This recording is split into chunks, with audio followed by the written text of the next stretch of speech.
Die, die, die. Sunny kept trying to strangle the scavenger in a strange reversal of their previous encounter.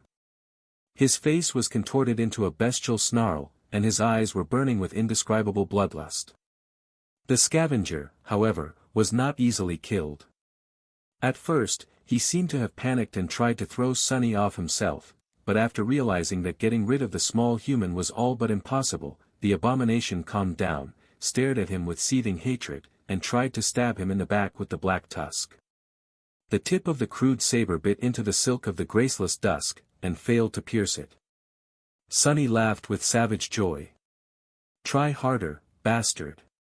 The scavenger obliged. Dropping the tusk, he grabbed Sunny by the collar, and, instead of trying to push him away, instead pulled him down. The two of them were suddenly face to face. Crap. The jagged line splitting the abomination's helmet opened, and countless sharp fangs instantly sank into Sunny's cheek. Realizing that he was moments from having his face bitten off, Sunny let go of the fiend's neck and delivered a vicious punch into his solar plexus. Then, he grabbed the creature's jaws, pushed them open by a few millimeters, and staggered back. The scavenger once again let out a hoarse, hateful laugh, his teeth painted by Sunny's blood. Sunny landed awkwardly on his backside and grabbed his cheek. The right side of his face was all torn, but at least he did not lose an eye. Sadly, he already knew that the scavenger's teeth were poisoned. "You horrid wretch!" Grabbing the sin of solace, Sunny lunged forward to strike down the fiend before he stood up. However, the creature simply turned into a shadow instead, trying to flee and then launch a surprise attack from a random direction. Not so fast. Without ever slowing down, Sunny dove into the shadows, too. In the dark realm of shadows, the shapeless form that was the scavenger was swiftly flying away, and the shapeless form that Sunny pursued. All of the abandoned area was shrouded in darkness, so they could travel as far as they wanted, unimpeded. The scavenger, as a shadow creature of the corrupted rank, here, he was vast and dreadful, much more so than Sunny. And yet, Sunny held an absolute advantage. He had fought as a shadow before, a couple of times, and was all but helpless each time. But Sunny had been a mere child of shadows then. Now, he was their master. He had gained plenty of insight into shaping shadows thanks to shadow control, shadow manifestation, and especially his recent breakthrough, which he decided to name Shadow Shell. And since he was currently a shadow, too. Closing in on the fleeing scavenger, Sunny willed his shapeless body to change. Instantly, it came to possess 4 long, powerful arms. Then, sharp claws grew out of his fingers. Knowing that he didn't have a lot of essence left, and thus wouldn't be able to remain a shadow for long, Sunny did not waste any time and tore into the formless abomination. Instantly, it was as though a soundless wail of pain spread through the dark space. The scavenger seemed both surprised and aggrieved by the fact that Sunny was able to hurt him in this realm, which he must have considered absolutely safe before. Frightened, he tried to fight back, launching powerful but awkward attacks of his own. A familiar, sickening pain of having his soul damaged permeated Sunny's senses. He had sustained some damage, too, but not nearly as much as the damned goblin. Partially because the creature's blows were rudimentary and crude, and partially because his soul was protected by the marble shell. The scavenger realized that his struggles were not having any effect, either. Escaping Sunny's cruel claws, he instantly escaped the shadows and emerged into the world above. They rolled through the ruins, exchanging a series of blows. Sunny received several more wounds, but the hateful fiend, his armor was still as impenetrable as ever. "Curse you! What do I have to do for you to finally die, damn it?" Infuriated, Sunny grabbed the towering ogre and smashed through the wall of a building, using the creature's body as a ram. Of course, that was not going to be of any use. A corrupted devil could crash through a mountain, and still walk away without anything more than a couple bruises. Behind the wall, there was a slope of charred rubble. They fell down, ending up in a shallow pit. At some point, Sunny had lost his swords, and the creature had lost its black saber. The two of them stared at each other for a moment, both full of murderous rage. Then, however, the scavenger's gaze changed slightly. Sonny's face changed, too. That was because he felt a slight tremor spreading through the ground beneath them. His eyes widened. Hell! In front of him, the battered fiend suddenly recoiled, trying to escape into the shadows once again. This time, he was going to simply blink away instead of traveling through the dark realm. But Sonny had other plans. Where do you think you're going? Grabbing the abomination by the shin, he dragged him back, and then pressed the bastard into the ground. A series of painful blows rained on Sonny's already cut and injured body, but he just held the ogre tighter. What, are you afraid to die? Let's die together.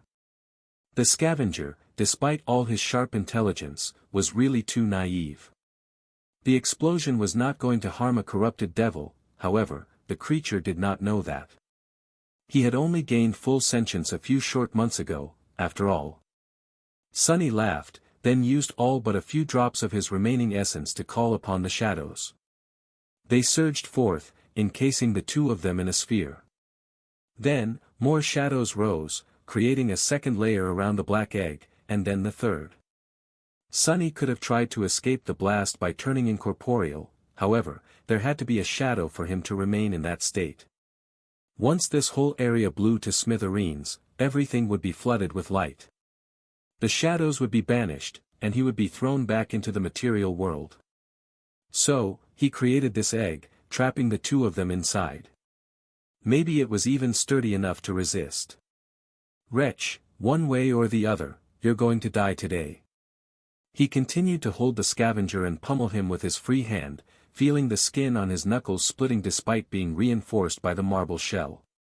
The bone armor of the abomination, nevertheless, refused to crack. The scavenger fought back desperately, too. They were surrounded by darkness, the world outside hidden by the walls of the black sphere. That was why Sonny did not see the rampart protocol coming into effect to obliterate a vast swath of the city, the remains of the wall, and the killing field beyond. However, he did feel it. In the tunnels under the abandoned section of the city and the vast killing field beyond the devastated wall, countless explosives simultaneously received a signal to detonate. To prevent the interference of the nearby gates from influencing the execution of the Scorched Earth Protocol, all of them were connected into a labyrinthine network by simple, but reliable wires. Even though the signal traveled through the wires with astronomical speed, there was still a slight delay between the detonation of those explosives that were nearest to the ramparts of the secondary defense line and those furthest away from them. At first, from afar, it looked as though a ripple had spread through the ground, moving outward. It rolled through the ruined streets of the city, with countless fountains of dust shooting up between the rubble. Some of the buildings that had withstood the furious fighting started to collapse, some seemed to have burst apart. The vanguard of the horde of nightmare creatures had already entered the city, racing through these streets. They met the ripple first and were thrown to the ground. Then, the ripple reached the towering wall, destroying even more of its sections. The mass of alloy was only starting to fall, surrounded by the deafening groan of tearing metal, by the time the ripple moved past the mountainous corpse of the slain titan in the field beyond and exhausted itself. Now, the whole horde had been encompassed by the destruction zone. All of it took no more than a couple of seconds. For a moment, everything was still. And then, the ground started to fall. A vast swath of earth many kilometers across slowly started to cave in, as if forming a giant crater. Now that it was completely untethered, none of the buildings survived, all of them toppled and fell apart, devoured by the gargantuan landslide. The remains of the city wall were utterly destroyed, too. However, the true devastation was yet to come. As the inconceivable mass of soil sank down, it seemed to have reached a point of strange equilibrium, and then suddenly exploded upward in a furious conflagration. It was as though a giant bubble swelled from under it, and then burst open, unleashing a titanic pillar of flame into the cold winter sky. For a moment, the night turned as bright as day. Then, the roaring thunder of the explosion washed over the world, making the skies themselves shake. A billowing cloud of dust and debris rose high into the air, obscuring the ocean of flames bursting from under the ground. A second terrifying blast resounded when the munition depots spread across the staging area below the wall detonated under the assault of heat, concussive force, and pressure. The horde of nightmare creatures was consumed by the obliterating havoc. The weakest of them were instantly killed, while the stronger ones were severely wounded and burned. Only the strongest ones managed to survive the initial conflagration unscathed. In less than a minute, a gigantic area was utterly devastated, turning into an incandescent pit of fire, molten rock, and liquefied metal. The furious sight of it all, up until the world had become obscured by dust, was both awe-inspiring and horrifying. The soldiers standing on the ramparts had long fallen down and covered their ears, but even then, they could feel the terrible destruction through the violent tremors of the earth. Sonny, however, had first-row seats to the cataclysmic detonation. After all, he was stuck in the middle of it. Die, die. Die, bastard. Trapped inside the sphere of shadows, he held the scavenger down while pummeling him with his fist. Each of his blows would have been powerful enough to utterly wreck an armored APC like the Rhino, but the black bone armor of the Shadow Fiend simply refused to break. The longer it endured, the more furious he became. Just die, damn it. The sphere of darkness around them suddenly shuddered, briefly rising, then plummeting down. A violent tremor ran through its walls, and up suddenly became down. It seemed that the shadow egg was rolling and being thrown around. Sonny, who had been on top of the fiercely resisting scavenger, found himself falling for a brief second. He hit the roof of the sphere, and a moment later, the hateful ogre came crashing down, as well, landing on him. A massive fist connected with the side of Sonny's head, making him see stars. Curse it. However, the abomination could not press his advantage, because the shadow egg was flipped upside down once again a split second later, and then again, and then again, and then again. The two of them were being tossed inside the sphere, ricocheting off its walls like rubber balls. Sonny almost instantly gave up on trying to comprehend where the up and down were, and simply concentrated on holding onto the scavenger. As soon as he let go, the creature would be able to slip away through Shadow Step. But as long as he did not let go, he could continue to try and kill the wretch. Die. Just as he was going to deliver another punch, a sharp pain pierced his shoulder.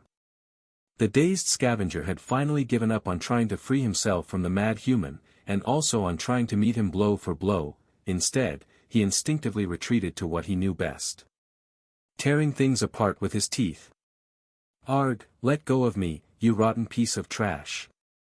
Sonny had already had some poison coursing through his veins, but now, there was more. Before he could do anything, however, the world suddenly shook, and a vicious shockwave traveled through the sphere. It felt as though all his organs had changed places. But the next shudder was indescribably more violent. Sonny thought that he had blacked out for a moment, but maybe he didn't. He growled and used both of his hands to grab the scavenger, afraid to lose the grip. With no free hand to continue hitting the creature, he then proceeded to headbutt the bastard with all his strength. Finally, Sonny felt something crack under his assault. However, it might have been his own nose, it was hard to tell. The world was shaking, burning, and consisted of pain. Having gone completely berserk, Sonny paid it no attention and continued to use everything at his disposal to break the damned scavenger, while the scavenger continued to bite and rip his flesh apart with sharp fangs. The creature's armor would not break, but neither would the human's body. In fact, his skin was harder than the hide of most abominations the fiend had devoured in the past, while his bones were 10 times tougher than that. What kind of ridiculous human was that? The air inside the sphere was permeated by unbearable heat, and it seemed as though its walls were starting to glow a dull red. Then, a crack appeared on the black surface. Consumed by boundless bloodlust, the two continued to fight. At some point, Sonny had to admit that he was not going to break the scavenger's armor, but he still continued to deliver a barrage of vicious blows to the hateful creature. He refused to believe that the fiend was as tough on the inside. No matter how hard the shell was, enough force was bound to turn everything protected by it into bloody mush. He suffered from the same weakness himself, after all. But no matter how much he struck the damned ogre, the scavenger did not seem too bothered by it. God damn it. Desperate and enraged, Sonny grabbed the creature's jaw with one hand, and used the other to constrict the abomination's arm. Then, he opened his mouth and bit into the scavenger's flesh himself. Maybe Sonny was lucky, or maybe the bone armor in that spot had actually been weakened by his previous strikes. Regardless, he finally felt something give, and then tasted a despicably foul taste on his tongue. It was the scavenger's blood. Sonny had never tasted anything sweeter in his entire life. Feeling the creature shudder and frantically try to push him away, he pressed his teeth deeper with wicked glee, and then tore a chunk of flesh away. Sonny spat it out and grinned, then instantly regretted it when a massive fist flashed forward and hit him in the face with horrid strength. Ah! Sonny was thrown back. And at the same time, the black sphere finally broke. All 3 layers of protective shadows had been thoroughly damaged, and now reached their limit. A net of cracks spread through the egg, and then it collapsed into numerous shards, exposing both Sonny and the scavenger to terrible heat and blinding light. Crap! The world shuddered one last time. The world was hot. But at least it finally stopped spinning. Sonny found himself staring into a glowing orange fog. The fog was pretty, and smelled of fire. I think I'm on fire. He raised his head, and noticed flames licking his legs. Luckily, his elemental resistance was high enough to resist them. The graceless dusk, too, was not affected by them at all. The black silk was pleasantly cool. Right. The orange fog was just dust illuminated by a sea of flames. Sonny was laying on the ground, surrounded by rubble and debris. Some of it was incandescent, and there were puddles of melted metal here and there. It looked like a scene from a fiery hell. He was hurting all over, and breathing was strangely hard, but he was alive. With a groan, Sonny slowly sat up, and then stood up with a stagger. He did not feel well. He was dreadfully exhausted, heavily wounded, and poisoned on top of that. As for the scavenger, Sonny looked around and gritted his teeth. Don't tell me that the bastard escaped again. He allowed his shadow sense to spread outward, then smiled. Limping away, he circled a pile of burning debris and stopped near the edge of a deep impression in the ground. The impression was about 3 meters deep, and had almost vertical slopes. On its bottom, the scavenger was trapped under a giant piece of broken alloy. The creature seemed to be slightly dazed, but otherwise unscathed. In fact, the abomination was already trying to lift the alloy, which was groaning under the strain. He couldn't escape into the shadows, because everything around them was brightly illuminated by the flames and the glowing fog. There was no shadow large enough for the fiend to dive into. For the moment, the creature was defenseless. The problem was that Sonny had no strength left to fight. Even when he had been able to, all his efforts failed to break through the scavenger's impregnable armor. All he managed to do was make the creature bleed a little by biting it. And he had only a few drops of essence left. Soon, the damned wretch was going to free himself and flee, or maybe even attack Sonny, who was barely able to stand, and finish him off. Sonny was in a real stalemate. He rubbed his face, stared at the struggling scavenger for a few long moments, and then used the last drops of his essence to summon a memory. The creature glanced at Sonny with hatred, then redoubled his efforts to get free. With the power of a corrupted devil, getting rid of a piece of alloy, no matter how heavy, should not have been a problem, but the scavenger was dazed and tired, too. On top of that, he was severely weakened by having his soul ripped by Sonny's claws. It was going to take him a dozen or so seconds to escape, at least. The fiend appeared to relax a little, though, when he noticed that the memory his enemy summoned was not a sword or a bow, instead, it was a seemingly inconspicuous alloy chest. Sonny sighed, then smiled coldly. Here, bastard. Eat this. With that, he opened the lid of the covetous coffer and kicked it, throwing the chest on its side. A flood of small, black beetles poured into the deep pit from the bottomless black square of the coffer's maw. They landed on the scavenger, instantly biting into the bone armor.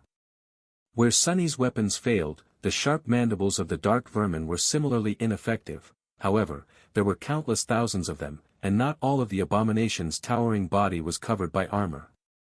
There were cracks, there were gaps, there were ways to get inside.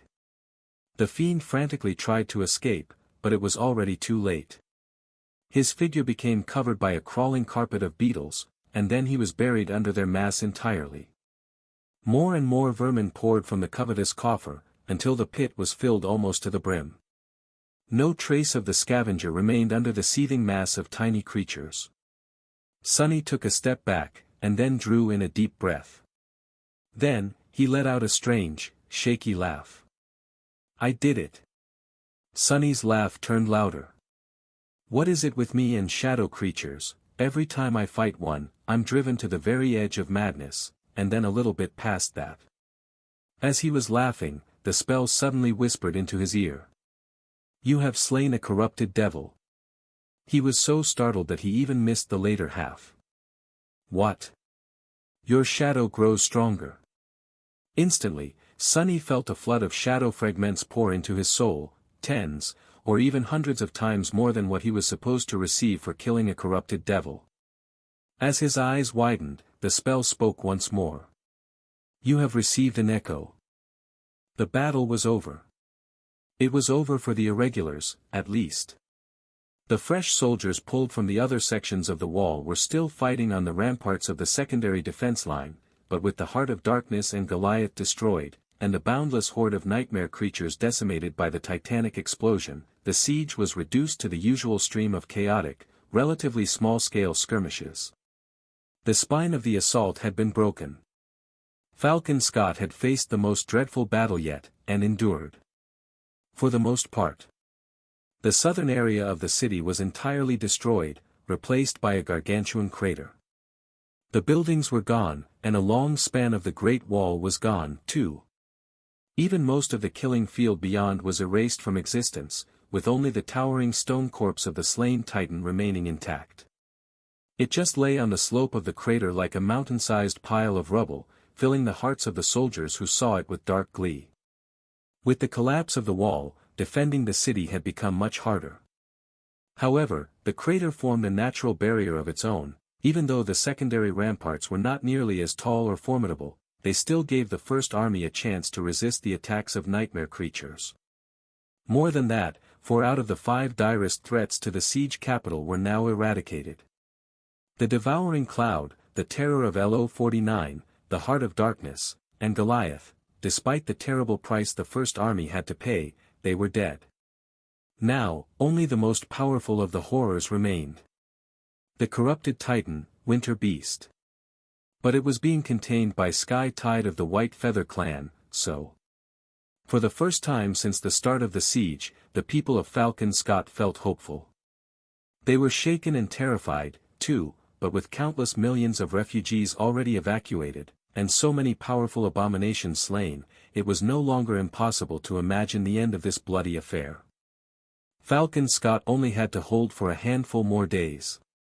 The ghostly flames of the aurora burned above the ravaged city, and the moon had hidden itself in the cold darkness of the night sky. Sunny was sitting in the familiar conference room of the government complex. Rather, he was sprawled on the chair, staring at the ceiling with a detached expression. His skin had healed, turning into a surreal painting of black bruises, but the internal damage remained. Even with his incredible healing speed, he still felt terribly hurt. That was because the scavenger had done a number on him, especially near the end of their murderous clash. Nevertheless, the hateful fiend was dead, and Sunny was not. He had even received an echo, and a great number of shadow fragments. Unexpectedly, the spell had chosen to count the black beetles, who were not living beings, as a weapon of his. Therefore, after the appalling creatures had devoured the scavenger, it rewarded Sunny for the kill. He was currently looking at the runes with dull eyes. What to do, what to do? 2 strings of shimmering symbols were at the center of his attention. Shadow fragments, 3,857 out of 4,000. And echoes, ravenous fiend. The scavenger. Ravenous fiend, had been a weird abomination. He had obviously assumed some qualities of a shadow creature, but not all of them. Otherwise, the bastards would have turned into a shadow instead of an echo. Or maybe the issue was that the scavenger's soul was corrupted, and thus unsuited to directly become a shadow. In any case, as a result, Sunny had received almost 800 shadow fragments for killing the abomination, as well as a transcendent echo. The ravenous fiend had been a top-tier nightmare creature, a peerless genius of vile abominations, so turning him into a shadow was an easy decision. Having 2 transcendent shadows would be a tremendous boost to Sunny's power, too. However, there were 2 problems. The first one was the echo itself. When Sunny summoned it in the Soul Sea, he had expected to see a towering ogre clad in unbreakable bone armor, but what appeared instead was a pitiful, tiny gremlin. The ravenous fiend was no fiend at all, it was an imp, at best. The imp was still a transcendent devil, but weak beyond belief. His true power lay in a rather insane ability to grow stronger and acquire new traits by devouring various creatures or things. He also possessed a few very surprising and potent attributes. If Sunny carefully chose a rich diet for the little bastard, in time, the imp could potentially grow stupidly powerful, even more powerful than he had been after devouring random trash across the Antarctic center. But that would only be in the future, and right now, transforming the echo into a shadow would cost him no less than 300 shadow fragments. 300 fragments was not a terribly large amount, except he was on the verge of becoming a tyrant now. Dismissing the runes, Sunny sighed. Later. Now is not a good time. It was, indeed, not a good time, in more than one sense. Suddenly reminded of something, Sunny somberly looked around. There were only 2 people in the conference room, himself and Master Jet. Winter's seat was empty. That was because Winter was dead. She had died while holding back the horde of nightmare creature, when the section of the wall under her cohort collapsed. A great number of people had died that day. Thousands of mundane soldiers had perished, and of the 700 awakened, only about 200 survived. Winter and her irregulars had been wiped out, too. Even Soul Reaper's own cohort had been destroyed, leaving her the sole survivor. Sunny stared at the empty seat, feeling a dull pain in his heart. Winter, the 2 of them had not known each other for long, but there was a bond between them. He liked the brash master a lot. And now, she was gone, just like that, and he had not even gotten a chance to say goodbye. All of them were gone. Randall, Jesse, Davis, Dale, and now Winter, too. He could still vividly remember their first meeting, when the first irregular company was officially established. A few months later, there were just Sunny and Master Jet left. Of the 42 awakened irregulars, only 4 remained, Belle, Dorn, Samara, and Kim. Luster was alive, too, but for him, the war was most likely over. Damn it all. Sunny studied the empty room, a strange, dark, burning emotion rising in his chest. What is the damn point? What is the point of it all? Soul Reaper and he were supposed to be having a strategy meeting right now, but there was nothing really for them to discuss. After some time spent in silence, Jet suddenly shook her head and stood up, accidentally sending her chair flying into the wall. She stared at it in confusion, then cursed. We're just wasting time here. Go rest, Sunny, you deserve a break. Gods, we all do. With that, Jet picked up the chair, placed it near the conference table, and walked out without saying a word. Sunny was left alone in the empty room. He remained motionless for a while, then sighed and stood up. Less than a week left, now. We'll all be able to rest, soon. Sunny left the underground complex, breathed in the cold winter air, and limped toward the nearby army hospital. The walk was not too long, so he reached it within 10 minutes. Belle, Dorn, and Samara were in front of the building, and so was Abomination.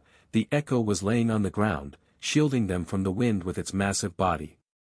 The Hound had not participated in the recent battle, because it would have been destroyed too quickly by the Black Beetles. It had been very helpful to the cohort in the past 2 weeks, though. It was strange, in the past, Abomination had mostly ignored Quentin's echo, Blackie, who used to follow the larger beast around. But now that Blackie was gone, the monstrous hound always looked a bit forlorn. Sparing the echo a sad glance, Sonny approached his soldiers. "Major. Gods, you look awful." Bell grinned, hiding hints of anguish that had taken root in his eyes. Sonny forced out a smile, as well. "You should have seen the other guy, but you can't." "I killed the other guy." That produced a few chuckles. Sonny scoffed, too. "Anyway. Take me to Luster, he's awake, right?" They nodded. Dorn and Samara remained outside, while Bell guided him into the hospital. "He woke up an hour or so ago." I think he's in good spirits, considering." "That might be because of painkillers, though." They walked through the white corridors, which were all crowded with hospital beds. An uncountable number of maimed and injured soldiers lay on them, some awake, some mercifully unconscious. The air was filled with the sickening smell of blood, burned flesh, misery, and despair. Doctors, nurses, and a few awakened healers were hurriedly tending to the wounded, the bags under their eyes blacker than the bruises covering Sonny's body. The sight of it was indescribably grim. Sonny kept his face cool, projecting the image of an intrepid ascended. On the inside, however. "At least they'll survive." Modern medicine was very potent, and that was without even considering the awakened wielding healing aspects. If a soldier was delivered from the battlefield alive, there was very little chance of them dying. The only problem was the cost, but the First Army spared no expense, at least in that regard. As an awakened of somewhat exalted status, Luster was placed in a small room of his own. As they approached it, Sonny heard the young man's voice. "Kimmy, stop it. I lost my legs, not my hands. I am perfectly capable of feeding myself." When they entered, they saw a peculiar scene. Luster was laid on a bed, his stumps wrapped in regenerative bandage, while Kim was trying to push a spoonful of synth-paste porridge into his mouth. The young woman's usually timid face was determined and extremely focused. Noticing Sonny, Luster grinned. "Cap. Major. Thank the gods. Please, save me." Kim froze, then turned and gave Sonny an unexpectedly fierce look. "Sir. That fool refuses to eat." Sonny stared at them for a couple of moments, and smiled. "Do you want me to feed you, Luster?" "Because, I can." The young man paled a little, then hurriedly grabbed the spoon and swallowed the porridge in one go. No need to exert yourself, sir." Sonny walked closer, summoned his chair, and sat down near the bed. Then, he tried to say something, only to find out that no words came to his mind. Eventually, he awkwardly asked. "How are you doing?" Luster stared at him for a bit, then suddenly grinned and wiggled his stumps. "Don't worry about me, sir. I'm doing fine, really. I did tell you how my whole right arm was bitten off once, right? This is only a tiny bit worse. Hell, if I lose my left arm as well, one day, I'll be able to brag about losing all my limbs to protect humanity. Girls can't resist a hero, Sonny blinked. "I guess he really is all right." He sighed. "Well, don't worry too much. There are not a lot of great healers here in Falcon Scott, and all of them are terribly busy. Once you get to Eastern Antarctica, and from there back to NQSC, though, the government will pull out all the stops. You'll be as good as new in no time." Despite his intention to comfort the young man, Luster's smile suddenly dimmed. Looking away, he remained silent for a few seconds, then said quietly. Yes. Certainly, sir. Once I'm back in NQSC. Sonny frowned a little. "Throw these stupid thoughts out of your head. You did more than enough. Very few people deserve to go home more than you, so, enjoy the cruise, and then make sure to get better and relax during an extended vacation. That's an order. He paused, then added seriously. Plus, the rhino blew up. What the hell do I need you for, now? Keeping you would probably just be a waste of perfectly fine provisions. Hearing that, Luster laughed. Ah, I see. When you put it that way. He sighed. It's not that I think that I don't deserve an early dispensation, sir. It's just that. The young man briefly glanced at Kim, then grew silent.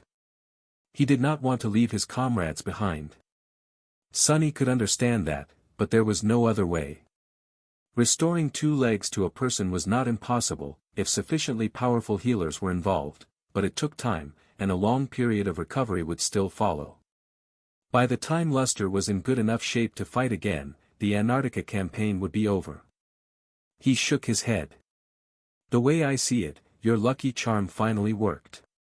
If it wasn't for you, Kim would be dead. Dorn too, probably, and maybe even Belle and Samara. You did well, Luster. You served through the hardest part of the whole campaign. Things will calm down after the Second Army arrives. So, cheer up. Luster looked at him, then slowly nodded. That thing, you killed it, right, sir? What rank and class it was? Sunny shrugged. Yes. I killed it all right. It was a corrupted devil, and a very scary one at that.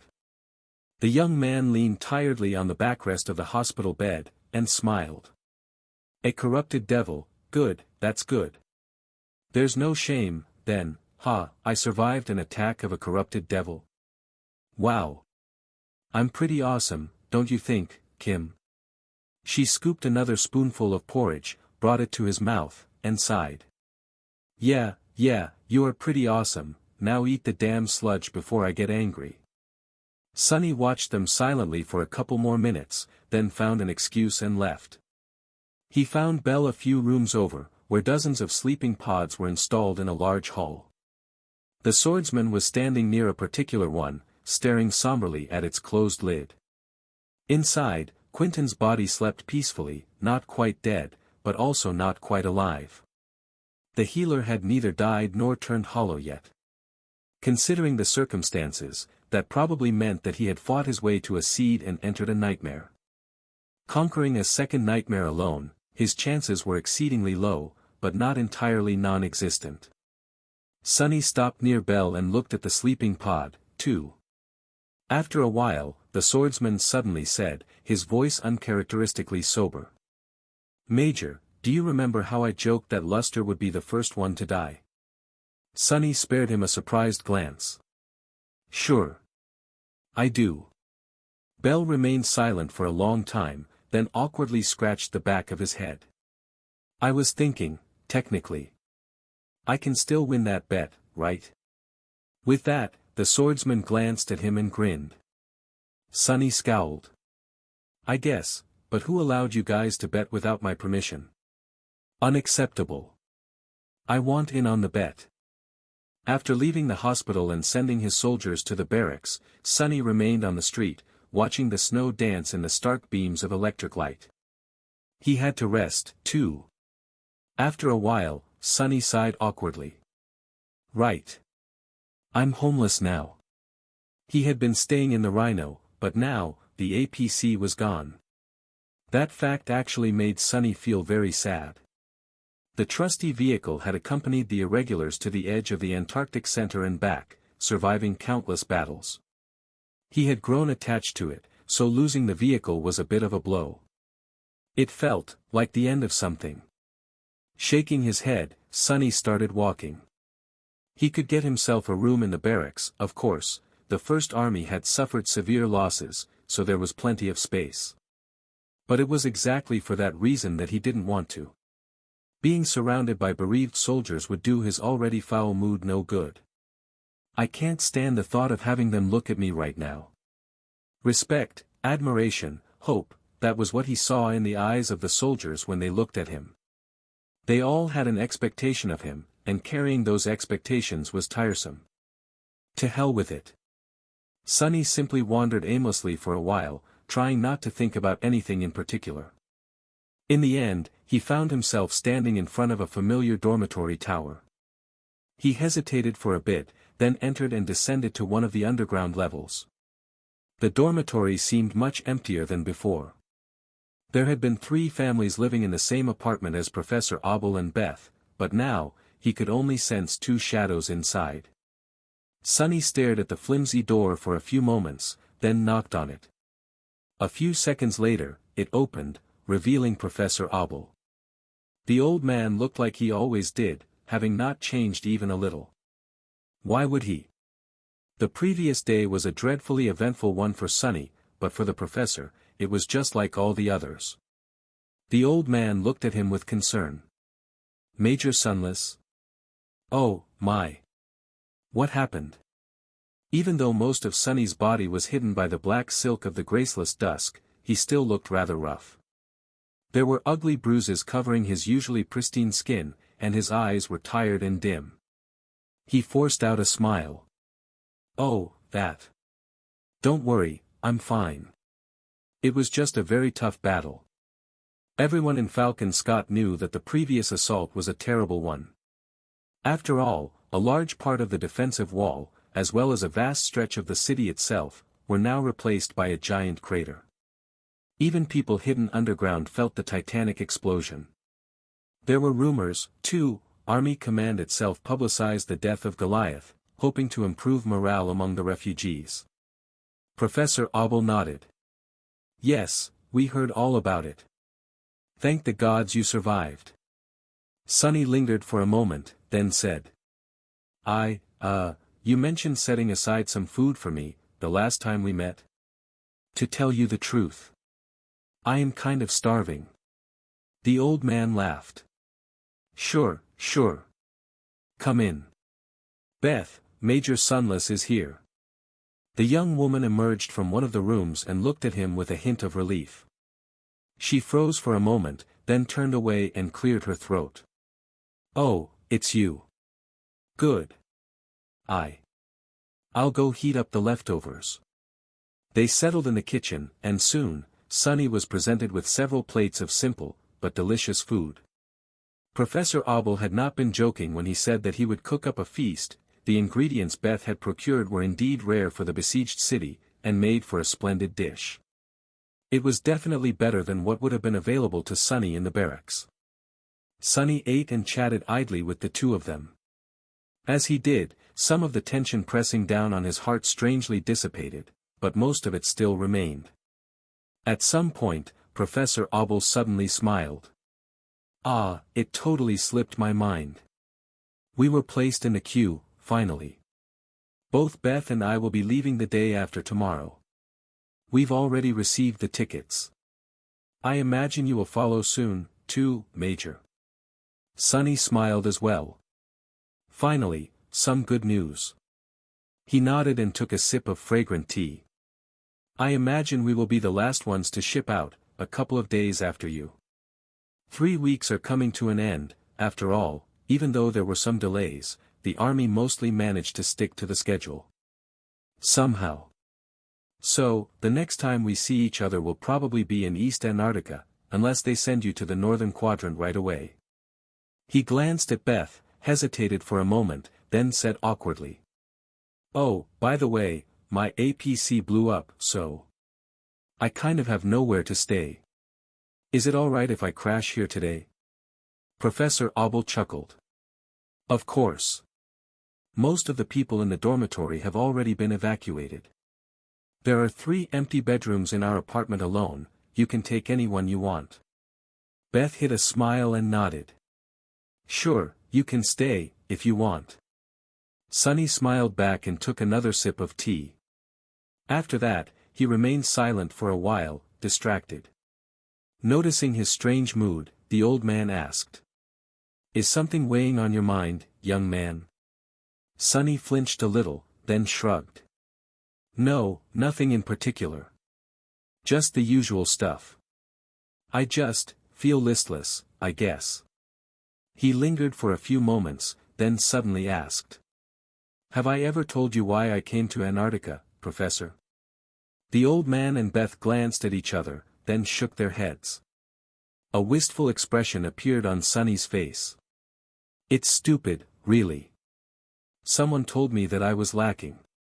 So, I thought that maybe I would be able to find whatever it is that I lack here, in the southern quadrant." He grew quiet, prompting the old man to ask with a hint of curiosity. "So, did you end up finding what you were looking for?" Sunny hesitated, then laughed. "I am honestly not sure. It is hard to find something that you don't know how to recognize. Maybe I found something, maybe I didn't. Actually, maybe I even lost something instead. I guess time will tell." He finished his tea and looked at the two of them with a smile. "I did find some other precious things, though.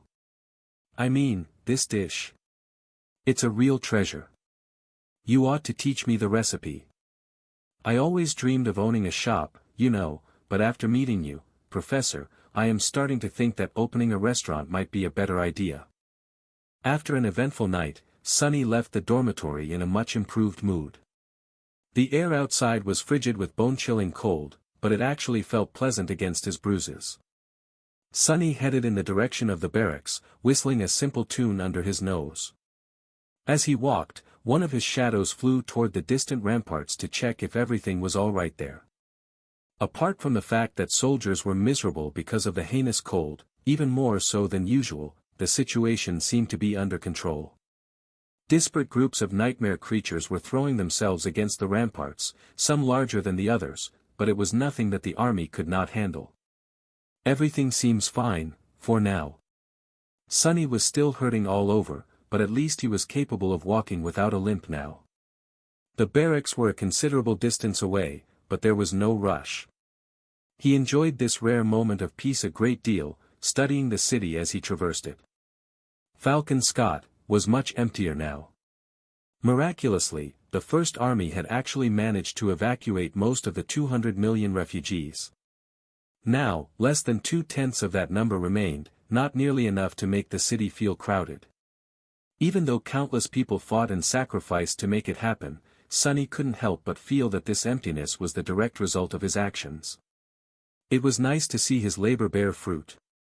Among the ancient heroes Nephi sometimes liked to talk about, there was one named Heracles, who had apparently accomplished 12 labors. Sunny wondered what that guy would think about defending this damn city. Well, from the descriptions, Heracles seemed like no more than an awakened with a moderately powerful physical aspect, maybe a rather average ascended. He would probably think that Falcon Scott was a hellish nightmare, and die in the first few days of the siege. Ha! As Sunny walked, a swift shadow fell from the sky, and a black crow suddenly landed on his shoulder. The crow stared at him for a moment, and then cawed. "Sa-ne! Sa-ne!" Sunny spared him a somber glance. "What?" The echo waved its wings. "Come! Come!" Then, it jumped off his shoulder and disappeared in the direction of the government complex. Sunny frowned, then quietly cursed and dove into the shadows. It seemed that his good mood was not meant to last. He glided forward with incredible speed, reaching the complex in no time at all. Emerging from the darkness near the guarded gates, he waited a few seconds for the security officers to confirm his identity, a useless formality, considering that pretty much everyone knew what he looked like by now, and entered the building. Quickly finding his way underground, Sunny hurried to the conference room where the irregulars usually gathered. As he was approaching, however, there was suddenly a loud bang, and the walls shook a little, dust falling from the ceiling. What the? Uneasy, he entered the room and saw Master Jet standing with her back to him. The wall in front of her was deformed, a net of cracks running through the armored alloy from the point where her fist had collided with it. Soul Reaper remained motionless for a moment, then turned to him. Her usually calm face was contorted by an expression of dark, boiling anger. As soon as Sunny saw it, his heart skipped a beat. He had never seen Master Jet lose control of herself in that way. Taking a deep breath, she closed her eyes for a moment, then said, "Sunny." You are here, good. He glanced at the destroyed wall, then at her. Feeling a chill run down his spine, Sonny steeled himself and asked. What happened? Jet let out a long sigh. When she spoke, her voice was cold and glum. It's Tyrus. She finally lost a fight. The two of them headed to the headquarters of the White Feather clan without wasting any time. While the elevator was taking them to the ground level of the government complex, Sonny tried to keep his voice even as he asked. What do you mean, lost a fight? Is she alive? Jet gritted her teeth. I don't know. I've been notified that something went wrong just half an hour ago. Roan sent me a message personally right before you came, but he didn't go into detail. Sonny's face fell. If Jet's only source of information was Master Roan, that meant that Army Command had chosen to keep it a secret for now. And if Army Command was keeping secrets from someone like Soul Reaper, things couldn't be good. As they emerged from the underground complex and hurried to the White Feather compound, Sonny shivered again and noticed that it had gotten even colder outside. Before, he had not paid the cold any attention, but now, the fall in temperature seemed foreboding. Curse it, curse it, curse it all. The guards of the compound seemed to have received instructions, and almost immediately after Sonny and Jet arrived, a familiar young woman appeared to guide them inside. He briefly felt glad to see that she had survived the battle with Devouring Cloud, but then his thoughts turned grim and tumultuous once again. Sonny was shaken. He couldn't help but think about Saint Tyrus, silently wishing for her to be alive. At the same time, he had to think about what her fall would mean for the evacuation. With no one to stop the winter beast, what would happen to the city? The two worries competed against each other, pressing down on his heart with terrible weight. Finally, they reached an isolated room in the depths of the compound. The young awakened spared the door an anguished look, then stepped aside, gesturing for them to come in. Inside, they saw an empty hall with some medical equipment and a lonely operating table standing in its center. The table, and the floor around it, were marred with blood. On it, Saint Tyrus was laying, her eyes closed. Sonny let out a relieved sign when he saw that her chest was slowly rising and falling. Sky Tide was still breathing, she was still alive. However, she looked like a corpse.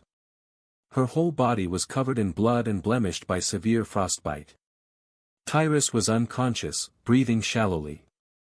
Her face was terribly pale, and her lips looked blue. And that was, without a doubt, only after the healers of the White Feather clan had tended to her. Sonny could not imagine how the fearsome saint had looked before. Roan was standing above her, not looking much better. He had been severely injured while luring the Devouring Cloud toward the city. Even now, the charismatic master was yet to recover from his wounds. One of his arms hung limply in a sling, and his usually lively face was dark and lifeless. When Sonny and Jet entered, Roan slowly looked away from his wife and gave them a dull glance. Soul Reaper gritted her teeth. Roan. What the hell happened? He stared at them for a few moments, then turned back to Saint Tyrus. Isn't it obvious? She lost. Actually, it's a miracle that she was able to hold back that monster for so long. It's also a miracle that she survived. He remained silent for a while, then added evenly. You are asking the wrong question, though. Master Jet's icy blue eyes widened slightly. She hesitated, then asked coldly. What the hell is going to happen, then? Roan lowered his head. Then, he straightened his back, and looked at them once more. I think you know. His eyes were bleak, and tired. The winter beast is coming, and there's no one to stop it. It's over. Maybe tomorrow, or the day after that, anyone who still remains in this city will die. I'm sorry, Soul Reaper, there's nothing else we can do.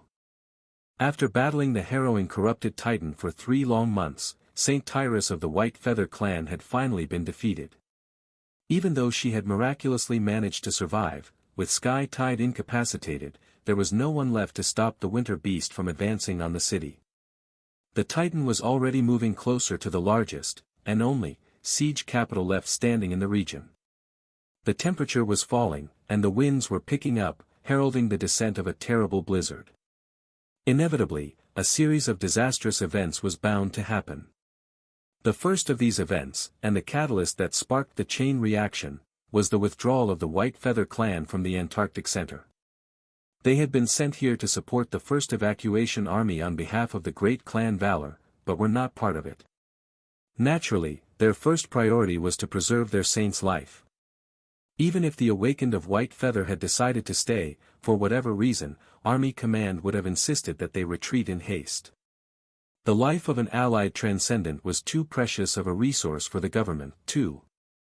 As the clan's compound turned into a hub of frenetic activity, with everyone hastily preparing for departure, Sunny and Jet were left to their own devices. After their conversation with Roan ended, they found themselves all but ignored by the hurrying members of the clan. No one even remembered to shoo the two ascended away. They were not in a hurry to leave either, mostly because neither of them really knew what to do. The situation had changed too fast, and too dreadfully. Sunny felt lost and resigned, and although Jet was trying to hide it, he could see that she was shaken, as well. The two of them found a place out of the way and just stood there for a while, silent. Eventually, Sunny said, "Roan is wrong. It's not all over. Even without Tyrus, we still have a transcendent. You, me, Bloodwave, we should be able to give the Winter Beast a fight.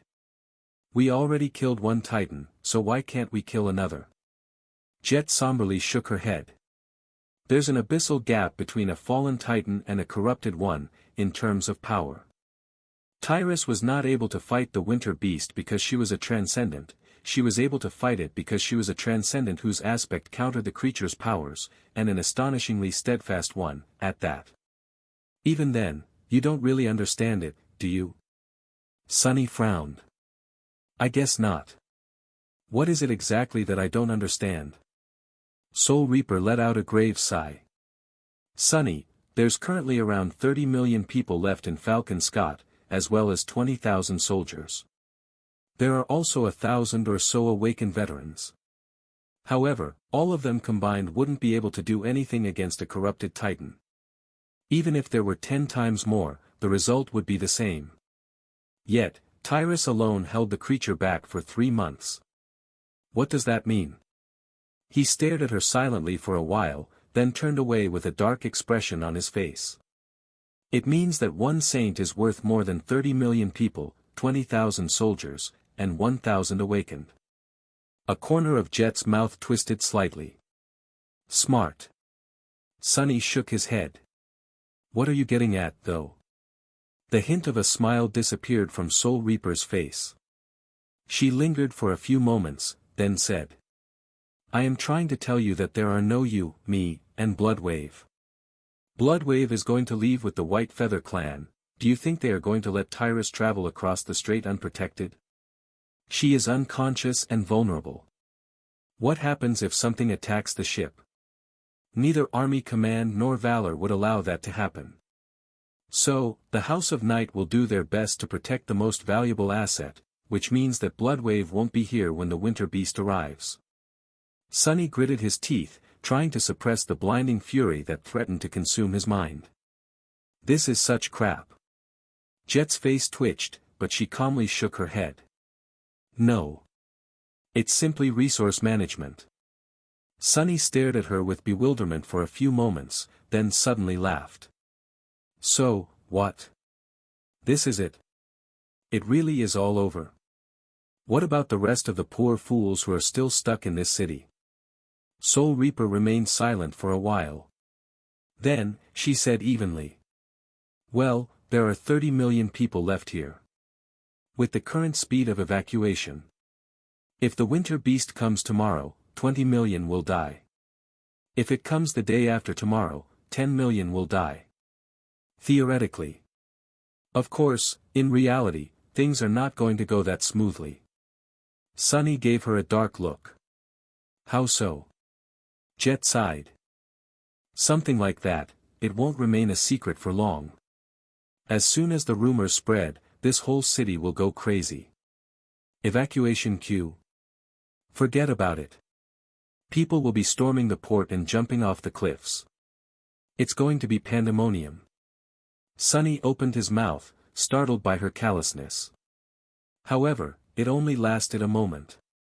He was just as jaded, after all. If he had used his brain for a moment instead of allowing himself to be rattled, he would have come to the same conclusions. He cursed. So what are we supposed to do? The two of us, I mean. I refuse to believe that there's no way to slow down the winter beast. Come on. We just need to hold it off for a couple of days. Soul Reaper gave him a long look. After a while, she said. Sonny, you might survive the descent of the winter beast. Maybe, I can survive it, too. My cohort is gone, though, while yours is not. And your soldiers, they will definitely die. Ascended like us have no business facing a corrupted titan. As for awakened, they don't stand a chance. So, if I were you, I would make sure that they get on a ship as fast as possible. Everything else comes later. He smiled bitterly. That's it? You're a damn colonel. Can't you do something? Jet simply shook her head. Once the news breaks, my rank won't have any meaning anymore. Who cares about hierarchy in the face of annihilation? Sonny, this is going to be an every man for himself situation very soon. We are all going to have to make some choices. The best we can do is make sure that we don't regret them later. So, keep that in mind, and do your best. That's all the advice I can give. She sighed, then briefly glanced at the star insignia on her shoulder and walked away. Before she left, however, Sonny shouted. Oh, yeah. So are you going to get on a ship yourself? Soul Reaper paused. She remained silent for a few moments, then said without turning back. I sort of hate ships, to be honest. It is really a pity. And then, she left. Sonny found himself alone, staring at the empty space where Master Jet had been a few seconds ago. Shaking his head, he scoffed and turned away. What a coincidence. I sort of hate ships, too. The first thing Sonny did was go find Belle, Dorn, and Samara. However, none of them had returned from the dream realm yet. All three were peacefully asleep in their pods, not knowing that back in the waking world, Falcon Scott was now on the verge of destruction. For now, all he could do was wait. Not wishing to waste time, Sonny tried to go through the official channels to make sure that his cohort was not going to be left out of the evacuation plans. At that point, however, things had already started going out of control. Just as Master Jet had predicted. The government complex was in a state of frenzy.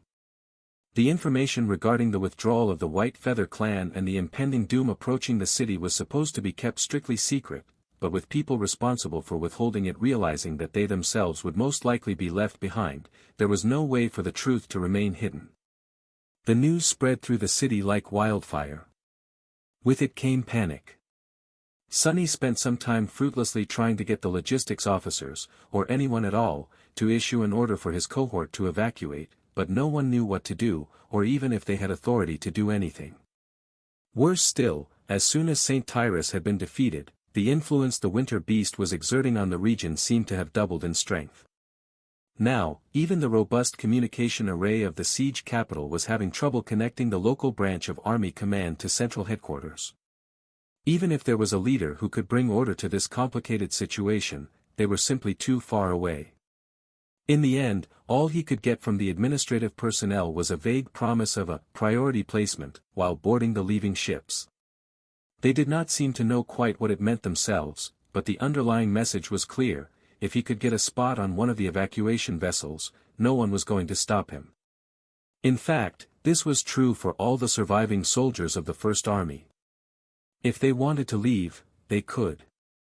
Who was going to stop them? After all, the soldiers were armed, while the refugees were not. In the ruthless mathematics of war, their lives were also more valuable. In short, the situation had deteriorated to the point of turning into complete lawlessness. The government officers were simply unable to control it anymore. Every man for himself. Sunny was slightly stunned by how quickly the city had descended into chaos. All it took was a few hours. There were some exceptions, of course. For example, someone high up in the chain of command managed to enforce the evacuation of the wounded from the army hospital. However, no one knew how effective exactly the execution of that order would be, or how quickly the evacuation would happen. Sunny was reluctant to leave Luster's fate to chance, though. He returned to the barracks, which had turned hectic and feverish in his absence.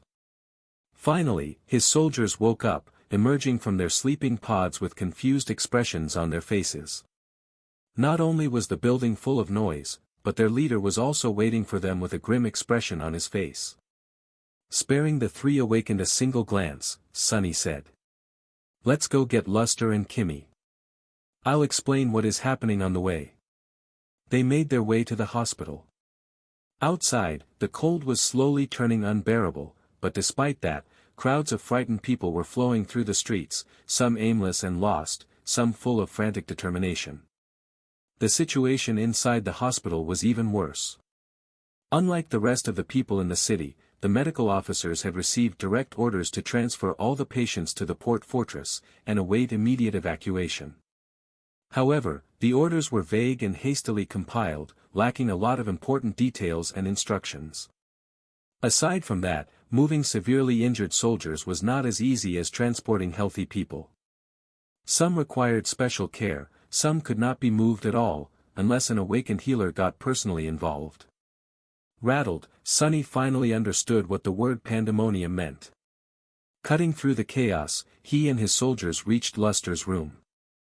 After a short conversation with a panicked nurse, they received verbal permission to take him away, and barged inside.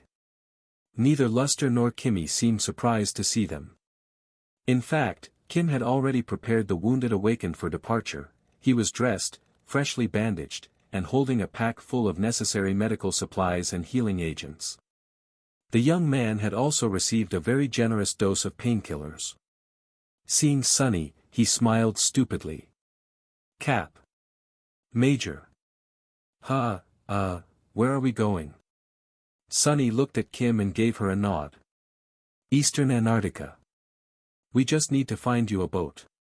The young woman silently took the medicine pack from Luster, hung it across her chest, then forced him to climb on her back.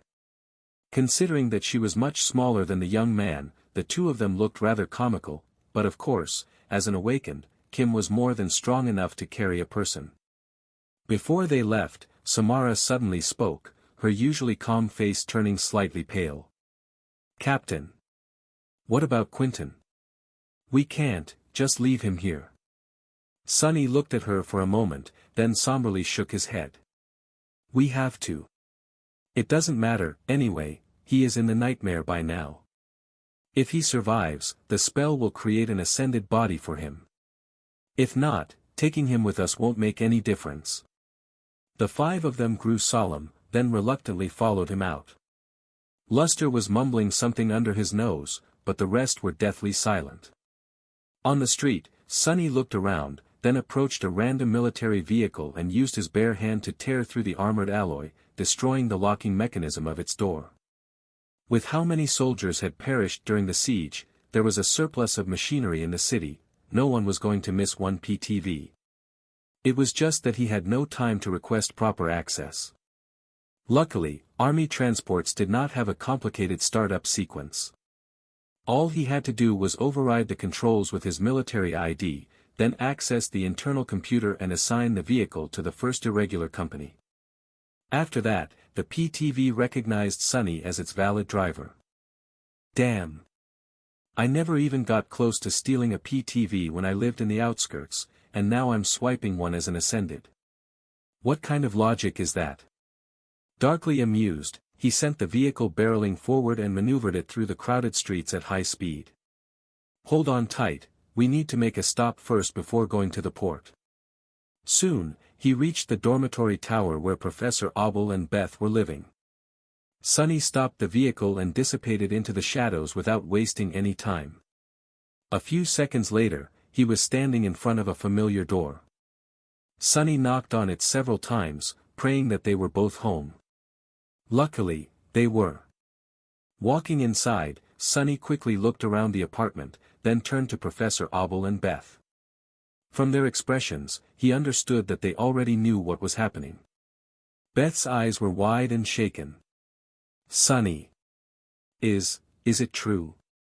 He nodded, then said steadily. "Get your things. We need to leave as soon as possible." The young woman seemed startled. "Leave? Leave to where?" Sunny spared her a quick glance. "To the port, of course. You need to get on a ship."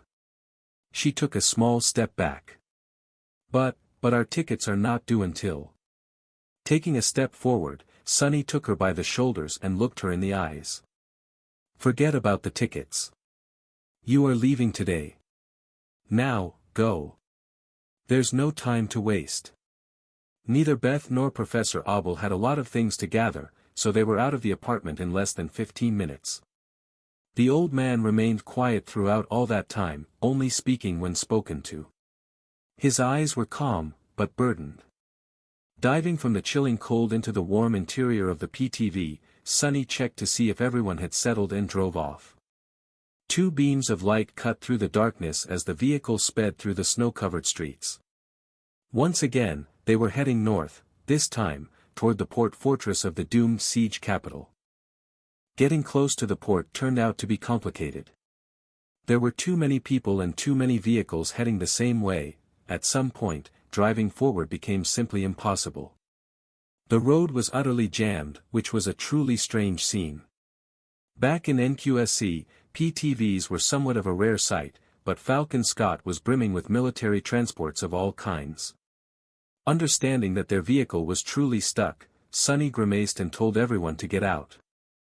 As they did, a litany of sounds assaulted their ears, the rumbling hum of engines, the ear-piercing wail of electric horns, the anxious shouts of countless people, all of it fused into a cacophonous cloud of noise.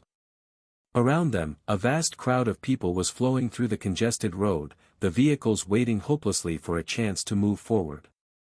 There were men, women, and children, some carrying bags and backpacks containing their belongings, some empty-handed. A driver of a massive transport was standing on the side of the cabin, screaming furiously for everyone to get out of his way and that he had orders to reach the port. His yells were useless, of course.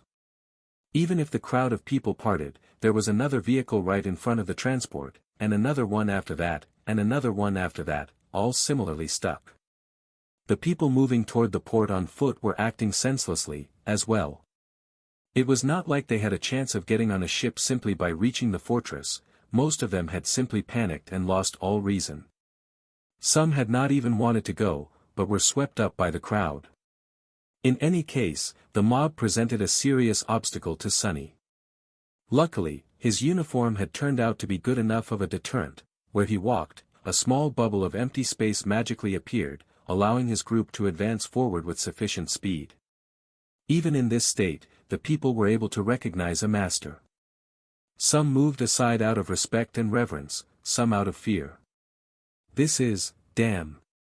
Sunny had considered himself an experienced person, and not without reason. From the starless void of the forgotten shore to the frozen hellscape of Antarctica, he had seen and lived through a lot of things, both incredible and terrifying. However, he had never experienced anything on the scale of what was currently happening in Falcon Scott. Even the destruction of the Ivory City did not quite come close. By the time the cohort reached the northern section of the wall, he was in a grim and sober mood. Here, there was another massive gate, its wings currently retracted into the framework of the barrier. Beyond it was a vast span of concrete that led directly to the edge of the tall cliffs. Usually, there would be several organized lines of refugees waiting for their turn to use the elevators, and a lot of loader robots carrying cargo to and from the fortress. Now, however, the whole space was covered by a sea of people, all frantic to get closer to the edge and get a chance to descend to the coast. Someone was still operating the elevators, but the personnel of the transfer station had clearly given up on trying to control the mob. People were pressed tightly against the alloy barriers that were meant to prevent them from falling down, and some were even trying to climb over them. Nothing but a deadly fall awaited them on the other side, but the climbers seemed completely crazed. Sunny stared at the startling scene for a few moments, then looked away. He felt a chill that had nothing to do with the unbearable cold of the polar winter run down his spine. A human mob was a frightening thing. It was even more frightening because everything had been fine just half a day ago. In such a short time, the whole city seemed to have gone mad. What are these fools hoping to accomplish? Sunny flinched. What was he hoping to accomplish? Gritting his teeth, he pushed forward through the crowd. His uniform and aura of authority cleared a path, and when that was not enough, he simply pushed people away. With Sunny's strength, it was not at all hard. Remaining gentle enough not to crush anyone was much harder. His soldiers followed. After experiencing the horrors of the nightmare spell and the tempering of countless battles, they all managed to remain composed. Beth and Professor Abel, however, looked deeply rattled. Still, they followed, too. After some time, Sunny finally reached the entrance to one of the elevators. Currently, it was closed, since the platform had not yet arrived. The refugees moved slightly aside to give the awakened some breathing room. However, he could still hear their voices. "Look! A master! You there, officer! What the hell is happening? Please, take me with you. Curse you!" He kept looking forward, ignoring the yells. Some people tried to ingratiate themselves with Sunny, some cursed him out and demanded explanations. Some stupidly became overjoyed, as if the appearance of an ascended was going to solve everything. At least it's not as cold. With so many bodies around, the oppressive cold had retreated a little. Eventually, a massive platform arrived from the bottom of the cliffs, and the barrier retracted into the ground. Sunny led his group forward, taking a place near the opposite side of it. From there, he could see the ocean, and the port fortress below. There was only one gargantuan ship currently anchored near it, with several large ferries coursing between the vessel and the pier to bring people aboard. The port itself was as crowded as the transfer station, and so was the pier. The situation inside seemed even more chaotic than here. After around 2,000 people and several large transport vehicles entered the platform, the barrier rose once again, and the elevator plummeted down.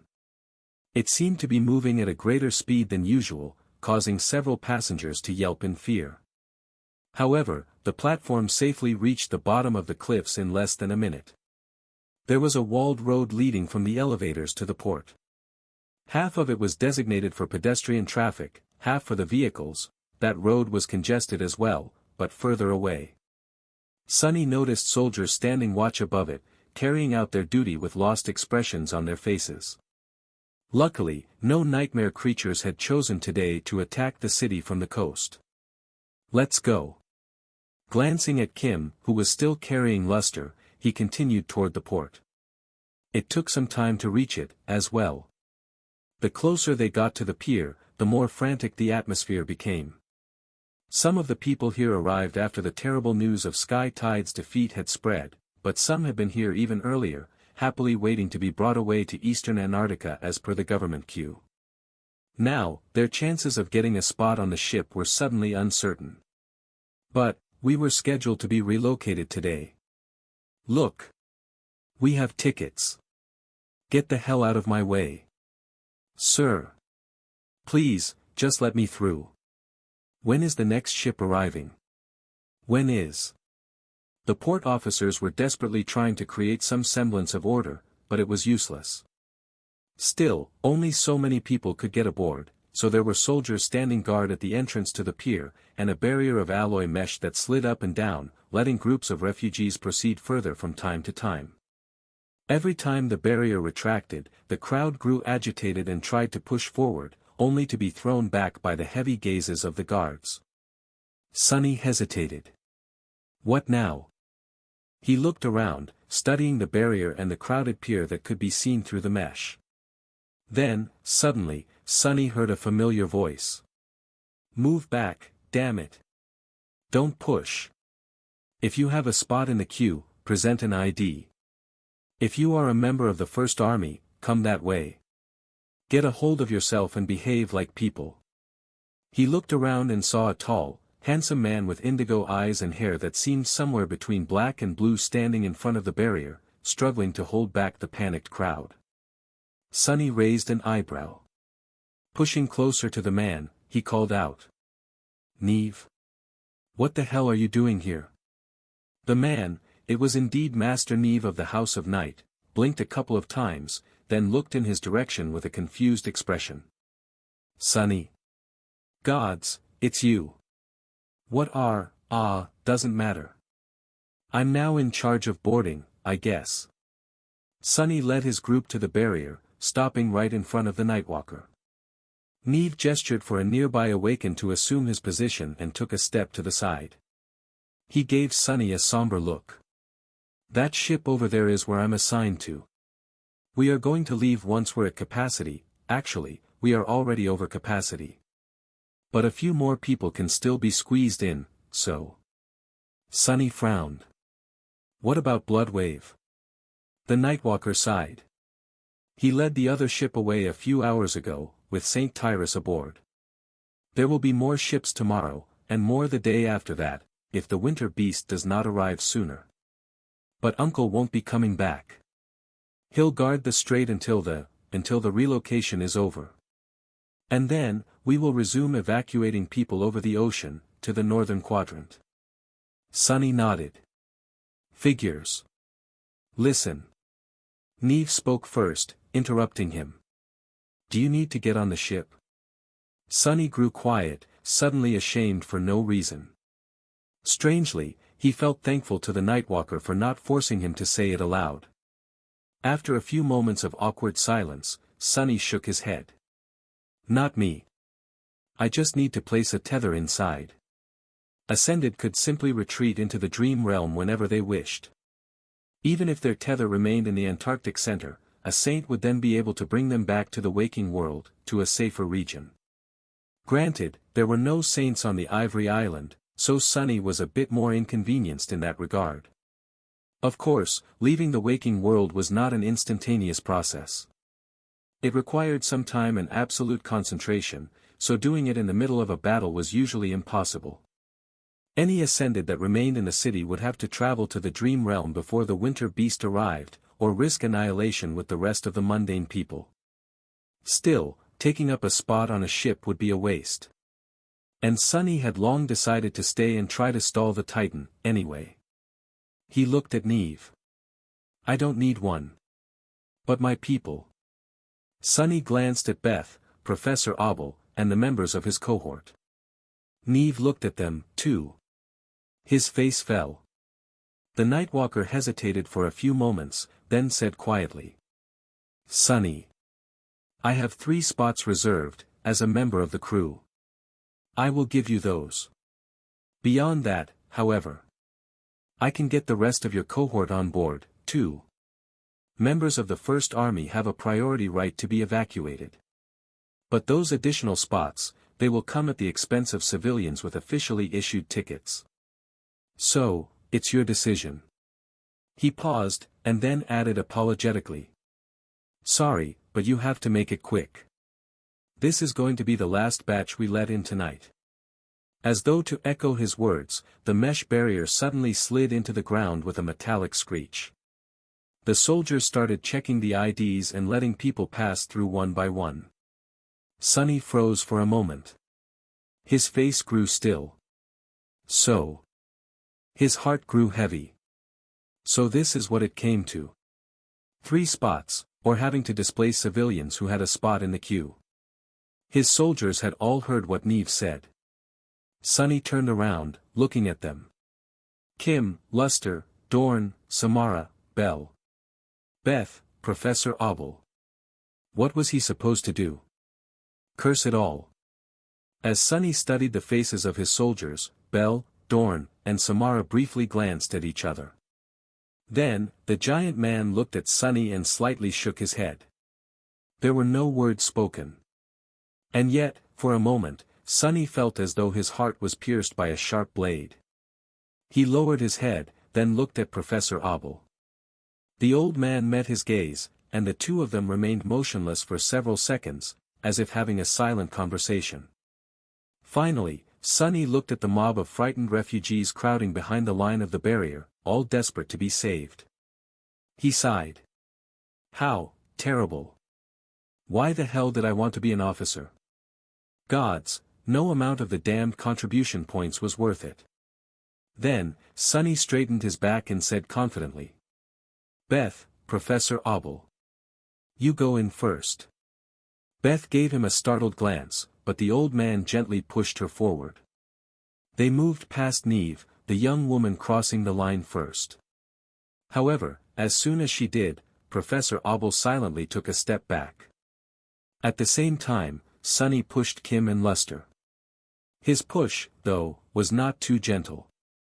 The two stumbled past Neve, ending up on the other side of the line, too. They were one of the last people to be let through. A moment later, the barrier rose with a screech, and a wall of alloy mesh cut off the pier from the rest of the port. Sonny, Professor Abel, Samara, Dorn, and Bell remained on one side.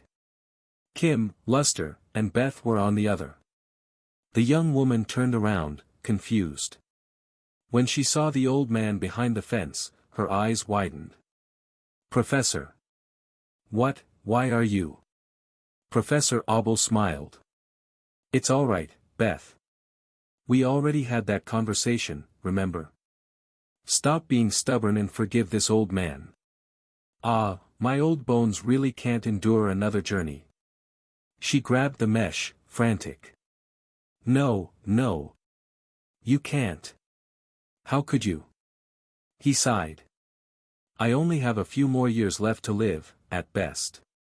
Beth. I might have accomplished a lot in this life, but it's coming to an end. The old man chuckled. You will accomplish even more, given time. What, do you think I was already brilliant at your age? Gods, no. I barely knew how to tie my shoes. Letting someone young take my place is a privilege of mine, especially someone like you, or awakened Kim over there. Beth stared at him for a few long moments, her eyes glistening. Then, she turned to Sonny. Sonny, what about? He scoffed. I'll be fine. It's like you don't know me. There's not a single selfless bone in my body, so you don't really have to worry about my safety. At that point, Kim finally spoke. Captain. Sonny glanced at her and frowned. You keep Luster and Beth safe. Who knows what will happen?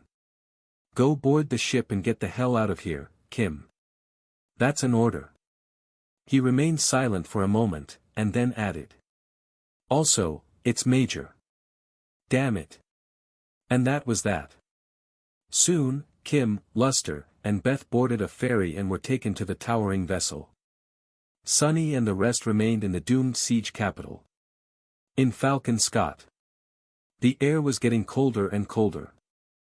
After things were settled, Sonny did not really know what to do. Professor Abel wanted to go back to the dormitory, for now, so Sonny asked Bell, Dorn, and Samara to take the old man there. After that, they were supposed to return to the barracks. Left alone, Sonny remained motionless for a few minutes, then used Shadow Step to sneak aboard Neve's ship. Placing a tether there did not take him much time. After the invisible mark was created, he used the same method to return to the port fortress. It was already night. Of course, night and day were absolutely the same during the long winter, here in Antarctica. Still, it meant that the winter beast would arrive in around 12 hours, at the earliest, and in no more than 40 at the latest. Sonny slowly made his way back to the elevators. No one was moving in the opposite direction of the port, so he did not have to force his way through the crowd. He just walked slowly, moving aside to let vehicles pass from time to time. The elevators were going up entirely empty, as well. His lonesome figure startled the crowd of people waiting for the platform to arrive at the upper transfer station. Sonny spared them a heavy glance, then sighed and dissipated into the shadow. He had no desire to travel through the mob again. To waste as little essence as possible, he simply glided through the darkness and appeared some distance away, in the shadow of the city wall. Then, he used a lift to reach the battlements and finally escaped the panicked sea of people. From here, he could see the vast expanse of the city. Falcon Scott was bathed in darkness and suffused with stark artificial light. Snowflakes danced in the frigid air, and above it all, the ghostly aurora swirled like a celestial river of ghostly flames. Countless stars shone coldly high above. Sunny looked at the dreamlike scene for a few moments, then sighed. How come it looks so beautiful? On the other side of the wall was the ocean. He could see the port below, the overflowing mass of people within it, and the lone battleship towering above the dark waters. Sunny walked along the length of the wall, keeping his eye on the vessel. There were soldiers standing watch on the wall. Strangely enough, none of them seemed in a hurry to leave their posts. In fact, he could feel a strange mood permeating the air. The crowd of refugees below was almost frenzied, but here on the battlements, the members of the First Army were almost tranquil. It was not the resigned tranquility of desperation either, just unvarnished calmness of people who had been through hell and did not fear the end. Soon, he heard one of the soldiers say, "Look! It's moving." Sunny could see it, as well. The battleship was finally departing. The titanic chain rattled as it rose, soon revealing a massive anchor. Then, slowly, the giant vessel started to move, distancing itself from the port. Its departure caused the people packed into the fortress to cry out, the litany of their voices flying on the wind to reach his ears. A raspy female voice responded to the soldier. "Poor guys, I feel bad for them. It's too damn cold." The first, male voice sounded again after a moment of silence. "Yeah. I hope someone in the port will have enough sense to hand out food, blankets, and something hot to drink. Speaking of something to drink, give that thing here." Sunny frowned. "Wait, don't those voices sound familiar?" He looked at the pair of talkative soldiers. One of them was a man in the uniform of the First Army, the other was an awakened woman wearing a beautiful enchanted robe.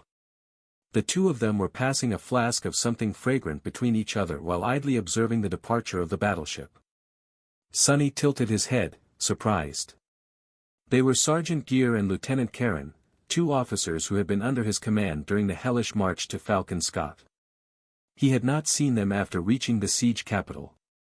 Sunny hesitated for a moment, then said, "Hey, you." Karen flinched and grabbed the parapet of the battlement with both hands. Her face paled a little. Gear, I think I drank too much. I just heard the devil calling out to me." The mundane soldier scoffed. "Ain't no way you are drunker than me. Aren't you awake and supposed to be stupidly tough? Though, I thought I heard him too. Weird." Sunny sighed. "That's because I'm standing right behind you." Both of them slowly turned around and stared at him for a few moments. Then, sincere smiles suddenly appeared on their faces. "Captain. Sir. You're here too." He rolled his eyes, then came closer and leaned on the parapet beside them. "Yes, I'm here too." After the caravan reached the city, the soldiers and awakened he had led were absorbed back into the First Army and sent to reinforce the garrison. He had met a few here and there during the siege, but largely, Sunny had no idea what had happened to them. It was strange to see Gear and Karen again. He studied them for a bit, then asked. "The two of you did not board the ship?" Sergeant Gear hesitated, then shrugged relaxedly. No. It just feels weird, to leave all these people behind and run away. Actually, pretty much no one I know went and took a spot for themselves. Most of us First Army grunts are staying." He took a sip from the flask and chuckled. "It's like we all made a weird suicide pact."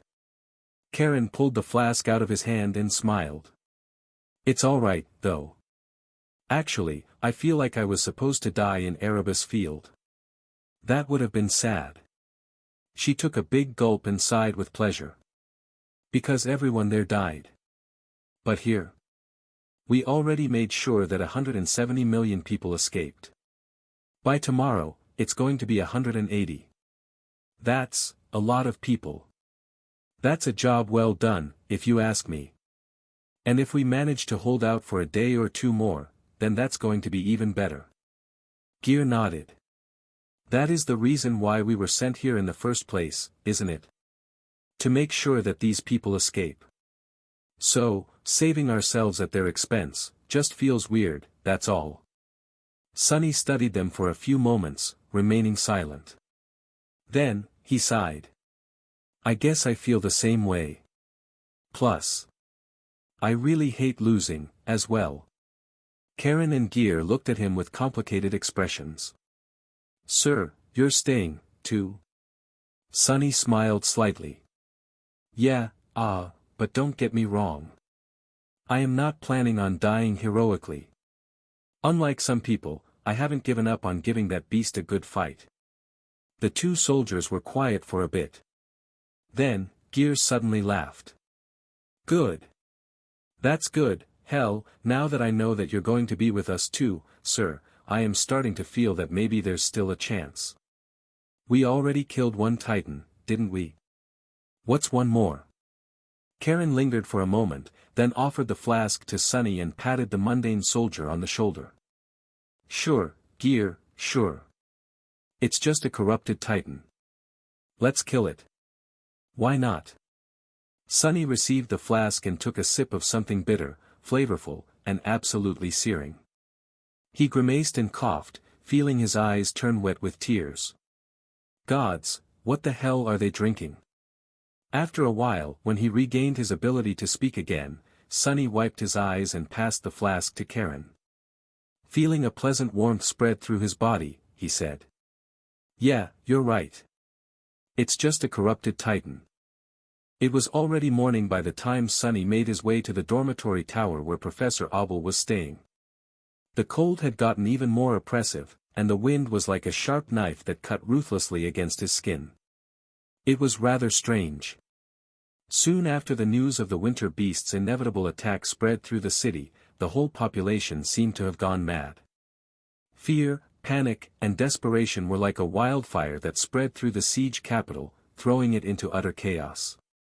For a while it was as though Falcon Scott had turned into a wounded, frenzied beast. But now, a strange calmness permeated the snow-covered streets. Even near the port, the mob had become meek and docile. A few more ships arrived, and a few more millions of people were taken away. The rest either surrendered themselves to fate, or gave up completely. As soon as they let go of hope, their fear disappeared.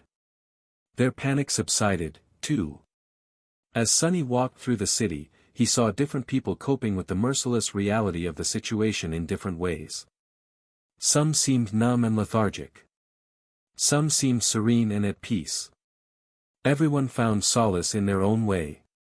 He even saw groups of people climb to the roofs of the highest buildings, carrying chairs, portable heaters, and food.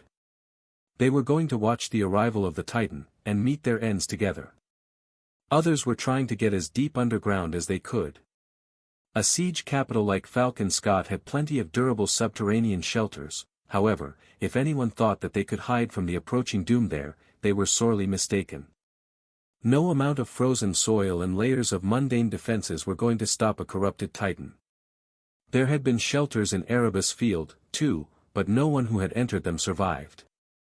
And Goliath was in no way a match for the winter beast. As for Sunny himself, he had not given up yet. He still had some will to fight left in him. He had spent these hours trying to come up with a way to, if not defeat the abominable horror, then at least tie down and stall it. Sadly, Sunny saw no way to win, no matter how hard he looked. The enemy was just too strong, and his bag of tricks was all but empty. There was no time to prepare anything, and even if there were, he was not sure that he would have been able to pull another miracle out of thin air. Killing Goliath was already an astonishing feat. In the past, before the transcendence of the first saints, it had taken all of clan valor decades to slay a fallen Titan. But Sunny destroyed the dreadful stone colossus in a single second. If he had been a couple seconds slower, the city would have probably already been destroyed. That was how terrifying titans were. The further one walked on the road of ascendance, or corruption, the greater the distance between individual steps. There was a vast chasm between a terror and a titan, and an even more boundless abyss between a fallen and a corrupted one. So, Sunny had not come up with a single good idea. His own strength was insufficient, and there was no one stronger around to borrow it from. Is it really hopeless? Despite it all, he was reluctant to accept that fact. And yet, a shadow of doubt was weighing on his heart. As Sunny was approaching the dormitory tower, his thoughts wandered to Gear and Karen. His mood turned dark as he remembered all the people he had brought to Falcon Scott, and how much effort had gone into preserving their lives. Where were they now? The nameless sleeper, the kid who had called him uncle once, the brave soldier who had lost his arm to the devouring cloud. Had they been evacuated? Or were they still out there, somewhere, within the doomed city?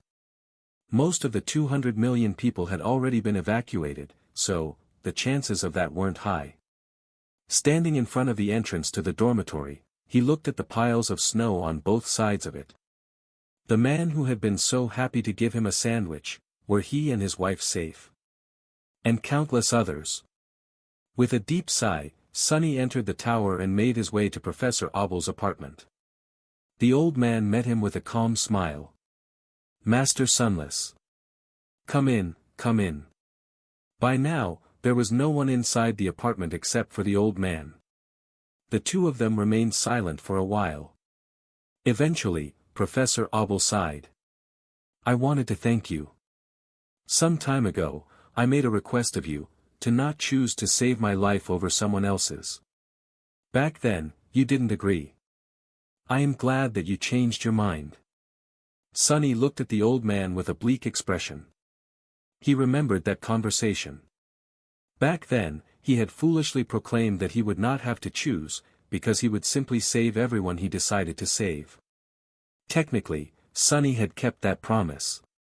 The convoy had made it to Falcon Scott, and although there were some casualties, he never ended up having to put Professor Obble's life over that of other people. Who could have known that their woes would only grow more calamitous after reaching the distant siege capital? Sunny pursed his lips, and then said in an even tone. I am not going to lie, Professor. I am unhappy with your decision. After all the effort I've put into keeping you alive, you still chose to stay. It makes me feel as though all those struggles of mine were meaningless. They had not been, of course. Tens of thousands of people, and maybe even millions, were alive because of what Sunny had done. But millions of people were faceless. To him, Professor Obble had long become somewhat of a personification of all the mundane humans the First Army was meant to save. Him and Beth. The old man smiled wistfully. I knew that you would feel that way. People who are as principled as you, young man, are a rare breed. They can't help but feel responsible for the entire world. However, the world is too vast, Major Sunless. You can't defeat it all by yourself. And you shouldn't be forced to, either. Sunny looked at him with surprise. Now, that is amusing. He couldn't help but snort. Principled. Me? Professor, you are deeply mistaken. I have no principles to speak of. I am just stubborn, spiteful, and a little bit mad. That's all there is to me. The old man laughed. If you say so, young man, anyway, you must be really busy. I won't keep you. However, I do have one last favor to ask. Would you mind escorting me to the communication array? My work schedule is technically suspended, but a bunch of us old engineers decided to gather there. Who knows, maybe we'll even manage to restore function to the whole thing. In any case, it will be an extremely interesting problem to solve. I already have a few ideas. Sunny stared at him for a few moments, then silently nodded. Together, they left the dormitory tower and ventured through the streets of Falcon Scott, chatting idly as they did. Time seemed to slow down a little. Nevertheless, they eventually reached the base of the communication array complex, where a dozen or so old men and women were standing, waiting for the latecomers to arrive. Some of them waved to Professor Abel, calling out to him with boisterous voices. The old man waved in response, then turned to Sonny and smiled. "We're here. Thank you very much, young man, for everything." Sonny felt as though a lump was stuck in his throat. He lingered for a few moments, then forced out a few words. "Don't mention it. And, thank you, too, Professor. Please, stay safe." Professor Abel patted him on the shoulder. "You must survive, Major. Don't hesitate to save yourself, when the time comes. Farewell." With that, he smiled one last time, then turned away and headed to the other old engineers. They welcomed him with friendly greetings. Sonny remained motionless for a while, then turned away, too. Damnation. Gritting his teeth, he shivered in the cold and started walking. The shadow weighing on his heart had become heavier. He found his soldiers calmly preparing for the nearing, and most likely their last, battle. Sonny had chosen the members of his cohort based on their mental resilience, but even still, he was surprised and slightly disturbed by how nonchalant all three seemed. Samara had lost her rifle, but was now in possession of Kim's carbine. She was sitting on an alloy crate, silently charging one bullet after another with essence. Bell was sharpening his sword with a vague smile on his face. Memories did not need to be sharpened, but the swordsman had a habit of doing so anyway. Dorn had been wounded by the scavenger. The deep cut on his chest had already been dealt with by an awakened healer, but he was yet to fully recover. The giant man was moving his shoulder through a set of stretching exercises, wincing from time to time. His sledgehammer was nearby, its handle leaning against the wall. When Sonny entered, the three awakened glanced his way and saluted. "What's the news, sir?" He shook his head. "No news yet. If we're lucky, the bastard will show up tomorrow. If we're not, it will be here today." Sonny remained silent for a few moments, then added. "In any case, we will have to deal with the blizzard first. Keep those charms I gave you summoned. Protection against cold is going to play a big role when the winter beast comes." Sonny possessed the memory of ice, but he had also created lesser versions of the ascended charm for each of his soldiers. Those memories were not as potent, but also required much less essence to sustain the enchantments. They nodded, summoning the artificial charms. Looking at his soldiers, Sonny couldn't help but feel a hint of fear. He had only known these people for a few months, but they had gone through a lifetime of struggles together. Even if he wasn't responsible for their lives, he would still have been fiercely reluctant to see them die. Bell, Dorn, Samara, they were admirable warriors each. More importantly, they were his people. Sonny sighed. "You just had to go and stay, huh?" He had been fully prepared to have Neve load the whole cohort on the ship, but the three awakened silently refused. Staying in Falcon Scott was their choice. Bell looked at him and grinned. "Sure, sir. That's our job." Samara simply nodded, choosing not to say anything in her usual manner. Dorn chuckled. "We did. But aren't you here too, Major?" Sonny winced. Of course, it wasn't the same. He was an ascended, and one ridiculously hard to kill on top of that. His soldiers, however, were merely awakened. They were not nearly as resilient. "Yeah. I am." Bell put his sword away, the smile slowly disappearing from his face. The swordsman remained silent for a few moments, looking at him with an uncharacteristically serious expression. A heavy atmosphere settled in the barracks room. Eventually, he said. "There is something I wanted to ask you, though." "Sir." "You don't have to answer, of course." Sonny frowned. "What is it?" Bell hesitated for a bit, then asked thoughtfully. "There are rumors going around, that you're dating Mongrel. But Mongrel, she is your echo. What's that all about?" Sonny stared at him, speechless. What the hell are you on about, fool? I'm not dating anyone. The swordsman suddenly threw his head back and exploded with laughter. I see, I see. Dorn gave him a disapproving look and let out an exasperated sigh. That guy. Sonny shook his head, suddenly feeling an urge to laugh, too. He's crazier than me. Gods. If you're done, Belle, let's discuss strategy. Some time later, Sonny walked outside to get some fresh air. The air was much cleaner in Antarctica. After all, it would be a waste to remain inside all the time, even despite the cold. As Sonny stared at the distant sky, he suddenly noticed a black bird looking at him from a nearby roof. Then, he heard the sound of approaching footsteps. Sonny. There you are. Master Jet appeared from behind a corner and walked over to him, then stopped, her icy blue eyes full of coldness that was even more chilling than the polar night. He looked at her, then smiled. Here I am. She sighed. I sent all the information we have about the winter beast to your communicator. Did you read it? He nodded. Sadly, there was little known about the Titan and its abilities. Even though St. Tyrus had spent months suppressing the creature, most of their drawn-out battle had not been a direct one. The winter beast had shown an eerie ability to control cold, snow, and wind.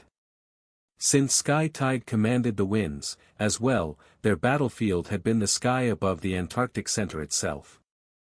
It was precisely because the Titan's most dreadful power had been continuously countered by St. Tyrus that no one knew its true extent. It had to be tremendous, though, considering that the mere presence of the creature was distorting communications across the entire region. All Sonny and Jet could do was make educated guesses. She hesitated. Good, then. After that, both fell silent. Sonny looked at Soul Reaper, remembering the past. She was the first person he had met after surviving the first nightmare. Back then, Jet looked like an unreachable goddess to him. Seeing her cold beauty, he had been stunned. Luckily, she promptly slapped some sense back into him. After that, Master Jet was always in the background of his life, arguably saving it on more than one occasion with her advice and slightly jaded wisdom. And now, they were equals. It was funny, the two of them had only met a few years ago, but Sonny felt as though he had known Jet all his life. Maybe because those years felt like several lifetimes. He sighed, then suddenly asked. Master Jet. I've always wanted to ask. Why did you really join the government? Considering your abilities and character, the legacy clans probably showered you with offers, and incredible ones, at that. Hell, you must have received a special strategic asset designation, as well. They had briefly talked about it in the past, but Sonny always felt that he did not know the full truth. Soul Reaper looked at him with a surprised expression. What? Where did this come from? He chuckled. Just curious, that's all. Jet remained silent for a bit, then scoffed. Well, all right. But you are really overestimating me. A special strategic asset? I wasn't even designated as a simple strategic asset. Sure, my aspect was a dangerous and unique one, but other than that, I was completely unremarkable. I was foolish, timid, and unsure of myself, too. It was only later, much later, after being beaten by life over and over again that I got rid of some of my foolishness and bloomed into this awesome and incomparably majestic figure you see in front of yourself today. Satisfied? Sonny smiled. I guess. After a few moments of silence, he asked. Do you regret it, though? The path that you took? She looked away, a thoughtful expression appearing on her face. Master Jet pondered his question for a bit, then shrugged. Her voice was calm. Ours is a bitter life, Sonny. From the outskirts of NQSC to here, it has often been bitter, and only rarely sweet. A life like that, it would be a waste, to make it taste more bitter still with regret. So, no. I might be unsatisfied with many things, but I would never waste my time on regret. Jet looked at him and raised a brow. Why? Are you feeling regretful about something? Sunny laughed. Honestly? Right now, I am regretting pretty much every single decision I've made in my life. She stared at him blankly, then rolled her eyes. Well, get over it. We have a Titan to fight. And so they did. The temperature continued to plunge, and the winds grew more and more frenzied, howling through the streets of the siege capital like hungry wolves. Faster than everyone had hoped, only a few short hours later. The winter beast had reached Falcon Scott. The remains of the field army sent to the Antarctic Center gathered into a formation after marching across the giant crater. The hill-like stone corpse of the fallen Titan Goliath, the pit created by the enormous explosion, and the city with millions of defenseless humans sheltering inside were now behind them. In front of them were a vast field of snow and the towering peaks of the mountains. There were around 20,000 mundane soldiers, some of them piloting the mighty war platforms, and 1,000 or so awakened gathered in front of the crater. Just like Gear had said, very few members of the First Army had used the priority right to be evacuated ahead of civilians. Most had remained, and were now preparing to face a dreadful foe. The Winter Beast. The plan of the battle was rather simple. The creature's physical body was rumored to be hidden at the heart of the blizzard, protected by hurricane winds and murderous cold. To prevent it from reaching the siege capital, the army was going to advance into the snowstorm and confront the Titan. Neither mundane soldiers nor the awakened had any hope of actually damaging a corrupted nightmare creature. Luckily, an abomination that mostly relied on unnatural powers to kill its prey could not be too formidable in a physical confrontation. The few masters who still remained with the army had a good chance of wounding, or even slaying it, if they could get close enough. The role of the soldiers and the awakened was to bury the Titan under their bodies and distract it, hopefully giving the Ascended an opportunity to strike. No one knew if the plan had even a theoretical chance of working, but it was their best chance. Aside from Sunny and Jet, there were two more masters who had both survived the previous weeks of the siege and chosen to stay and fight. The four of them were spread across the formation, each commanding one of the 4 brigades. Nightmare was still slumbering because of the wounds he had received during the previous battle, but Saint, maybe due to the mantle of darkness, had already recovered. However, Sunny did not summon her yet. He wanted to keep his strongest weapon at hand in case things went wrong. If the army was unsuccessful in their desperate gamble to breach the wall of the blizzard, he would send one of his shadows ahead, to allow the taciturn knight to emerge from it near the Titan and engage the abomination in battle. That was his last resort. Even still, Sunny did not know if Saint would be able to do anything. That was the main problem, none of them knew anything for sure. The Winter Beast was just too unknown and mysterious. Chances were, every single one of them would die long before catching a glimpse of the Titan's true body. Curse that fiend. Sunny was standing in front of the brigade of grim-faced soldiers who were now under his nominal command. The members of his cohort were right behind him, and behind them were the rest of the awakened. The mundane soldiers were at the back of the column, comprising most of it. All of them were looking ahead, struggling against the cruel winds. In front of them, a cloud of snow was descending from the mountains, slowly blotting out the sky. It was like a swirling white wall was slowly erasing the world. With each second, the winds were growing stronger, and the terrible cold was becoming more unbearable. The blizzard was coming. Sunny sighed, then looked over his shoulder. Get ready. Without Kim, the members of his cohort lost the ability to borrow his sight. Each of them had summoned a luminous memory, and so had the rest of the awakened in the brigade. The mundane soldiers, too, were equipped with various light-producing devices. Beams of powerful spotlights shot into the darkness from the shoulders of the towering MWPs. The brigade appeared like a river of light in the middle of a sea of darkness. The harrowing snowstorm was getting closer and closer. Advance. Sunny took the first step forward, and the soldiers followed. The war platforms prepared their flamethrowers. Since the Titan's most fearsome weapon was cold, today, these armaments were more valuable for their ability to create heat, not for their destructive potential. On both sides of the brigade, 2 more rivers of light flowed forward, one commanded by Soul Reaper Jet, one by an ascendant that Sunny had met a few times, but did not really know. A few moments later, the snow was upon them. Sunny shivered, feeling a merciless chill permeate his body. Even with his elemental resistance and the help of the memory of ice, he was shocked by how ferocious the cold was. He could only imagine how terrible it was for the rest of the soldiers. It had never been the same the previous times Sunny encountered the wandering blizzard. Now that Saint Tyrus was not suppressing the winter beast, it had fully unleashed its power, causing the world itself to become its tool. This snowstorm was not an aftereffect of the Titan's presence on the landmass either. It was directly created by the frozen horror. In fact, the snowstorm itself was the horror. It was as much a part of the winter beast as the physical body hidden in the heart of the blizzard was.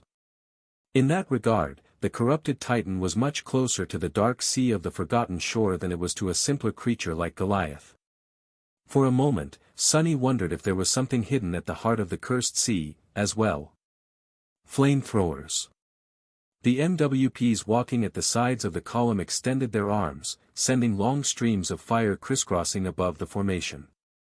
It was as though a flaming cage was created around the brigade. For a few moments, the cold receded slightly.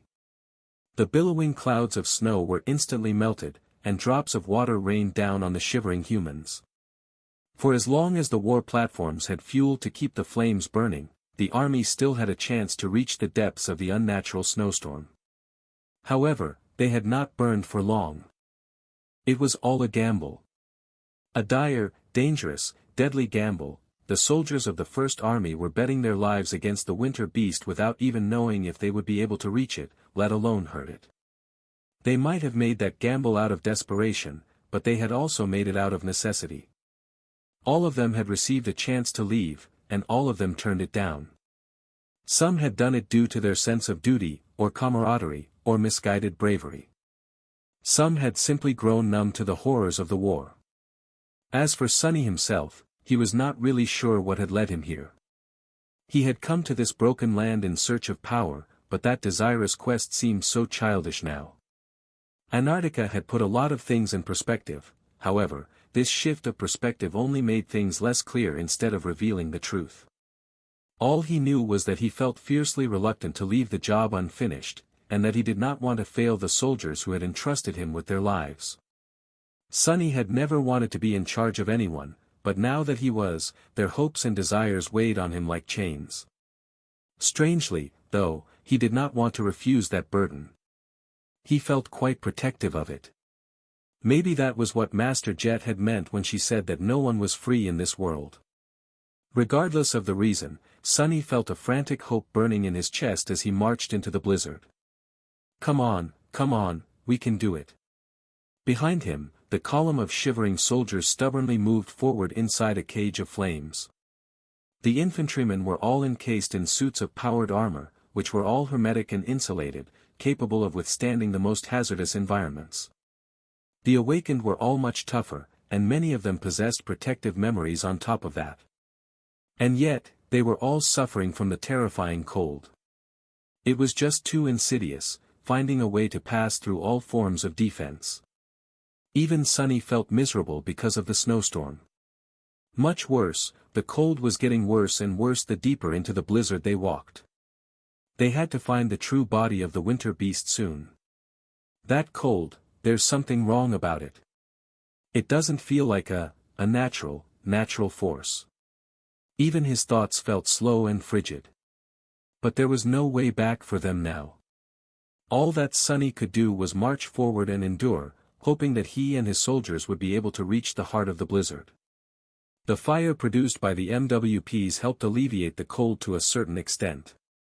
But then, slowly, the heat of the furious flames started to feel less and less substantial. The flamethrowers were still spouting long streams of burning fuel, but it was as though the fire itself had been robbed of its warmth. How could fire be cold? Sunny did not know, but he felt as though the flames now contained no heat whatsoever. They were like predators that had lost all their teeth. Curse it.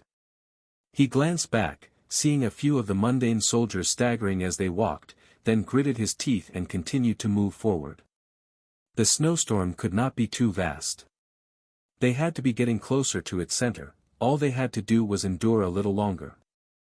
Suppressing a hint of fear, Sunny sent his shadows to scout ahead. As soon as his body lost their support, the cold assaulted it with renewed strength. He cursed quietly and concentrated on resisting the furious blows of the hurricane winds. Behind him, the awakened and the mundane soldiers were shielding their faces and leaning forward to withstand the force of the storm. Even the towering war platforms were struggling to keep their balance. They had great mass, but also a much larger surface for the wind to attack. The pilots controlled their lumbering machines with intricate skill, keeping them upright and moving forward. The shadows flew into the storm. Even though it was almost impossible to see through the raging snow, they had other ways to perceive the world. Sunny hoped that at least one of them would be able to discover the true body of the winter beast. After all, searching for it was not hard. All he had to do was follow to where the cold was most dreadful. The closer one got to the heart of the blizzard, the more terrible the unnatural cold would become, and indeed, his shadows were able to discover the right direction soon. They all failed to reach the eye of the storm, though. Sunny felt a little shaken when he realized that, further into the blizzard, even the shadows started suffering from the merciless cold. It made no sense, since shadows were incorporeal beings, but it was nevertheless true. Once they flew sufficiently deep into the snowstorm, the power of the winter beast seemed to transcend logic and reason. It was capable of freezing even those things that should have been incapable of being frozen. How can it? To his horror, Sunny realized that the frigid slowness of his thoughts was also not just in his imagination. If the corrupted Titan was capable of affecting shadows with its powers, why wouldn't it be able to affect minds? Nothing within the winter beast's snowy domain could avoid being pervaded by its power. Recalling the shadows, Sunny shuddered and continued to walk in the direction they had discovered. Every step he took felt heavier than the last. Behind him, a soldier fell to the ground. Others tried to help the soldier stand up, but it was of no use, the man was not moving. His comrades had no choice but to abandon their futile attempts. The column flowed past the motionless figure, and soon, it was swallowed by the haze of the blizzard, disappearing from view. Not long after that, someone else dropped down. Sunny felt dread settle in his heart. No, we need to keep going. I refuse. I refuse to give up. I refuse to believe that the abomination's power cannot be broken. He continued to walk with an ugly expression on his face, leaning low to resist the shattering wind. Soon, more people fell into the snow. Sunny could feel their shadows turn lifeless in the distance. Every death cut him like a knife. It was only the mundane soldiers at first. Then, one of the MWPs staggered and froze, depowering. A moment later, a powerful squall crashed into it, making the towering machine sway and collapse. Eventually, even the weakest of the awakened started dying. And then the strongest of them. Engrossed by grim fearlessness and dogged determination, the brigade continued to struggle forward. The other brigades were advancing into the blizzard by its side, too. However, their rate of progress was becoming slower and slower. The closer they got to the heart of the snowstorm, the more murderous the cold became, the stronger the winds grew, and the harder it was to make even a single step forward. It felt as though an irresistible force was pushing Sunny back and at the same time trying to sap him of his very life, battering his body with blades of wind and ice. Damn it.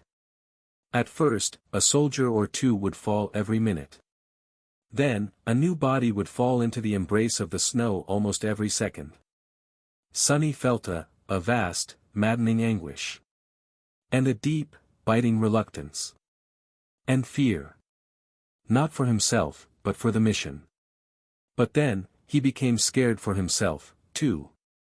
At some point, Sunny realized that because of the diabolical cold that permeated his mind, he could no longer feel his dream realm anchor. It still existed there, somewhere, but it was as though the mystical connection was distorted by a hazy wall of snow. Sunny could not sense the anchor, and could not reach for it. He had nowhere to run, just like the rest of his soldiers. Are we going to lose, just like that? The thought filled him with indescribable anger and grief. He could tell that they were getting closer to the heart of the blizzard. They were not too far away, now. But the snowstorm had become just too calamitous. Sonny had lost count of how many soldiers he had lost. In fact, his senses, even the shadow sense, were slowly failing him. He could not see too far, and he could not perceive too far. The world had narrowed down to a hazy sphere of 12 meters, while everything else was obscured by snow. In that sphere, there were only a few awakened. As far as he knew, everyone else might have already succumbed to the ruthless cold. Gods, it can't be like this, it can't be, damn it. In his heart, Sonny would have been able to accept if they had reached the true body of the winter beast, but failed to defeat it. But the idea of being wiped out without even making it to the eye of the storm was enough to drive him insane. Damn it, damn it, damn it all. But in the end, that was exactly what happened. Eventually, still surrounded by the wall of howling snow, Sonny realized that he could hardly make even a single step forward. He had lost sight of the brigade and did not know if any of his soldiers were still alive. There were only 3 awakened beside him. Belle, Dorn, and Samara. And with each second, still, the cold was growing more harrowing. He closed his eyes. Admit it. Sonny hesitated, staring into the blizzard. Admit it. You lost. He shivered. You fool, what else did you expect would happen? It was almost as if the sin of solace was talking to him. But, no, those were only his own thoughts. He had not even summoned the jade sword yet. His own thoughts were much more damning. Sonny let out a soft sigh, then turned around and looked at his soldiers. The members of his cohort were standing close to each other, bits of ice covering their hair. Their luminous memories had grown dim and weak, and their lips were blue. Their eyes, however, were much more calm than his own. Sonny studied their faces for a few moments, trying to come up with a solid thought. Eventually, he simply whispered. I'm sorry. Bell smiled with the corner of his mouth, then slightly shook his head. That action alone seemed to take something out of him, and the swordsman swayed slightly. Samara reached out to support him, and he placed a hand on her shoulder, gripping it tightly. Dorn struggled a little and turned to face them. He gave his fellow awakened a warm nod, then kept looking at them without saying anything. Maybe he couldn't. Sonny remained motionless, watching. He watched them slowly grow still. And then, he watched as the spark of life was gradually extinguished inside them. Samara was first, and then Dorn. Bell was the last to go. Only when their shadows had turned lifeless and empty did Sonny allow himself to dissipate into the darkness, escaping the murderous cold. In the embrace of the shadows, the power of the winter beast was not nearly as overwhelming. It could still reach here, somehow, but in a weakened state. Sonny howled with sorrow and fury as he flew deeper into the blizzard. Even if everything was lost, he still wanted to try and reach the wretched abomination. He wanted to hurt, break, and kill it. But he failed. Even if the cold was not as terrifying in the shadows, it was still there. And the closer Sonny got to the heart of the blizzard, the more annihilating the cold became. He still persisted forward, feeling his very soul freeze and start to grow still, dying, for a time. He almost made it. Eventually, though, Sonny had to turn back. He ran away. He ran away and hid himself, waiting for the snowstorm to pass. He survived. The winter beast came. And then, it left. The last citadel of humanity in the Antarctic center, Falcon Scott, had fallen to the chain of nightmares. The harrowing blizzard had swept through it, freezing the whole city solid and killing everyone inside. Sonny had heard that a long time ago, during the dark times, or maybe even before that, the whole of Antarctica was covered by ice. It had been a land of perpetual winter, cold, and snow. After the corrupted Titan wiped out the last human settlement and retreated back into the mountains, as if satisfied to be the sole sovereign of the region, the landscape looked just like that, again. The city was drowning in snow. The buildings emerged from it, encased in ice. Below the cliffs, a large swath of the ocean was frozen, as well. A gargantuan battleship was stuck in the ice, still anchored, the people aboard it all dead. Everyone was dead. Except for Sunny. His soldiers were dead. Millions of civilians were dead. Professor Abel was dead, too. But he was alive, and not even wounded. Sunny had remained in the shadows for a long time, only emerging from them after his essence almost ran dry. And now, he was digging a grave. The earth itself was frozen solid, so his task was not an easy one. He had to summon the sin of solace, and use the beautiful jade blade to dig. Sunny was standing in a shallow pit, deepening it. His movements were fast and purposeful. Angry tears were streaming down his face, turning into ice before falling to the ground. He was not alone, either. A vague shape that looked a lot like him was sitting on the edge of the pit, staring at him somberly. It had his voice, too. "Look at you go." Sunny gritted his teeth, ignoring the sin of solace. The cursed sword remained silent for a while, observing him. Eventually, it asked. "So, did you find it? Conviction? Or whatever it was you've been searching for?" Sunny spared the vague shape a glance, then continued digging. No, I didn't find crap." He wiped his face with an elbow. "Actually, that's not true. I did find something. I found out that I was right all along." Sunny plunged the sword into the frozen soil and laughed. "Faith, calling, conviction, all those lofty words. It's all rubbish. It's all meaningless. People like Anvil of Valor and Key Song have conviction, and that conviction helps them achieve greatness. Well, where are they? What good did it do? Where the hell were they, huh?" He lowered the sword and stared at the vague shape with fury in his eyes. "Those great people go around playing with their great conviction, while little people like us suffer and lose our little lives. But what's wrong with having small dreams? All I ever wanted was to live a good life, and keep people I care about safe. What's wrong about that? Why do I have to have a great goal and soaring ambition to be allowed to exist?" Sunny remained motionless for a moment, then returned to digging. "I'll tell you why. It's because those bastards made it so, that's the world they have built. They can pursue their convictions and trample on millions in the process, because there's no one to hold them responsible. They can have their little wars while ignoring the death toll, no matter how much people die. Hate it. I hate it." Suddenly, he stopped, and then let out a small laugh. "Effie, she was wrong. Well, I can't blame her, she doesn't know Nephi's as well as I do. From the outside, it might really look like Neph draws power from conviction. And she does, too. But the truth is so much simpler. I mean, she told me herself. Back on the Forgotten Shore, years ago, Sunny had asked Nephi's why she wanted to destroy the spell. And her answer was very simple, indeed. Because I hate it. Because she hated it. She was going to destroy the spell because she wanted to, and she wanted to destroy the spell because she hated it. That was all." Sunny laughed again, then shook his head. "Fool. I'm such a fool." The vague shape sitting on the edge of the grave grinned.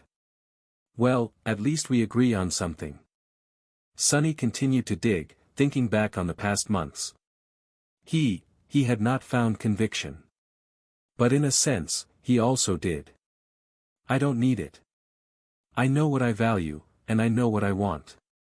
It might not be much, but it's enough. I am who I am, and who I am is enough. It's plenty." He looked at the vague shape, and made it disappear with a thought. Then, Sunny climbed out of the grave and looked at it.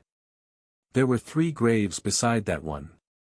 They all stared at Sunny like monuments to his failure. Slowly, he turned to the 4 corpses that lay on the ground a small distance away from the graves. After the winter beast left, he had returned to collect the bodies of Belle, Dorn, and Samara.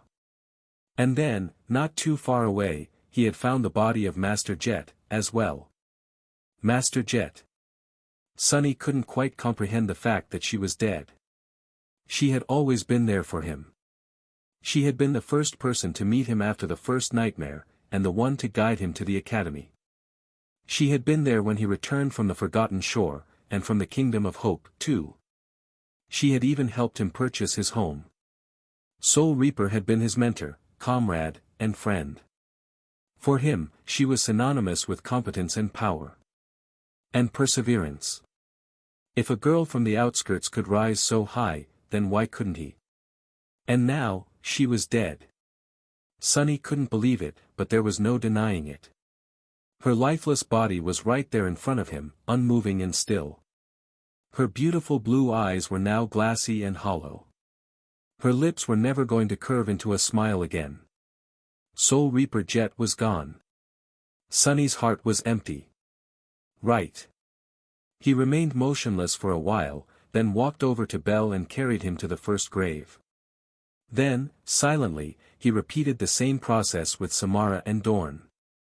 Master Jet was the last, but he couldn't bring himself to approach her body for a long time. Eventually, though, it had to be done. Feeling as though he was dead himself, Sunny approached Jet's corpse, then leaned down to grab it. The corpse stared at him with glassy eyes, and said hoarsely, "Kindly unhand me." Sunny sighed. "Don't worry, Master Jet. I am going to bury you well. There are no nightmare creatures around, yet, but they will come eventually. You wouldn't want to be eaten, would you?" "I surely don't." The corpse remained silent for a few moments. "Have you lost your mind, Sunny? Put me the hell down." He nodded. "Yes, yes. I did lose my mind, a little." "That's true." The corpse of Soul Reaper Jet continued to stare at him. "I should probably close her eyes. Do you need me to slap you again?" "Snap out of it, damn it." A small frown appeared on Sunny's face. Then, he suddenly dropped the corpse and flinched back, falling on his butt. What? "Master Jet, you're alive." The corpse remained motionless on the ground.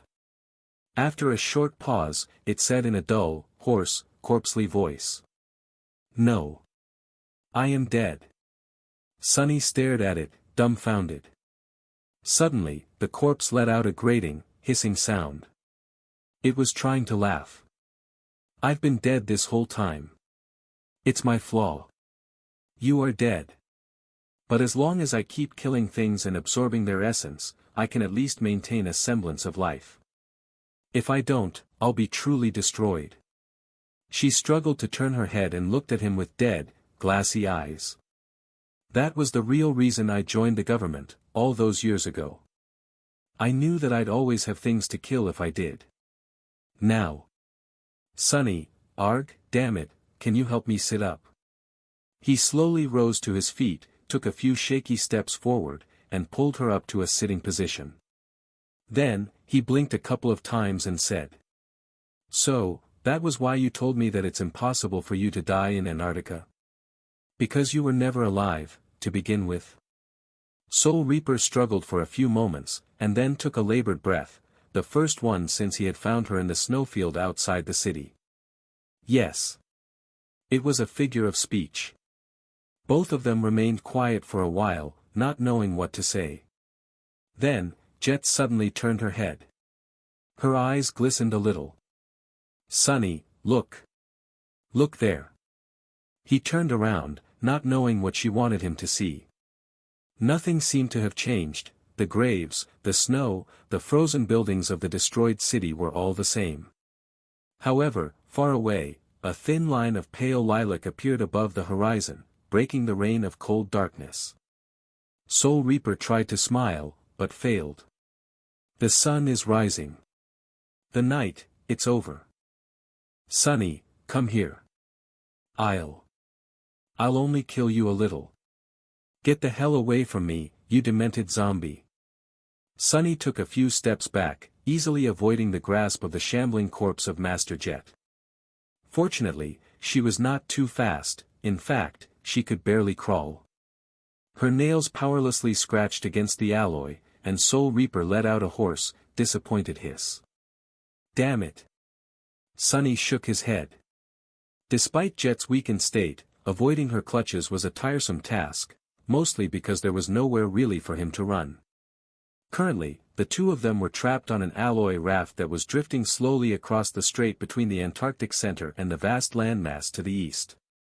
When Jet lost control of herself, all Sunny could do was endlessly circle the raft and wait for her to come to her senses. Come here, Sunny. I won't bite. He gave her a dark look, then picked up his chair, walked over to the other end of their improvised vessel, and calmly sat down. The length of the raft was no more than 10 meters, but for Soul Reaper, that was a vast distance right now. She stared at him for a while, then gave up and rolled on her back with a curse, looking at the sky with a resigned expression. When Jet remained still, she really looked like a corpse. And technically, she was, but at least in this cold, she was not a rotting corpse. One had to count their blessings. Unlike the souls of all awakened, hers was not able to generate essence on its own. Worse than that, her soul core was shattered and constantly leaked what little essence she had left.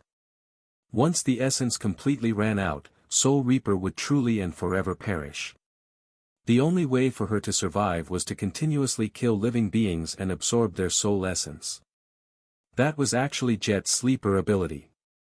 Her awakened ability allowed her to bypass all forms of physical defense and strike directly at the souls of her enemies, which was where her fearsome nickname, Soul Reaper, had come from. Her ascended ability was to slowly absorb shards of broken soul cores from those she had killed to build up and strengthen her own, both in terms of size and capacity. It also removed the natural limit of essence infusion that the flesh of most living beings had, allowing Jet to oversaturate her body with essence and achieve truly superb levels of strength, speed, and resilience. Hers was a supreme aspect. Sadly, right now, Jet had no essence to spare on strengthening her body. She barely had enough to keep it from collapsing entirely, and even that last reserve was slowly running out. Things had not gone well for them after the destruction of Falcon Scott. Even after the winter beast retreated into the depths of the Antarctic center, its dire influence remained. Neither Sunny nor Jet had been able to access their dream realm anchors, which meant that they could not escape from the waking world. Eventually, the two of them had been left with only one choice, to try and brave the strait. Actually, there was no need for them to even reach East Antarctica. All they had to do was sail far enough into the ocean to leave the area of influence of the corrupted Titan, which would allow both to return to the dream realm. That would still be dangerous, but not as dangerous as remaining in the winter beast's frozen realm. There were no ships coming, and no seaworthy vessels left intact in Falcon Scott. In the end, Sunny had been forced to improvise. The alloy raft they were currently drifting on, was not just a random sheet of light alloy. It was actually the covetous coffer. That memory of his possessed an enchantment called, mendacious coffer, which allowed it to mimic the forms of inanimate objects. Additionally, the size and intricacy of the simulacrum were dependent on Sunny's shadow core capacity. By now, he was very close to becoming an ascended tyrant, so obviously, that capacity was much greater than when he had first acquired the coffer. So, Sunny had turned it into a raft. It was much larger than the alloy chest the coffer usually looked like, at the expense of the complexity. Even better, the locomotive chiffonier enchantment allowed the raft to propel itself forward at a modest speed. Most importantly, though, the covetous coffer was an ascended memory of the fourth tier, and as such, it was tremendously more durable than even the strongest alloy would have been. If something attacked them from below, which had already happened a few times, the raft was not going to be destroyed unless the attacking nightmare creature happened to be truly terrifying. Sunny and Jet had ventured into the strait on top of the covetous coffer, hoping to leave the winter beast's area of influence in about a day. And, they had. Sadly, their situation did not really improve after that. As it turned out, there were numerous nightmare gates hidden below the cold waters of the ocean here. Perhaps there were too many, or perhaps their luck had just been truly atrocious, but even now, a week later, Sunny and Jet had yet to encounter a place where the call of nightmare would not instantly whisk them away if they tried to leave for the dream realm. At this point, it would be easier for them to actually reach East Antarctica. They had made it 2/3 of the way, already. The mighty battleships of the government fleet were able to make the trip in a day or two, but the covetous coffer was much slower, so, it was going to take them a few more days to make landfall. Sunny did not feel too much pressure. Saint was standing guard with Morgan's warbow in her hands, warding off most of the sea creatures. Sunny and Saint were capable of dealing with almost every normal threat.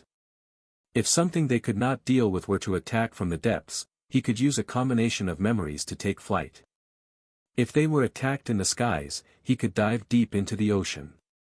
The only problem he had was that Jet would periodically lose her mind and half-heartedly try to kill him. Sitting in his luxurious chair, Sunny threw a look at Soul Reaper's unmoving corpse and sighed. Damnation. Sunny was not too worried about being able to reach East Antarctica. Unless something truly harrowing rose from the depths of the ocean to devour them, he was certain of his ability to either kill or escape it. However, he was worried about Jet. A week ago, she had been weak, but not nearly as weak as she was now. Her mental state was also getting worse. He knew that Soul Reaper had been intentionally starving her body of essence in order to conserve as much of it as possible, but still. Sunny did not know how much longer she would last. Right now, she was not even able to afford summoning a memory. Every drop of essence counted, and there was very little of it left in her shattered soul core. Which presented a problem. Saint was capable of killing most nightmare creatures that attacked them with her bow, and Sunny was not far behind her in terms of lethality. However, Jet was in no condition to kill anything. But despite that, as he considered his options, the corpse stirred, then started laboriously crawling in his direction again, demented lights burning in its glassy blue eyes. Come here, come here. Sunny stared at her with distaste, then shook his head and stood up. His shadow sense spread outward, encompassing as much of the world as he could perceive. He remained motionless for a while, allowing the corpse to draw dangerously close. Jet's hollow eyes glinted. Got you. Before she could grab his shin, however, Sunny sighed, and dove off the edge of the raft, disappearing under the cold water. The graceless dusk dissipated into dancing threads of black silk. Jet seemed startled by his disappearance. She fruitlessly clawed at the surface of the raft a couple of times, then grew still. He's gone. A hoarse sigh escaped from her bluish lips. She didn't inhale after that. By now, even breathing was a chore. She didn't really need to, anyway. The corpse remained motionless for a long time. Eventually, a black bird landed on the raft, hopped over to the corpse, and stared at it curiously. A few moments later, the crow tried to peck one of the glassy eyes out. Jet blinked. You stop that, crow crow, or I'm going to make you into a soup. The bird hurriedly jumped away, seemingly nervous. Soup. Soup. Its voice sounded indignant. Soul Reaper looked at the bird silently, then rasped. Did you find land?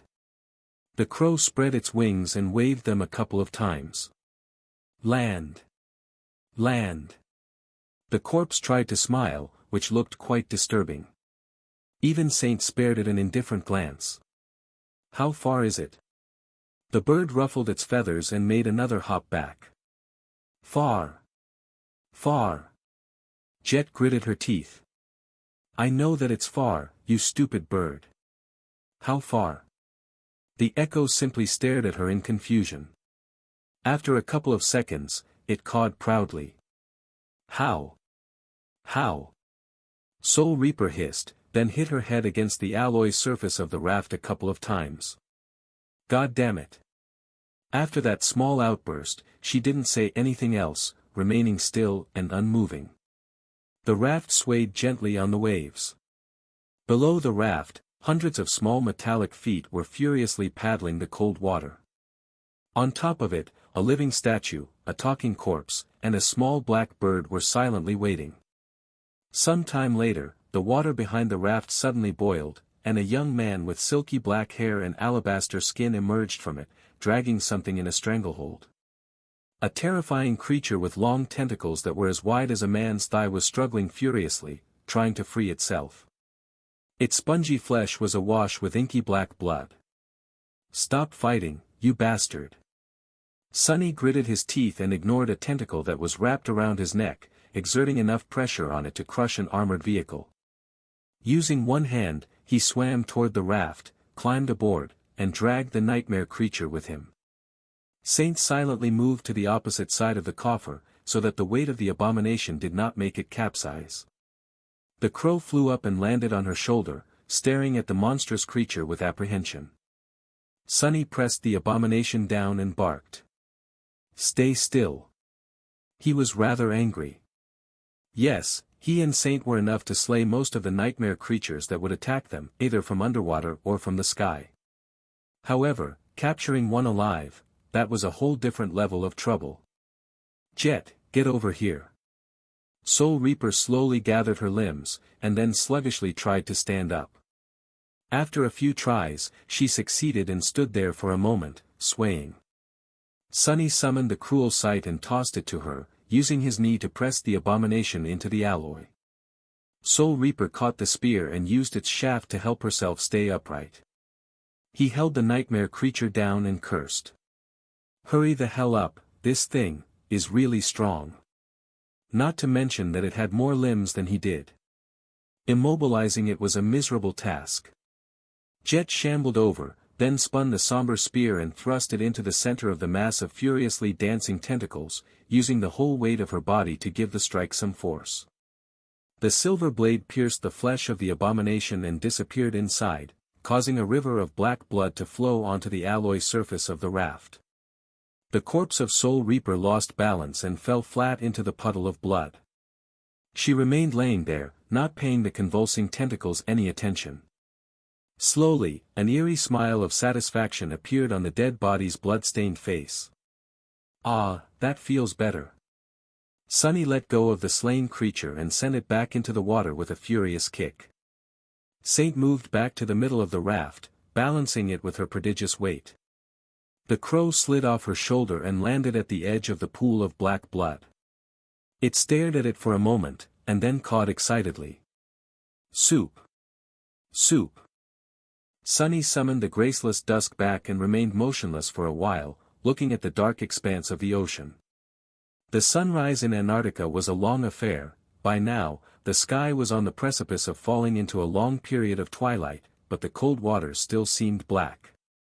After a month or two of dawn, it would be day for about 4 months, followed by a couple of months of dusk. There would be much fewer shadows around for close to half a year, which meant that Sonny was going to have a much harder time fighting. Many of his advantages would disappear.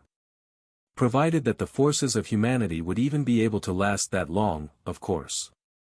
There was a good chance that they wouldn't, but there was also a good chance that they would.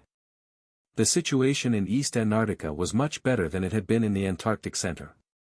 In fact, it was more or less exactly what the government had hoped for. After the tumultuous first phase of the operation, all the population had been relocated to a number of siege capitals, the soldiers had hunkered down, and people were being slowly carried across the ocean to the other quadrants.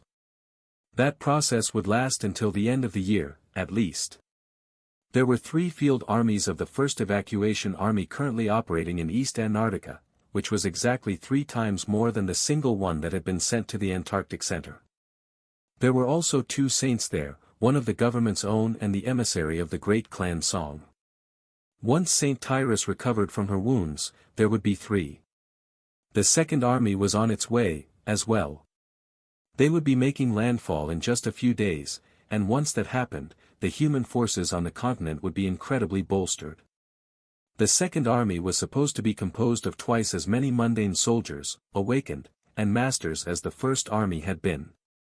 Close to 5,000 awakened had died in the Antarctic Center, but by the end of August, there would be 60,000 of them defending East Antarctica. Best of all, there was no winter beast to suppress all forms of long-range communications there, allowing the army to operate as the well-oiled machine it was supposed to be. That had to be enough to withstand the onslaught of the chain of nightmares for 5 more months. By then, most of the population would hopefully be evacuated, and if not, there was the winter solstice. With how rampantly the spell had been spreading in the southern quadrant, the number of awakened was bound to double, or even triple after the solstice. All the sleepers created by the chain of nightmares would receive the chance to come into their full power. So, although the forces arrayed against the evacuation effort would continue to grow more dire as time went on, the forces of humanity would swiftly increase, too. There was a chance. However, Sonny knew that there was one unpredictable part of the equation that could ruin everything. The great clans. Nephi's had told him that the southern campaign was a perfect battlefield for them to wage their war, and so, there was a large possibility that song and valor would clash in East Antarctica, complicating the already dreadful situation. There was no sense or reason in their insane feud, at least none that Sonny and Neph could see. And yet, the threat posed by the war of great clans was very real. As Sonny looked at the ocean, his eyes glinted with cold, wrathful light. Those bastards. He had not even noticed when his hands turned into fists. Penny for your thoughts. Sonny turned slightly and looked at Jet. She had sat up and was now wiping the nightmare creature's blood off her face, looking slightly less corpsely, but only slightly. She was still a far cry from the fearsome Soul Reaper he knew. Sonny lingered for a moment, then said evenly. Just thinking about the future. Jet studied him for a bit. Really? Because you look like you're about to dive back into the water, this time to butcher a few abominations just for fun. She sighed, then said wistfully. Why did you throw that one off the raft, anyway? We didn't even retrieve the soul shards. Sonny scoffed. What do we need soul shards for? You can't use them, and neither can I. That thing, meanwhile, was flooding the whole place with its rotten blood. We don't even have a rag to wipe it off. Indeed, soul shards were useless for both of them. Sonny needed shadow fragments, which could only be received by slaying enemies of equal or higher rank, while Soul Reaper could only replenish her essence and strengthen her core by killing living things. In the outside world, a single soul shard was worth a hefty sum of credits, but here on the raft, Sonny would have given 100 of them just for a mop. Well, maybe not 100. Sonny sighed, then returned to his chair and sat down. He was growing hungry, too. Jet stood up, shakily walked out of the puddle of blood, and lowered herself to the alloy surface of the raft. Her eyes had regained a hint of their usual iciness. She remained silent for a bit, then said hoarsely. You've been in a dismal mood this whole time. Sonny looked at her with amusement. Not only was he amused by the fact that she had apparently had enough presence of mind to pay attention to his moods, with all that crawling around and trying to kill him, but the statement itself was more than a little redundant.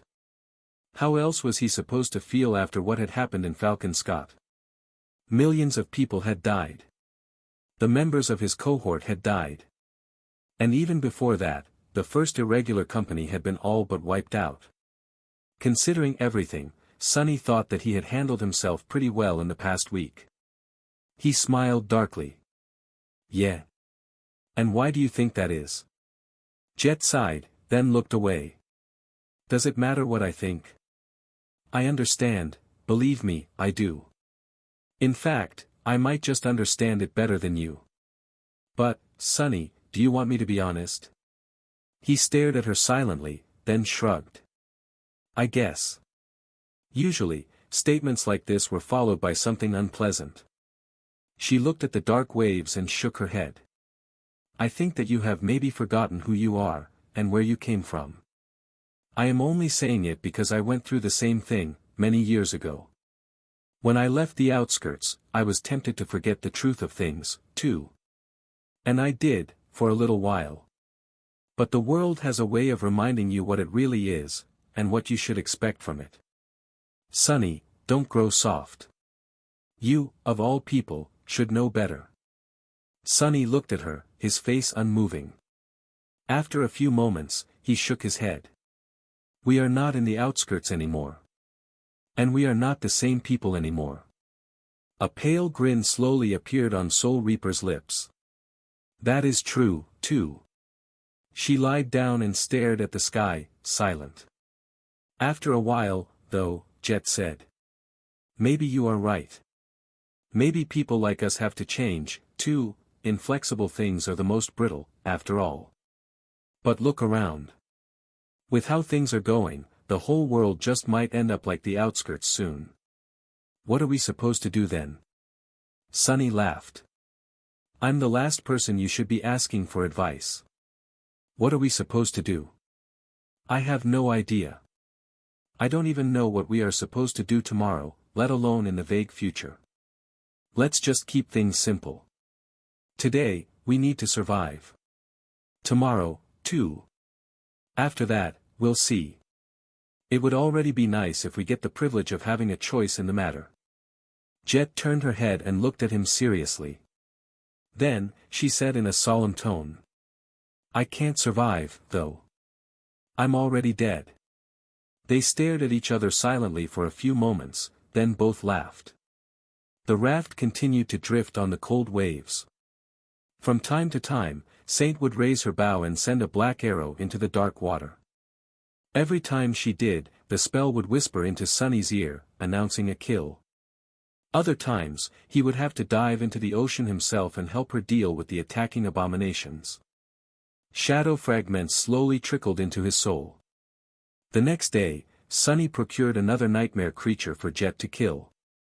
And the day after that, one more.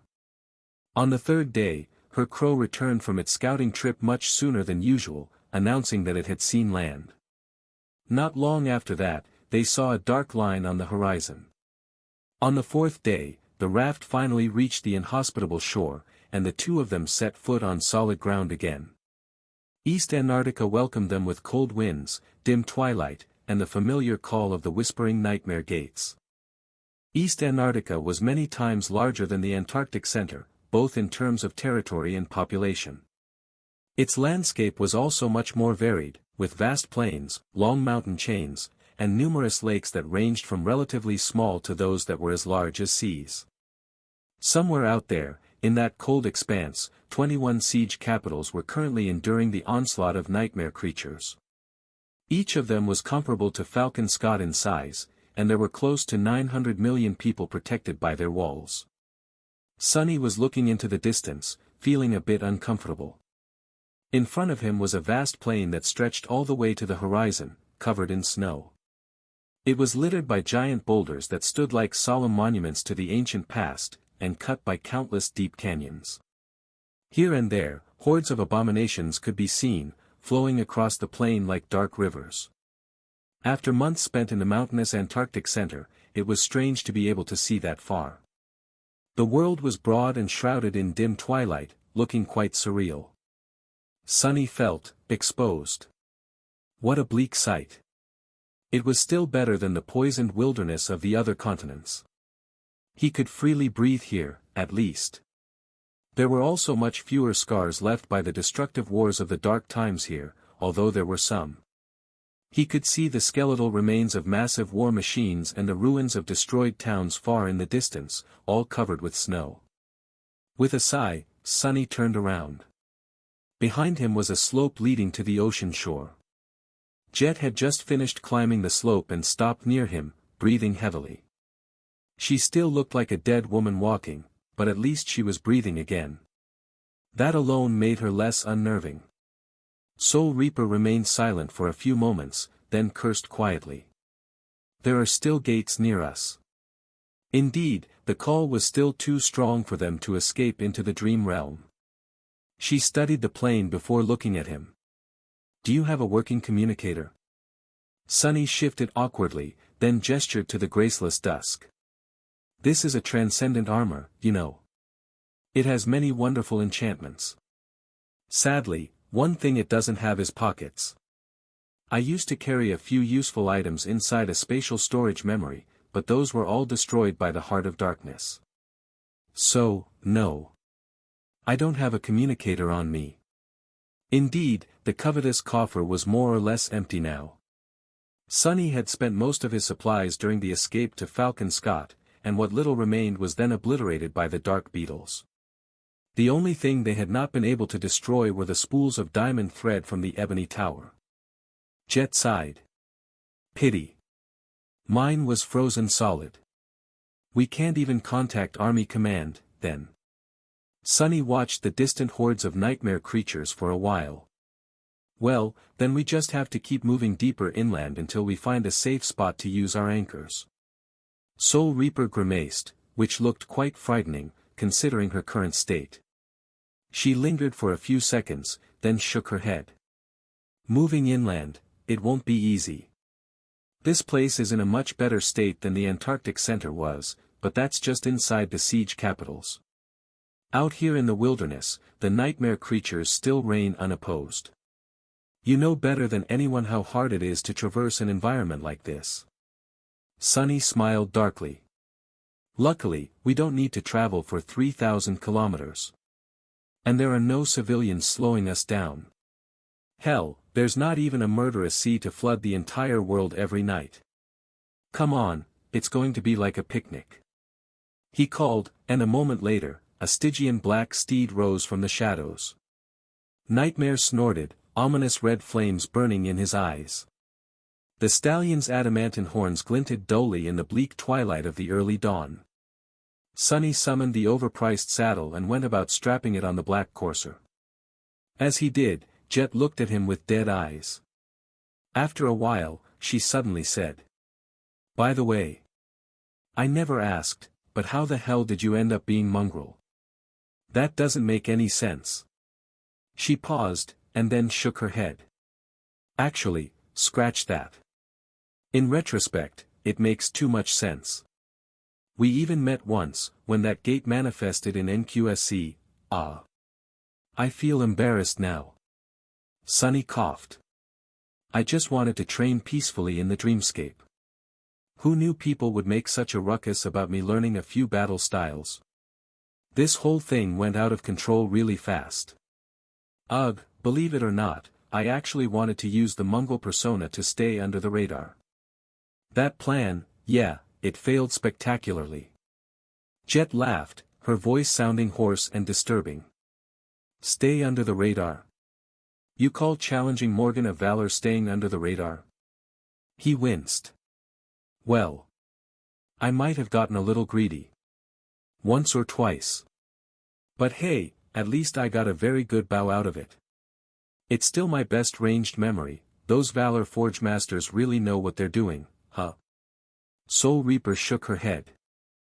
You're not too bad yourself, Sonny. I still can't believe that you can craft memories. Do you know how rare aspects that allow Awakened to create memories are? There are very few such Awakened outside of Valor, and even those usually only work for the powerful legacy clans. Sonny remained silent for a few moments. By that point, there was nothing really preventing him from sharing his insights into sorcery with Jet. They had already learned a lot of each other's secrets, so one more wasn't going to make a difference. But it would be a long conversation. If he explained that his ability to create and modify memories had not come from his aspect, but rather from an attribute, he would have to explain what Bloodweave was, which in turn would require him to explain much more. He didn't feel like it. The knowledge would not help Soul Reaper, anyway, or anyone else, for that matter. As far as Sonny knew, his ability to see and interact with Spellweave was unique. Instead, Sonny glanced at Jet and asked. What's so special about that Morgan, anyway? How strong is she? Soul Reaper sighed. Morgan, she is strong. No master is weak, but you need to understand that there are masters, and then there are masters, Sonny. Legacies are trained from childhood to be monstrous fighters. And that's just those from lesser clans. Those from the great clans, well, you can imagine. Morgan is not just any member of Clan Valor, either. She is their princess. You should know by now who her father is. Sonny's face darkened. He finished dealing with the saddle and crossed his arms. What about you, then. Are you stronger than Morgan? Jet stared at him with her hollow, dead eyes. A corner of her mouth twitched upward. Me? Maybe, probably not. If we had to fight, I would most likely lose. Not because I am weaker, just because Morgan has the vast resources of valor behind her. Memories, echoes, soul shards, you can't imagine how much power the great clans have hoarded over the decades. People like us don't have the same foundation. So I wouldn't want to fight one of their heirs, if there's an option not to. That goes for your friend Song Saishan, as well. He scoffed. It's a bit of a stretch to call us friends. And I think you are selling yourself short. I fought a couple of masters from valor, you know. They're not that tough. Soul Reaper grinned. Oh, really? How come you ended up stuck in the waking world for half a year, then? Sunny stared at her for a moment. Good point. With that, he jumped into the saddle, looked at Jet from above, and offered her a hand. Come on. Climb up. She hesitated, prompting Sunny to raise an eyebrow. What? What's wrong? Jet cleared her throat. What do you mean, what's wrong? I don't know how to ride a horse. Why would I know how to ride a horse? I've never ridden one. I've never even seen one, before your echo.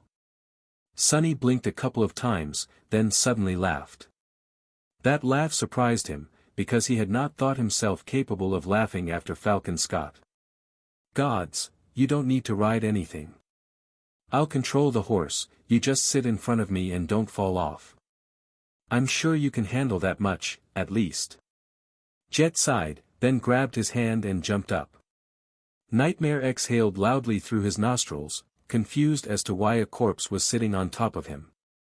Shadow God was also the god of death, though, so the shadow steed must have been accustomed to such things happening. Or not. In any case, he would have to deal with it. Jet looked down nervously. Sunny, how fast is your horse, exactly? He smirked. Pretty fast. With that, Sunny sent Nightmare forward. Soul Reaper would have yelped, but she was still having trouble breathing. So, all she produced was a stifled hiss. The nightmarish steed carried a dead woman and a divine shadow as it raced across the snow-covered plain, moving deeper into the cold expanse of a doomed continent. Nightmare was flying across the twilight plain, ignoring all obstacles. He cut through the snow, maneuvered between giant boulders, crested hills, and jumped across deep canyons, his steel hooves sending sparks flying from the weathered stone. The dark destrier was swift like a shadow, moving with innate grace and incredible speed. Sunny was sitting in the saddle, holding Jet. She was basically in his embrace. In the past, being so close to her would have made his blood boil, but right now, he did not feel anything. Not just because Soul Reaper was cold and lifeless like a corpse, but also because his heart was just as cold, and just as lifeless. He did not feel much of anything right now, except for deep, dark rancor. There was no time to, either. Sunny might have joked about how this journey would be akin to a picnic, but in truth, their situation was still dire. East Antarctica was teeming with nightmare creatures, and he was not conceited enough to think himself capable of slaughtering entire hordes of them. Sunny knew that he was strong, but he also knew the limitations of his strength. He had just been taught a bitter lesson on that topic by the winter beast, after all. Right now, his best friends were caution and speed. His shadows were scouting ahead, searching for nightmare creatures that lay in wait. Some he would avoid, some he would escape from by relying on how swift Nightmare was. Steering clear of the migrating hordes was not too hard, but the smaller swarms and solitary abominations were a challenge. Still, Sunny had not been forced to summon Saint yet, let alone enter battle himself. They traversed a good distance, then hid in a deep ravine, waiting for a large horde to move away. After the river of monsters was gone, Nightmare dashed forward once again. Rinse and repeat. Finding a safe spot to enter the dream realm was proving to be more difficult than he had thought. There were places where the pull of the call was not strong enough to disrupt their anchors, but all of them were crawling with the nightmare creatures. Slaying the abominations was not out of the question, but Sunny felt reluctant to create a lot of noise. Who knew what else would be attracted by the sounds of a battle? And so, further and further they went. Eventually, he had to admit that solving their problem was not going to be a fast affair. As such, Sunny had to change his tactics. He had not eaten in a long time, and Jet was losing essence. They had to hunt. Sunny spent some time finding a swarm of nightmare creatures that was sufficiently small and isolated. After that, he commanded Saint to put an arrow into each abomination and slow them down with the burden of peace, enchantment of the black bough. Then, Sunny set Soul Reaper on the beasts and watched from the shadows as she butchered them. Jet was still weak and low on essence. However, the creatures were merely awakened, and weighed down by the soul arrows on top of that. He was there to interfere should something go wrong, as well. Sunny was confident that his dead companion would be able to handle the swarm. And, indeed, she did. To conserve her essence, Jet shunned summoning any memories and attacked the abominations with her bare hands.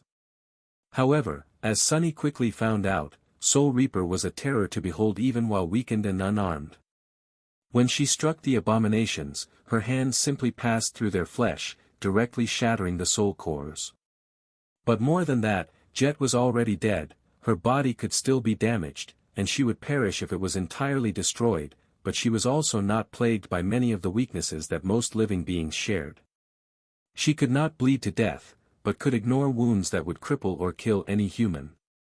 Jet was able to dismiss even the most severe internal injuries, continuing to fight without ever slowing down. Even if her lungs were crushed and her heart was pierced, she would simply continue to kill. Not even crushing Soul Reaper's skull would stop her. As long as she absorbed enough essence, her dead body would eventually heal, or rather, restore itself. Faced with such an unstoppable monster, even Sunny would feel a hint of dread. Good thing we're on the same side. In the end, it did not take long for Jet to slaughter the small swarm of awakened abominations. She killed them with her bare hands, regaining a little strength with each kill. Throughout all of this, her face remained unerringly calm, like that of someone focused on a boring chore. Then, a disturbing little smile appeared on it. Sunny was forced to remember his first conversation with Teacher Julius. Back then, the old man had called Jet a murderous savage and a psychopathic killer. Sunny used to think that people were prejudiced against Jet because of her background, but now, knowing what he knew, he could see how strangers could have come to the conclusion that Soul Reaper enjoyed killing simply for the sake of killing.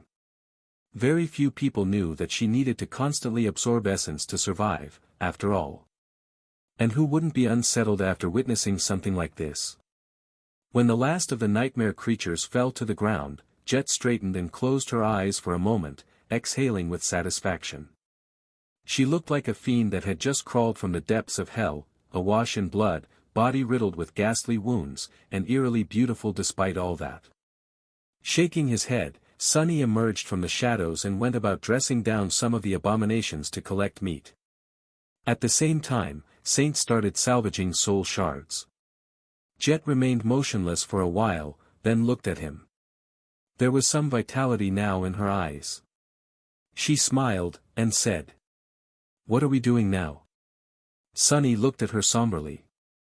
"Now, go wash yourself. You might be dead, but I'm not. I can still smell things." Some time later, they were hidden in a small cave at the bottom of a deep canyon, sitting in front of a fire. A piece of monster meat was roasting on it, filling the cave with a delicious smell.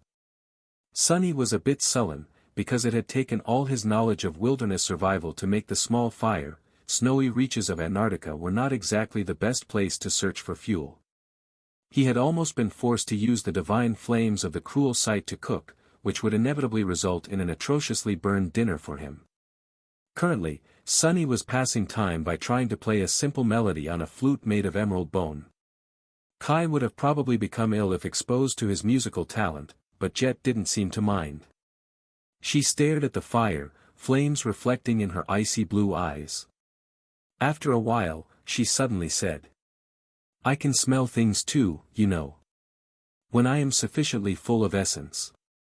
My aspect might only give me a semblance of life, but it's a faithful imitation. Sunny lowered the emerald flute and looked at her gloomily. What I'm hearing, is that you want to rob me of some of this meat. Right? Jet lingered for a moment, then grinned. Right. That was exactly what I meant. I am hungry, too. He sighed, then hung more meat above the fire. Should have just said so. Gods, what is up with me always ending up with gluttonous women? It just never ends. Sunny turned the meat over. After a while, following a whim, he asked. How did you end up with such a wicked flaw, anyway? I thought mine was bad, but if I survived the first nightmare only to be killed by the spell during the assessment, I would have been pretty upset. He really did not understand how it would work. Jet laid down, staring at the stone roof of the cave. She sighed, then shrugged slightly.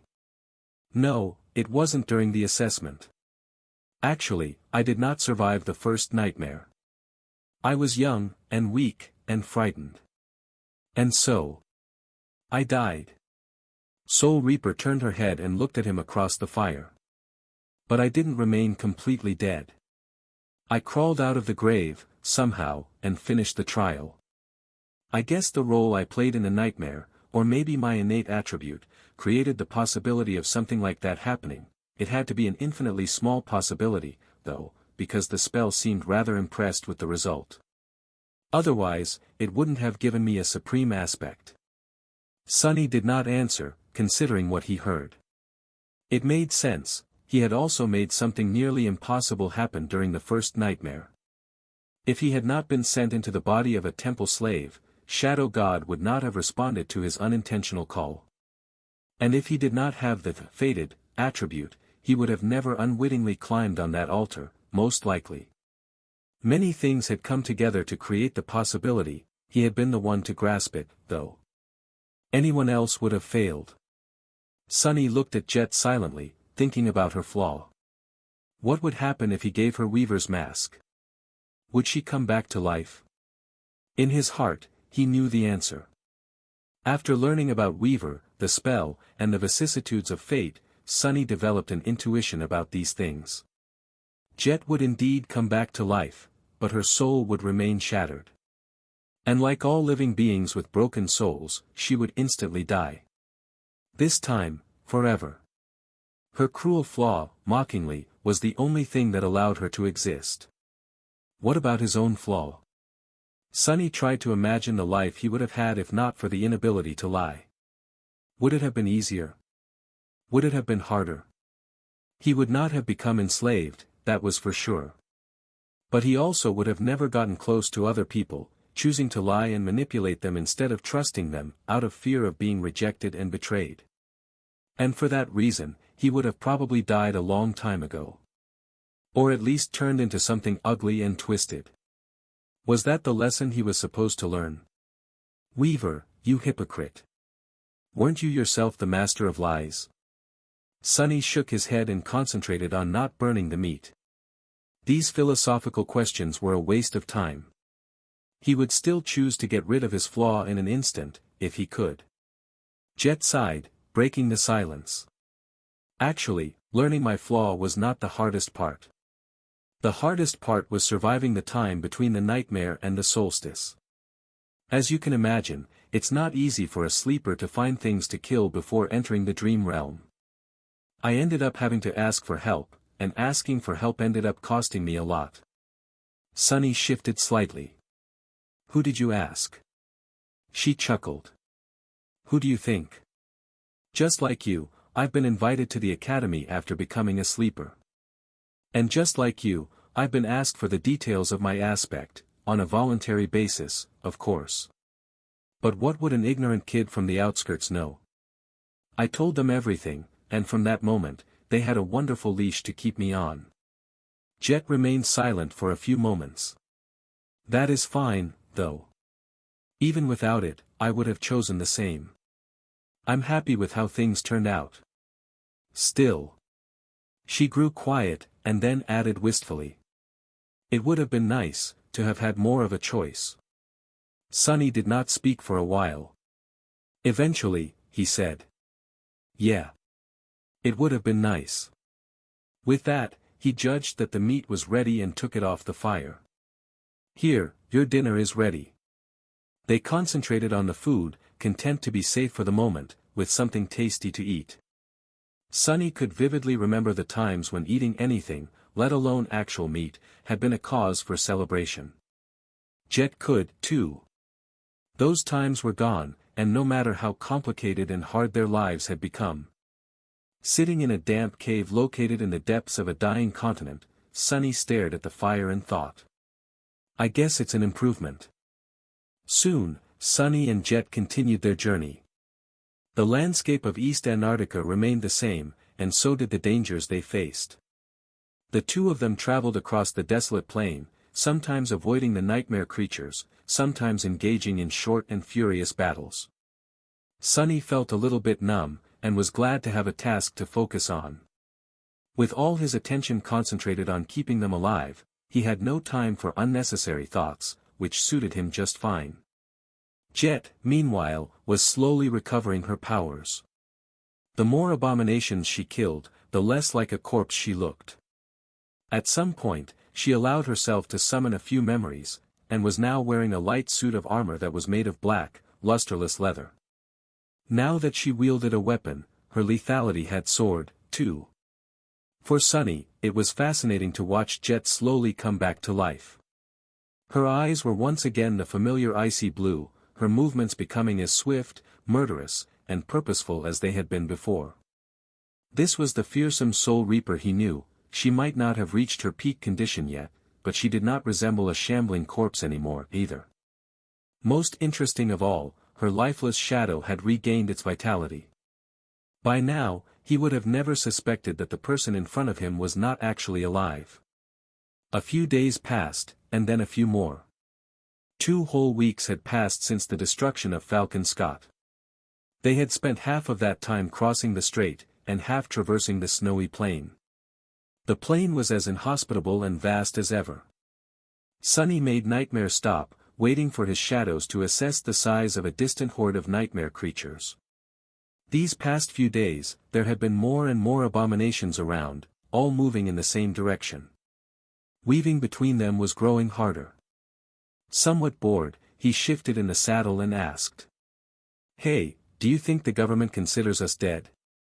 Jet, who was sitting in front of him, turned her head and gave him an amused look. Sonny sighed. No pun intended. He knew that his friends had to be aware that he was fine. Nephice could see his runes, after all, and she would have informed the rest. However, being pronounced dead by the government was a bothersome affair. His merchant license would have been revoked, for example, which would put Aiko and the brilliant Emporium in a tight spot. His home could be auctioned off, too. Jet chuckled. I don't think so. They have ways to know such things, the diviners, for example. We were probably marked as missing in action. If anyone even had time to do the paperwork. Sonny wanted to continue the conversation, but then fell silent, a slight frown appearing on his face. Soul Reaper raised an eyebrow. What is it? He shook his head. Shoot, listen. At that moment, the wind carried over the sound of distant thunder. It sounded like a rainstorm was raging somewhere far away, but Sonny had spent too much time with the army not to recognize it. The two of them exchanged a meaningful glance. Jet smiled. Railguns. Indeed, the thunderous sound could only be produced by the massive armaments. Commanding Nightmare to turn, Sonny sent his steed in the direction where the thunder had come from. The black stallion flew across the desolate plain, eventually cresting a tall hill. In front of them was a vast lake. In the dim twilight, its surface seemed restless and gray. The shield of ice covering the lake had long been broken, with many gargantuan carcasses floating in the cold water like dark islands. Smaller nightmare creatures were swarming around them, greedily devouring the flesh of the fallen giants. On the other side of the lake, tall alloy walls rose from the shore, with thousands of armaments unleashing a devastating barrage of tungsten rounds on the encroaching mass of abominations. Sunny could even discern the small shapes of soldiers and awakened on the battlements. A long sigh escaped from his lips. A siege capital. Summoning the sin of solace, Sunny closed his eyes for a moment. Then, he sent Nightmare galloping down the hill. The black steed rushed toward the lake, surrounded by a tide of moving shadows. Returning from the dead had turned out to be much more chaotic than Sunny expected, and fighting through the horde of nightmare creatures to reach the siege capital was not the most tumultuous part. He was actually accustomed to things like that. The reactions of the people inside the stronghold were much more intense. At first, the commander of the city defenses seemed polite, but unfriendly. After all, the sudden appearance of two ascended outside the walls during a fierce battle had put a lot of pressure on him. Fields of fire had to be rearranged, a safe corridor created, perhaps his soldiers would even have to sortie to protect the unexpected guests. However, the latter measure had not been needed. Sunny fought his own way to the wall, and then scaled it himself. And when the master in charge learned that the two ascended had come from the Antarctic Center, his demeanor completely changed. Falcon Scott. But. The man stared at them with wide eyes for a moment. Then, something akin to joyous pride ignited in them. Sunny did not really know what the master was feeling so proud about, but at least the unfriendliness immediately disappeared. Gods, great. This is great. I need to inform no, wait. Are you guys wounded? Do you need medical attention? Crap, what am I saying? Wait, Antarctic Center. Then you are Soul Reaper Jet? Ascended Jet, ma'am, of course, you would make it. The news about the annihilation of the Antarctic Center Field Army must have already spread through the quadrant, so the sudden appearance of two ascended survivors had an explosive effect. The soldiers, who had been depressed and despondent about the fate of their comrades, were all suddenly full of joy and ardor. It was as though their own siblings had returned alive from beyond the grave. Sunny had not experienced being stared at so intently even when masquerading as Mongrel. The two of them were promptly brought to the local government headquarters and showered with attention, especially Jet. From what Sunny could understand, the government saint stationed in East Antarctica was coming to the siege capital to welcome her back personally. Sunny was soon going to meet the saint too. After a short debriefing, during which the government agents could not stop staring at him, he could finally exhale and relax a little. That was strangely exhausting. Sunny spoke to Jet, agreeing to meet the next morning, and then spent a little time in the living quarters assigned to him. He enjoyed a warm shower, a scrumptious meal, and some peace and quiet. Peace and quiet, it felt so strange, to not have to fight for his life, and the lives of millions of other people, without a reprieve. He wondered how long that peace would last. Eventually, Sunny placed a tether inside his room and quietly slipped out of the waking world.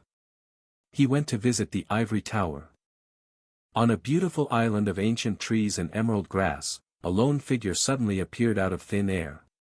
It was a young man with alabaster skin, wearing a simple tunic of fine black silk. He remained motionless for a few moments, then walked to the edge of the island and froze there, looking down. If not for the wind playing with the young man's black hair, he would have looked like an exquisite statue. The ivory island had changed a bit in the past few months. The Great Pagoda itself was the same, of course, but the comely wooden buildings created by the fire keepers now resembled a small, peaceful village that blended harmoniously into the landscape. The ancient trees of the grove now had fruit hanging from their branches, each looking ripe and delicious. The white bones of the ancient dragon were still bathed in sunlight, and a graceful ship was still swaying on the placid surface of the clear lake. There was one big change that startled Sunny a lot, though, pulling him out of his reverie. What the hell? Looking down, he did not see the familiar abyssal darkness of the sky below. Instead, he saw a mosaic of flying islands, all connected by colossal chains, slowly floating by. The ivory island was moving. Although the movement was very slow, it had already left the empty expanse of the tier behind, and was now drifting through the clouds toward the southern border of the Chained Isles. Sunny blinked a couple of times. Since when can this thing move? He lingered for a while, studying the landscape below, then walked along the edge of the Ivory Island. It seemed that many things had changed while he was in Antarctica. Soon, Sunny reached the waters of the clear lake, which glinted and shone with the reflected sunlight. There was a stone bench near the shore, and a familiar figure sitting on it with a fishing rod in her hand. Tall, attractive, brimming with vitality. Effie was relaxing in the sun and watching the lake. Sunny walked closer and remained silent for a while. Eventually, he said, "There's actually fish in that lake?" Effie shrugged lazily. "Who knows? That's what I'm trying to find out. Hopefully. I developed a taste for fish and sea monsters after being stuck on a ship for an entire month." Then, she suddenly froze, and slowly turned around. Effie's hazel eyes shone with glee. "Sunny. It's you." He smirked. "Who else would it, arg? Gods. Put me down, you savage idiot." The huntress had instantly swept him into a crushing hug, and considering their difference in height, Sunny felt his feet leaving the ground. His voice was full of righteous indignation. "I said, gods, don't you have any modesty? Let go of me." Effie exploded with laughter and put him down, and it was a good thing, too. Sunny was this close to using the feather of truth to turn himself as heavy as a huge chunk of marble. He only hesitated because that might have had no effect on her. "When did you arrive?" "No, wait, where the hell are you? Neff told us that you are alive, but the news from the Antarctic Center, doofus, are you really alright? What happened?" Sunny gave her a resigned look, then shook his head. "Just now. East Antarctica. I guess. As for what happened." He sighed. "Let me think for a moment. I went through 6,000 kilometers of abomination-infested mountains, received a couple of medals, traversed an endless tunnel full of elemental darkness, got killed by a titan, killed that titan back, led a convoy of tens of thousands of refugees to safety, rode a saint into the depths of the ocean to fight a corrupted terror, killed that terror, got blown up, then killed some more nightmare creatures, then lost to a different titan, crossed the strait on a raft, rode a horse all the way to the nearest siege capital. That pretty much covers it, I guess. Oh, I also learned how to play the flute. A little." Sunny paused, then looked at Effie nonchalantly. "And what's new with you?" She stared at him for a moment, then grinned, wrapped her arm around his shoulder, and pulled him toward the tower. "I see. So, the usual. Don't think that you're getting out of really telling us what happened, though. We've been worried sick, you know. Kai almost had a heart attack right before we disembarked in East Antarctica, when the news of what happened in Falcon Scott reached us. Even Princess seemed a bit shaken. I swear to the dead gods, I almost saw her having a facial expression. Come, let's find the rest of the guys."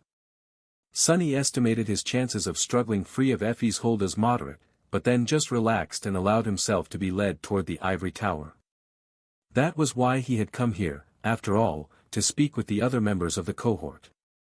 He needed to share a lot of practical knowledge with Kai and Effie, as well as speak with Nephice and Cassie about the great clans. But more than that, he simply wanted to see them. There was a lot of darkness and confusion in his heart, but his friends, his cohort, despite all the complicated matters between them, they were like a small island of stability in the chaotic, unpredictable, deadly world they were all living in. He had missed them all. Even though, perhaps, he shouldn't have.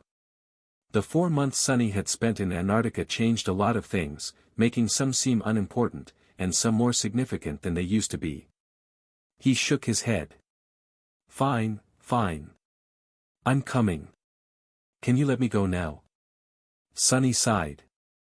At least she did not joke about the graceless dusk. At that moment, Effie gave him a mischievous look. "Doofus, I couldn't help but notice, what a nice dress you have." He gritted his teeth. Tunic. It's a tunic. A transcendent armor-type memory which is not a dress, but a tunic. Are you blind or what? The great hall of the ivory tower made Sunny shiver, just like the last time he had seen it. It was bathed in bright sunlight that poured through tall and narrow windows. A circle of chains lay in the middle of the hall, that was the gateway. There was no one here, but Effie pulled Sunny to a staircase that led to the underground level of the tower. Its roots were deep, seemingly reaching into the very heart of the island. That stairwell spiraled along the outer wall of the pagoda, and there was a tapestry of beautiful carvings on the ivory stone. The carvings told the stories of the golden age of the Kingdom of Hope, long before it had been destroyed by the Lord of Light. Wait. I don't think there was a way down before. Was it hidden? Confused, Sunny silently followed Effie. Eventually, the two of them reached a vast circular chamber at the bottom of the stairwell. Sunny had never been here before, but expected it to be similar to the lowest level of the Ebony Tower, and indeed, it was. However, it was also entirely different. The duplicate tower created by Nether was full of darkness, and there was a ghastly mountain of discarded mannequins occupying the center of its underground level. This chamber, however, was suffused with light. There was a vast and inconceivably complicated runic circle carved into the floor of the chamber, and within it. Sunny stared, not even noticing the two people studying the circle. His body shivered slightly. Is that? Floating in the air at the center of the chamber was a rough, radiant crystal. It was larger than Sunny, and gave him a feeling of sublime, awesome, indescribable power. The crystal was like a miniature sun, flooding the underground hall with soft light. Reality itself seemed to ripple and shine around it.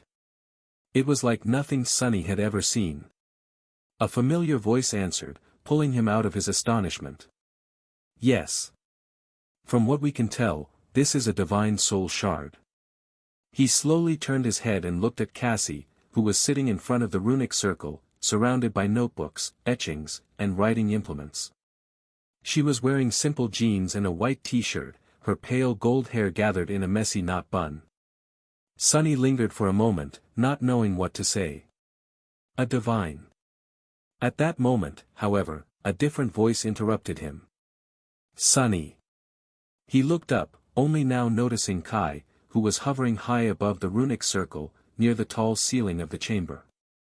The archer was already descending, and with considerable speed, at that. Oh, no.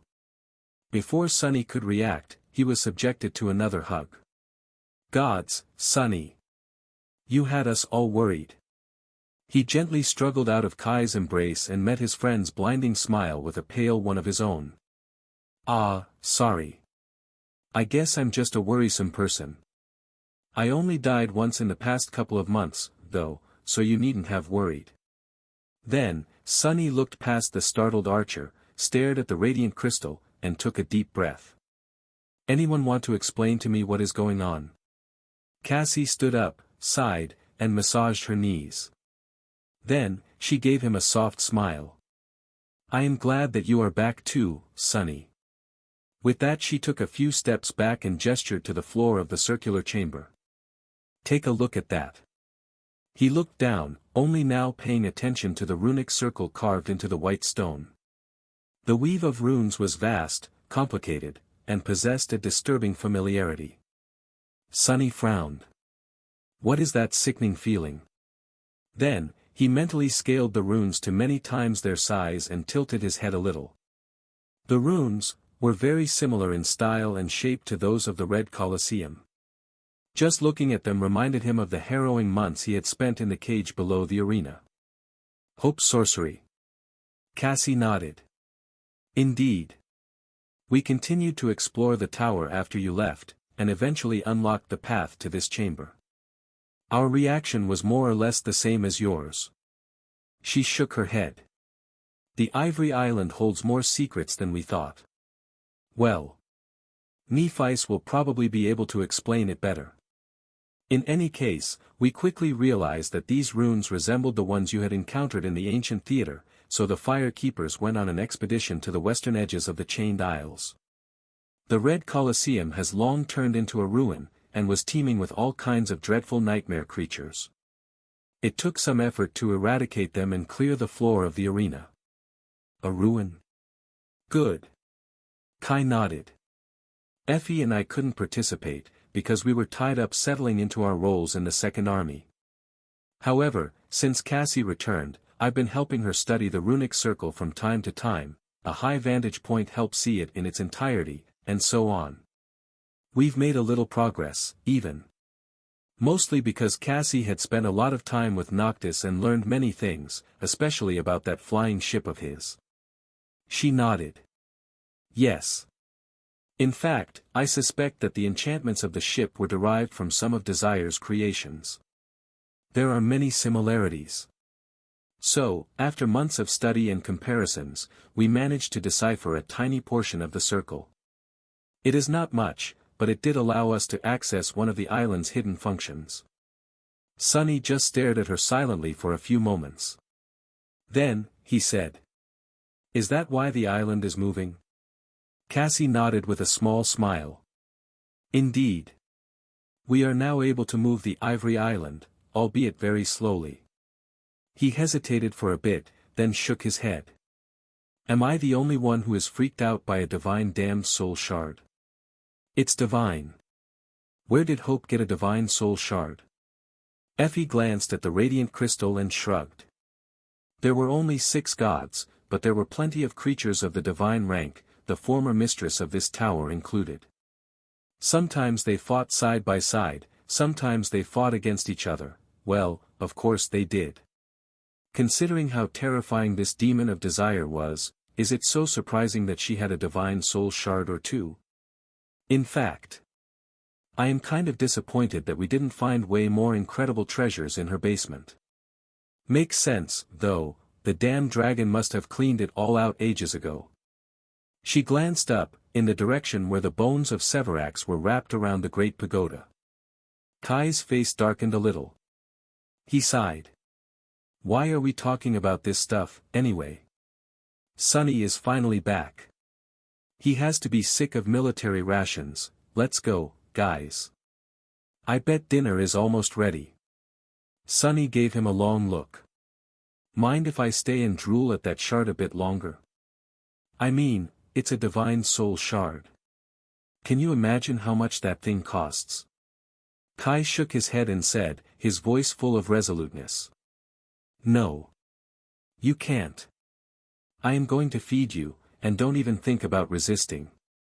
Sunny looked at the radiant crystal one last time and sighed. Well. All right. I guess I can go for a bite. As they went back up the stairs, Sunny couldn't help but think about what he had seen in the stone chamber at the root of the great pagoda. The circle of runes, the sublime crystal hovering in the middle of it, that had to be the core of Hope's tower, as well as of the whole island. The very heart of the citadel. But what was its purpose? An easy conclusion would be that the divine soul shard was the energy source that powered the enchantments keeping the Ivory Island afloat. But that did not make any sense. The runes had been carved by the demon of desire herself, which meant that the enchantments had been created before her kingdom was destroyed. Back then, it had been simply a prospering land. There had been no islands, let alone flying ones. Come to think of it, Sunny was not entirely clear on how the Kingdom of Hope had become the Chained Isles. Had she suspended the remnants of her shattered kingdom above the devouring flames herself, in order to preserve at least some of it, or had it been arranged by Sun God? There were other questions, too. If the divine soul shard was the heart of the citadel, was it powering the gateway? But the gateway was only created recently, after the seed of nightmare had been conquered. The spell made it appear, not hope. Had the spell created entirely new enchantments, or built upon the existing ones? Cassie had said that there were other functions of the citadel she had yet to master. What were they, exactly? Now that Sunny started thinking about it, he realized that he didn't really know much about citadels. That word just used to describe a human stronghold built around a gateway in the dream realm. He had visited too, the sanctuary of Noctis and the Ivory Tower. No, actually, 3, the Crimson Spire would have become a citadel, too, if it had not been destroyed. Was there perhaps more to the citadels than he had known? Did all of them have hidden functions? Sunny glanced at Cassie, who was tracing the stone wall with her fingers as she ascended the stairs. I actually learned a bit about Hope's runic sorcery back in the nightmare. If you want, we can compare notes later. Cassie turned her head and smiled with some excitement. Really? That would be very helpful. Sunny sighed. Of course, it would be. Neither of them had any hope of truly learning runic sorcery, or Hope's magic, as Noctis had called it, in their lifetime. However, learning how to decipher and use already existing enchantments was not out of the question. After all, a person could swing a sword without knowing how to forge it. Runic sorcery was different from weaving, but perhaps just as ingenious. In the primordial era of the dream realm, mortals had only known one type of sorcery, the sorcery of names. They were capable of invoking the true names of things to wield great power, but speaking those names aloud was often an impossible task. Hope, however, had invented the concept of writing and gifted it to humans. With the knowledge of writing, humans learned how to transcribe true names and did not need to speak them aloud anymore. More than that, the names could be bound to material objects through writing, thus granting the invocations permanence, and could also be shaped into songs and phrases. However, it was still all based on the knowledge of true names. Without knowing the meaning of the name, transcribing it would have no effect. And there was no way for either Sunny or Cassie to learn that in less than a few centuries. They were both mortals, after all. So, all they could do was use runic enchantments left behind by someone far more powerful and knowledgeable. Sunny shook his head slightly, wondering what secrets the ivory tower truly held. They made their way back to the first level, and then went higher. In the past, the Fire Keepers had made their home on the upper levels of the ivory tower, but now it was empty. The awakened following Nephi's and Cassie had moved to the wooden village outside. The second level, the third level, the fourth, finally, they arrived at the fifth, second-to-last level of the pagoda. It was separated into many halls and chambers, some of which had been recently refurbished to serve various purposes. It all resembled the interior of a beautiful, but rather bare-bones manor. A mouth-watering aroma was coming from a half-open door at the end of one of the corridors. Effie hurried toward it with gleaming eyes. Behind the door was a brightly lit hall that was made into a kitchen. Sunny noticed that someone had put a lot of effort into either building cooking appliances or bringing them here from the waking world. The latter could only be done by a master, of course. Although most advanced technology did not work in the dream realm, similar to how it failed in the vicinity of nightmare gates, more primitive devices functioned perfectly well. There were expensive, but much more convenient spell-tech solutions, too. So while you couldn't really have something like an electric stove or a refrigerator here, you could have a wood stove or an icebox, as well as analogs that worked on essence. Sunny also noticed several large crates of cooking ingredients, beverages, and snacks, which had obviously been delivered from the waking world by the members of the cohort. He did not pay that much attention, though, because there was someone standing in front of the stove, stirring the source of the delicious aroma, a generous amount of fried rice that was being cooked in a bowl-shaped frying pan.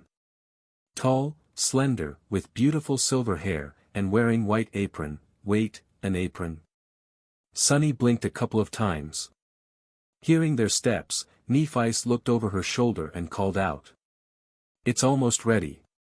Then, she suddenly tensed and slowly turned around. Neff's face remained as calm as ever, but there was a hint of agitation in her striking gray eyes. Sunny. He remained silent for a moment, then looked past her. Sure. You better turn around, though. Don't burn our dinner. Nephi stared at Sunny for a couple moments, then briefly glanced at her apron and quietly cleared her throat. Right. She turned around and got back to stirring the rice. A couple seconds later, she added without looking back. You'll have to wait for a couple more minutes. And, welcome back, Sunny. Did you make it out of the Antarctic Center all right?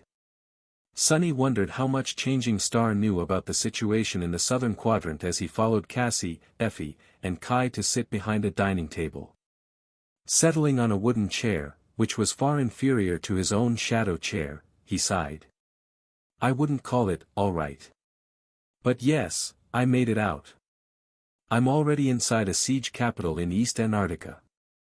Neff's shoulder moved slightly. That's good. Effie grabbed a few cans of something sugary and refreshing, then pushed one toward Sonny. Kai and I spent a whole month in transit, aboard those giant ships. We were in the first batch of the Second Army to arrive, so we've been in East Antarctica for about a week.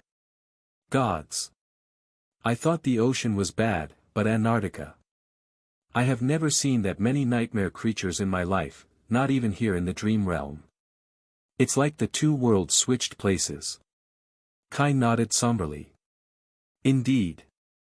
Even though there are secure evacuation corridors between the inland siege capitals and the harbor strongholds, we had to fight a couple battles just to reach our designated sector. Luckily, there were no casualties. The Second Army was twice the size of the First Army, so it was going to take 2 trips for the naval convoys to bring all of it to the southern quadrant. Both Effie and Kai were in the first wave of reinforcements, which was why they had made landfall around the time Sonny himself reached East Antarctica. Sonny looked at them, wondering.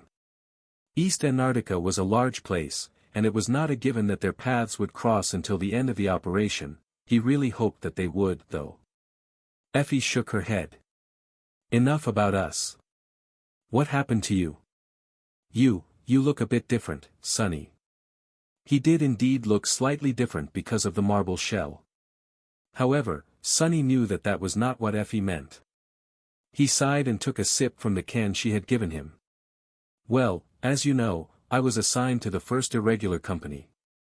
In the first month after our contingent of the army made it to the Antarctic Center, things were more or less fine. The field army split into 7 divisions, with 1 remaining in the city of Falcon Scott, while 6 others moved south to establish 6 more siege capitals. Sonny paused. I was assigned to the southernmost siege capital, and then went on a mission to retrieve a VIP from a remote research station. That was when everything went from bad to worse. The chain of nightmares had gone into overdrive, and 3 whole titans spawned in the Antarctic Center, including an especially troublesome corrupted one. It took a lot to keep his voice from shaking at the mention of the winter beast. The others looked at him intently, and Sonny sighed. I ended up stuck in that research station for about a month, waiting to be evacuated by a battleship. However, the ship never arrived, and everyone in the settlement was eventually eviscerated by a powerful terror. My people and I were the only ones to survive. We were in a bit of a predicament, though, because by that point, reaching the nearest siege capital was more easily said than done. He leaned back, remembering LO-49 and the start of the calamitous march north. His face darkened. And then we learned that the nearest siege capital had actually already been destroyed. So I had to go to the second nearest one, picking up a few refugees in the process. That was when I got trapped in that weird tunnel. Thanks for helping me out, by the way. He forced out a smile, looking at Nephice and Cassie. Cassie shook her head. Of course. We were quite surprised. The way you delivered the message, very original, to say the least. And, very you. Hopefully, the little kernel of insight I gleaned was of some help. Sonny chuckled. It helped. I still don't know what that thing in the tunnel was, but we managed to escape from it, for a time. Sadly, the second nearest siege capital also ended up being destroyed, and so, I had to lead the train of refugees all the way back to Falcon Scott. That was a hell of a journey. But what happened next was even worse. We held the last siege capital for close to 3 weeks, and in that time, about 90% of civilians were evacuated to East Antarctica. After saying that, he remained silent for a while. Eventually, Sonny grimaced. The remaining 10%, though, all died. As did millions of people in the other destroyed siege capitals. Saint Tyrus, you know her, had been holding back that corrupted titan I mentioned. Once she was defeated, the Titan swept in and killed everyone. The whole field army was wiped out. I am hard to kill, so I survived, well, and here I am.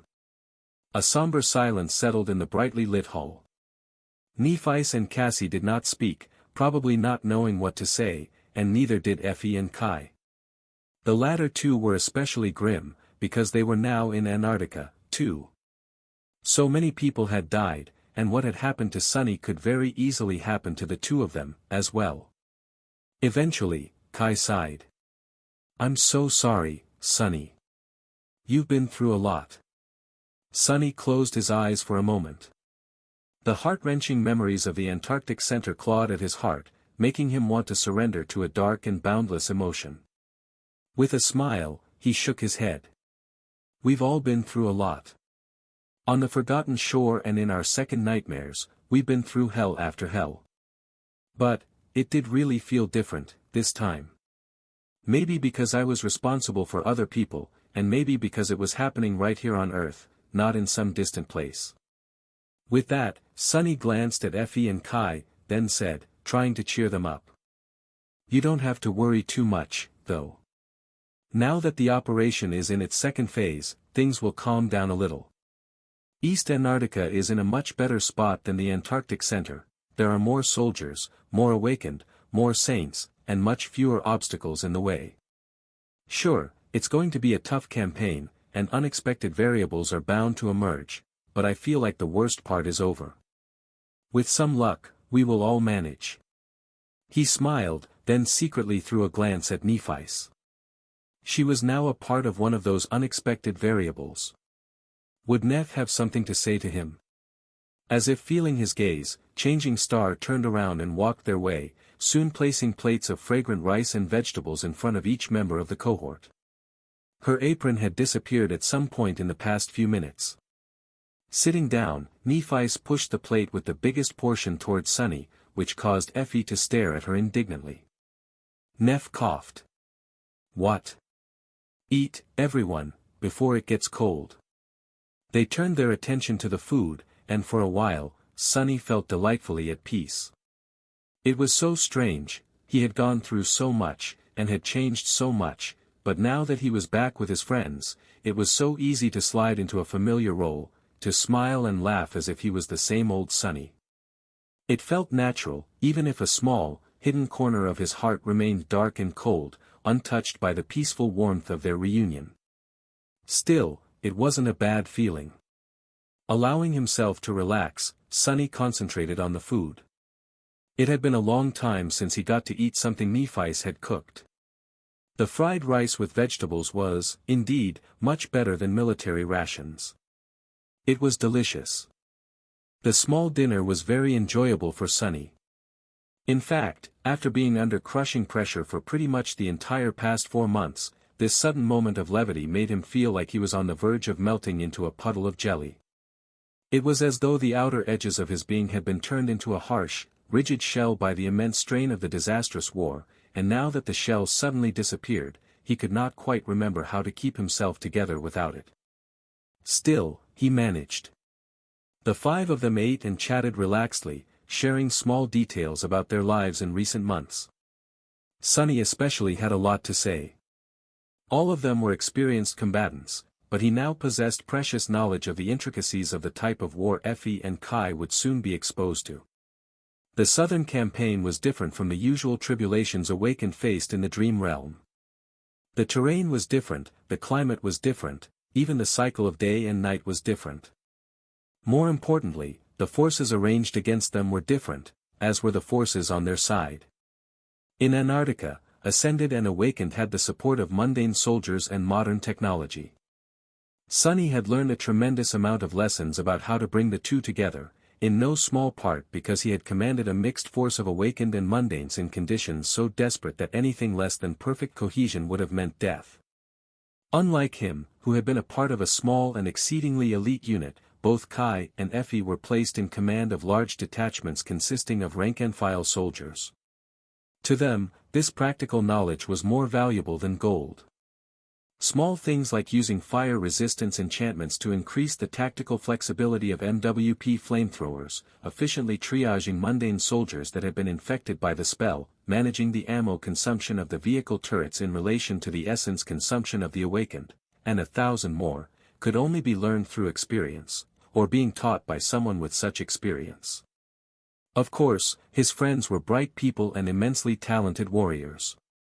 In time, they would have reached the same conclusions, but that time could very well cost many lives. That was why Sonny was in a hurry to share his hard-won expertise. The only problem was that actually going over everything was bound to take way more time than they had, so, at some point, he simply used the Blessing of Dusk, enchantment of the Graceless Dusk to establish a mental connection and share his insights in a more direct fashion. Needless to say, his sudden ability to transmit thoughts telepathically startled his friends greatly. Effie flinched, almost falling from her chair, and looked at him with wide eyes. "Ah!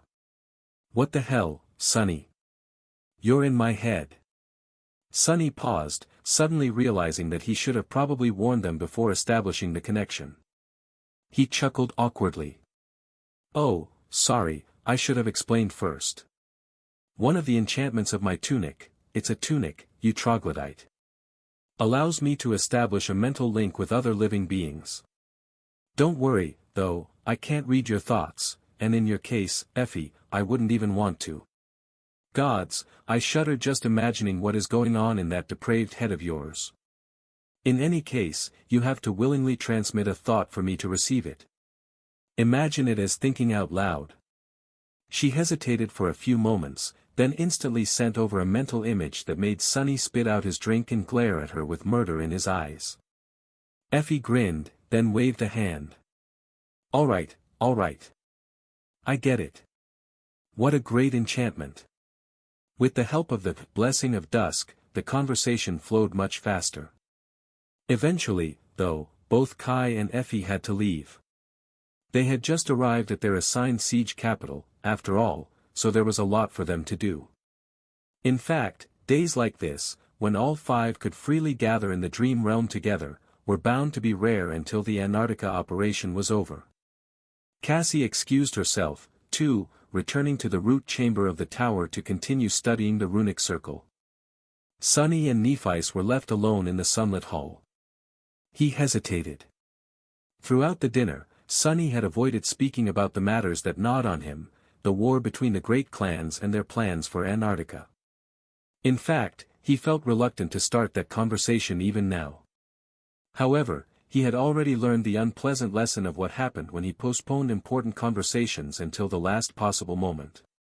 Sonny's relaxed expression slowly changed to one of grim sharpness. Looking at Nephice, he leaned back a little and asked.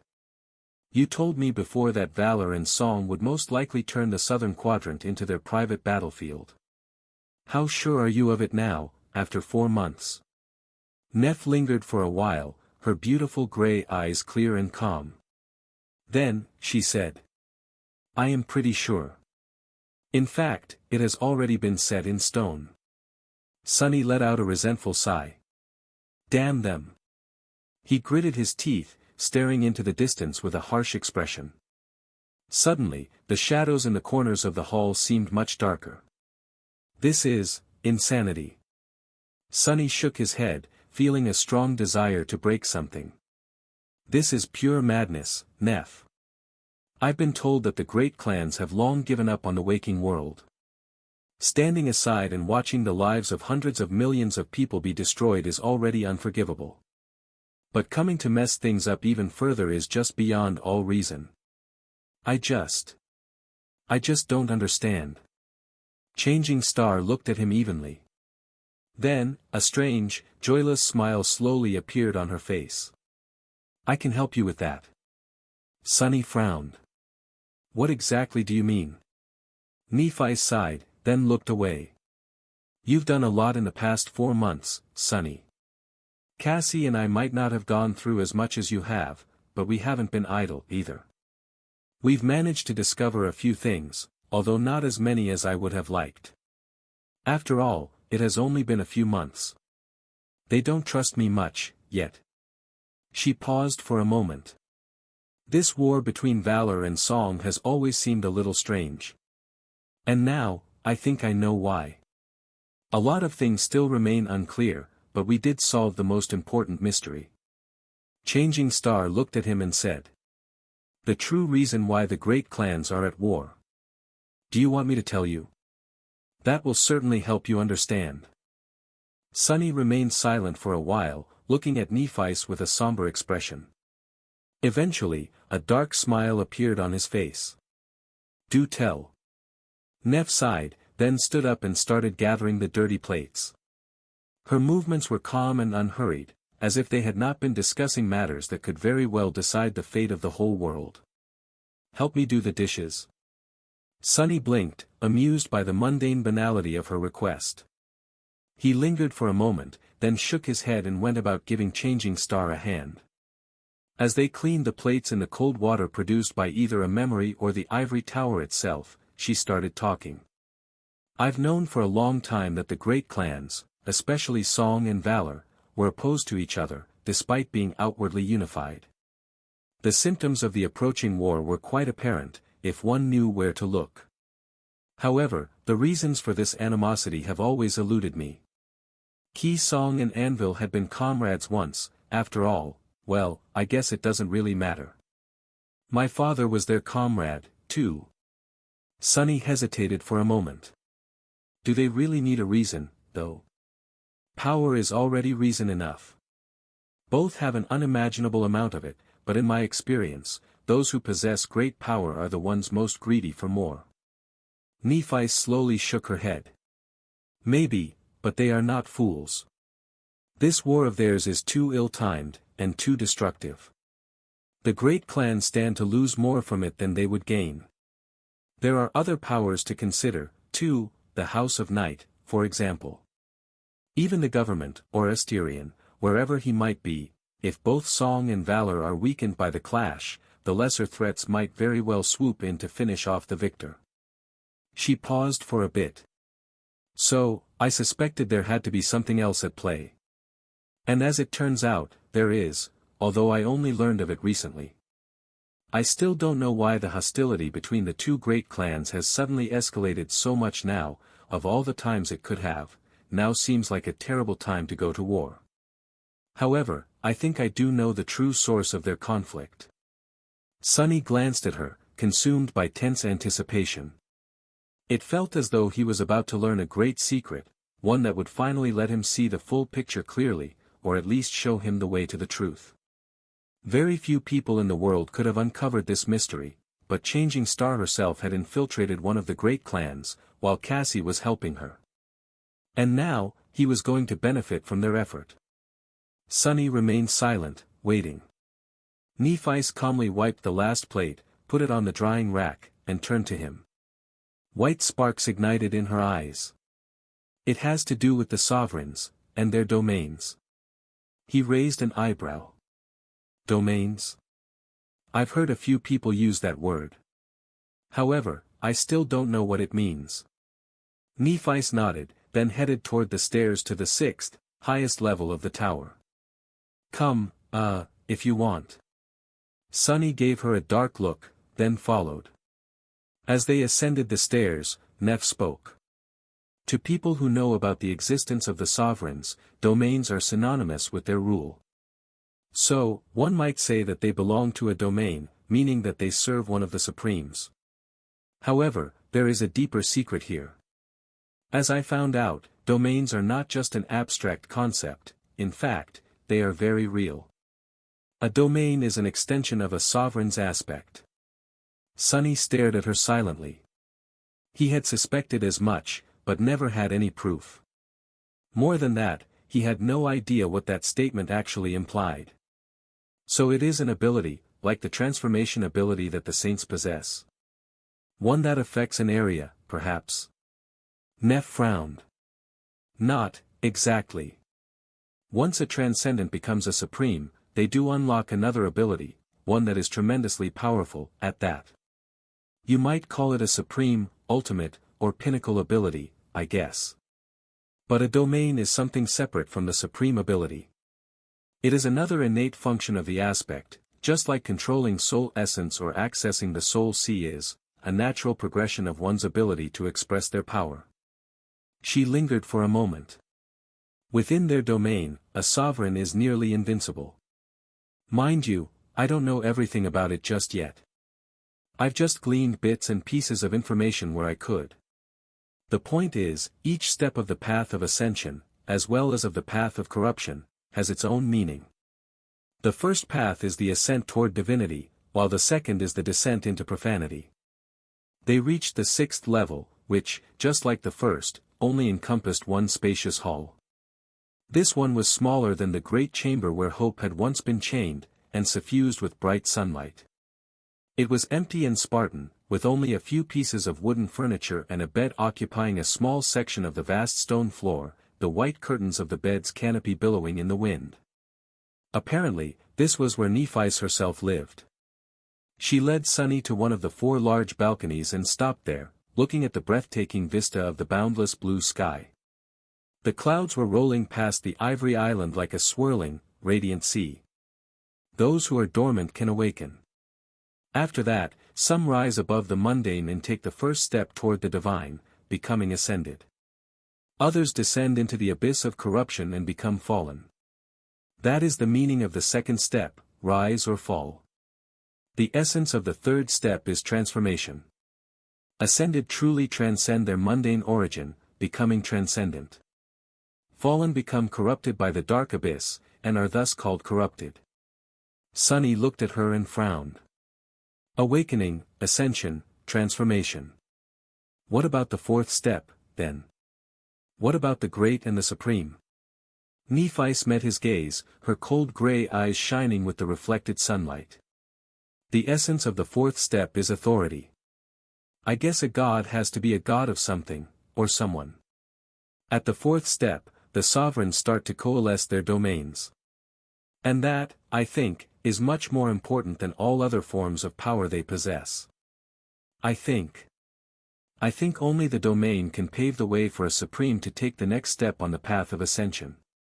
And become sacred. Sunny looked down, at the rolling sea of clouds. He was considering Neff's words. Some of what she said was common knowledge. People had long theorized that there was a profound meaning to the way the spell named different ranks. Ascended were called ascended because they had risen above their human nature, transcendent were called transcendent because they had broken past it, assuming some traits of the divine. The supremes, then, took another step toward godhood, and that step seemed to be tied to authority. It made sense, really, because that progression was similar to how nightmare creatures grew in class. The tyrants were all about rule and authority, too. However, there was something in what Nephis had told him that caught Sunny's attention. He glanced at her and asked. Did you say, start to coalesce their domains? That word meant much more than one would think. If there was a start, there also had to be an end. Much more importantly, it hinted that a domain was not something that Supreme simply gained. There was a process to it. Neff smiled. Indeed, you caught on to the very heart of the issue. The domains are not set in stone, as all other forms of power, they can change and be changed. Simply put, a domain can grow. In fact, I suspect that it must grow for a supreme to realize his or her potential. And, therefore, a domain can also be diminished. Sunny's eyes gleamed. He was starting to understand.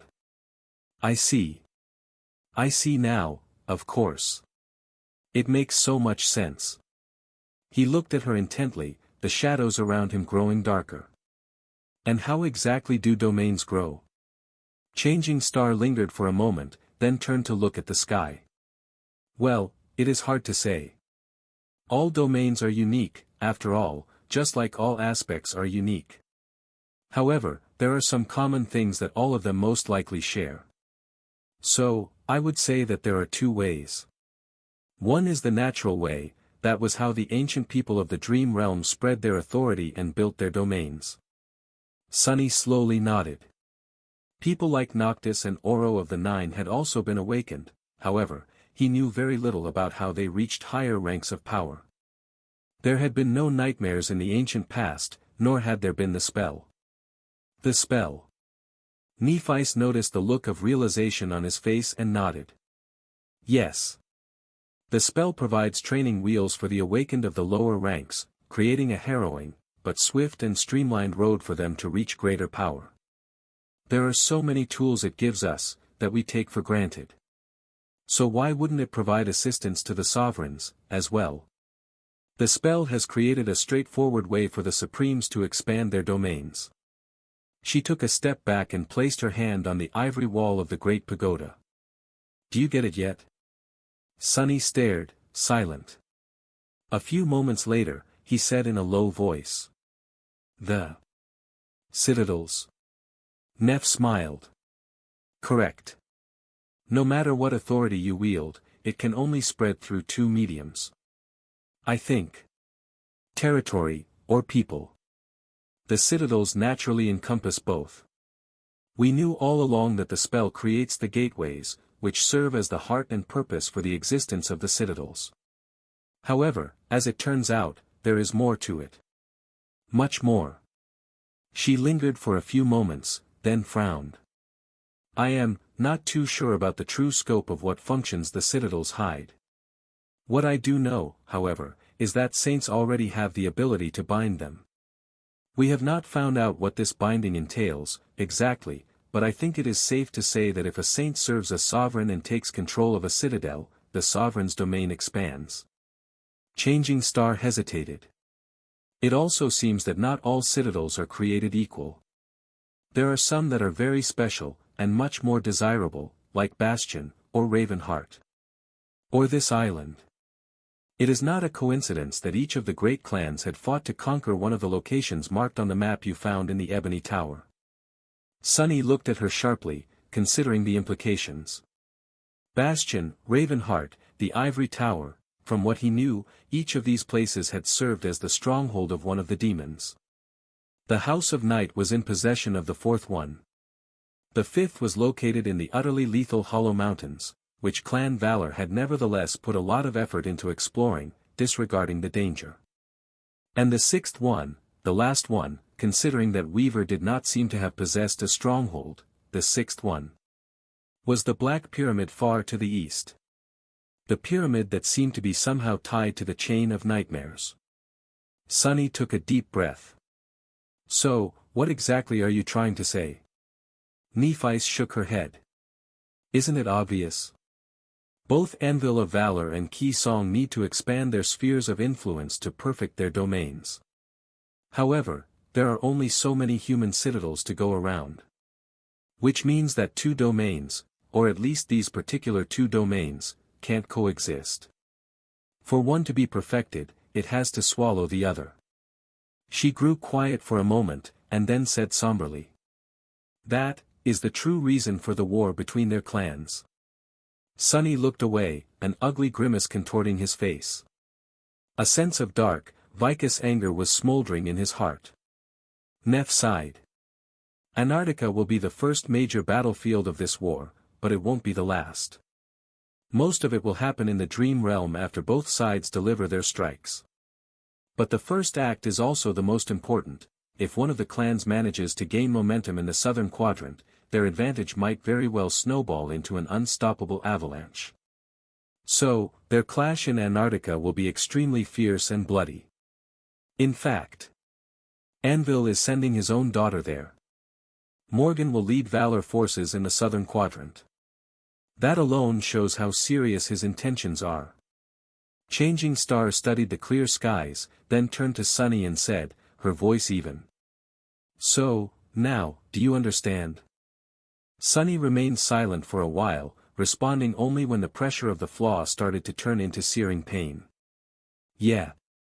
I think I understand. Many things became clearer now.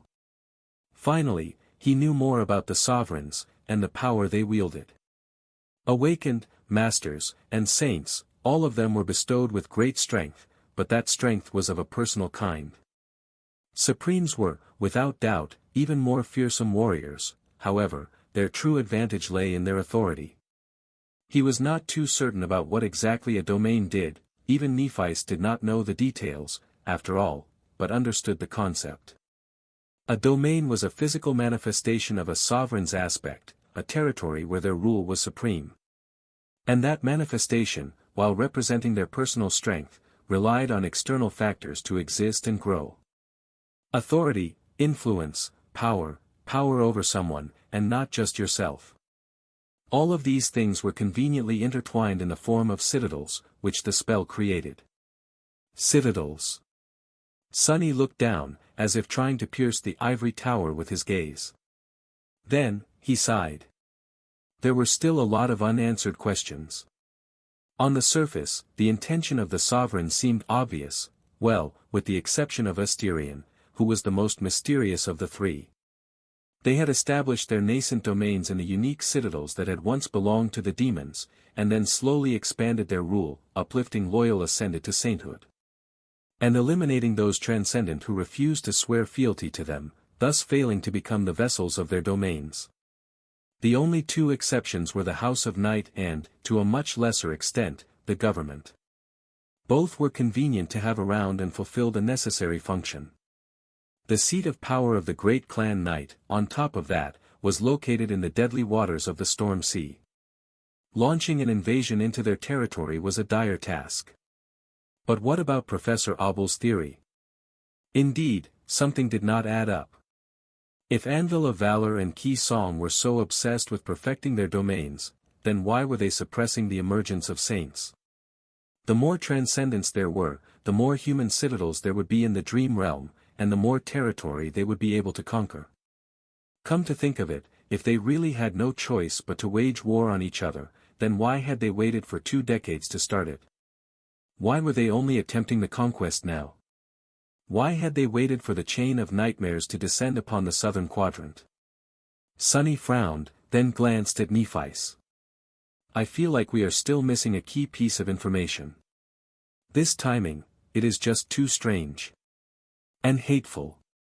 Of course, there was a possibility that all of it was just a coincidence.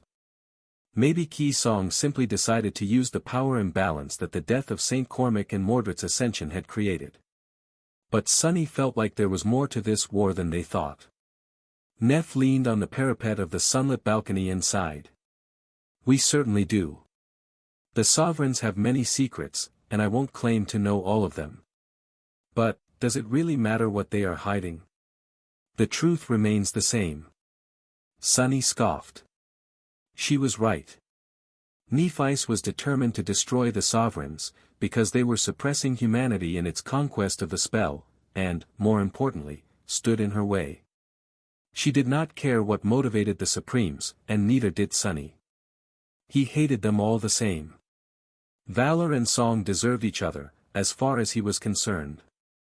But Antarctica was about to be swept up in their treasonous strife, and that, he could not allow to happen. Look at you go. Do you even hear yourself? Who are you to defy the great clans? Do you imagine yourself to be someone capable of stopping them?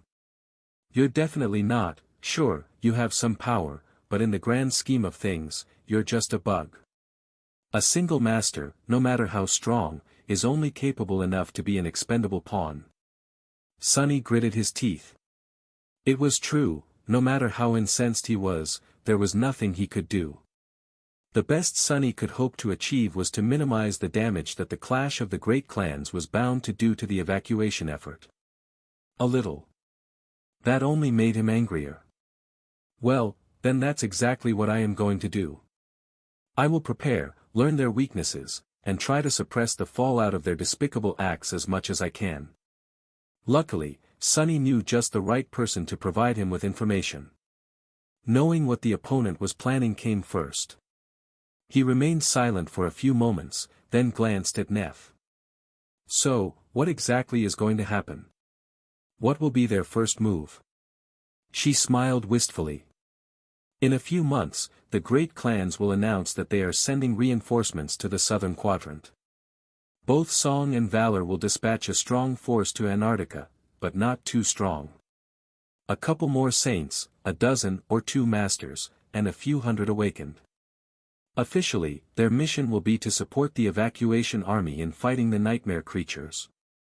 In reality, however, they are being sent there to fight each other. Sunny scowled, slightly confused. How, though?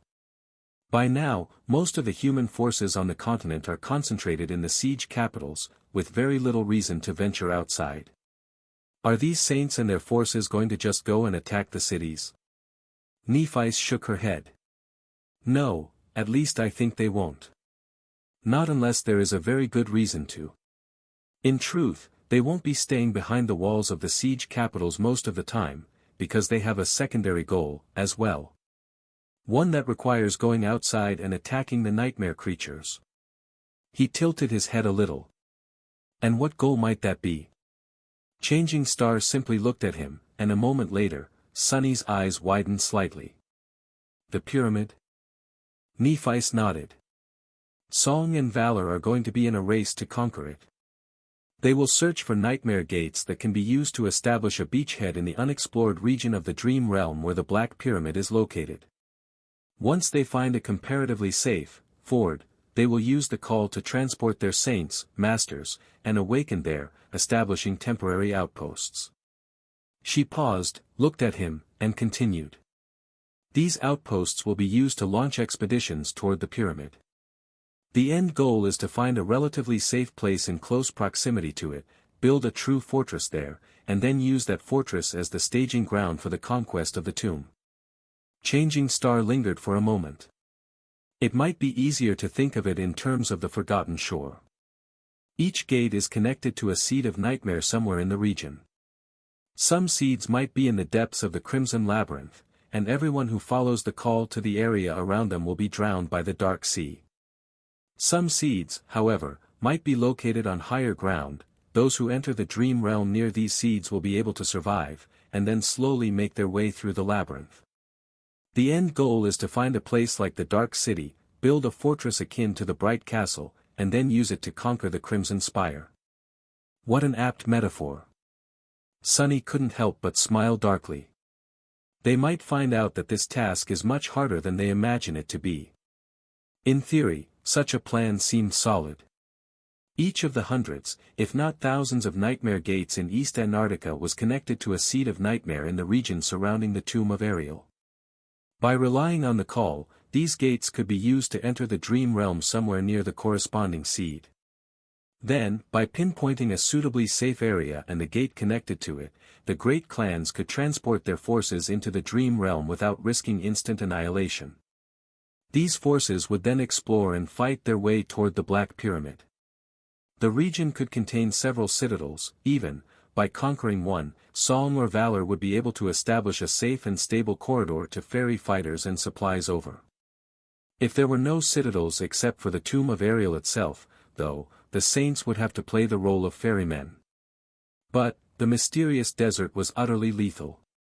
It was much worse than even the Forgotten Shore. And the forces of the great clans would not only have to fight against the endless flood of nightmare creatures populating it, they would also have to fight against each other. Sunny couldn't help but shiver. Nephis, meanwhile, simply nodded. The task will be a hellish one, indeed. But these are the great clans, Sunny. No matter how you and I might feel about them, their fearsome reputation is not unearned. Both Valor and Song represent the absolute pinnacle of human achievement in warfare. If they can't do it, no one can. He remained silent for a while, thinking. The real goal of the great clans was to kill each other, while their secondary goal was to conquer the tomb of Ariel. One naturally led to the other. He now knew that the siege capitals would remain mostly unmolested by their war, at least, unless something unexpected happened. However, both clans would be feverishly seeking suitable gates in East Antarctica, without doubt ambushing and slaughtering each other in the process. Army patrols and the infrastructure of the evacuation corridors could very well become collateral damage in their clashes. Not to mention that they were bound to send the nightmare creatures into a frenzy, and maybe even lead the abominations back to the cities. There would be some violence within the siege capitals, as well, or at least bloody clandestine operations. 2 of the 3 saints currently present in East Antarctica belonged to the warring factions. After all, if the servants of Key Song had an opportunity to deal with Saint Tyrus and Falcon Scott, they would have taken it, without a doubt, the consequences for the civilians sheltered in the city be damned. Bastards. In any case, Sonny had some idea about how things would progress in the coming months now. This was already enough for him to start thinking. Eventually, he glanced at Nephi and hesitated for a few moments. There was one question that was still gnawing at him. Sonny sighed. And where will you be while all of this is happening? Nephi looked at him. White sparks danced in her eyes, and then, she suddenly smiled. Where do you think? Of course, I will be accompanying Morgan, sister dearest, to Antarctica. Cassie, the fire keepers, and I, all of us are going there with her. I've told you that Valor does not trust me much, yet. What better way to earn trust and merit than on the battlefield? He stared at her silently for a while. I guess there is none. So, we are going to meet in the southern quadrant? Changing Star shrugged. If you wish. Or, you can stay out of this mess entirely. You have made it very clear that you don't want to have anything to do with the great clans and their war, so, it's up to you if and how much you get involved. Sonny smiled darkly. Up to me, huh? Yeah, no, that ship has sailed. He really could hide in some remote siege capital, use his service record and exalted status to get himself a cushy assignment, and spend the rest of the campaign relaxing, as much anyone could relax in Antarctica. However, was he willing to? Did he want to? Not really. If I do not go to hell, who else will go?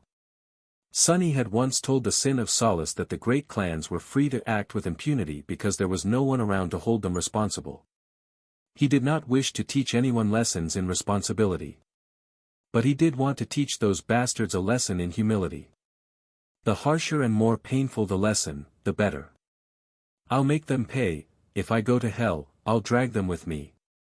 Sonny looked at the boundless blue sky, then turned to Nephi and smiled. See you in Antarctica, then. Summer had come to Antarctica. The wind still brought with them a piercing chill, but it was warm enough for the snow to thaw under direct sunlight. Gurgling streams of water turned East Antarctica into a land of countless brooks and numerous lakes, which all glistened in the sun or drowned in the shadows of the tall mountains. The sun itself was distant and cold, but it never disappeared from the blue expanse of the sky. Just like there had been no end to the night, now, there was no end to the day. The twilight of the long dawn had gradually turned into daylight, and now that October was in full swing, the whole continent was suffused with bright radiance, and would be for the next 5 months. The situation on the continent, however, was far from light. It was grim and dire, as if Antarctica had submerged deeper into an endless cycle of dreadful nightmares. The chain of nightmares was escalating with each day, and the evacuation army was forced to take more and more desperate measures to withstand it. The remains of a once thriving city were buried under thawing snow, with the skeletal remains of tall buildings rising above it like dark cliffs. This settlement had not been chosen to become a siege capital, and so it was abandoned at the start of the campaign. Now, it was nothing but a desolate ruin. From time to time, that ruin would turn into a battleground, sustaining even more damage. Currently, a furious battle was coming to an end on the streets of the abandoned city. A patrol of soldiers had been chased here by a swarm of nightmare creatures and forced to stand their ground. The humans had fought violently and almost defeated the attacking abominations, but sadly, the sounds of the combat awoke a fiend that had been slumbering in the ruins. The creature had torn a bloody path through the remaining abominations, and then slaughtered the soldiers. Now, only one of them remained alive. Lieutenant Catfine was struggling desperately with the controls of her MWP, but it was of no use. The mighty machine had been damaged too severely and toppled, its vestibular systems going completely offline.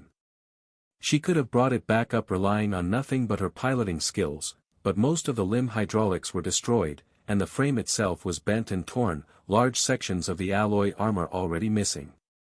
Even the coolant pathways were breached, turning the pilot's cabin into a scorching inferno. The paint she used to decorate its walls with drawings was blistering and melting, and Catfine herself felt as if she was going to melt, too. But, of course, she wouldn't. The abomination that had slaughtered her squad was currently on top of the MWP, clawing at the war machine with its powerful limbs. The armor was parting before the terrifying claws like paper. Each strike sent a concussive shockwave through the frame, tossing Catfine up and down in the tight confines of her safety harness. The creature was going to kill her long before the heat had a chance to. Curse it! There was just no way for her to fight against a fallen demon, and that was what the creature was, most likely. At least the awakened leader of the patrol had called it that before being killed by the fiend. But even knowing how hopeless the situation was, Catfine stubbornly controlled the only functioning arm of the MWP, bending it at the elbow to press the 7 barrels of the kinetic machine gun installed on the forearm of the war platform to the abomination's side. The barrels spun, unleashing a flood of heavy tungsten rounds into the demon's impenetrable hide. In just a second, the machine gun spat close to 200 armor-piercing bullets. However, all of them simply ricocheted off the harrowing creature's skin, not even bruising it. The fiend was pushed slightly to the side, then glanced at the firing weapon with its mad, burning eyes. In the next moment, the abomination's claws struck, ripping through the MWP's arm and severing it entirely. The next blow finally breached the cockpit, destroying the screens and letting Catfine see the fiend with her own 2 eyes. She gritted her teeth. At least there's some cool air now. She knew that she was about to die. But she didn't. The battle had caused plumes of thick smoke to rise above the ruins, obscuring the sun and submerging the battlefield in deep darkness. At that moment, the darkness suddenly surged and moved forward. Catfine blinked, thinking that she was seeing things. 2 giant hands suddenly rose from the ground, grabbing the fallen demon by the shoulders. The hands had matte, inky black skin, slender wrists, and long, dexterous fingers that ended with sharp claws. These claws cut through the abomination's indestructible skin with ease. Then, the dark hands pulled, and ripped the fiend apart. Half of its monstrous body landed to the left of the fallen MWP, the other half to the right. A river of blood and viscera splashed, falling into the turned-up dirt. Just like that, the terrifying creature had been slaughtered. What? Catfine suddenly felt cold. The fallen demon was a harrowing monster, so what kind of otherworldly horror would be capable of killing it with such ease? As she stared, a figure emerged from the darkness, landing softly on the torn frame of the MWP. It was a young man with porcelain skin and black hair, his eyes glistening like dark gemstones. Despite the biting cold and the nightmarish surroundings, he wore no armor and wielded no weapons. His slender body was covered only by a light tunic of black silk. When the young man appeared, the darkness enveloping the destroyed city suddenly seemed to become deeper, darker, and more frightening. The sight of him was in such stark contrast with the ravaged, war-torn ruin that he seemed more like an apparition than a living being. Catfine gulped. The young man lingered for a moment, and then looked at her calmly. "Are you all right, soldier?" "Oh gods, he speaks." It took her a few seconds to digest what the eerie stranger had just said. "What?" He leaned forward and grabbed the jagged edges of the breach in the cockpit's armor, easily pulling the alloy apart to widen the gap. "I said, are you all right?" Catfine lingered for a moment.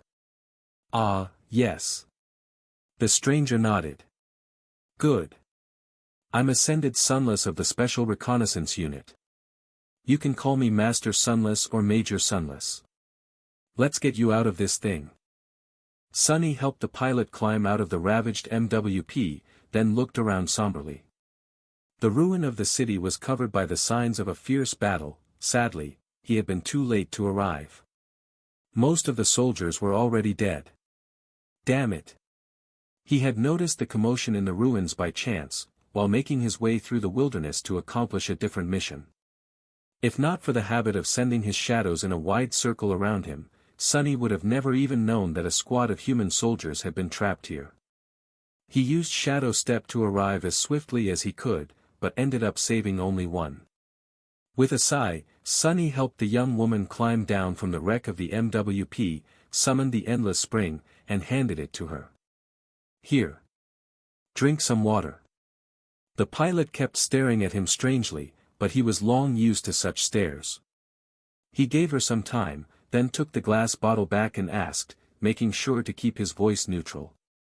I am sorry about your comrades, but how did you guys end up in this sector? Did you not receive the message that it was designated as a black zone by Army Command? The young woman grimaced. We did, sir. But by then, it was already too late. We were on a routine patrol along the 17th evacuation corridor when we came under attack from a swarm of nightmare creatures. We beat them back and pursued. Sadly, a few minutes later, a gate opened right behind us. We were quickly surrounded, and had to run for our lives. We ran all the way to this city, and... She sighed. Sonny awkwardly patted the pilot on the shoulder. I see. I know a thing or two about bad luck, Lieutenant, it can get anyone. You did your best. Internally, he was shaking his head. Corridor 17, that place just attracts trouble, doesn't it? Corridor 17 connected one of the largest siege capitals in the region to the coastal fortress. Maintaining it was of vital importance to the evacuation effort, but recently, it had become harder and harder to keep the area clean. Sonny himself was on a mission to scout out a potential threat to that corridor. After reaching East Antarctica, he had basically received carte blanche to choose any assignment he wanted, out of those suitable for an ascended, of course. In the end, Sonny refused another command assignment and requested to be sent to the Special Reconnaissance Unit. The SRU was responsible for prowling the abomination-infested wilderness in search of targets that could pose a serious threat to the siege capitals, keeping tabs on their movements, and even attempting to lure them away from the cities from time to time.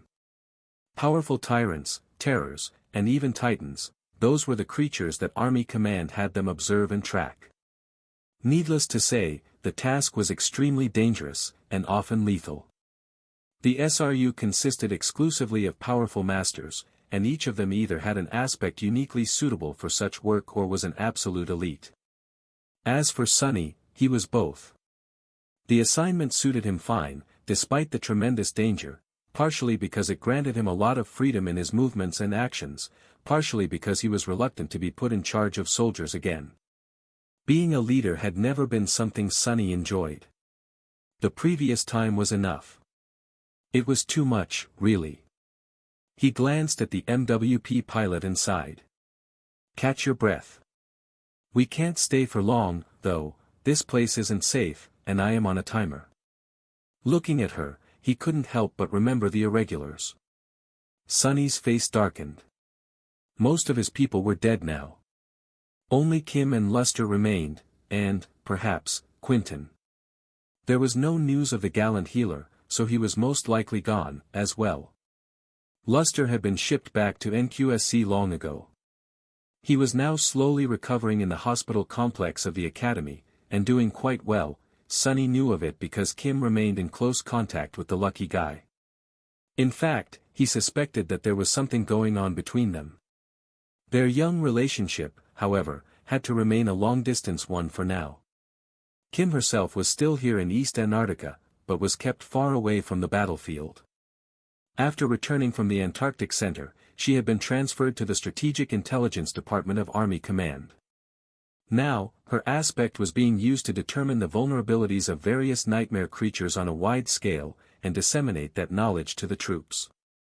There were many such specialists stationed at Army headquarters, but Kim was doing especially well for herself. Beth had been evacuated and reached safety a while back, too. Sonny and she kept in touch, sending each other messages once in a while. However, he had a feeling that the young woman wanted to forget what had happened in the southern quadrant, at least for now. Talking to him was perhaps a painful reminder. So, most of Sonny's communications were with Rain. His sister was doing well in the safety of NQSC. She was training diligently, and not showing any symptoms of being infected by the spell. The serpent was protecting her, too. At least in that regard, Sonny felt somewhat assured. As for himself, ever since reaching East Antarctica, Sonny only had 3 goals. Turn the ravenous fiend into a shadow, become a tyrant, and prepare for the arrival of the great clans. He had spent fragments on the little imp first, then hunted down numerous abominations in hopes of forming the fifth shadow core. Now, he was mere days away from catching up to Neff. As for the third goal, Sonny had made good progress on that front, too. As he thought about it, his communication device suddenly came alive, and a familiar voice resounded in his ear. "Where the hell are you, Sonny?" He smiled slightly. "Sorry, Jet. I've been delayed a little. Are you still en route?" Her voice came through the static, sounding a little out of breath. "Yeah, and I have a nasty swarm of abominations on my tail." Sonny nodded. "I'll send Mongrel your way. Lead them to the rendezvous point, and she'll take care of everything. I'll arrive in a few hours." With that, Sonny glanced at the MWP pilot and sighed. "Time to go, soldier. Say your goodbyes. Then, I'll bring you to the nearest army outpost." He turned away, giving the young woman some space, and looked up, at the cold sun hanging motionlessly high above. A long sigh escaped from Sonny's lips. "How bright. I never thought I would miss the polar night." The pilot did not spend a long time bidding farewell to her comrades.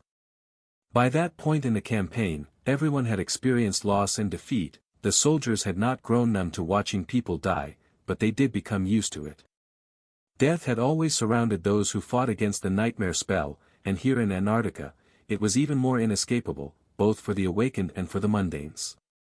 When the young woman returned, however, a confused expression appeared on her face. Sonny raised an eyebrow. "What?" The pilot pointed. Where did my MWP go?" He looked back. The wrecked war platform was, indeed, gone. In its place, hidden behind a pile of dirt, sat an ugly little creature. It was hurriedly pushing a piece of bent alloy into its wide, toothy mouth with both hands. Noticing that someone was looking, the creature froze for a moment and feverishly continued to chew on the armored alloy, as if afraid that it would be taken away. Sonny rolled his eyes. "That little bastard right there ate it. Don't mind him." It was hard to imagine that the scrawny imp had devoured the massive machine, considering that it was dozens of times larger than him, but that was exactly what had happened. Sonny did not know what kind of infernal engine was hidden in the imp's stomach, but the little guy's appetite was inexhaustible. Anything that entered his mouth disappeared without a trace, and there were very few things that his sharp teeth couldn't rip apart. Sonny shuddered, remembering how he had turned the tiny wretch into a shadow. He had done it not long after arriving in East Antarctica. Before, Sonny had been planning to become a tyrant first, but that was because he needed more power, fast, during the siege of Falcon Scott.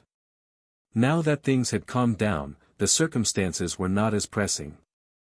He could allow himself to delay a little, and made converting the echo of the ravenous fiend a priority. Sonny had possessed 3 shadows before, but funnily enough, only one of them, Saint, came from an echo. The process of conversion itself had looked pretty much the same as the first time. In the tranquil silence of his soul sea, 2 beams of dark light descended from one of the shadow cores.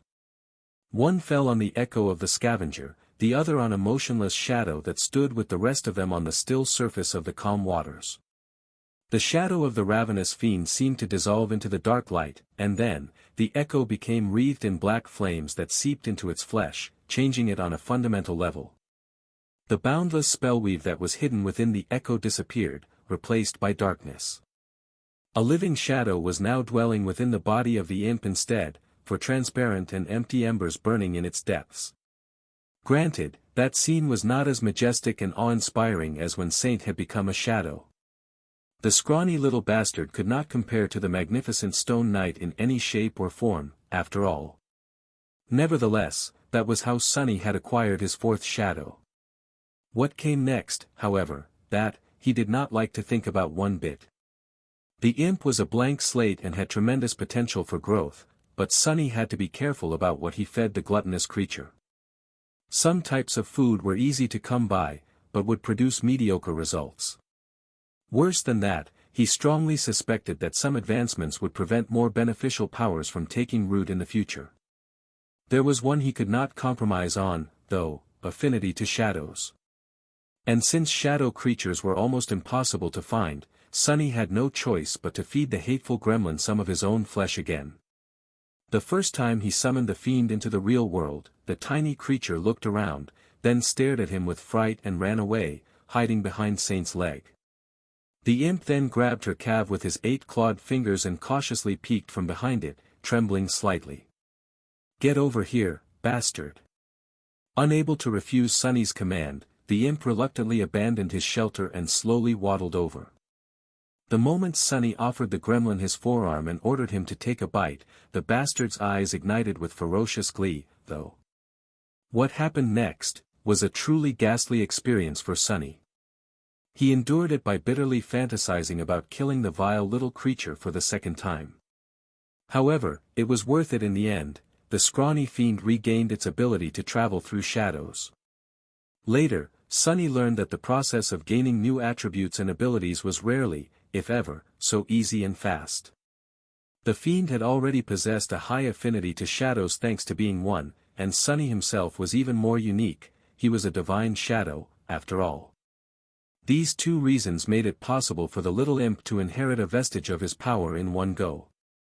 As to how the bastard had managed it the first time around, Sunny had no idea.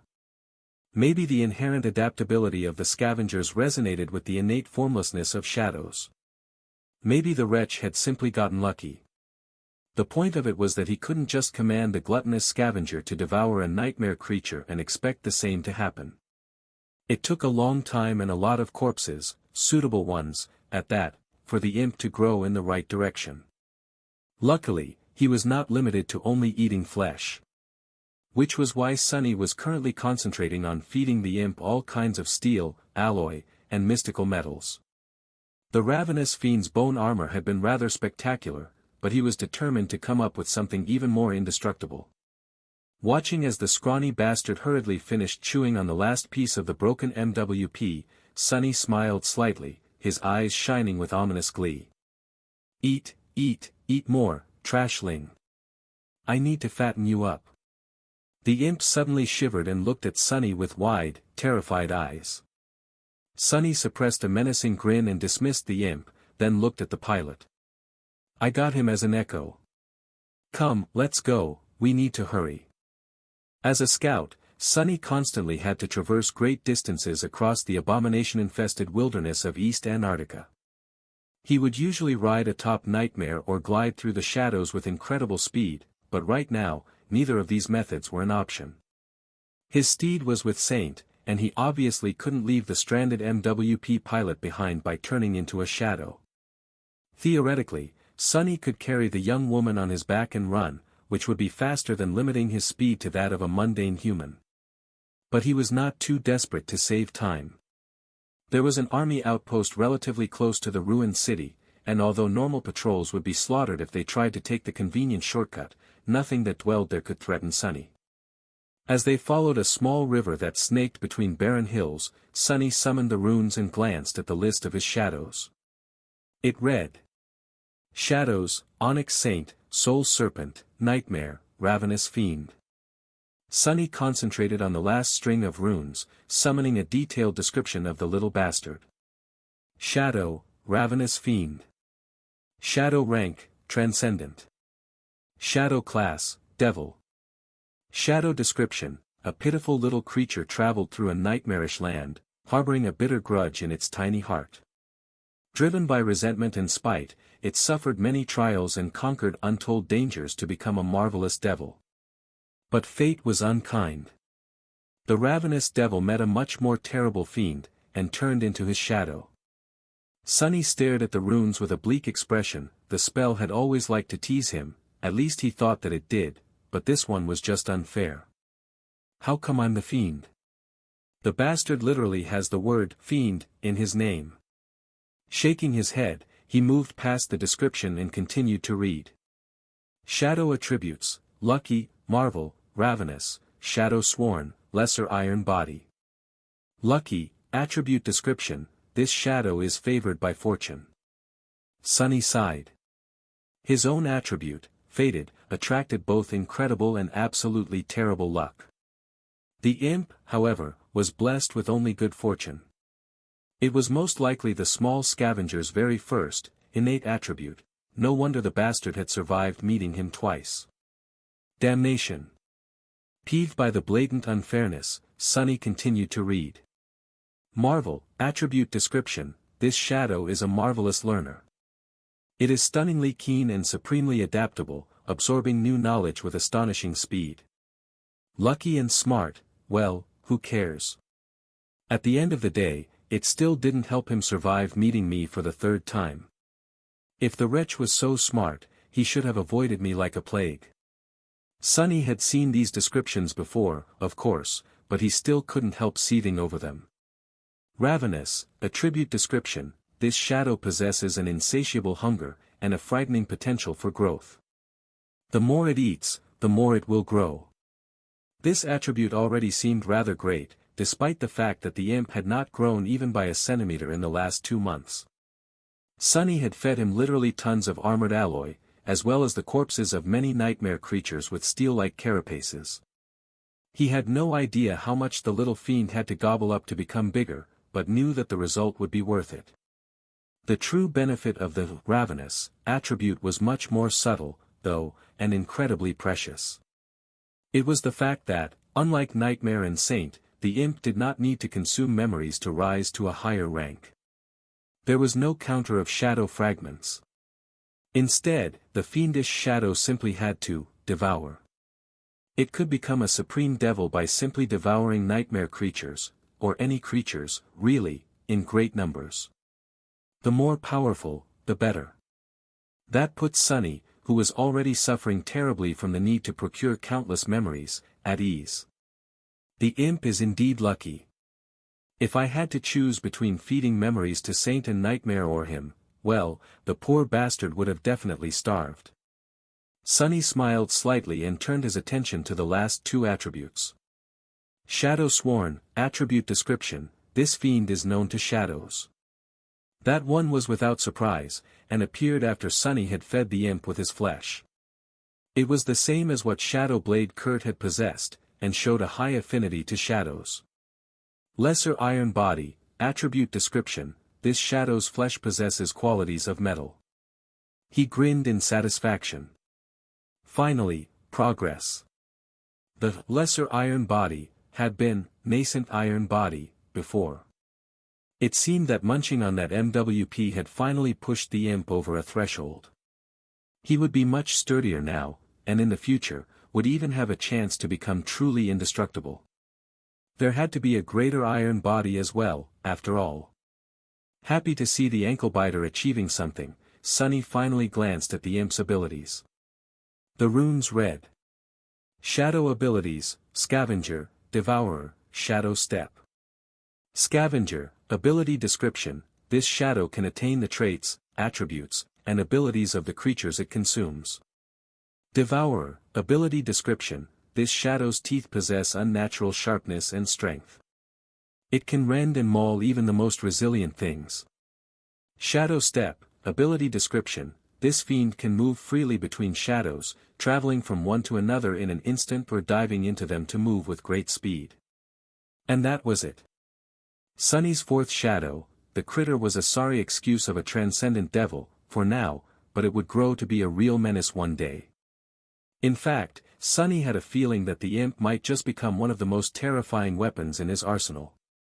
The ravenous fiend had been an exceedingly dire enemy, but now that he was serving Sunny, and thus enjoying the support of a benevolent, selfless, and supremely generous master, just how much more terrible would the wretched waif become?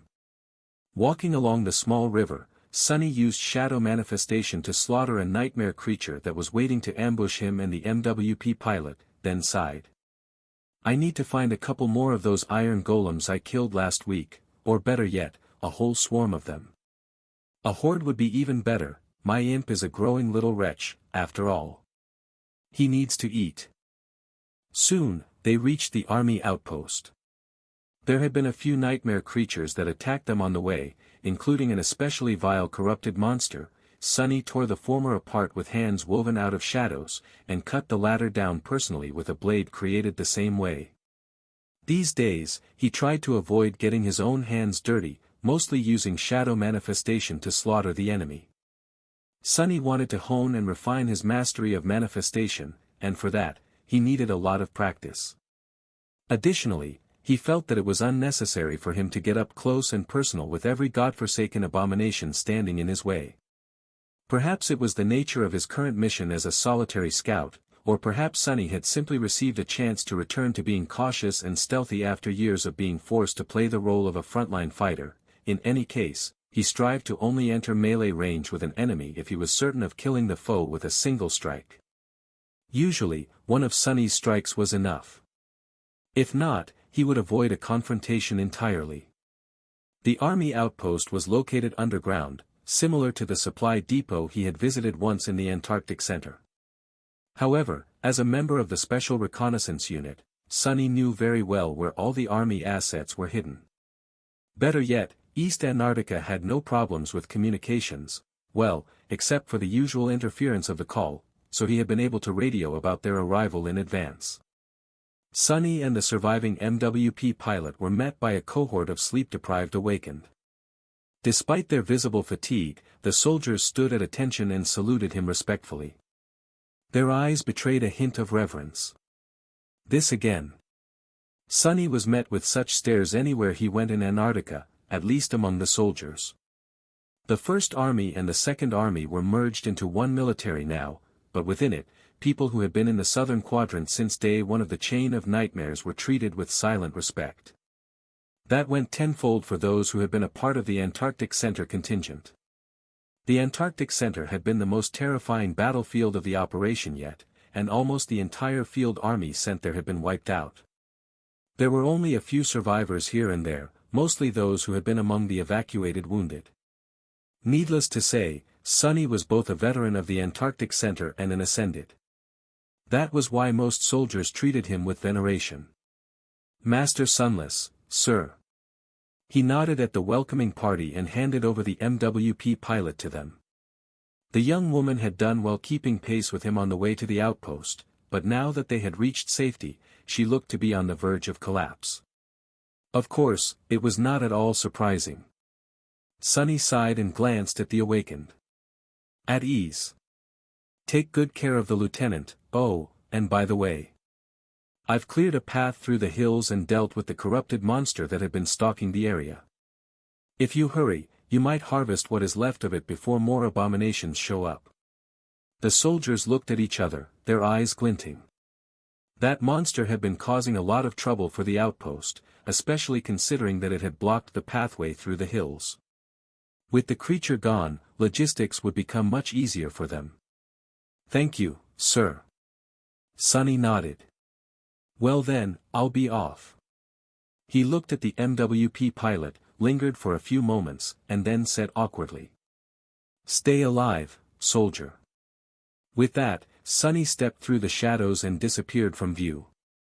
He had wasted a lot of time already, and was running late for the rendezvous with Soul Reaper. The soldiers remained standing there for a while, staring at the empty space where he had stood before. Eventually, one of them said, "That was him. The devil." Another nodded with a stunned face. But of course, Sunny was already far away and did not hear any of it.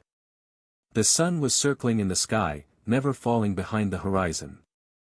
He glided through the shadows where he could, ran where he couldn't.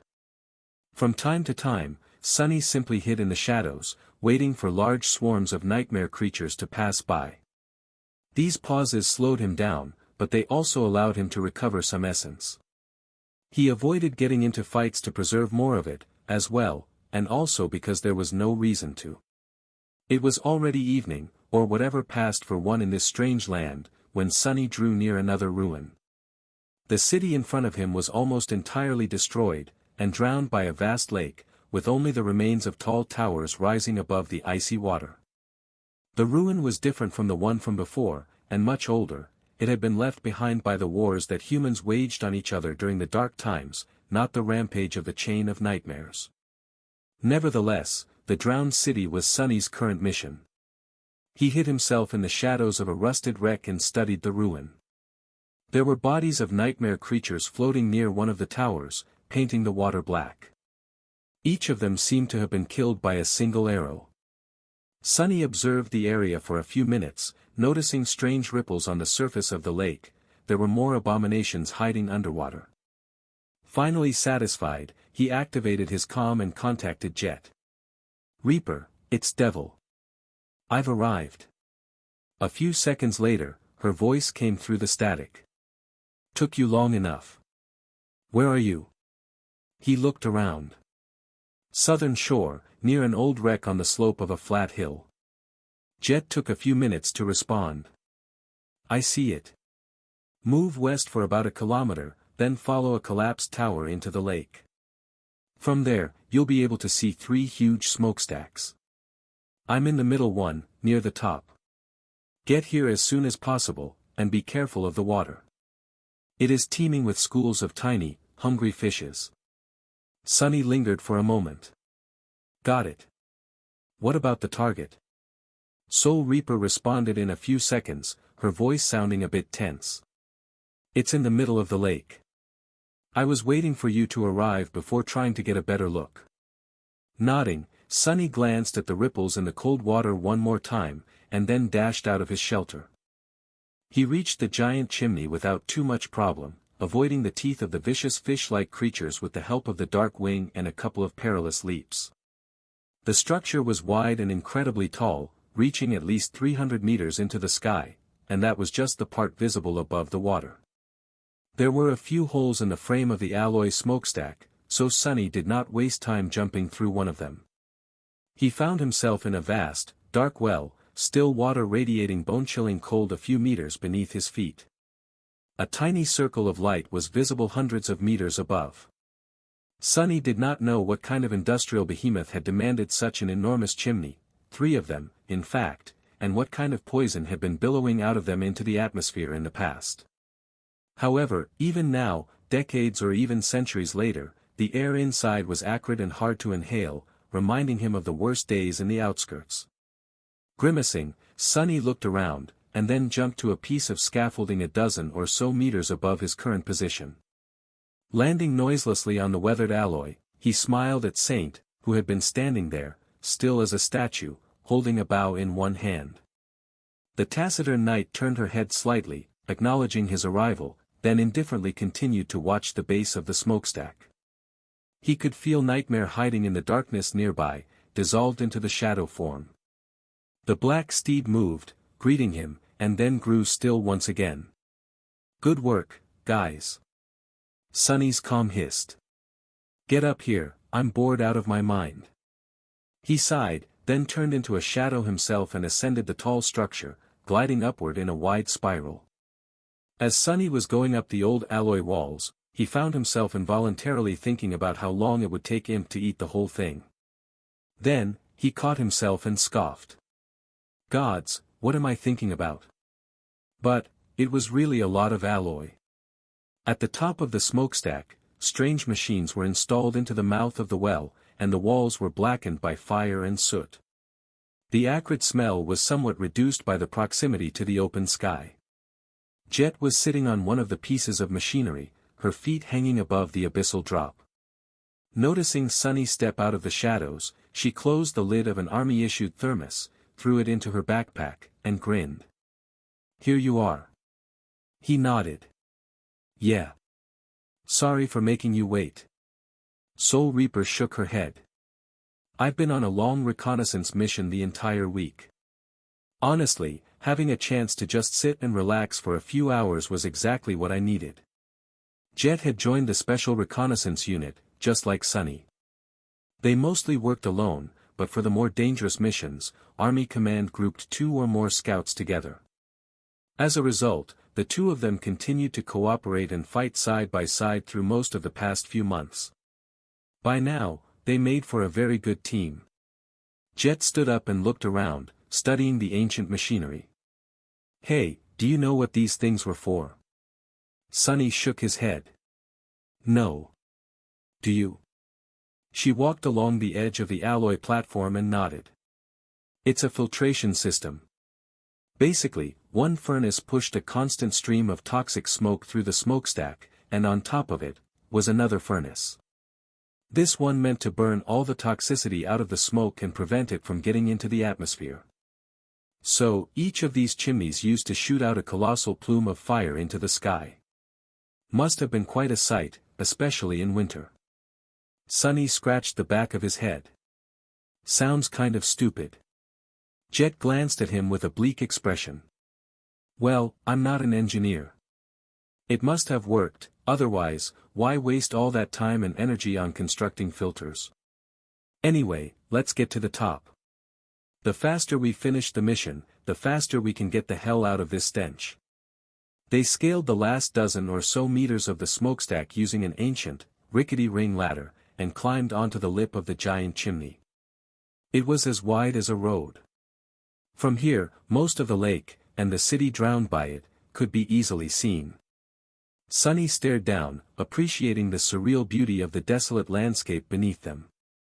Almost at the same time, two of his shadows reached the top of the other two giant smokestacks.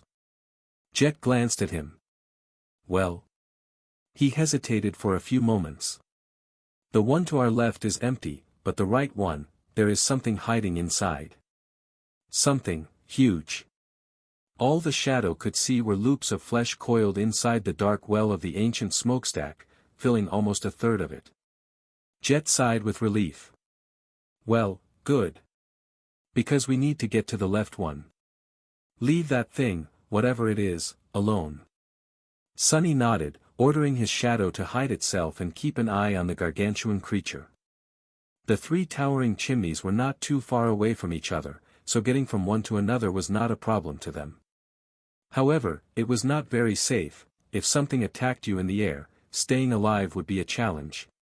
So, unless someone like Kai was around, at least two people were required to keep each other safe. Sonny temporarily borrowed Morgan's warbow from Saint, and covered Jet as she glided across the wide gap between smokestacks using a flight memory. She reached the next chimney, then summoned half a dozen sharp throwing stars and did the same for him. Sonny used the dark wing to breach the gap, and soon joined Jet. Now, they were very close to coming in sight of the target of this mission. He frowned. Do you feel it? Soul Reaper slowly nodded. Yeah. The call is much stronger here. There must be a Category 3 gate nearby. They walked to the opposite side of the smokestack and looked down. From that position, nothing obstructed their view of the middle of the lake. And there, nestled between the ancient ruins. Sonny sighed. That is going to be trouble. The two of them lowered themselves to the weathered alloy, looking cautiously over the edge. Far away, in the middle of the ruined city, an enormous body of a ghastly creature was hidden between the rubble, long swathes of it submerged into the water. The creature resembled a monstrous centipede that was at least 100 meters long. It was encased in pale chitin, no, not chitin. Bone. The giant centipede seemed to be covered in countless thousands of human skulls, all of them stuck together to form a morbid carapace. Its horrid maw was large enough to swallow an armored APC and full of grotesque, bone-white teeth. On its head, two tall, dead trees grew from the carapace of skulls like skeletal horns. Making a point to only keep the abominable creature in his peripheral vision and not stare at it directly, powerful abominations could often sense a gaze directed at them. Sonny sighed. That is going to be trouble. He had chosen to remain as quiet as possible, relying on the blessing of dusk, to convey his thoughts to Jet instead of speaking aloud. She nodded, then responded in the same manner, her voice resounding clearly inside his head despite the deathly silence and the howling of the wind. Look at its mouth. Sonny turned his head a little and watched. Far below them, the centipede twisted its long neck and convulsed, heaving. Then, it opened its maw and vomited out a huge pile of moist, slime-covered bones. For a few moments, it looked as if the abomination was having problems digesting its prey. Then, however, the pile of bones moved, slowly coalescing into a nightmarish, misshapen creature. The revolting bone monster rose shakily to its varied limbs and staggered away, soon disappearing beneath the water. Looking at the surface of the lake, Sunny frowned. How many of these creatures had the centipede created already? He lingered for a moment, then glanced at Jet. It's a corrupted tyrant. She grimaced. Yeah, seems that way. Soul Reaper cautiously opened her backpack and took out several bulky devices. Those were sensor arrays and recorders the army had issued to them, all based on complicated spelltech technology. The bulk mostly came from various isolating agents the designers wrapped the sensitive internals in, hoping to negate the detrimental effects of the call. Sadly, the interference of the nearby gate was too strong for the spelltech equipment to achieve anything. After several minutes of fruitless attempts to gather data, Jet sighed, glanced at Sunny, and shook her head. He gave her a shrug. Contact Army Command, then. She remained motionless for a few moments, then moved away from the edge of the smokestack's lip and activated her military comm. The static noise must have been dreadful, but Jet still managed to deliver a message. HQ, this is Recon 4 and Recon 9. We are at the mission site, target visual confirmed, threat level Core 5. Requesting analyst support. Soul Reaper waited for a few moments, then raised 3 fingers into the air. That meant they had to wait for 3 minutes. Fast. HQ is either not too busy today, or sees this mission as a top priority. The former seemed unlikely, so it was probably the latter. With a sigh, he summoned a memory. Soon, a circle of green patinated bronze appeared in his hands, with a lens of roughly polished crystal encased within. This antique-looking glass was both pretty simple and interesting in function. It was a twin memory. Somewhere in the army headquarters, there was an awakened wielding an identical circle of patina-covered bronze, and the two were connected. That allowed the diviners and other analysts to extend their senses across the continent, even if the technological solutions failed. Memories like this were rare and extremely precious, but each of the scouts serving in the Special Reconnaissance Unit had been issued one. Sunny shifted slightly and aimed the looking glass at the distant centipede. A couple of minutes later, he sensed the memory reaching for his essence, and poured a generous amount of it into the murky crystal. The connection was established. Jet crawled back and pressed herself into the cold alloy by his side.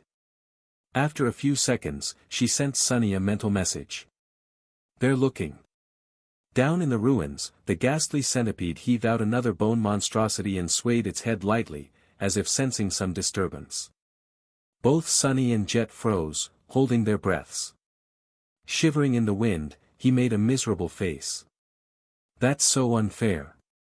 I'm the only one who actually needs to breathe. A few minutes passed in tense silence. Then, a few more. Eventually, Sunny felt the bronze circle fall asleep. The pull on his essence disappeared, as well. At that moment, Jet glanced at him. Seems like Army Command is on edge about that thing. They need some time to arrange an appropriate response, though. We're to stay here and observe, reporting immediately if it starts moving. Sunny sighed, then looked around. At that height, the wind was strong and chilly. There was no shelter on the alloy lip of the giant chimney, and the acrid smell could still be felt here, permeating the air. He shook his head in resignation. Great. I'll take a nap then. Jet blinked a couple of times. Hey, how come you get to sleep first? I haven't slept in a week. Sunny stared at her gloomily, then sighed again. Fine. You go first. I'll keep an eye on the tyrant.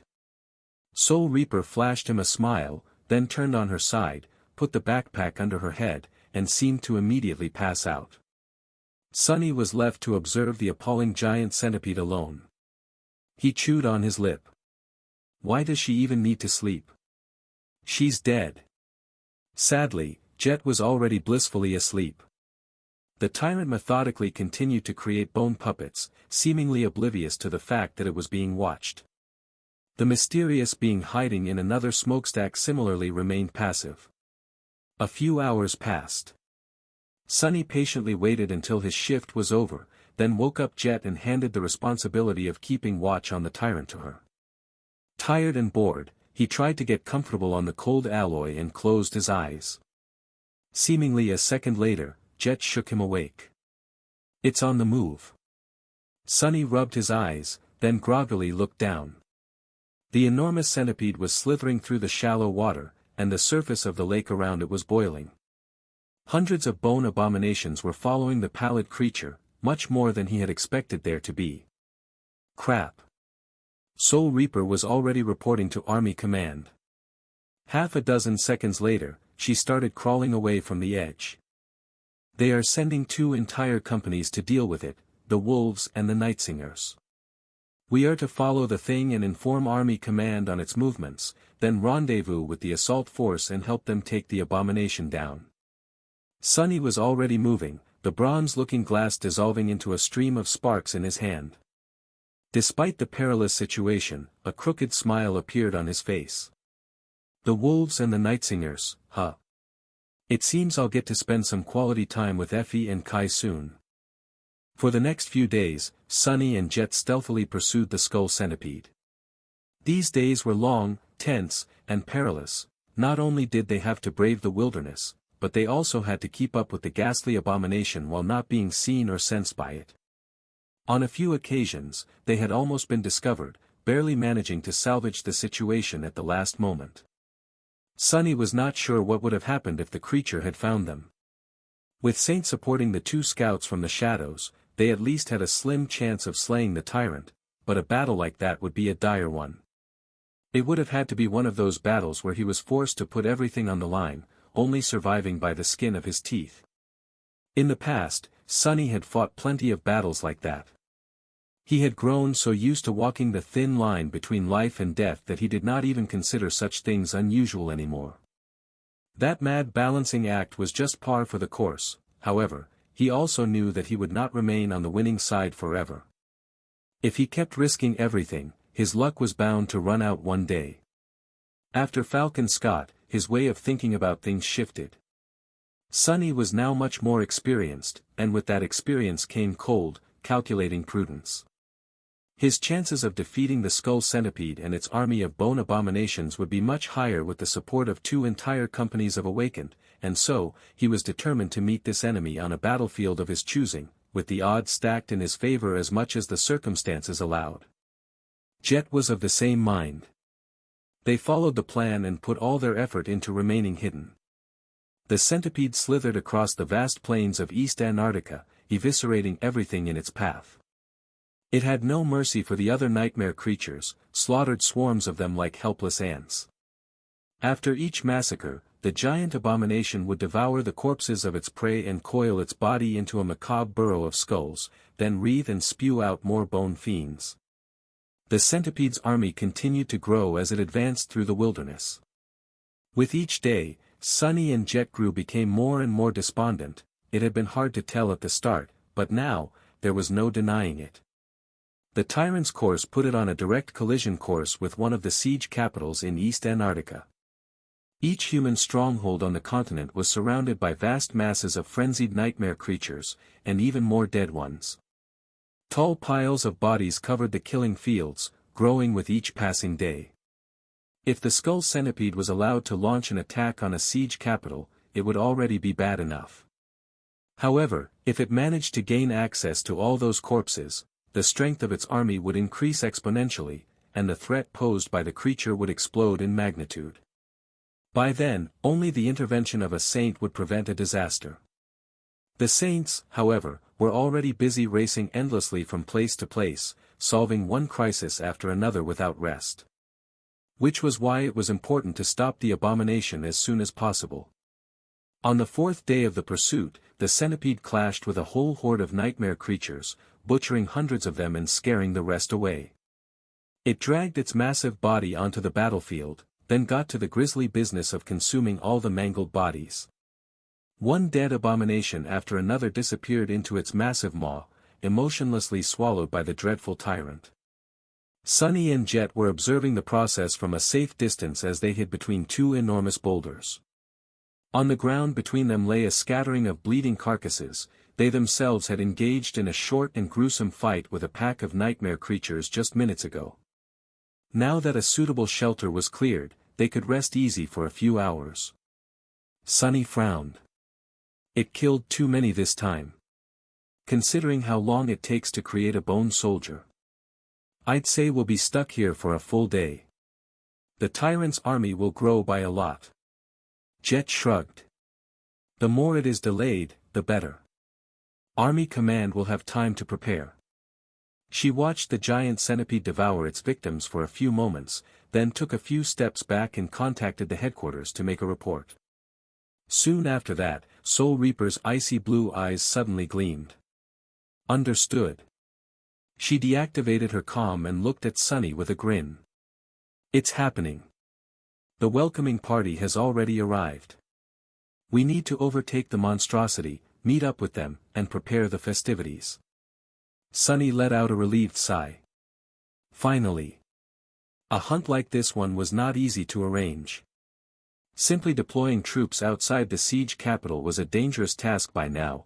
The wilderness was teeming with numerous nightmares creatures, and an expedition force risked drowning in a horde of them before even reaching the intended target. It took a lot of courage and competence to navigate a course through the enemy territory. If the target was on the move, the task only grew that much harder. Luckily, this time, Army Command was receiving constant updates on the creature's location from Sunny and Jet, so tracking its path had been easier. And now, finally, almost every piece was in place. All that remained was for the scouts to join the assault force and spring the trap on the menacing tyrant. Sunny smiled. Let's go, then. They silently abandoned their shelter and made a wide circle around the location of the skull centipede, then moved away with as much speed as they could allow themselves without risking attracting the attention of migrating hordes of nightmare creatures. Half a day later, Sunny and Jet arrived at the shore of a wide river. The landscape made it so that there weren't many places to cross it for many kilometers around, with only a single ford formed by a scattering of giant boulders. As they traversed the river, jumping from one stone to another, Sunny's calm suddenly came alive. A familiar voice came through the static. Well, it isn't, Frog, welcome. Some of it got swallowed up by the interference, but the last word was very easy to discern. Doofus. Sunny stopped for a moment and looked at the opposite bank of the river, where a tall figure suddenly rose from the ground. Effie waved her hand and grinned. Ah, venerable Master Sunless. How nice of you to pay a visit. Sunny and Jet looked like quite the pair. Both were wearing black, which made for a stark contrast with their pale skin and raven hair. Granted, Soul Reaper looked more imposing in her fitting black leather armor.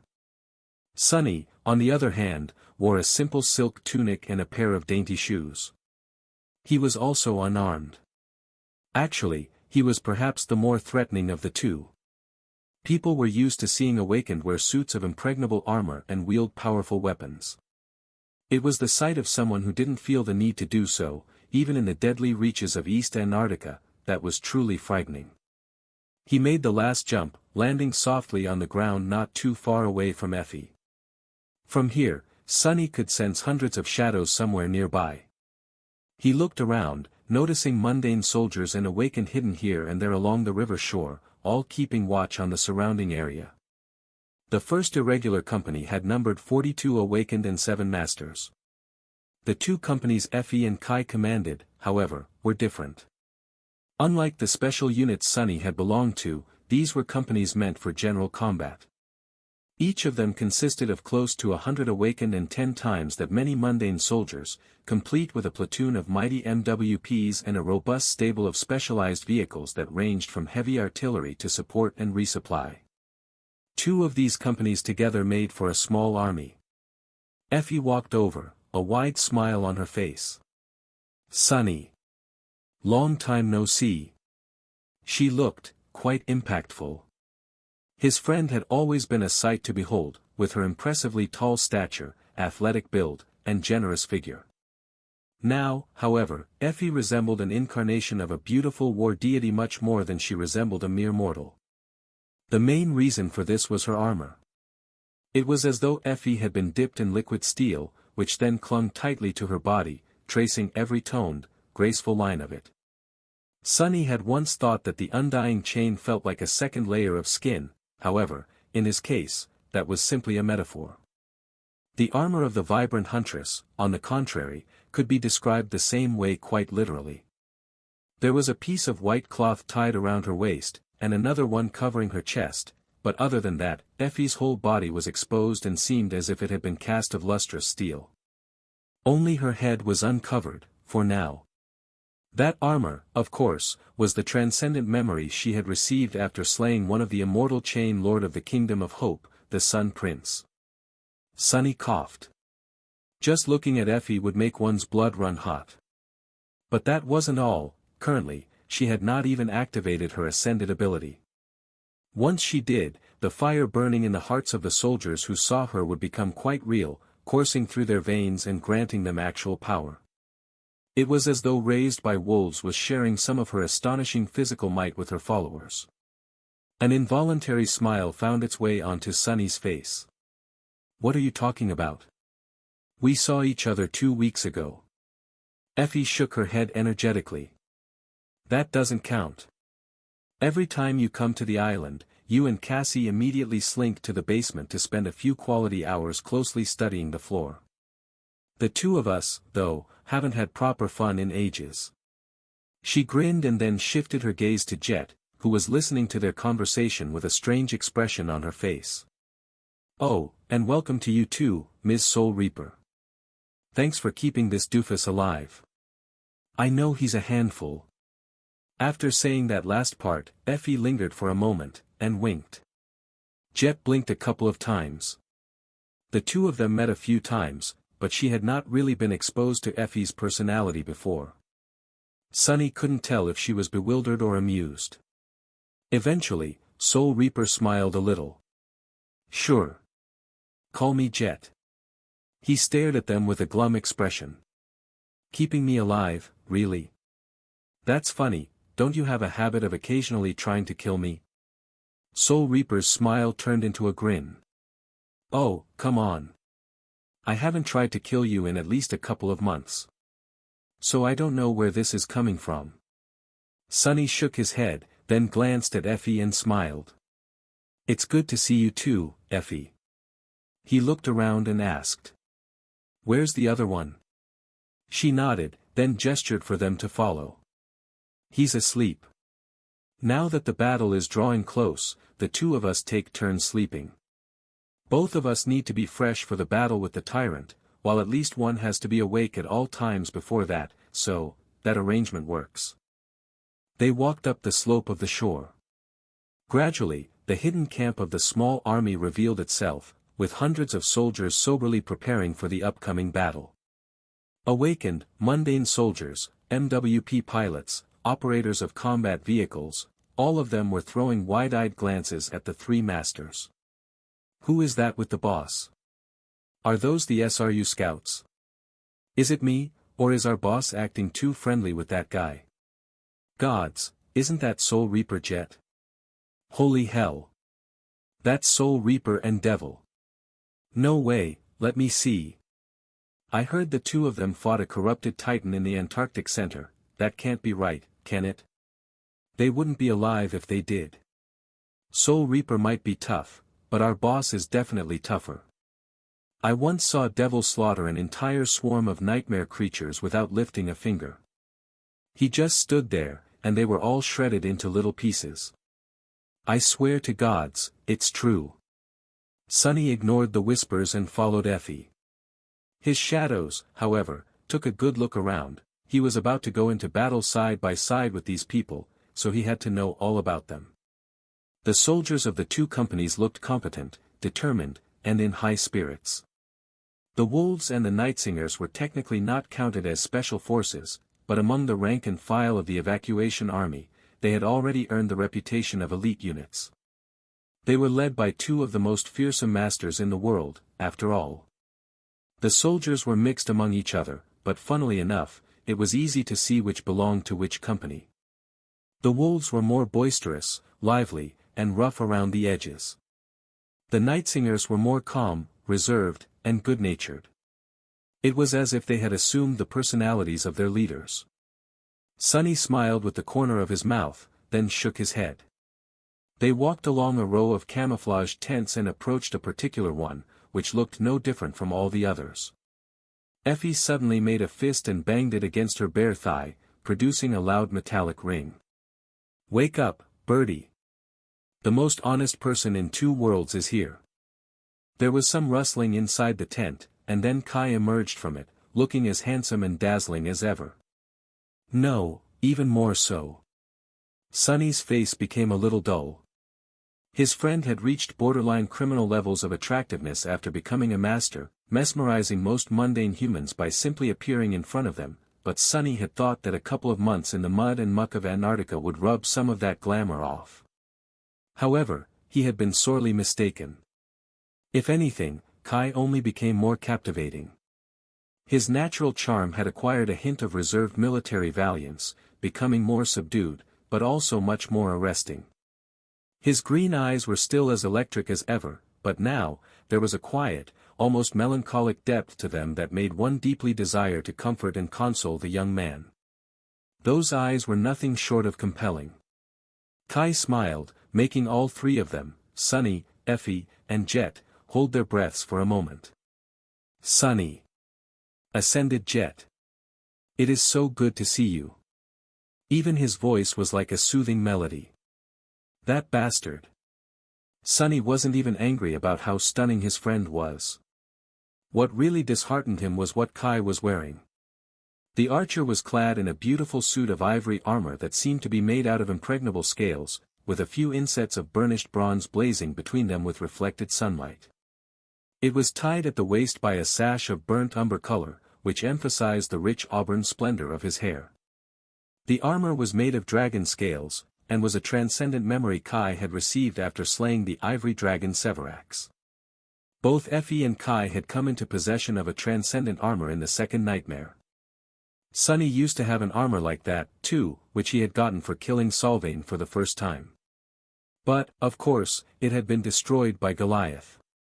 And now he was the only person of the 3 without one. Ah, that really grinds my gears.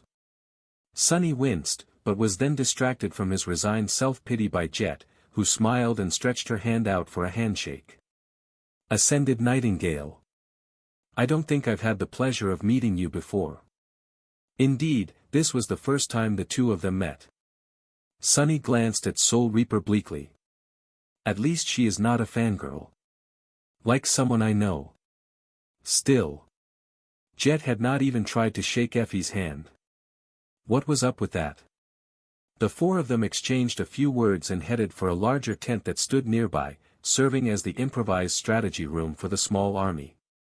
As they walked, Sunny briefly clasped forearm with Kai. "How are you doing?"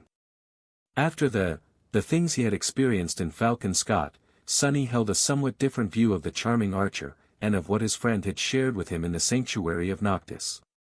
Back then, he knew that Kai was deeply hurt by what had transpired in the Ivory City, both physically and mentally. He had been a centurion who led soldiers into a war against Sylvain's zealots, only to watch his soldiers die and disappear in the flames of the dragon, and then be crippled by those flames himself. Sunny had thought that the pain of defeat and becoming a cripple was what haunted his friend the most. But after experiencing the burden, and privilege, of being in command, and learning how it felt to watch his people die, now, he thought differently. Kai smiled softly. "I am doing well. Thank you for asking, Sunny, but I really am. I feel like I'm in the right place." Sunny nodded, thinking that he understood. Kai had always had these naive notions of what was right and wrong, and what a good person was meant to do with the power all awakened possessed. For someone like him, coming to Antarctica was, perhaps, a very sincere endeavor. He glanced at Effie. Come to think of it, the merry huntress had lost people in the nightmare, too. She watched all the other girls perish under the ruthless training methods of the war maidens, powerless to save any of them. Even Cassie had experienced powerlessness and loss, with all the other priestesses and people of the Night Temple, including her cherished mentor, the one in the north, ending up slaughtered by Mordred. All of them had felt it. Did Nephi's feel the same? Probably not. But then again, no one knew what she had lived through in the second nightmare. Changing Star was strangely reticent about that particular ordeal. They entered the tent, gathering around a fold-out table that had a small holographic projector placed on it.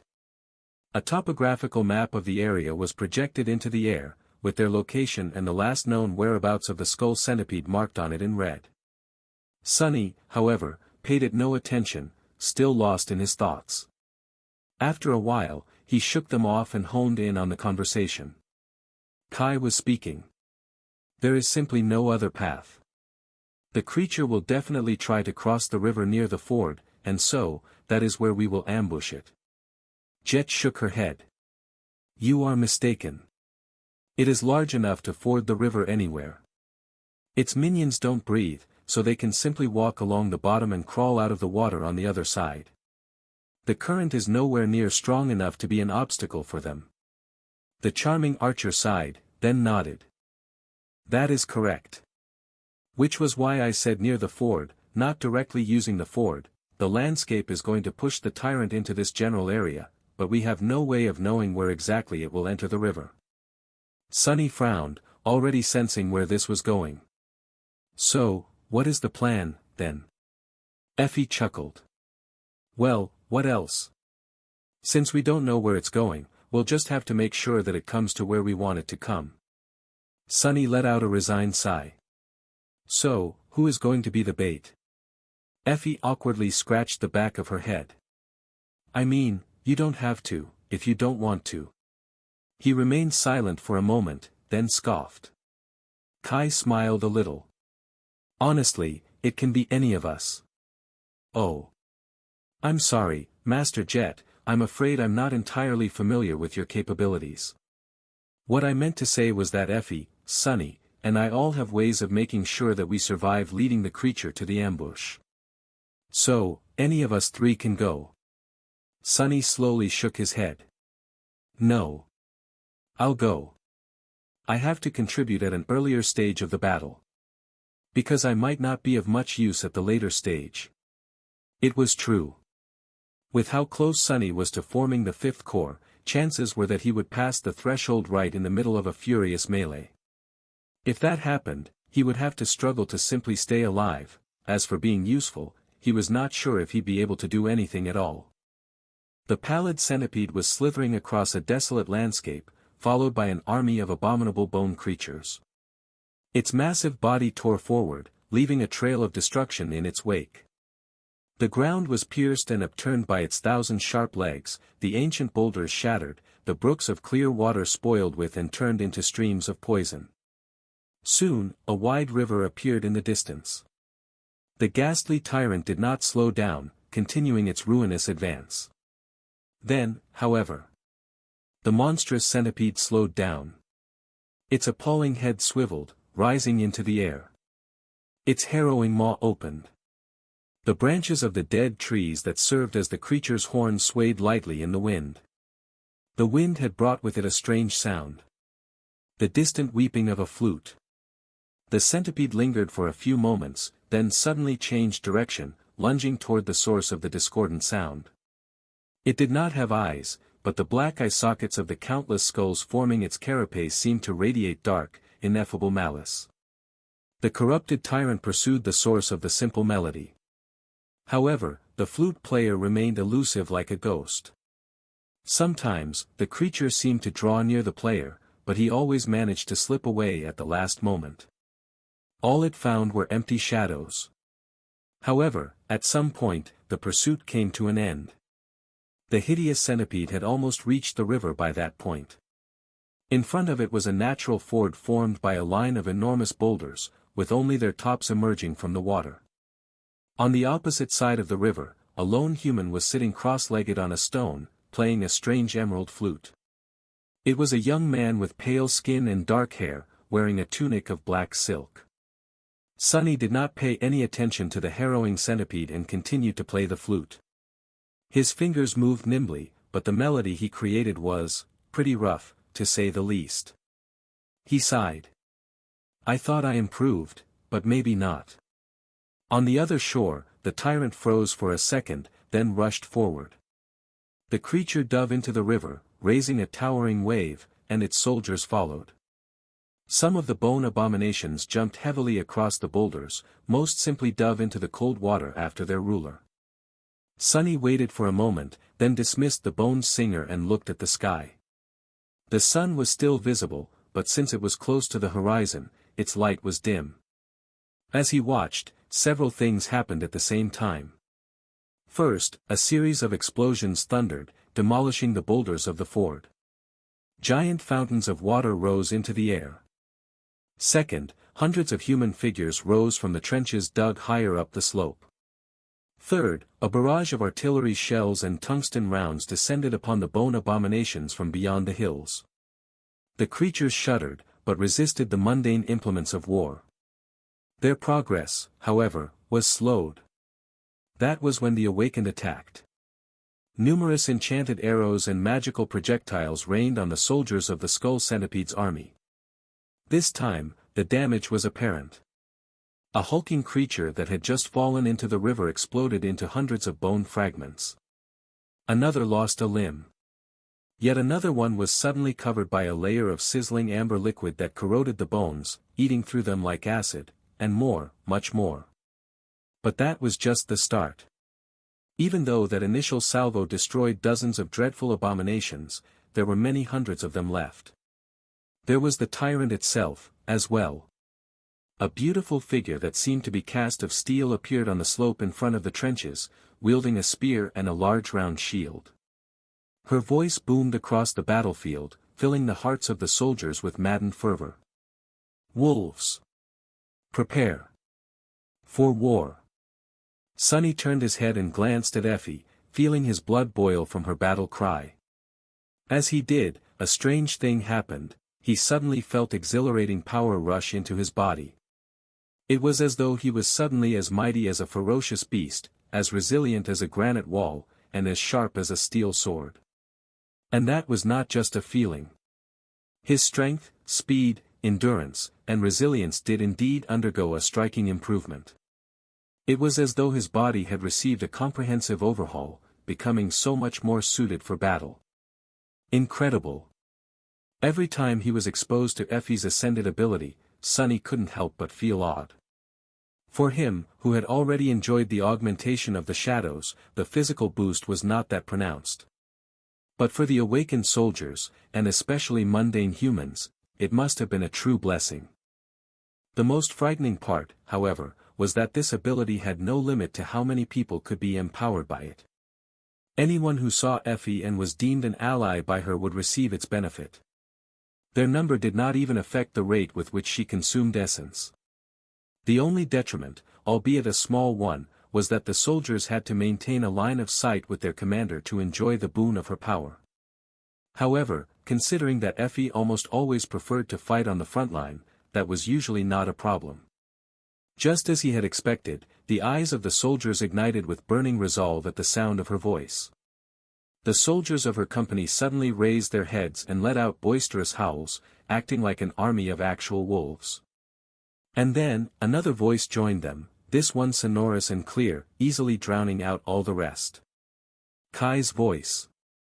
When Sunny heard it, his heart suddenly shook. Instantly, all the unnecessary thoughts were erased from his head, leaving only the pure, flaming, indomitable desire to do battle.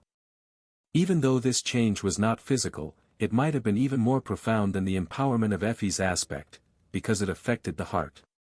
Even Sunny, for whom the effect was somewhat muted because of how guarded his mind and soul were, felt incredibly inspired. The clarity bestowed by Kai's call would do wonders for the soldiers in this battle. Sunny shook his head slightly. Scary. Kai's ability was just too terrifying. An Ascended would most likely be able to resist it to some degree, but mere Awakened had no choice but to be compelled. As for mundane humans, if the handsome enchanter chose to misuse his powers, they would do anything he told them to. They would happily end their lives if he asked. Luckily, Kai would never do that. Instead, he used his power to inspire the soldiers and make them stronger. With Sunny serving as a perfect scout, Effie strengthening the bodies of the soldiers, and Kai inspiring their hearts, the threat of the corrupted tyrant suddenly did not seem overwhelming. As the head of the skull centipede emerged from the water, it was met with a furious onslaught of attacks. Strengthened by their two leaders, the small army was burning with the desire, and ability, to win this battle. Before, the future seemed grim for the expedition force of the evacuation army. Even though they numbered more than 2,000 soldiers, with 200 awakened and 4 masters ready to fight at the front, the enemy was just too domineering. The corrupted tyrant itself was tremendously dangerous. The army of bone monstrosities was no less threatening. However, both Effie and Kai were incredible sources of strength, acting as force multipliers for the whole regiment. With their help, the power of the soldiers soared, almost balancing the scale. Sunny's and Jet's efforts were no less important. Thanks to them, the two companies had been able to choose the battlefield and prepare an ambush. Terrain advantage was extremely valuable, and so was the foreknowledge of what the enemy was capable of. That last part was, perhaps, the most precious. The two scouts had not only gathered intelligence about the location of the enemy and the number of minions under its rule. They had also provided the analysts and diviners of the army with an opportunity to study the tyrant. Thanks to that, the human force did not have to go into the battle blind. Even though they did not know every detail of what the skull centipede was capable of, they did know the most important parts. For example, they knew that the confluence of the power that the giant abomination possessed was, surprisingly, hidden in the 2 dead skeletal trees that grew from its head, serving as the tyrant's crown and horns. In fact, Army Command had gone as far as to suggest that the true abomination was not the centipede itself, but the network of tree roots that permeated its monstrous skull, growing through the creature's brain matter. As such, the small army's first goal was to destroy one, or better yet both of these trees. Without them, the tyrant would most likely lose the ability to control its bone soldiers, as well as access to its most terrifying powers. But, it was more easily said than done. And Sunny currently had other things to worry about, because the centipede was going directly for him. Ignoring the squall of bullets and the rain of arrow, it rose from the river like a mountain of skulls and lunged straight at him, the giant maw opening like an abyssal gate. Sunny blinked. Are my flute skills really that atrocious? Listen, there's really no need to be that angry. A moment before the dreadful tyrant crashed into the boulder he was sitting on, Sunny leaned back and dissipated into the shadows.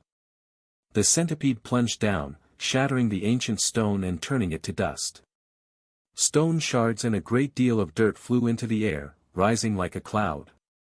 Sunny finished a backward roll much further up the slope, appearing behind the trenches and the mass of soldiers. He rose, flicked a few pieces of dust off his tunic, and glanced in the direction of the giant abomination. The skull centipede turned its head in the direction of the firing soldiers, its jaw still hanging open. Then, its enormous body tensed, ready to shoot forward. Before it could, however, something flashed through the air and impacted against the tyrant's head. The mysterious projectile was none other than Effie, who had used her own body as a siege ram. After rushing through the battlefield like a hurricane, she jumped and made her body into a ball, hiding it behind the round shield. When the dusk shard struck the tyrant, numerous skulls were instantly pulverized into bone dust. However, even more were revealed, becoming visible through the crack in the morbid carapace. The force of the impact was so tremendous that it not only slowed the centipede down, it actually threw the abomination back, pushing it back into the river. Effie herself was tossed to the ground and landed in a roll, jumping back to her feet a moment later. Her sculpted steel body did not look damaged at all. If anything, the huntress looked as exuberant and robust as ever. As her war cry resounded across the battlefield, the first wave of the hulking bone abominations clashed against the line of awakened. A ferocious melee exploded into a cacophony of ear-piercing noise. The tide of nightmare creatures seemed unstoppable, as if it would easily wash the human fighters away in a wave of desperation and blood, but it didn't. The first reason for that was Jet, who threw herself into the flood of abominations a few moments before the clash and broke the enemy's momentum. Her naginata easily passed through the layers of bone, destroying the rotten souls of the tyrant's minions. Both the bone puppets and Soul Reaper herself could be considered living dead, however, even among the dead, she was an exalted existence. The second reason was the awakened themselves. Even though most of the ghastly abominations were fallen, it barely looked as if there was a gap of power between them and the human fighters. Empowered by raised by wolves and emboldened by Nightingale, the soldiers fought with might and ferocity that was far beyond what they should have been capable of. It was really quite astonishing to see. Sunny shifted a little. Time for me to enter the fray as well, I guess. He had to act restrained in this battle, however, that did not mean that he couldn't do anything. More and more bone fiends were crawling out of the river, and the skull centipede itself had already recovered from Effie's devastating blow. It was lunging forward once again, this time aiming for the ironclad huntress. Sunny opened a leather satchel that hung on the silk cord tied around his waist, and took out a small, intricately engraved stone lantern. Then, he tossed it across the battlefield, aiming for the line where the shore met the cold water. As soon as the shadow lantern landed, it was as though all light was devoured from the wide area around it. Many bone abominations entered the sphere of darkness, however, none of them emerged again, as if swallowed by the shadows. Well, of course they didn't. After all, out there in the darkness, unseen, Saint was already waiting for them with the sin of solace in her hand. After unleashing her on the battlefield, Sunny concentrated on using shadow manifestation to reduce pressure on the soldiers. He tried not to destroy any of the bone abominations himself, maiming and suppressing them instead. Despite his efforts, however, a generous stream of shadow fragments poured into his soul, threatening to render him defenseless too soon. Sunny frowned, then looked in the direction where Effie was trying to distract the skull centipede and prevent it from reaching the trenches. She was holding the tyrant at bay, barely, for now. A dark grimace appeared on his face. It's all up to Kai, then. High above the battlefield, hidden by the cold radiance of the sun, a small black dot was slowly growing larger. Effie was having a hard time standing her ground against the giant centipede. In fact, she was barely holding on. Even though a furious barrage of bullets, enchanted arrows, and magical projectiles was raining on the ghastly carapace of skulls, the abomination did not seem slowed down at all. Its massive body moved with dire speed, thousands of scythe-like legs tearing up the ground with each motion. The difference in size between the tyrant and the fearless huntress was just too big. Effie's only saving grace was that her body, despite being hundreds of times smaller than that of the ghastly centipede, seemed to contain truly astounding strength. She was incredibly swift and agile, as well, dashing around with stunning speed to dodge the crushing blows of the monstrous creature. Above everything else, the huntress was all but invulnerable. Her innate resilience was reinforced by two aspect abilities, and then strengthened by a transcendent armor on top of that. She had received several glancing blows from the abomination, which would have turned almost any other master into a broken corpse. Effie, however, was able to shake them off and continue to fight. Of course, there was no such thing as true invulnerability. The huntress was fine for now, but she was still dancing with death. The round shield she wielded possessed an enchantment called Indomitable, which functioned similar to Sunny's own, Feather of Truth, and allowed Effie to change its weight at will. Her spear was not able to deal serious wounds to the tyrant, but its strikes must have stung. Sunny saw the creature recoiling after the huntress managed to land a solid blow. All that allowed raised by wolves to tie down the skull centipede, at least for a short while. However, it did not mean that she would win. It took all Effie had to simply match the menace of the corrupted tyrant's massive body, all her abilities, all her skill, and all her powerful memories, while the abomination had not revealed any of its powers yet. Once it did, the situation would inevitably change. And that moment had already come. As Sunny watched, Effie managed to push the centipede back once again. The shockwave of the impact threw her back, as well. The huntress slid through the dirt, leaving 2 grooves in it. Her spear shot down, piercing the ground and bringing her to a sudden stop. A moment later, she was already lunging forward, ready to deliver another strike, however, the tyrant seemed to be fed up with their furious clash. The skull centipede raised its appalling head, the branches of the dead trees growing from the carapace of skulls swinging in the wind. Sonny's eyes widened slightly as he felt a sudden chill run down his spine. It was as though the wind that brushed against the skeletal branches was full of tormented whispers. A small black dot appeared in the air between the two trees. The dot warped and twisted, collapsing in on itself, and then began to grow, devouring the fabric of reality itself. It seemed as if an abyssal gate was starting to open in the air above the creature's head. Crap! Sonny instantly knew that nothing good was going to happen if the circle of darkness was allowed to finish forming. He made a move to step forward. But at that moment, a stream of light tore the sky asunder, falling from somewhere high above with inconceivable speed. It streaked across the battlefield like a flaming comet and crossed paths with the centipede's head, exploding with blinding radiance. A low boom resounded, followed by the sound of shattering wood. Kai had arrived. The plan of the battle the four masters had come up with assigned each of them an important role. Sonny was responsible for luring the tyrant to the ambush site and creating an obstacle for the bone fiends crawling out of the river. Jet was meant to lead the defenders and make sure that the trenches were not overrun. Effie's role was to stall the centipede, and, more importantly, distract it. But it was Kai who was the key to their success, or failure. The whole plan depended on whether the tyrant would be able to unleash its harrowing powers. To prevent it from happening and reduce the skull centipede to a mere giant beast, the trees growing from its head had to be destroyed. That was what Kai had to accomplish. He had hidden himself high in the sky and bid his time, waiting for an opportune moment. Then, the archer plunged down, burning his essence and using gravity to reach truly astonishing speed. And now, he delivered his attack, using that speed to close the trap they had set. The flaming comet was Kai himself, and he held a slender, shining saber in his hand. All of it happened in the blink of an eye. The streak of light crossed the creature's head, something flashed, and then a loud explosion boomed, washing over the battlefield. A split second later, Kai fell into the river. His speed was still so tremendous that he slid across the surface of the water without plunging into it, and only slowed down after being pushed 100 meters away from the shore. The head of the skull centipede, meanwhile, was flung to the side. One of the dead trees crowning it was completely shattered, its trunk exploding into thousands of sharp splinters.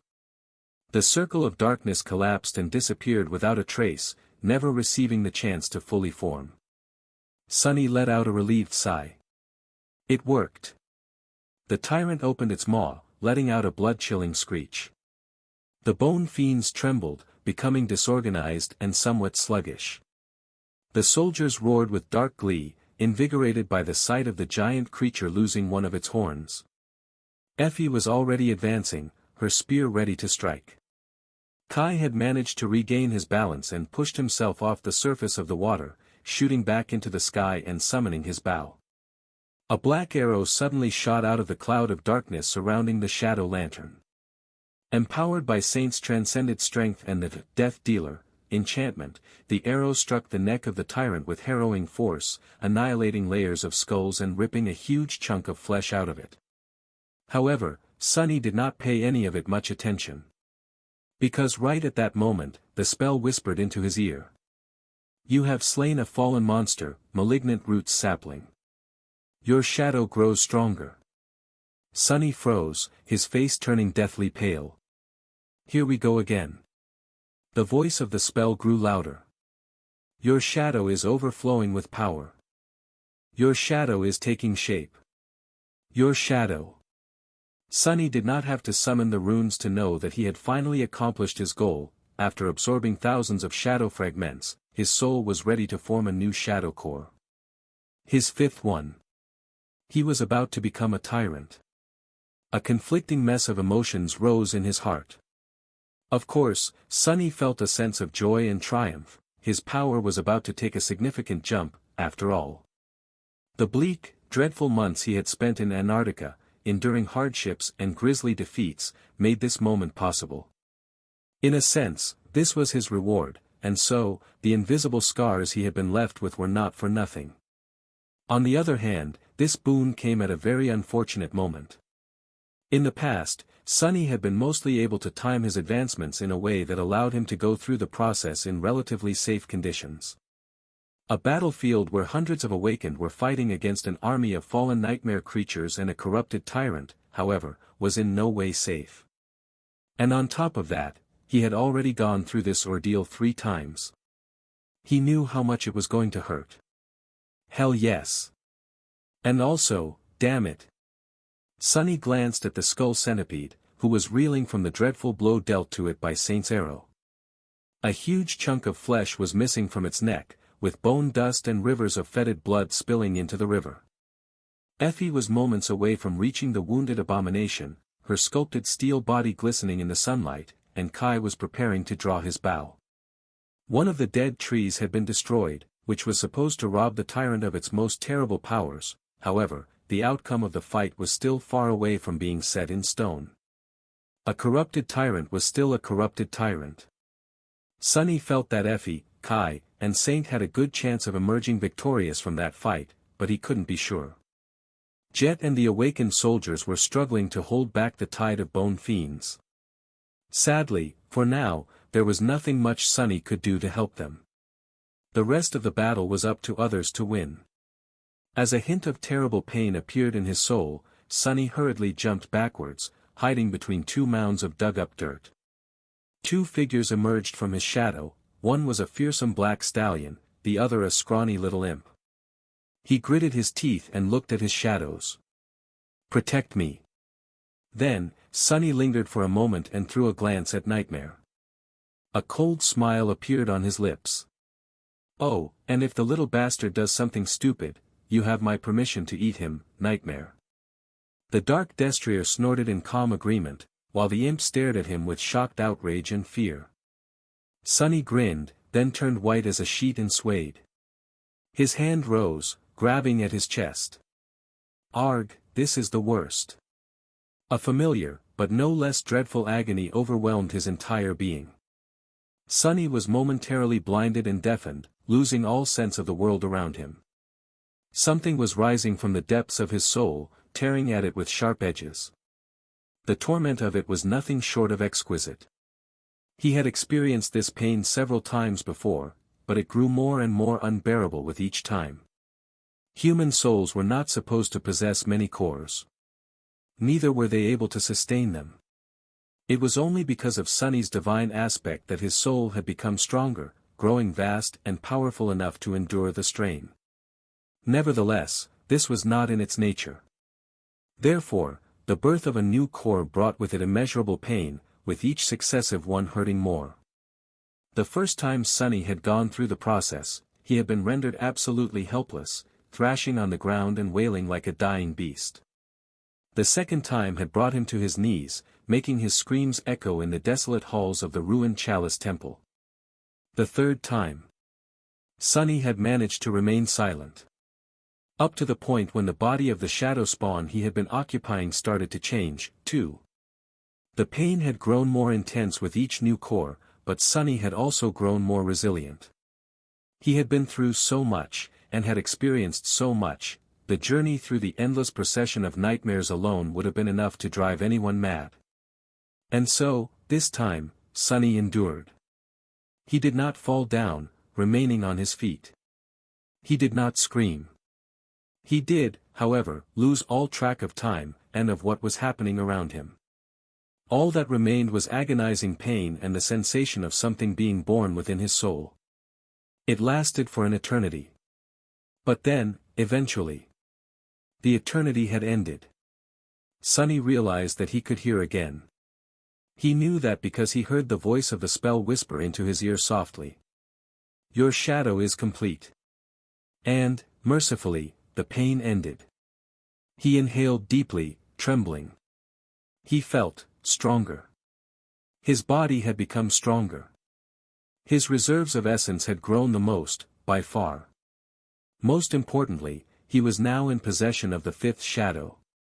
And, he was a tyrant. A tyrant. Sunny exhaled. A complicated emotion grasped his heart. Finally, after years of struggling and chasing after something that often seemed unreachable, he had caught up with Nephi's. Sure, she was still ahead of him by a sizable amount of fragments, but they were of the same class now. They were both ascended tyrants. Strangely enough, Sunny did not care too much. He had wanted desperately to be as strong as Changing Star once. There had been a lot of reasons for him to harbor that desire, some better, some worse. And now that he had reached that goal, Sunny knew that his former understanding of what real strength was had been terribly misguided. And so, he did not really care. Still, it felt nice, to be equal to her on paper. Even if what was written in shimmering runes was not that important. Now, for the important stuff. Sunny shifted, turning his head to observe the battlefield. There was another tyrant nearby, and that tyrant posed a threat to his friends and the soldiers, so, the creature had to be dealt with. Sunny was still reeling from having his soul torn apart, then sewn back together. However, the battle was raging, so he had no time to recover in peace. That was fine. He was long used to fighting in the most dire conditions, anyway. It took him only a moment to assess the situation. It seemed that he had been out of it for quite some time. The battlefield was ravaged and upturned, with the river itself slightly changing course. Its water, which had been clear once, now seemed muddy and noxious. Effie and Kai were still fighting the ghastly centipede in the shallows, with Saint supporting them from the darkness. The three seemed to be doing fine.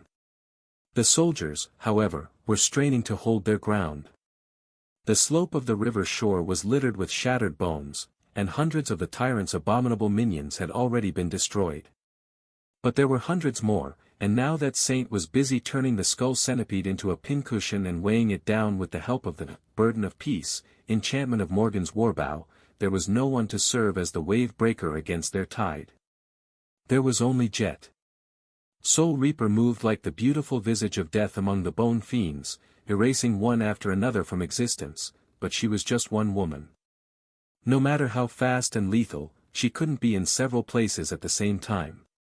Sunny hesitated, trying to make a decision. His instinct was to go for the biggest threat, personally removing it from the equation. However, the tyrant was still strong and ferocious. Even without most of its powers, the centipede was putting up a dreadful fight. It was hard to say how long it would take to bring it down. The soldiers, meanwhile, would continue to suffer under the onslaught of the bone fiends until it did. So what was he supposed to do?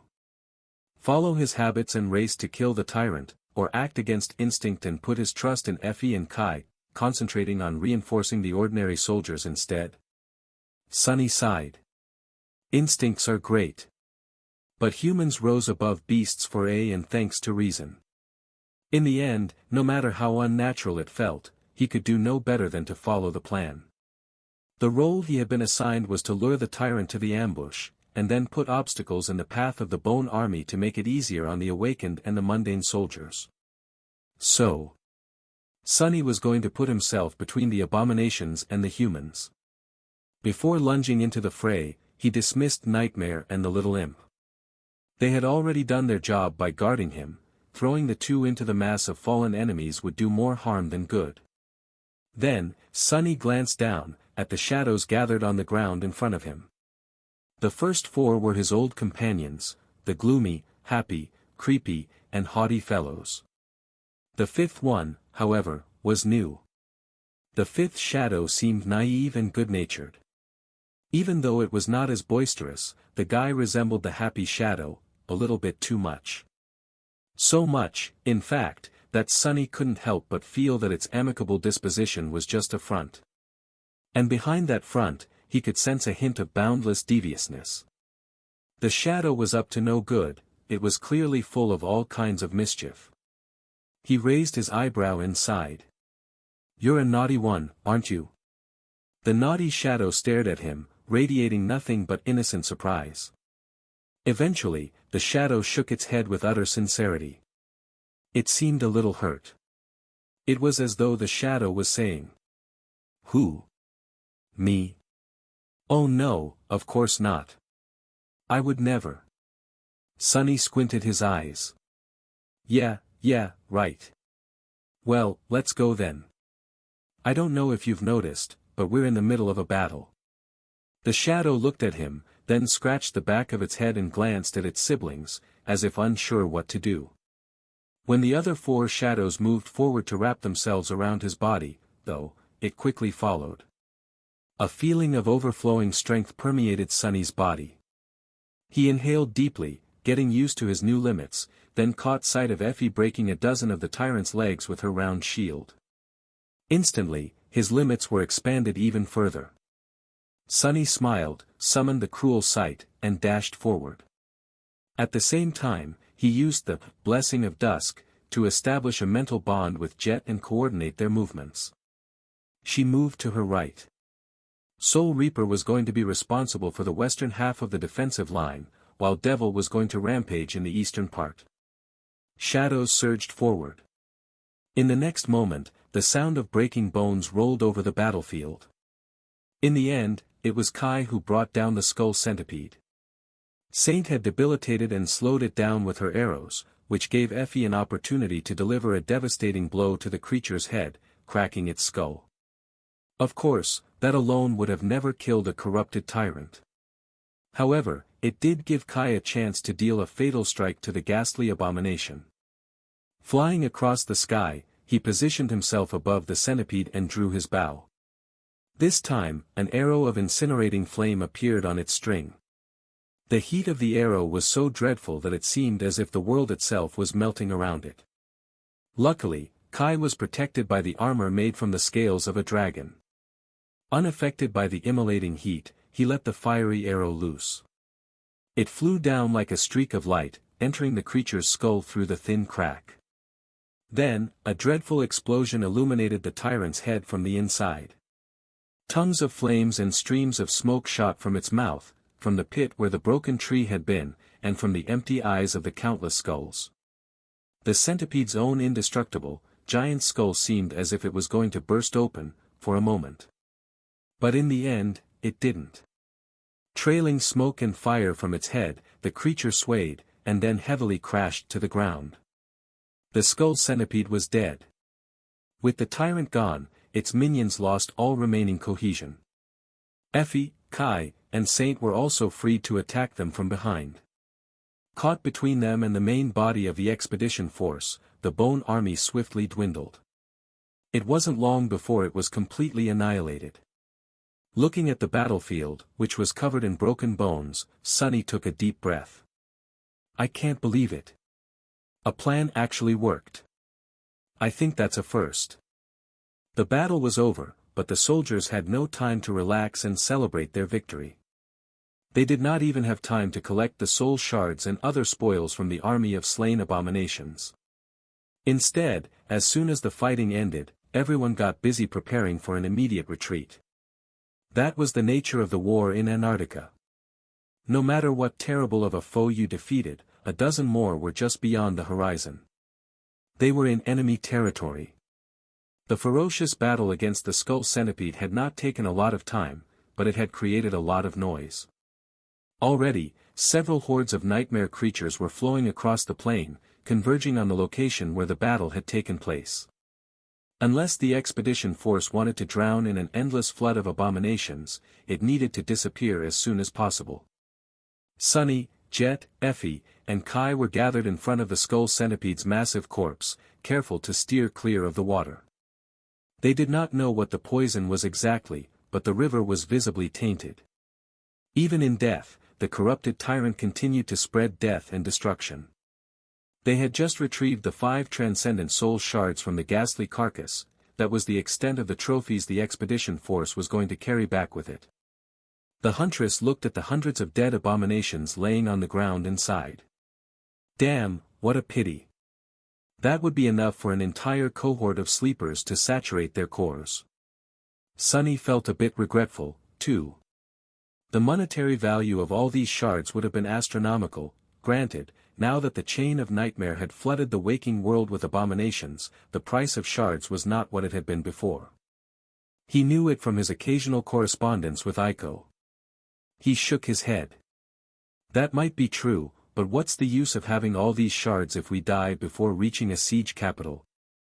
Kai nodded. Indeed. We have already reaped the main benefit, preventing the tyrant from growing stronger and reaching one of the human settlements. Our casualties were light, too, that's a win in my book. Anything else is irrelevant. Sunny knew that his friend was right. But, nevertheless, he could not help but sigh with regret. At least his luck had been good, granting him several ascended memories. None seemed particularly useful, so he promptly fed them to Nightmare. That was already a good result for one day. After a short pause, Sunny said. In any case, good job, everyone. That went much smoother than I thought it would. Especially you, Kai, that was an insane shot. Sunny knew a thing or two about archery. Shooting an arrow through a thin crack in the skull of a moving target, while flying at high speed, that was one for the books. The charming archer had been the one to destroy the skeletal trees, as well. Kai smiled shyly. Thank you. To be honest, I can't quite believe it. I never thought that I would kill a corrupted tyrant one day. His green eyes turned slightly wistful, as if he was recalling the past. Sunny blinked a couple of times. What on earth are you talking about? Can't believe it. Says the guy who jumped into the mouth of a dragon to kill it. Kai coughed, while Jet glanced at him and raised an eyebrow. A dragon? What kind of a dragon are we talking about? The archer shook his head. It was just a transformed saint. In the Nightmare. This time, it was Soul Reaper's turn to blink. Ascended Nightingale killed a saint. Her voice sounded a little dull. Effie suddenly laughed. What about it? I killed one, too. A huge pain of a bastard. And that one. She pointed at Sunny. He actually killed the same saint twice. Speak about holding grudges. Jet rubbed the back of her neck with a neutral expression. Ha! And I thought my second nightmare was exciting. At that moment, Kai turned his head slightly, as if listening to something. He was most likely receiving a message through his comm. And indeed, a few moments later, he called out to them. Everything is ready. We can depart in 3 minutes. Sunny let out a relieved sigh. The two companies had been quick to organize themselves for a rapid march, and so, they would be able to leave before any of the migrating hordes arrived. Kai looked at Sunny and Jet, then at Effie. Then, he asked hesitantly. Oh, are we going to take my ride, or yours? Effie scoffed. Does it matter? She grinned and answered her own question a moment later. Of course it matters. Do you think that I don't know how pampered you are by your soldiers? That guy, it's really unfair. He has a fan club even in the army. They bring him all kinds of little gifts, including snacks. And sweets. So. I think we need to celebrate, and I think you're treating. Kai looked away in embarrassment. Those aren't gifts. People are just concerned about their commander. I can't really refuse either, they become sad if I do. Sunny grinned. Aha. Whatever you say. The archer shook his head. All right. Then we will ride in my APC. We can work on compiling a report for Army Command in the process, too. With nothing more to discuss, they hurried to leave the scene of the battle. Riding a personnel carrier at the head of a column of soldiers made Sunny remember the cold, dark days in the Antarctic Center. Granted, Kai's APC was a little shabby when compared to the robust, beautiful Rhino. Still, it got the job done, and the charming archer really had some delicious stuff squirreled away in the nooks and crannies of the heavy machine. The expedition force left the ravaged river shore behind and rushed across the plain, escaping the approaching mass of nightmare creatures. They masterfully navigated the landscape, avoiding the wandering swarms and keeping out of sight as well as they could. The column had to fight off a few packs of abominations, but these skirmishes were too inconsequential to pay them any attention. Things like that were unavoidable when a large force traveled across Antarctica. Everything was going well. But, of course, it had not gone well for long. At some point, the loud sound of an emergency message rolled through the interior of the APC. Sonny looked up and turned to the communication terminal, frowning. As soon as the damn thing lit up, he knew that something had gone really, really wrong. The APC was a little cramped, but the four masters were able to make themselves comfortable. They were sitting on empty ammunition crates, enjoying some of the snacks Kai had presented them with. The mood in the interior of the armored vehicle was surprisingly relaxed, and the awakened crew under the Archer's command were respectfully giving them some space. Effie was talking. Wait. What? That is hilarious. The conversation had taken a random turn, leading to Kai sharing the details of how he and Sonny first met. At the time, one of them had been imprisoned in a deep well, while the other had gone more than a little feral after living alone in the dark city. The huntress knew what had happened in broad strokes, but this was her first time hearing the full story. She couldn't stop laughing. I can just imagine it. Effie wiped her eyes, then glanced at Jet and asked with curiosity. What about you, Colonel? How did you become Sonny's fairy godmother? Soul Reaper smiled, leaning back with a can of a refreshing beverage in her hand. What's a fairy grandmother? Is it some kind of nightmare creature? Effie stared at her for a few moments, then shook her head despondently. What's a fairy go, damn. They really are two peas in the same pod. Jet chuckled. I guess not. Well, there's not much of a story. I've been assigned to hold vigil over an aspirant, and that aspirant turned out to be Sonny. It's rare for us kids from the outskirts to survive the first nightmare, so I kept in touch. Sonny let out a relieved sign when he realized that she wasn't going to describe the exact moment he had woken up, and what transpired right after. There was no need to give Effie more ammunition. If Jet spilled the beans, he would never hear the end of it. He opened his mouth to change the topic, but at that moment, the sound of an urgent message resounded in the interior of the APC. Sonny did not like that sound at all. Looking up at the communication terminal, he frowned. Almost at the same time, his own comm vibrated, receiving a message as well. As Kai rose to access the terminal, the other three checked their comms. The messages Sonny and Jet had received were probably a little different, since the Special Reconnaissance Unit was privy to more information, but the gist of it was the same. Damnation. Sonny glanced at his friends, reading the same somber tension on their faces. The chain of nightmares had just gone into another period of rapid escalation. Dozens of gates had opened across East Antarctica at the same time, and the initial readings showed that most, if not all of them, were of the third category. Much worse, it had already been confirmed that several Titans had emerged, ready to wreak havoc across the continent. Even though the Three Saint had slayed several such creatures in the past months, the situation was still eerily similar to what had happened in the Antarctic Center. Would the entirety of the evacuation army be able to handle the sudden crisis? Sonny was not sure.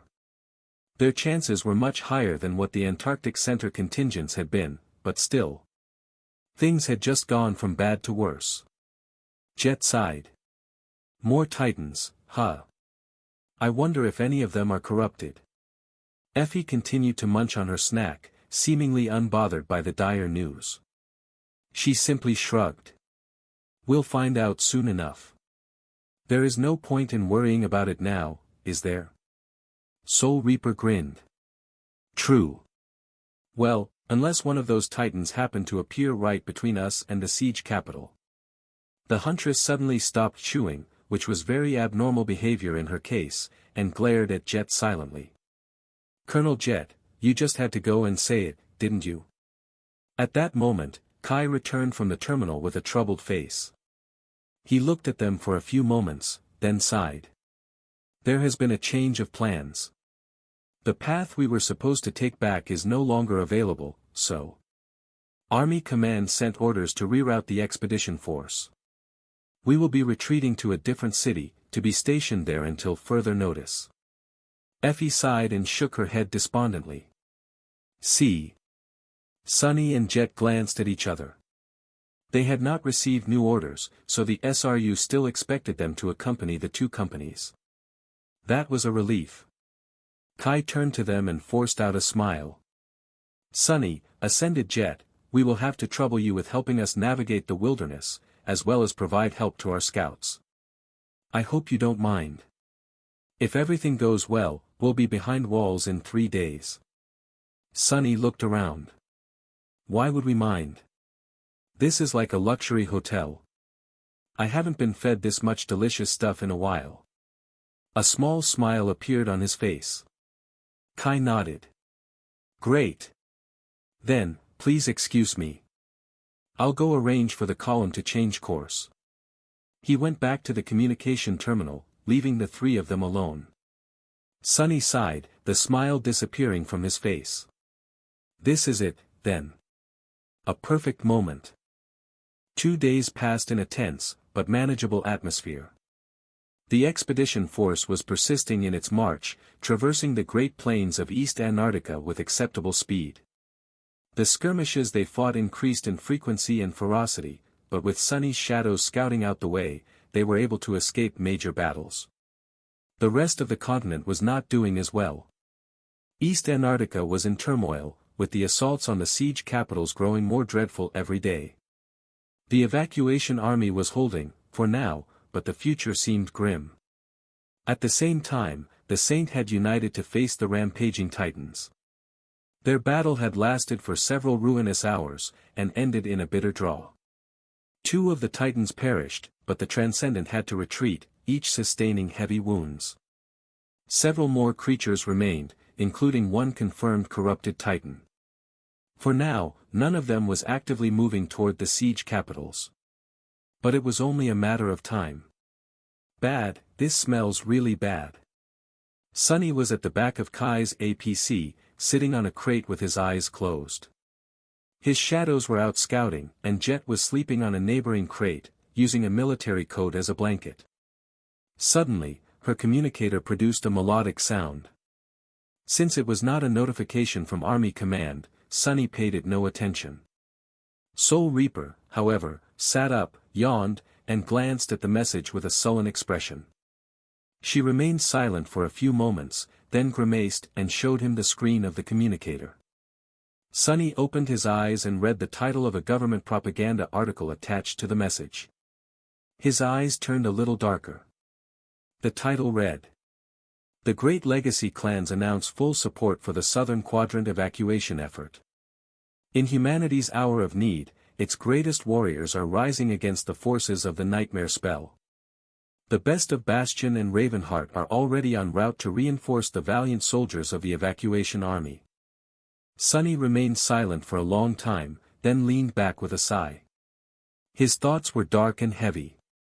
Deep in his heart, an ember of anger smoldered, divorced from all reason, pushing him to do dangerous and short-sighted things. It was almost as if the sin of Solace was whispering into his ears. Kill them all, how hard would it be to simply kill them all? Probably not much easier than slaying the winter beast, and with much more dire consequences. Shaking his head, he looked at Jet. They had never spoken about it directly, but she definitely knew the real reason why the great clans were coming to Antarctica. After all, Soul Reaper had a much more extensive information network, she was deeply embedded into the hierarchy of the government, and had a personal connection to some of its leaders. Of course, the government was only a second-rate player in the grand scheme of things. Still, they played an important role, and as such, had access to a lot of secrets. He lingered for a few moments. What do you think will happen now? Jet covered her mouth with a hand, yawned, and then smiled. Right now? Well, let me think. I guess the first thing that will happen is that I am going to receive a message from the old man. Just as she finished the sentence, her communicator lit up, displaying a new notification. Soul Reaper chuckled quietly, then concentrated on the screen of the military-issue device. See, it's a curse, to always be right. Give me a minute. Sunny waited for her to finish reading the important message, and it was important indeed. The old man Jet had mentioned was none other than Saint Cyr, the Wake of Ruin, one of the two government transcendents. Sunny had met him briefly after coming to East Antarctica, and the man definitely left an impression. Wake of Ruin was a tall, gaunt man in his late 50s. Although his skin was showing signs of aging, his hair still remained perfectly black, like the feathers of a raven. The saint had sharp features, a piercing gaze, and a stern demeanor, acting like a person who was used to both wielding power and bearing responsibility. Wherever he went, a slightly sweet, sickening scent followed. Sunny was intimately familiar with that scent. It reminded him of the smell of the battlefield. Or rather, of what remained after the battle was over. Saint Cyr was not a likable person. However, it was hard not to feel respect toward him. The government transcendent was not as renowned and awesome as the saints of the legacy clans. In fact, for a saint, he was strangely low-key, but his age alone told volumes about what kind of man he was, and what ordeals he had lived through. Wake of Ruin was not quite in the same league as the legendary figures like Immortal Flame and Nightwalker, since he had been a young child when the spell first descended.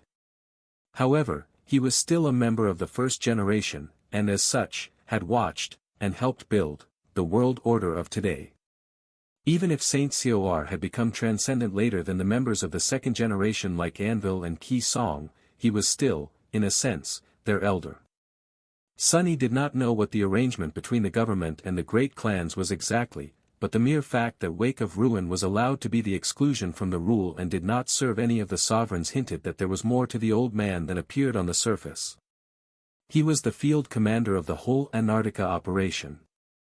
And Jet seemed to enjoy quite a close relationship with the veteran saint.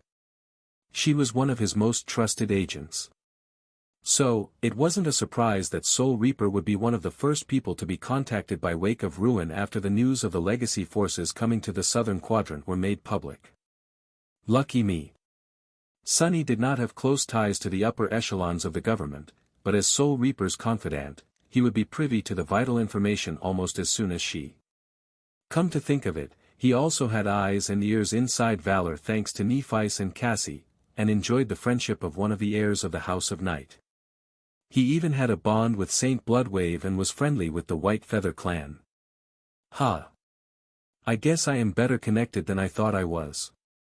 And that was without even considering his venerated status in the evacuation army. Waiting for Jet to finish reading the message, Sunny grinned. Maybe I should seduce one of Saishin's sisters, just to complete the trifecta. Those women from the great clan Song, Ki Song's adopted daughters, were all a bit scary, though. Well, there's Mordred, as well. The naughty shadow gave him a sly glance, making Sunny blink a couple of times. What? What the hell are you on about? I didn't mean it that way. I was talking about befriending the bastard, not seducing him. The shadow tilted its head. If it had a face, there would have been an innocent smile on its lips, and sparks of dubious sincerity in its eyes. Sunny gritted his teeth. Damnation. I've only known you for a couple of days, but I am already starting to regret it. What is wrong with you, miscreant? Look at the other guys. None of them were ever problematic. To prove his point, Sunny gestured in the direction where the other shadows were, diligently scouting out the path for the column. He could vividly imagine their reactions, though. The gloomy shadow would cross its arms, as if trying to say, "Who are you pointing at, you idiot?" The happy shadow would nod energetically, expressing something like, "Of course. We would never cause problems to our master. Master, you're the best, with all its being." The creepy shadow would stare at him with its usual creepy inexpressiveness, but its thoughts would be easy to guess. It would probably be something like, "I wonder what it would feel like to slice the new guy open. What do his insides look like? What is the texture? Do shadows have insides? I want to know." The haughty shadows would wear its usual arrogant look, radiating the "keep me out of this plebeian conversation, peasant" feeling with its disdainful pose. The naughty shadow glanced at Sunny with amusement. Sunny sighed. All right. Point taken. Eventually, Jet put away her communicator and stared into the distance for a few moments, thinking. Then, she turned to Sunny. He asked. So, what's the word? Soul Reaper had a contemplative look on her face. The good news is that we're getting reinforcements. Both Valor and Song are sending strong contingents. 2 saints each, a handful of masters, and a supporting retinue of hundreds of awakened. All of them the absolute elites of the legacy clans, of course, some direct descendants, some loyal retainers. You can imagine how powerful of a force that is. Sunny nodded. Despite his animosity toward the great clans, and those legacies that served them, even he had to admit that these people had not ended up in the position of highest power by accident. Legacies were born and bred to be perfect warriors, and in that pursuit, they were ruthless both to their enemies and to themselves. An awakened from a legacy clan was worth their weight in soul shards on the battlefield. It was only when compared to the survivors of the Forgotten Shore that they did not seem that exceptional. But the former dreamers of the Dark City were an abnormality themselves. Hundreds of legacy awakened could achieve a lot in East Antarctica. But whatever they could do paled in comparison to the arrival of 4 more saints. That was the real game changer, more than doubling the number of transcendents present in the southern quadrant in one swoop.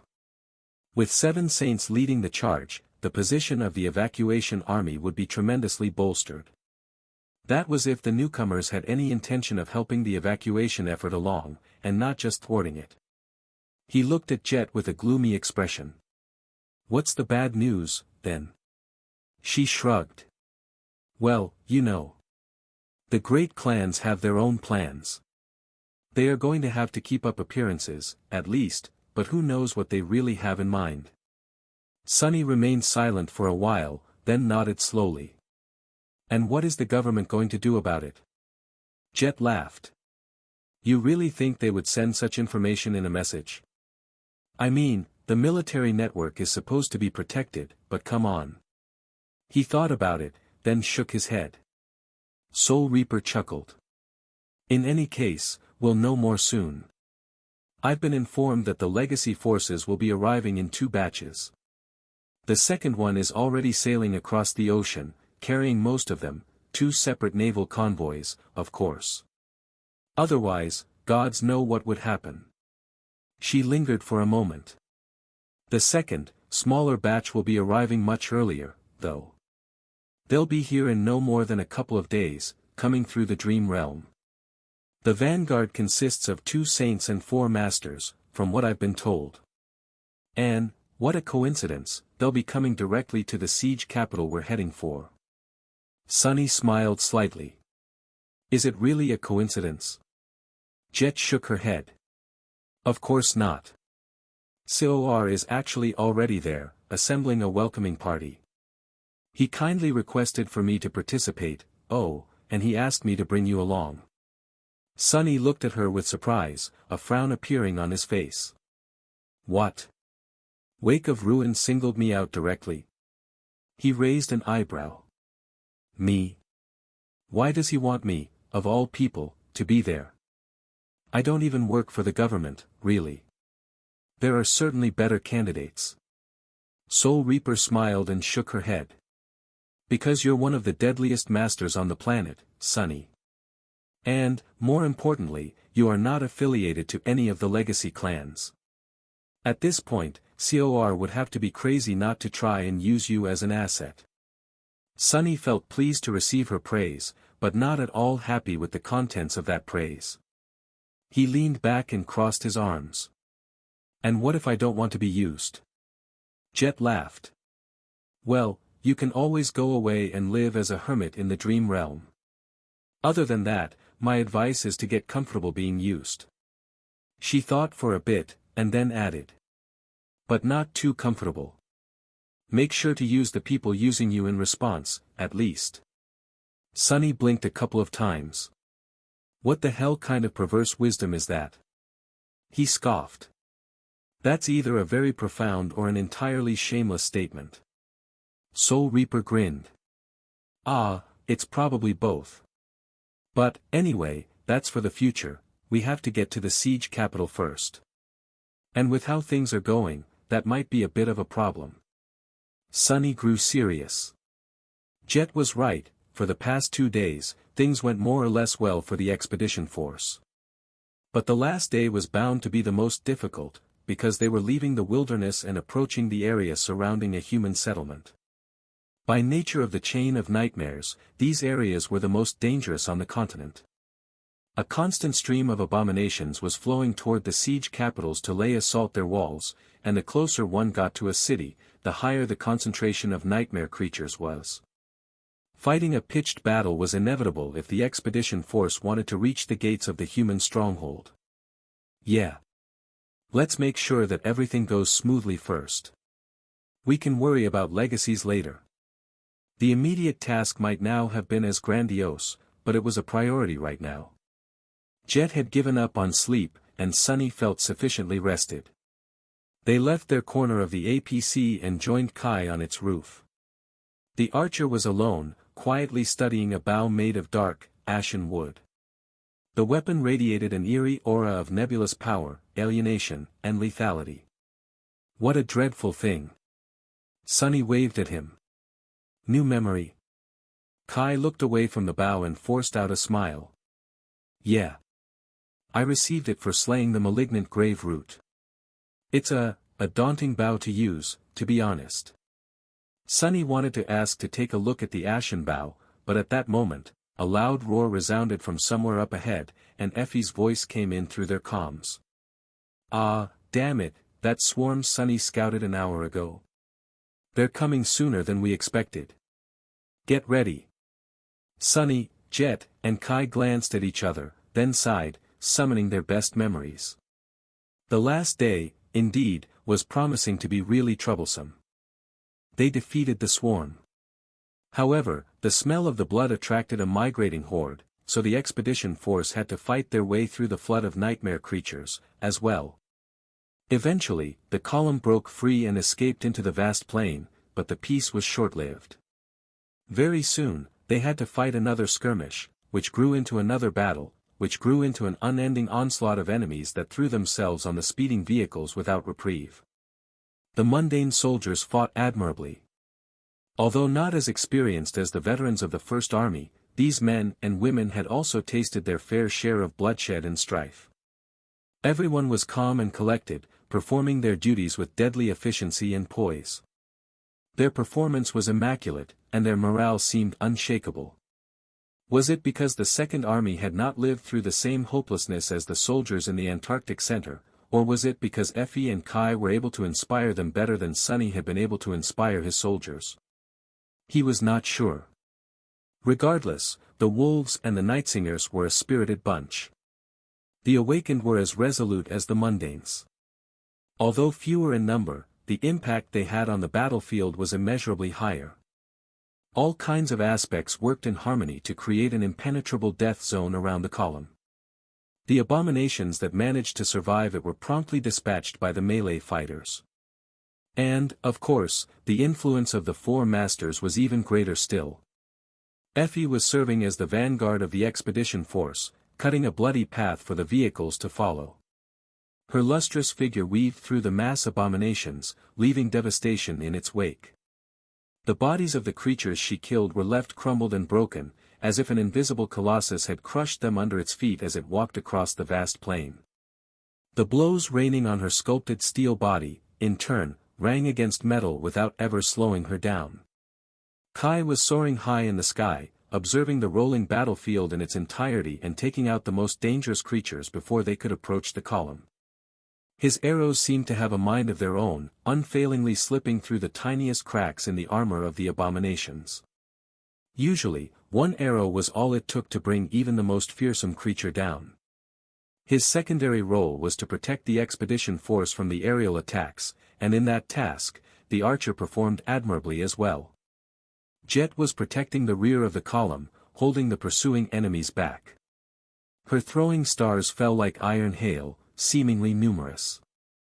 Each carried the same dreadful ability as her melee attacks, striking directly at the soul cores of the abominations. Such a manner of fighting was bound to burn through essence with terrible speed, but that was what made Soul Reaper Jet so frightening of an opponent. As long as she kept killing, her essence would never run out. And in such a furious battle, Jet was free to slaughter as many enemies as she could. And finally, there was Sunny. He was sitting on the roof of an APC with his eyes closed, controlling numerous shadows. All across the column, inky black hands made of darkness appeared out of nowhere to protect the soldiers and press nightmare creatures down into the ground, making them easy to slaughter. For now, there had not been a single casualty thanks to the watchful shadows. Keeping the whole expedition force safe was not easy. In fact, the length of the column was well beyond the reach of his shadow sense, and therefore, out of the area where he could use shadow manifestation. But Sunny was using a little trick. He had stationed his 5 shadows throughout the column, each serving as an island of his consciousness. His senses, and his ability to control wild shadows, were extended manifold that way. He could summon Saint to help out, too, but for now, Sunny was holding back from calling upon the taciturn night. The truth of the matter was that he wanted to keep her existence hidden. More or less everyone who had learned of their connection in the Antarctic Center were either dead now or could be trusted to keep the secret. Here in East Antarctica, he had mostly acted alone in the wilderness or side by side with Jet, so Saint had not been exposed. The only exception was Song Saishan, but she had last seen the taciturn night in the catacombs below the Dark City. Saint had changed a lot since then, both visually and in terms of rank. Connecting her past and present self would be almost impossible. As for the legend of Mongrel, no one knew who he was and where he had come from, in the first place. More than that, after the events of Falcon Scott, many people believed that Mongrel had fallen heroically while protecting the last siege capital. From what Sunny had heard, there was already an epic propaganda film about the life and tragic sacrifice of the mysterious swordsman being cooked up back in the NQSC. He shuddered at the thought. In any case, Sunny was handling the battle fine, for now, and he wanted to keep Saint as his hidden ace for a while. That was why he had only summoned her within the sphere of darkness created by the Shadow Lantern during the battle against the malignant Grave Root. Although, I'm not sure if I can keep this up much longer. As the siege capital drew nearer, the onslaught of the nightmare creatures only grew more intense. Sunny was already struggling, and his reserves of essence were swiftly reducing. Something had to change. And soon, it did. He smelled it before he felt it. A sweet, sickening scent was suddenly carried over by the wind. Then, the battlefield was suddenly shrouded in a vast shadow. Sunny opened his eyes and looked up, at the thing that had blotted out the sun. Above them, a myriad of crows filled the sky. There were numerous thousands of them, all circling like a giant whirlwind of darkness. As he watched, the countless crows pivoted with eerie synchronicity, and dove down. Their black beaks and vicious talons emanated a sense of deadly sharpness. The myriad of crows was wake of ruin. That was his transformation. What came in the wake of a bloody battle? A swarm of carrion birds. The Saint had arrived to guide them into the city personally. Ever since coming to Antarctica, Sunny had been to so many underground strongholds and attended so many meetings in windowless rooms that all of them started to blend together. They all looked the same and felt the same. Even the people inside the rooms started to seem the same after a while. This time, however, he found himself in a stately and luxurious hall, which was a nice change of pace. The interior was tasteful, but lavish. The tall windows let in natural sunlight. The filtered air was cool, crisp, and fresh. What was there not to like? He was relaxing in a comfortable chair, idly waiting for Wake of Ruin to arrive. Jet was nearby, in a similarly laid-back pose. The Transcendent had summoned them immediately after the expedition force had reached the siege capital, and yet, he was running late. Neither of them minded. They had barely had time to wash the dirt of the road off themselves before coming to the spacious hall. After weeks spent in the wilderness of East Antarctica, every moment of leisurely peace was like a precious gift. Sunny was lazily thinking about the outcome of the latest battle. After the swarm of crows had descended on the nightmare creatures, hundreds of them were torn apart in an instant, and the slaughter did not stop until the column was safely behind the city walls. The sight of it was frightening and magnificent in equal measure. What a powerful transformation! Of course, he wouldn't go so far as to say that Wake of Ruin's transcendent form was more powerful than that of, for example, Saint Tyrus. Rather, they were best suited for different tasks. The government saint excelled in battles against large numbers of nightmare creatures or potent adversaries that did not possess a lot of physical defense. He was also extremely hard to kill, since that would require exterminating every single one of the myriad of crows, although there would probably be some repercussions for Saint Sioar if the swarm sustained heavy losses. Sky Tide, on the other hand, could deliver a much more dire punishment to a single powerful enemy. Her ability to control wind and lightning also made her a more versatile and well-rounded saint. Sunny tried to imagine what would happen if the two transcendents clashed. The mental image of a giant thunderbird being swarmed by a vast whirlwind of black crows in the dark skies was, truly an awesome one. Who would win? He was not sure. Saint Tyrus would be at a slight disadvantage due to being robbed of one of her trump cards, true. She often relied on aerial superiority to slay her foes. But then again, Saint Cormac had also been a flying beast. That had not prevented her from tearing off his wyvern head. Jet glanced at Sunny and smiled. "You're thinking about murder again, aren't you?" He turned his head and gave her an impassive look. "Yes." "Why?" Soul Reaper laughed. "No reason." Sunny studied her with a contemplative expression. Come to think of it, her crow echo was a strange one. Was there, perhaps, a connection between it and the Saint of Carrion Birds? He wanted to ask, but at that moment, the doors of the palatial hall opened, and Wake of Ruin himself walked in, looking as tall and gaunt as ever. A subtle scent of rot and slaughter followed the old man like an invisible mantle. Saint Sioar was wearing an austere military uniform that had an insignia of 4 stars emblazoned on its sleeve. His sharp, pale face was framed by unruly raven-black hair, and his dark eyes were staring at them with bleak dullness. When he looked at Jet, however, a hint of cold fondness appeared in the weathered lines of his unfriendly face. "Soul Reaper. Ascended Sunless. Welcome." His voice was hoarse and a bit grating. They had both stood up when the saint walked in, so he gestured for them to sit. Then, Wake of Ruin took a chair opposite them. "How did your last mission go?" They glanced at each other. Jet was the one to respond. "It was all right, sir. We scouted out a corrupted tyrant, met up with the wolves and the Nightsinger, and helped them take the creature down. Casualties were minimal." He nodded, seemingly indifferent to the news of a powerful creature being slain, which was only expected. As the field commander of the entire operation, Saint Sioar must have been receiving reports like this quite frequently. His next question, however, was a bit surprising. "How do you like it in the SRU?" Jet lingered for a moment. "I like it just fine, sir." The old man shifted his gaze, subjecting Sunny to a piercing stare. "What about you, young man?" Sunny shifted uncomfortably, suspecting that there was a hidden meaning to the question. He shrugged. "I feel like it's a good fit for my abilities." Wake of Ruin studied him for a few seconds, then nodded. "Good. You've performed admirably as advanced scouts. However, it's a waste of your talents." Both Sunny and Jet straightened, looking at the saint with slightly startled expressions. Noticing their reaction, the old man remained impassive. "Consider yourself reassigned effective immediately. The proper paperwork is already being delivered to the SRU headquarters." "What?" Sunny stared.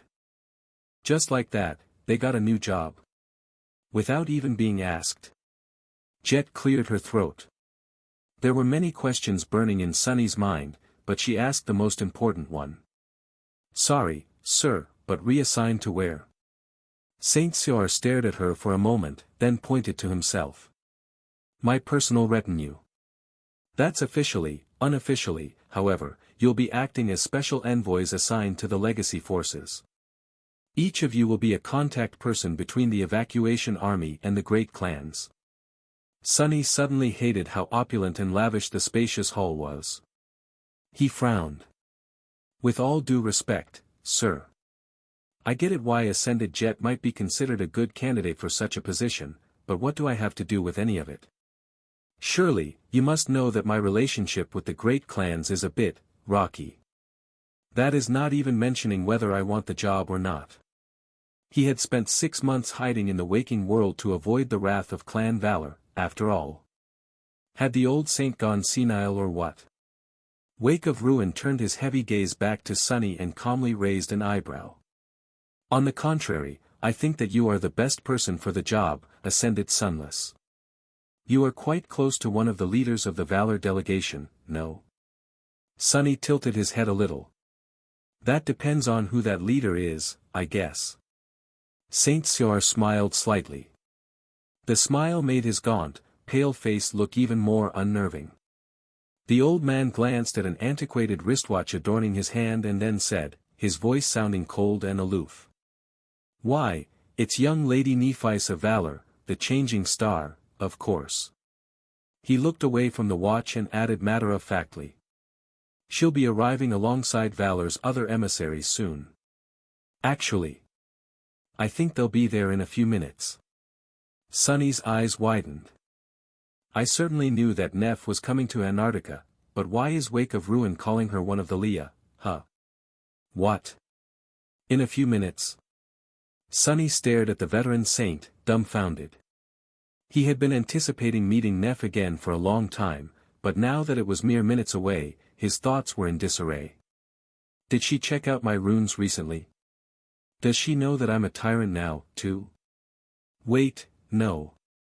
Why do I care if she knows or not? I shouldn't. Jet seemed a little surprised, too. Weren't they supposed to arrive in a couple of days?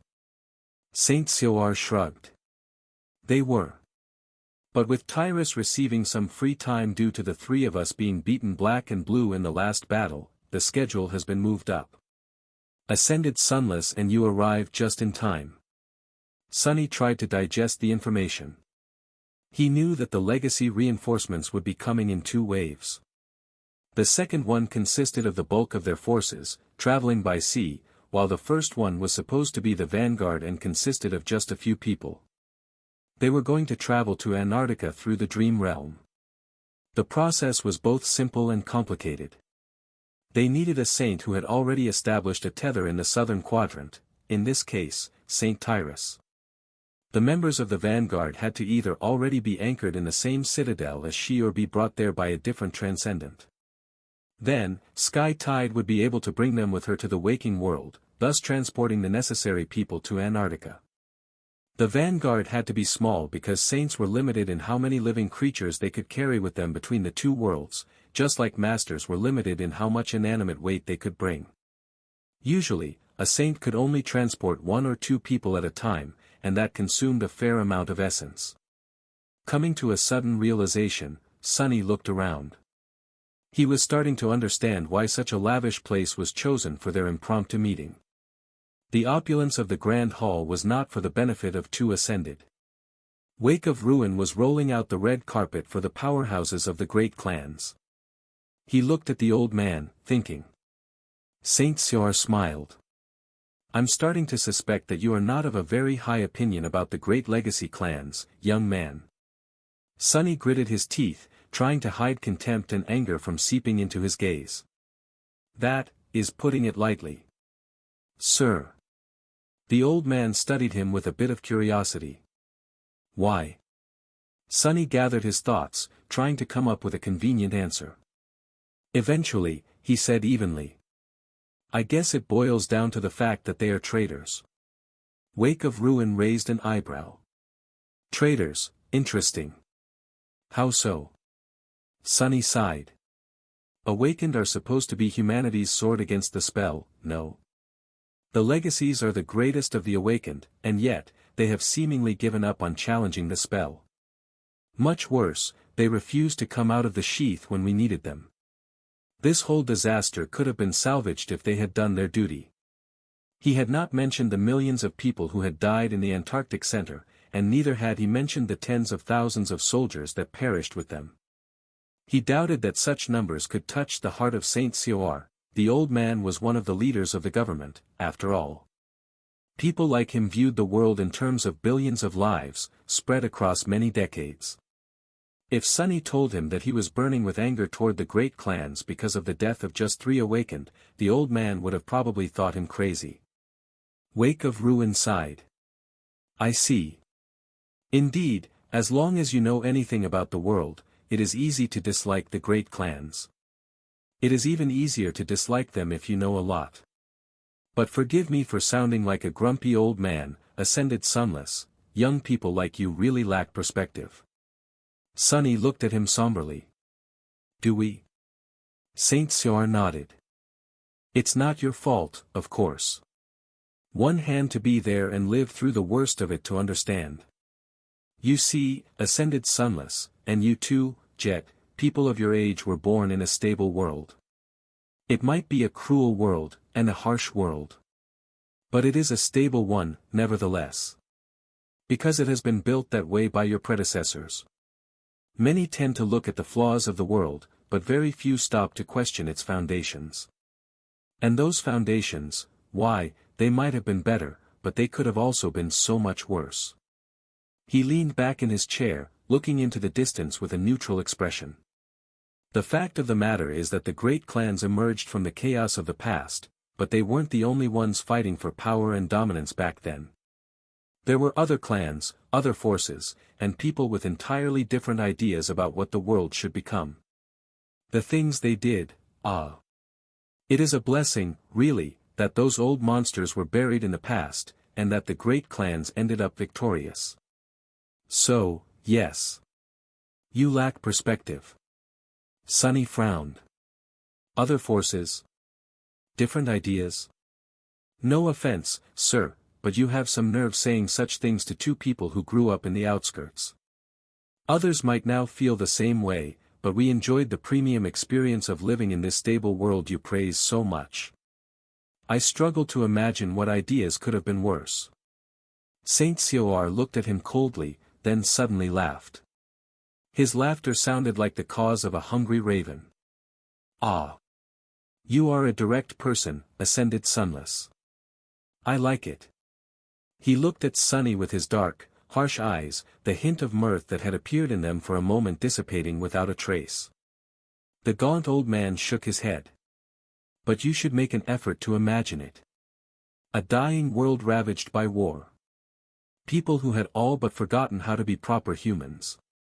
And then, an even bigger disaster, but one that presented a great opportunity. An opportunity for some of them to become unimaginably powerful, unmistakably superior. Entirely unrestrained, and all but unstoppable, free to make whatever they wanted from this new era. Freedom, young man, freedom can be the most appalling curse in the world, if it falls into the wrong hands. It is a terrifying thing. Wake of Ruin grew silent for a few moments, and then smiled sarcastically. Here I go rambling again. Jet, you should have stopped me. In any case, our guests should be arriving any second now. The emissaries of valor will come first, and the emissaries of song will follow in a few hours. Help me welcome them, you too. He paused, then looked at Sunny and added in a neutral tone. For better or worse, the great clans are all we have now. We'll need their help to see this operation through, so, keep that in mind, young man. Sunny lingered for a bit, then reluctantly nodded. I can play nice, or at least pretend to play nice. We'll see how it goes. Before Sunny could answer, the atmosphere in the lavish hall seemed to change slightly. It was as though a wave of invisible energy rolled through it, making the air feel colder and sharper. Wake of Ruin sighed and turned around, looking at the empty space in the middle of the spacious chamber. It had been empty before, but now, 4 people were standing on the lacquered floor, surrounded by the scent of the dream realm. For a moment, it felt as though they were simply a memory of a forgotten nightmare. But then, the feeling disappeared, and they were simply there. It was not often that Sunny saw saints enter the waking world, and he had to admit that it was an eerie thing to witness. Were awakened and mundane people as startled when he suddenly appeared out of thin air in front of them? That idle thought streaked across his mind and disappeared without a trace when Sunny realized who exactly he was looking at.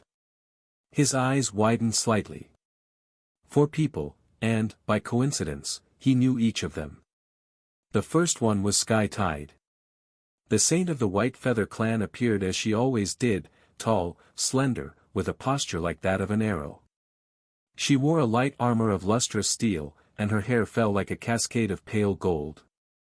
Tyrus looked austere and beautiful, but also slightly inhuman because of her strange amber eyes and vertical pupils. She stood apart from the other 3, who all wore intricate suits of lusterless black armor. The first of the 3 immediately attracted Sunny's gaze. His heart moved slightly. Nephi's looked different in the colors of House Valor. The black armor created a striking contrast against her ivory skin, silver hair, and cool gray eyes. She looked like a beautiful dark spirit that took the form of a deadly night to sow the seeds of discord and ruin in the mortal world. The second person was Morgan of Valor. Every time Sunny saw her, he was unnerved by how much she resembled her older brother. However, although Morgan and Mordred looked very much like reflections of each other, her demeanor was entirely different. Morgan had black wavy hair and alabaster skin. Her suit of armor was adorned by a vermilion cape, which was the same vibrant color as her vivid scarlet eyes. Her entire being radiated the feeling of lethal sharpness, as if she was a living blade. However, it was the third person that made Sunny's eyes widen in guarded shock. He was a tall and severe man, with sharp facial features and even sharper eyes. His hair was black as Morgan's. In fact, there was a lot of familiar likeness between them, and touched by silver at the temples. His strong figure radiated an almost palpable feeling of authority and pressure, and his steely blue eyes were calm and piercing. The armor he wore was simpler than that of the other 2, as though the man did not need its protection. A deep frown appeared on Sunny's face. Saint Maddox? What the hell is he doing here? Indeed, the man was none other than Saint Maddox, the Whispering Blade, brother of Anvil and the nominal leader of the great clan Valor.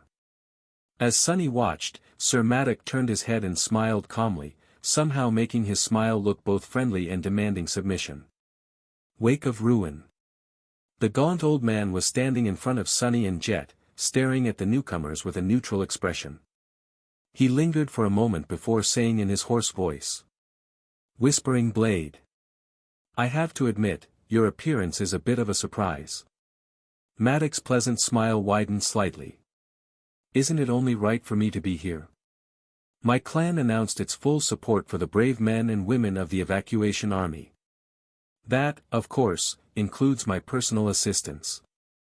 Sunny tried to read the silent conversation that was happening between the 2 transcendents. Surely, their words had other meanings. Saint Sioar was probably trying to understand why the sovereign had gone as far as to send his own brother to Antarctica. Maddox, in turn, was letting him know that Anvil was putting a lot of importance into what was about to happen in the southern quadrant. Whispering Blade laughed slightly, then raised his hand. However, you shouldn't be addressing me. I'm just here to offer support and make sure that nothing untoward happens. The true leader of this expedition is my niece, Morgan. She will be in charge of everything. She gestured toward Morgan, and then threw an even gaze at Nephi's. And, of course, my other, niece, will be supporting her in this endeavor. I trust you know Changing Star. The 3 of us are the vanguard of the Valor force. Wake of Ruin remained silent for a few moments, then nodded slowly toward Morgan. In that case, welcome to Antarctica, Lady Morgan. Lady Nephi's. He threw a heavy glance toward Whispering Blade, and then said evenly. How curious that there are 2 saints in your group, as well as the granddaughter of Immortal Flame, and yet all 3 of you seem to be subordinated to a young woman with no known achievements to her name. Some could see it as a sign that Valor is not taking this matter seriously. Morgan looked at the fearsome transcendent, and then smiled. It seemed that his barely disguised provocation had no effect on her whatsoever. Her voice was calm and indifferent. You are mistaken, Saint Core clan valor takes this matter extremely seriously. Which is why I have been entrusted with considerable power and authority. Wake of Ruin sighed. Forgive this old man for being frank, Lady Morgan, but what kind of authority can a mere ascended wield? I have half a dozen titans wandering the continent, and 27 cities to protect. What can you actually do to alleviate my problems? Morgan shrugged silently, and then took a step back. Madoc, Tyrus, and Nephice remained motionless as a whirlwind of sparks suddenly filled the spacious hall. What the? As Sunny watched, an echo manifested from the hurricane of sparks, and then another, and then another. 3, 6, 12, 15, a few moments later, the large hall suddenly did not seem as large anymore. 15 harrowing nightmare creatures filled it, each giving off a sense of vast and dreadful power. Sunny stared, suddenly feeling cold. Transcendent, they are all transcended echoes. How many thousands of corrupted nightmare creature had to be slaughtered to produce these echoes? The weakest of them was a transcendent demon, while the most powerful was a transcendent tyrant. And that was only what Morgan had chosen to show, who knew what she kept hidden. The Princess of War smiled politely as she looked at Wake of Ruin. These are my credentials. Are you satisfied, Transcendent Cor? 15 transcendent echoes, most of them devils. Sunny simply stared, mentally recalculating the threat level of the Valor Force, and of the great clans in general. I knew, of course, that the hidden power of the sovereigns is vast. But it seems that I've been concentrating on their personal might too much, mostly because it is both mysterious and phenomenal. However, there is the mundane power of accumulation as well. I've been a fool to neglect it. To everyone else, a corrupted abomination was a dreadful nightmare, even to saints. Transcendents fought against the corrupted and were more than capable of slaying them, but every such fight was a risk, especially against the creatures of higher classes. The Supremes, however, were equal to the great nightmare creatures. Sunny had been under the impression that the sovereigns mostly stayed within the confines of their domains, but maybe he was not entirely right. Someone like Anvil or Ki Song could slaughter corrupted abominations with the same ease he could butcher awakened creatures. It only made sense that they had accumulated a legion of powerful echoes over the decades, including scores of transcendent ones. Sunny suddenly broke out in a cold sweat. Hell! Who says that transcendent echoes are the limit? Since the sovereigns could fight on equal footing with great nightmare creatures, then didn't it mean that they could possess supreme echoes, as well? To this day, Sunny had only seen two great abominations. One was the unborn spawn of the vile thieving bird, and the other, most likely, was the dark sea of the forgotten shore. What would it look like if a creature like that was turned into an echo? Was Morgan in possession of a supreme echo? Did she have an echo of a titan slumbering in her soul sea? He lingered for a moment, then glanced at Nephice, who stood in front of the army of monsters with an impassive expression on her calm, beautiful face. You want to destroy this? He closed his eyes for a moment. Damn that lunatic. She must have infected me with her madness. Because I really want to make these bastards pay, too. At this point, it was hard to say whose madness was more virulent. Sunny shook his head, then looked at Wake of Ruin, who was staring at Morgan with an unreadable expression. Eventually, the old man said in an even voice. Put those things away. They'll ruin the floors. What? Morgan tilted her head a little and silently dismissed the echoes. Saint Cor nodded. Good. I see that your clan is as shrewd as ever. These echoes will be of great help. If used correctly, of course. Sunny was thinking feverishly. Saint Tyrus is a vassal of Valor, but the reinforcements they sent are all direct members of the clan. Madoc, Morgan, Nephice, and one more saint, who is escorting the main force across the ocean. With these 15 transcendent abominations, they alone could be considered on par with the entire evacuation army, if not more powerful than us. And the forces of Song will be just as powerful. There was already one saint of the Song clan in East Antarctica, a vassal, just like Sky Tide. 2 more were coming, both direct members of the clan, as well as several hundred awakened and several powerful masters. Who would these people be? What hidden aces would they bring along? Is that guy coming? Surely, he was. Mordred had joined Song to avenge himself on Valor, in the first place. He wouldn't miss a chance to make his former clan bleed. The Prince of Nothing alone was more frightening than 15 transcendent echoes. Sunny almost groaned. These bastards are going to destroy the entire continent. Even though Antarctica was meant to be merely a prologue to the War of the Great Clans, that prologue was already promising to be the most chilling of disasters. It would be a cataclysm. Everyone in the hall must have understood the magnitude of the approaching collision, however, no one seemed rattled by it. Wake of Ruin and Jet seemed a bit somber, but calm, too jaded to be shaken by the promise of appalling bloodshed. Saint Tyrus was reserved and stoic. Maddock and Morgan, they hid it well, but Sunny could see bloodlust and readiness in their eyes. As for Nephice, she appeared the calmest of them all. She might have fooled everyone else, but he knew what kind of hatred dwelled in her burning, murderous heart. The more the members of the great clans killed each other, the more exhilarated she would be.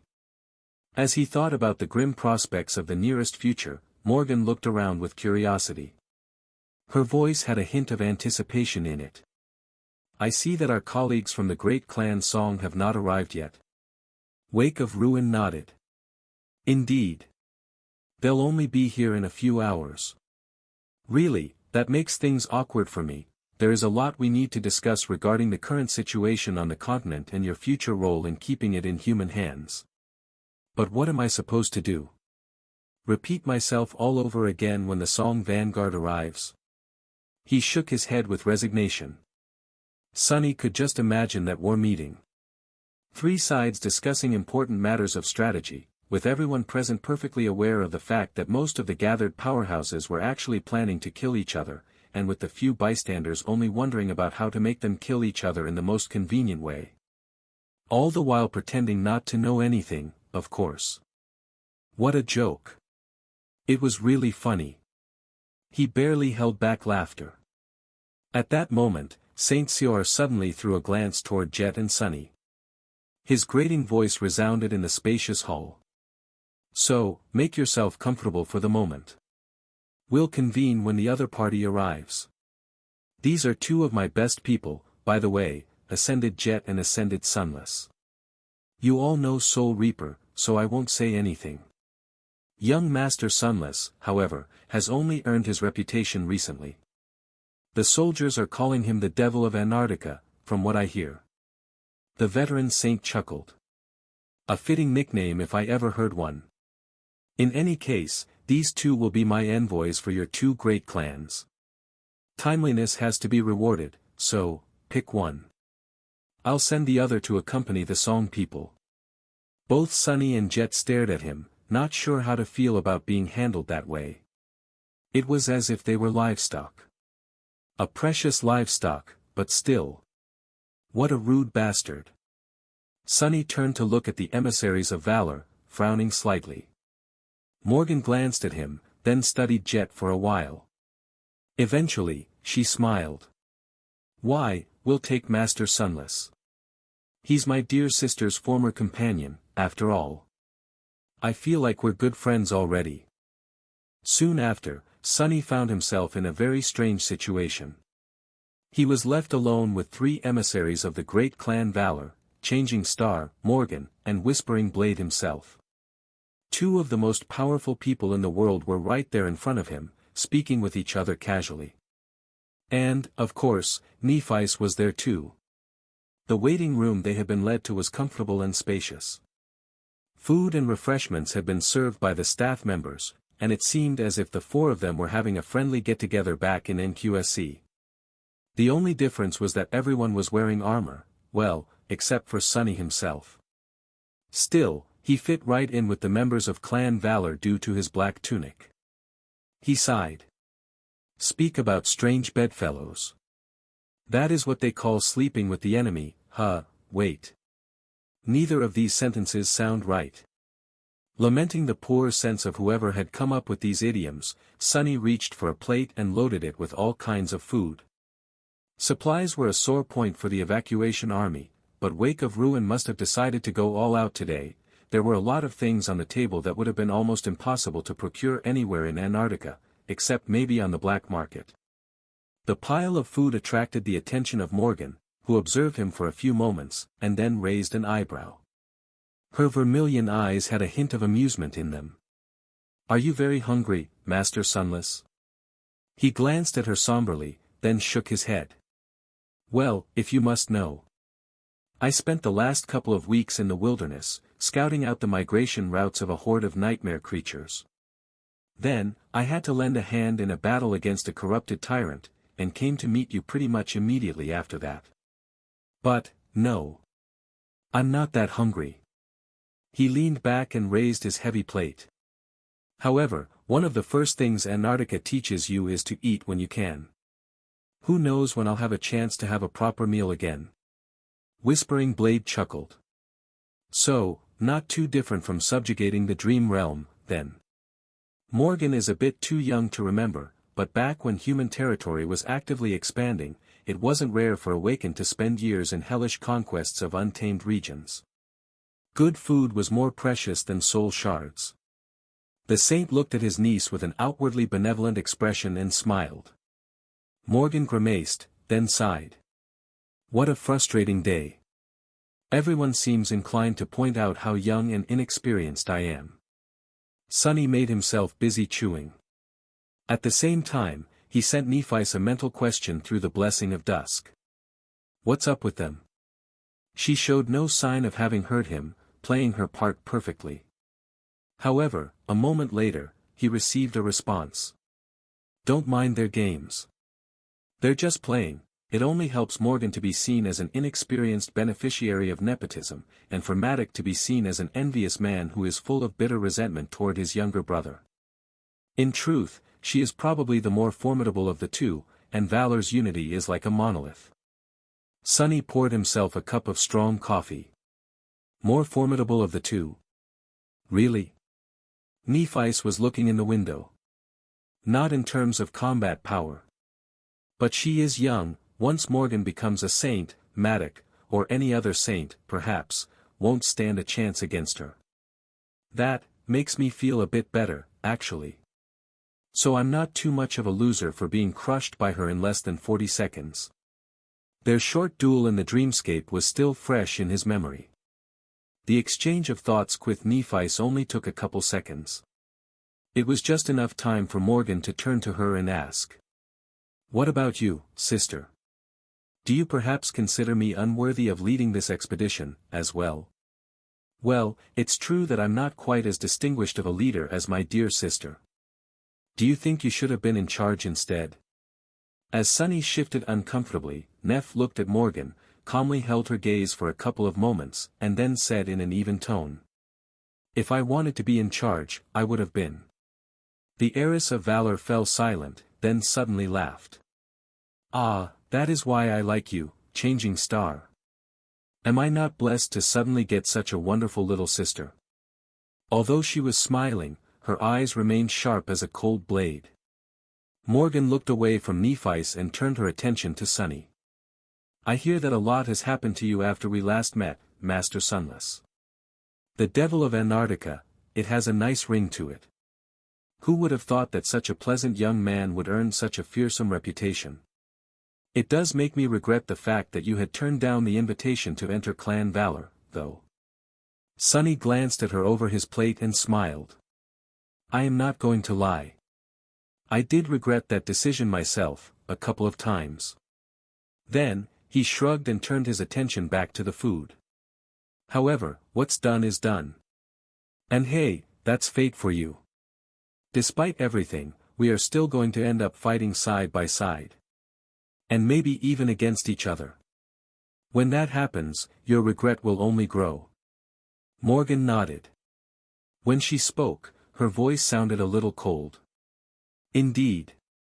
Life is truly unpredictable. The first time we met, it was because you had caused a certain person to escape his prison, and played a role in the death of one of Valor's saints. And now, we might be seeing that person very soon, and you are enjoying a meal with me. What a funny turn of events. Sonny looked at her for a few moments, then shook his head. You're right, it's kind of funny. However, you are wrong if you think that we'll see that guy.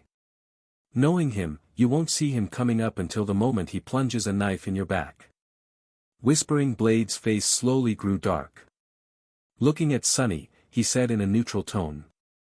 From your words, it's hard to understand whether you despise that abomination or admire him, ascended Sunless.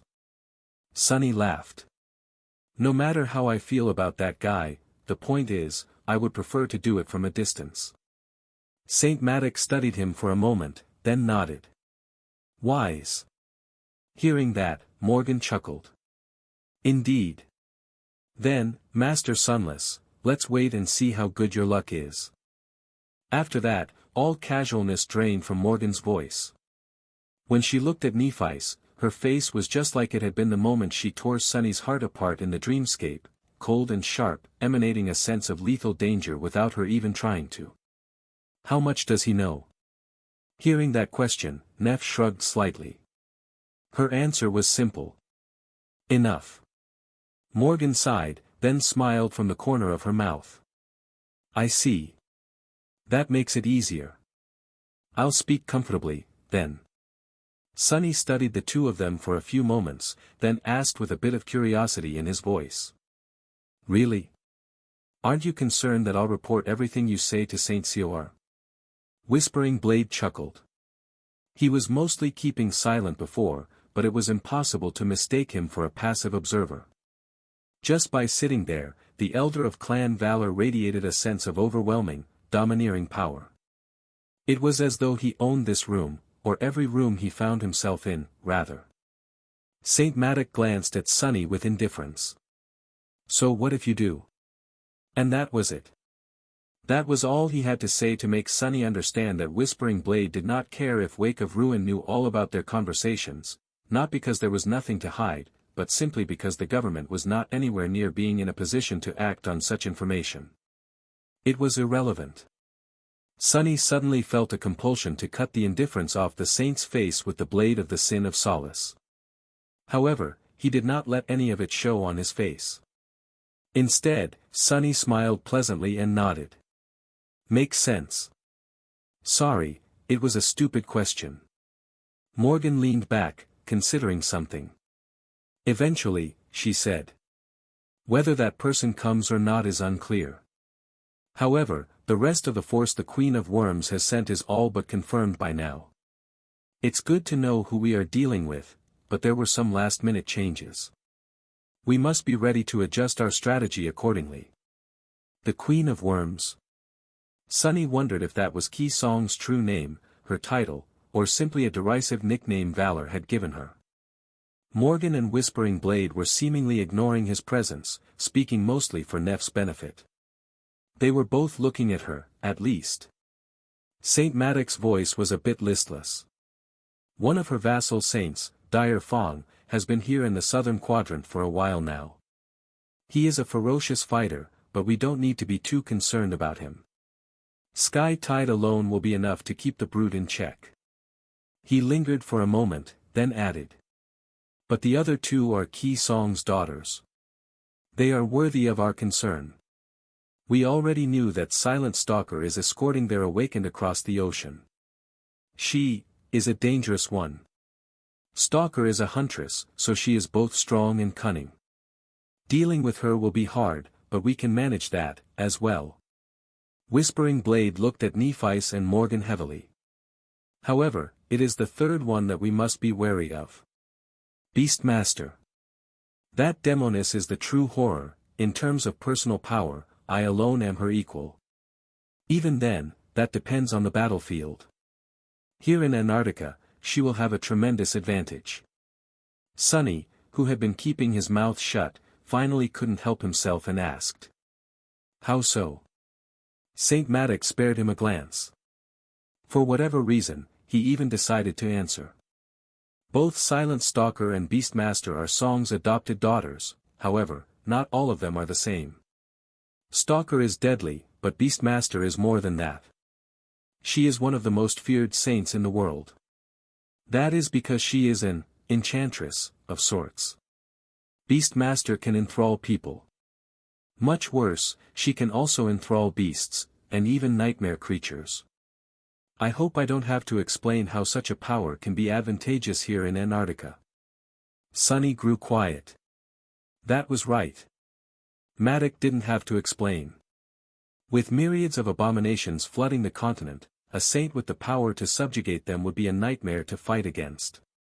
Who needs transcendent echoes when you can have corrupted creatures serving you? Still, there had to be a limit to Beastmaster's power. No one was invulnerable. Suddenly, Nephi sent him a mental message. What do you think? Sunny sighed. He knew a bit about Dire Fong, the vassal saint of Song who had been sent to the southern quadrant at the start of the campaign. He was a savage and tremendously lethal fighter, and also an aloof and reticent loner. In terms of power, Sunny would have put him above Cormac, but below Tyrus. So, then, the opposing forces were like this. On one side, there were Dire Fong and two adopted daughters of Ki Song, Silent Stalker and Beastmaster. There was also Mordred, most likely. On the other side, there were Saint Tyrus, Whispering Blade, and one more transcendent of clan valor. Since Maddox did not mention the latecomer, that person must not have been on the same level as him, perhaps comparable to Silent Stalker. There were also Morgan and Nephis. And Cassie. People who underestimated the unassuming blind girl were doomed to end up in early graves. He lingered for a moment, then responded. It seems like the odds are stacked slightly in Valor's favor. Nephis looked at him calmly. I agree. And that is precisely why we should feel nervous. Sunny blinked.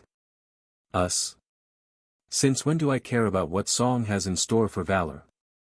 Granted, he was a special envoy now.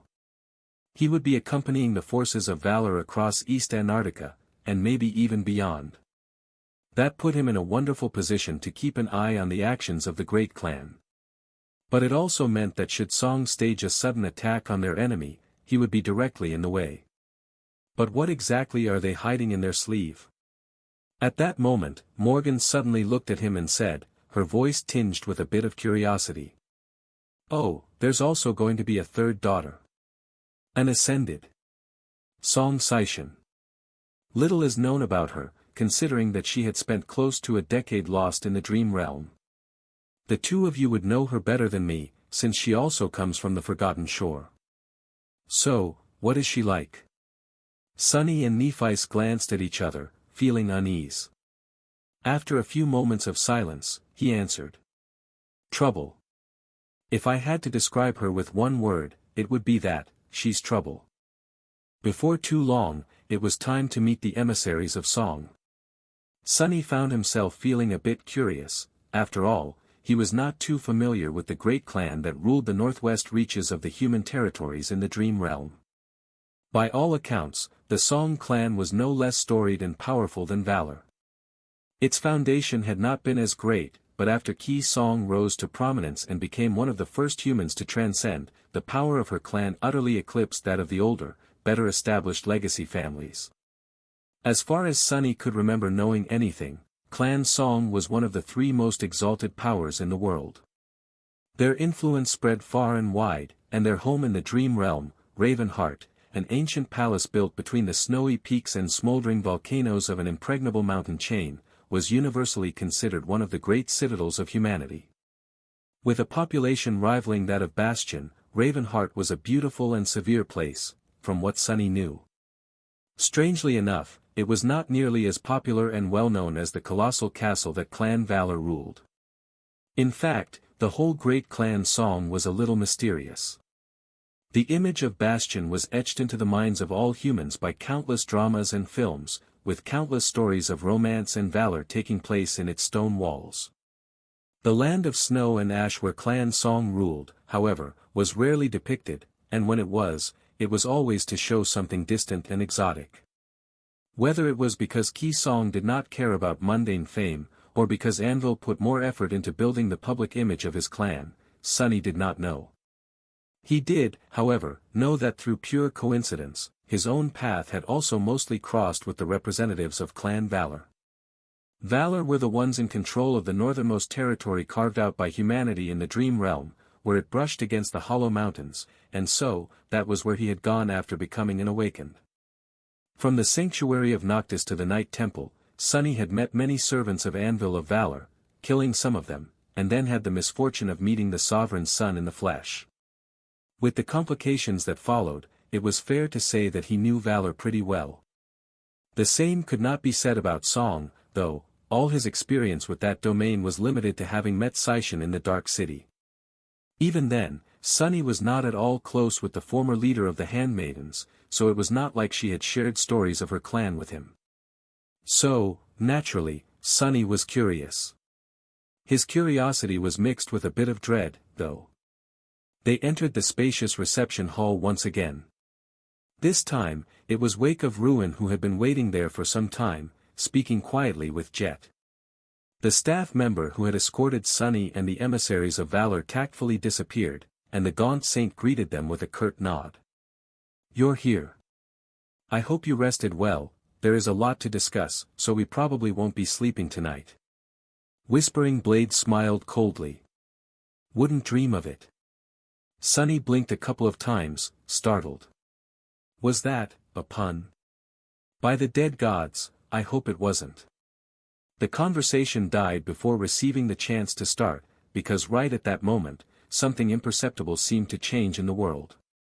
A cold breeze blew through the hall, and then, 4 people were standing in the middle of it, just like the 4 emissaries of Valor had a few hours ago. Sunny involuntarily held his breath. He had seen Dire Fong from afar once, some time ago.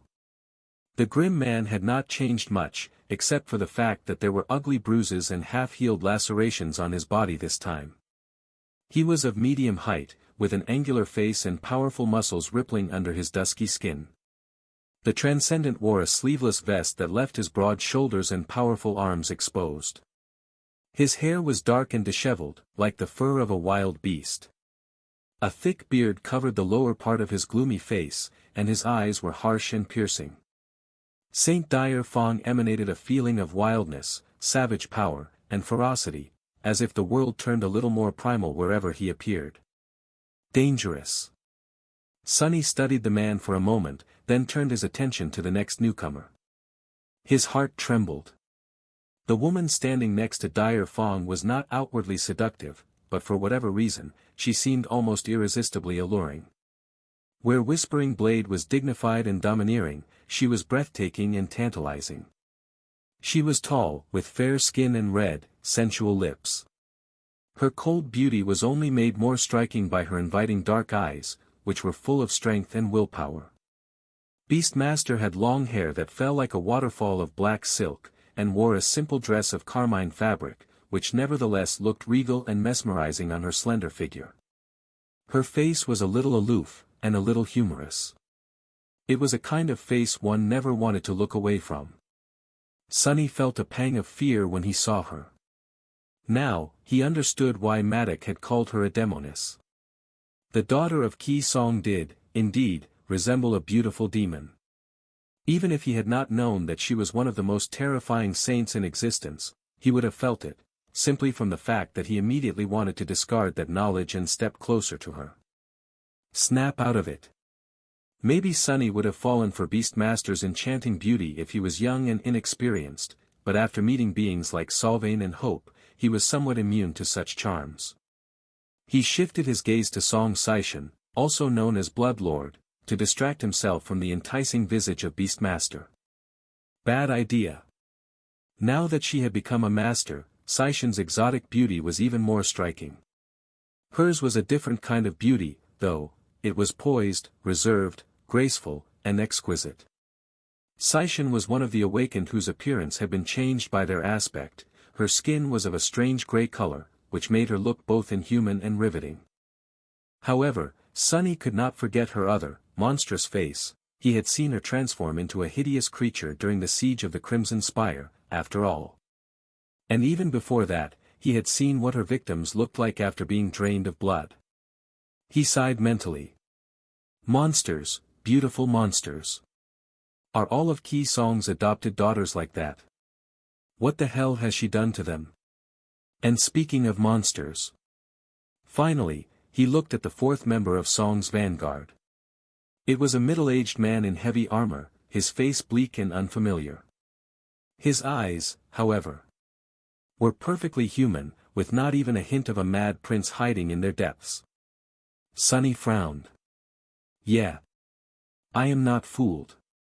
There's no chance that Mordred would miss on an opportunity to come and wage war against Valor. It's you, isn't it, bastard? He lingered for a few moments, and then addressed the bleak man. Long time no see. The bleak man looked back at him, a masterfully crafted expression of confusion appearing on his face. His lips parted in a polite smile. I am sorry. I don't think we've met. The smile almost looked mocking. Sunny shook his head, then looked away. Aha. Wake of Ruin frowned slightly. His grating voice sounded a little irritated. Now that everyone is here, let's skip the introductions. I extend my gratitude to the elders of the Great Clan Valor and the Great Clan Song, for coming to our aid in the time of need. Come, let's start, we need to discuss the war. Sunny had been relying on Army Command to keep him alive for about half a year now, but weirdly enough, he had never been to the actual headquarters of the evacuation army. To be fair, Army Command had no definite location. It was spread across many siege capitals, strongholds, and even continents, all of them connected into a seamless network both by technology and aspect abilities of the awakened officers.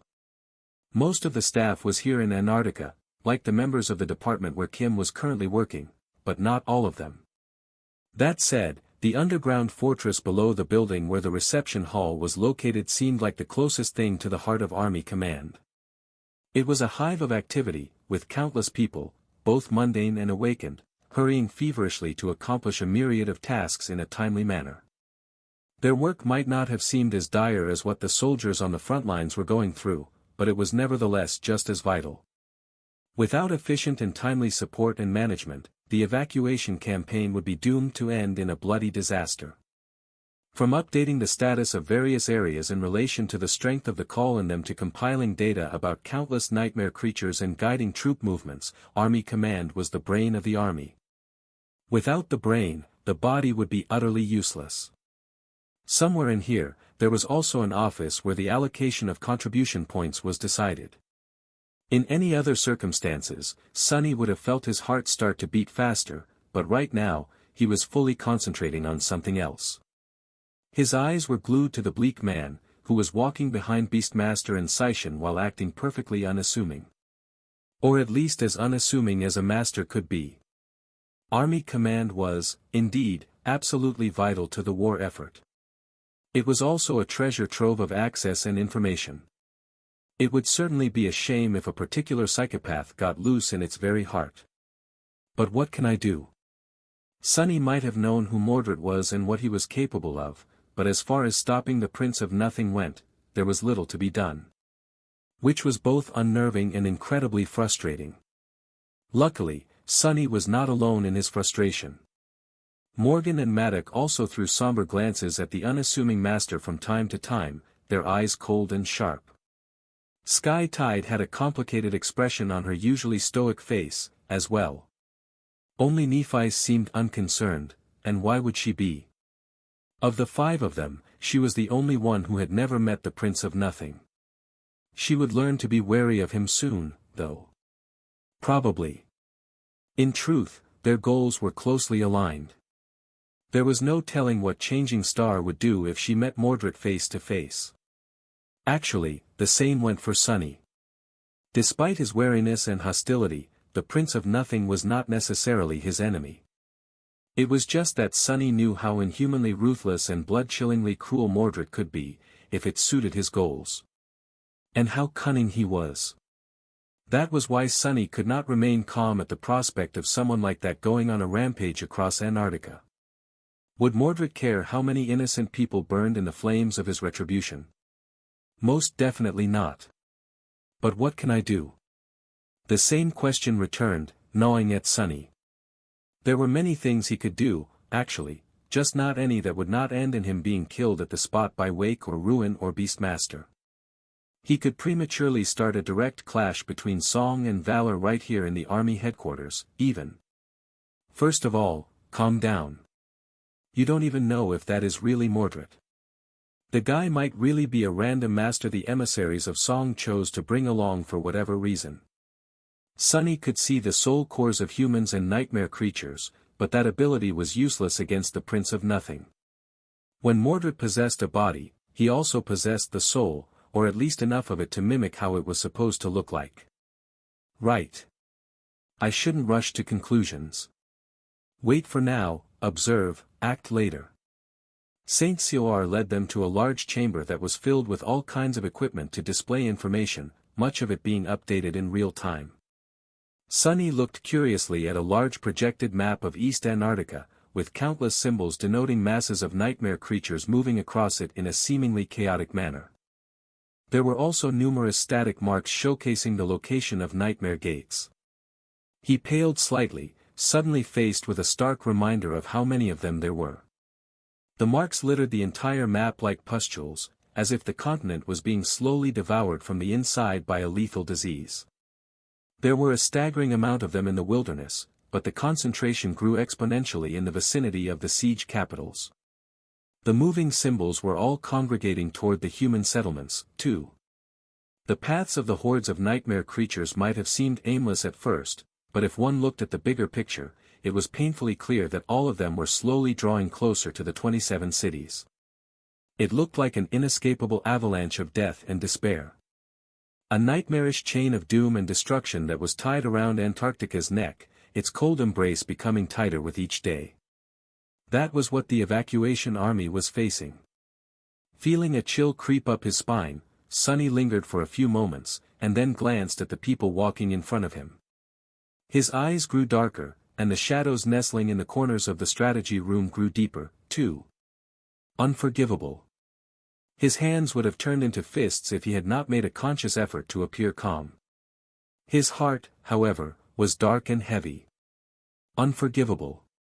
Even knowing what was happening in Antarctica, these mighty people had come here to make it all worse. Sunny thought back to what Wake of Ruin had said about the comparative benevolence of the great clans, trying to remember the crumbs of sense he had found in those words. But no matter how hard he tried, he couldn't. In a sense, it was no different from the outskirts. The whole world was like that. No one cared if you lived or died in the outskirts, and the people who had the power to help you all chose to do nothing, or at least as little as possible. In the same way, the people who held the true power were comfortable doing nothing to save the population of Antarctica. The chain of nightmares had happened in the southern quadrant, but the next time, it might happen somewhere else. Then, too, they would remain indifferent.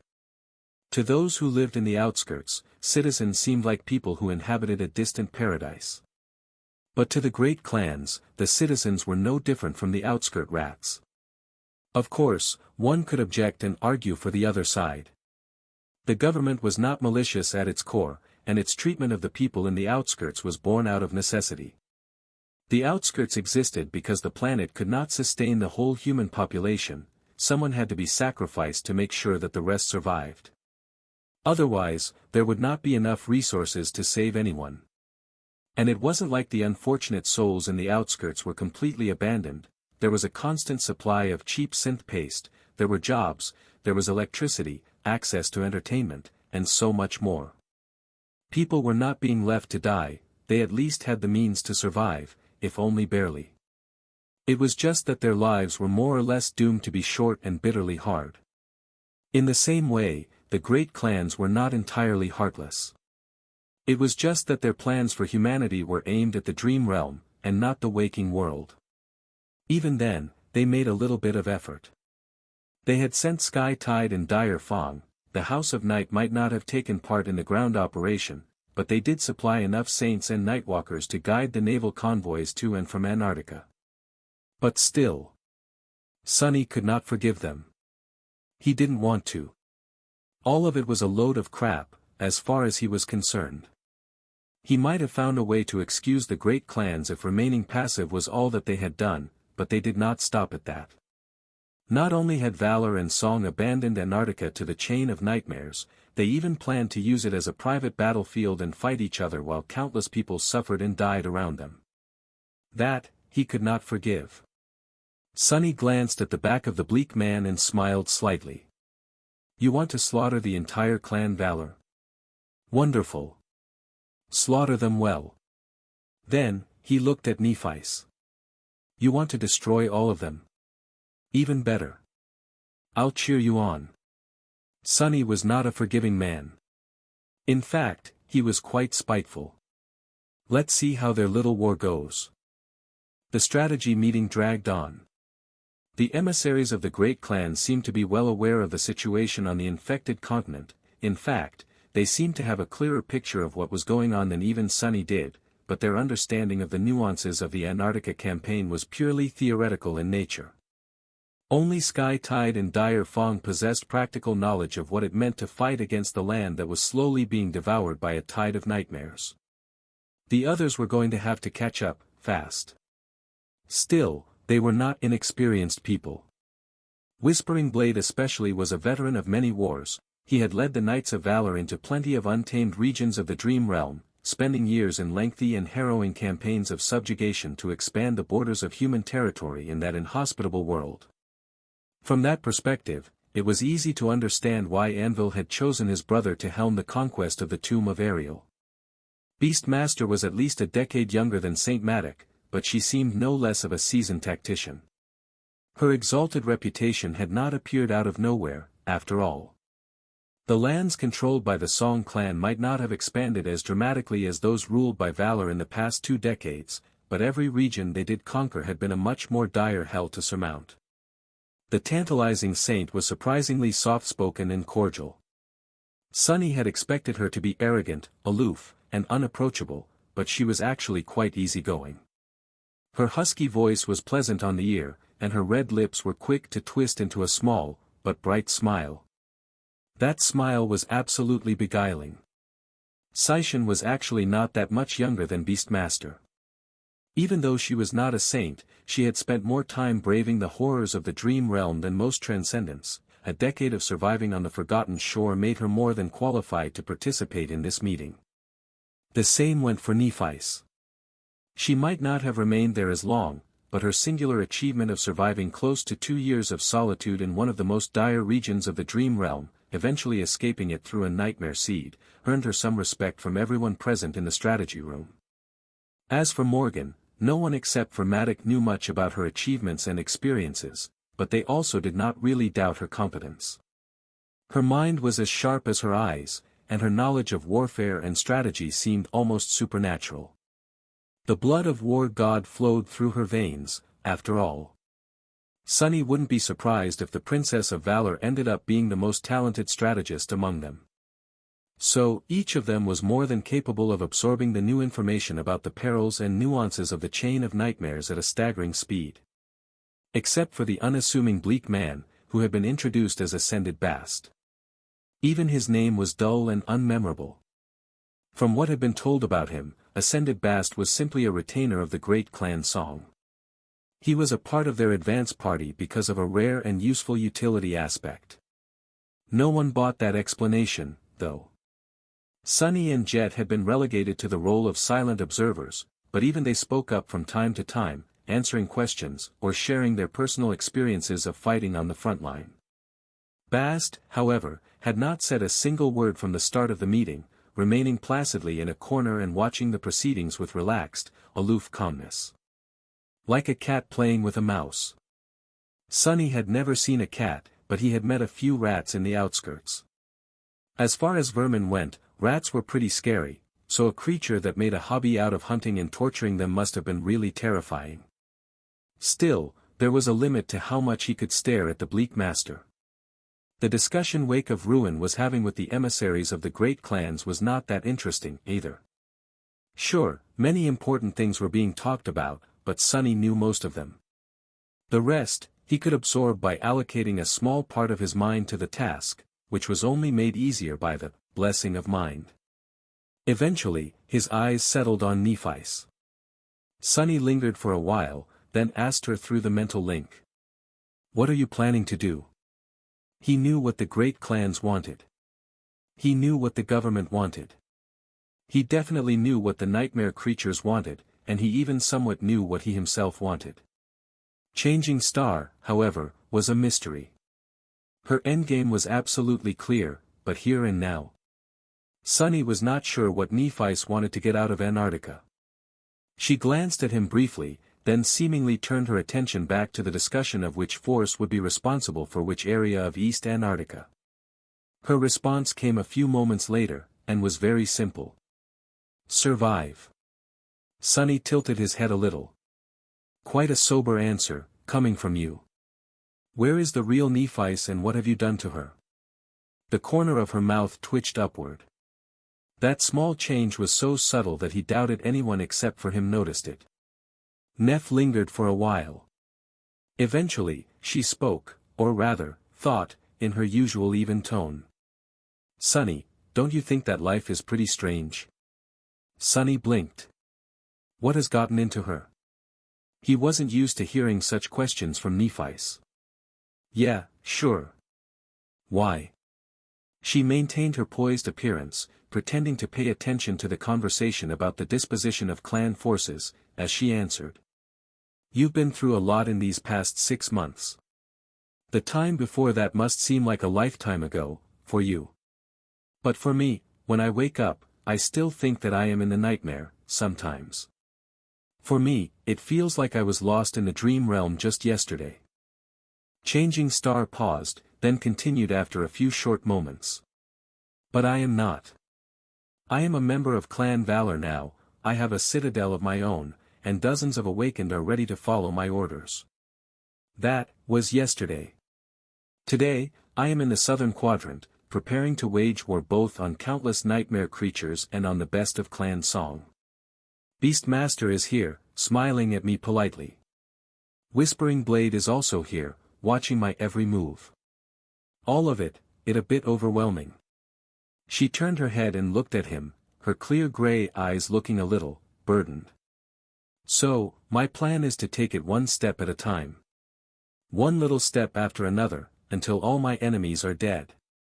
And that is why, my first step is to survive." Nephi shook her head, then looked back to the map of East Antarctica, which was currently being carved between Valor, Song, and the government. A few moments, her voice resounded in his head once again, this time tinged with a hint of amusement. "Why, do you think that surviving this mayhem will be easy? It won't." Sunny was a bit thoughtful for the rest of the long strategy meeting. Indeed, it wasn't going to be easy to survive the mad maelstrom that was brewing in Antarctica. He was strong and cunning, but in front of monsters like Whispering Blade and Beastmaster, all that strength could end up meaning nothing. In fact, even the 2 tyrannical saints were not guaranteed safety. When people like that had to be careful not to lose their lives, someone like Sunny or Nephis could only pray to the cold skies. Sadly, the gods were dead, so their prayers were doomed to remain unanswered. So, they had to ensure their own survival. Luckily, if there was one thing Sunny excelled at, it was staying alive. And biding my time. A legion of nightmare creatures on one side, 2 murderous armies of the great clans on the other, with Mordred hiding somewhere in the reflections, waiting to strike. It was really time for Sunny to show what he was made of, and hope that it was enough. No, he had to make it so that what he could do was enough. And if it wasn't, he had to change himself in a way that would. But my task is not as ambitious as what these legacies have to accomplish. That was perhaps the only saving grace in this grim situation. Valor and Song wanted to crush the enemy and conquer the Black Pyramid. Nephi simply wanted to survive and earn the trust of her enemies by being a good soldier, and maybe a little more than that. As for Sunny, he simply wanted to make sure that their war did not spill out into the streets of the siege capitals, and that as few soldiers and civilians as possible were hurt by the clash of the great clans. And if he managed to hurt the bastards in the process, that would be even better. Still, it was not an easy thing to accomplish. He listened to the discussion of strategy, thinking. The whole meeting was both fruitful and ridiculous. The representatives of the great clans knew very well that they were going to be killing each other soon. However, they maintained an illusion of camaraderie, pretending to take the issues of the evacuation campaign seriously. They had to keep up appearances, after all. That was possibly the most important advantage Sunny had. Other than that, the broad strokes of what the near future would look like had been decided quickly. Officially, everyone would work together to resist the chain of nightmares and make sure that the evacuation proceeded smoothly, with every human in the southern quadrant leaving the cursed continent eventually. The territory of East Antarctica would be divided into 3 regions. The first one was going to remain in the purview of the government, with the 2 legacy saints that had been participating in the campaign from the start continuing to assist Wake of Ruin in resisting the tide of abominations. Reading between the lines, that meant that Sky Tide and Dire Fong were going to remain on the sidelines for most of the clash. The main job of these 2, at least for now, was to keep an eye on each other and make sure that the opponent could not be of assistance to the enemy side.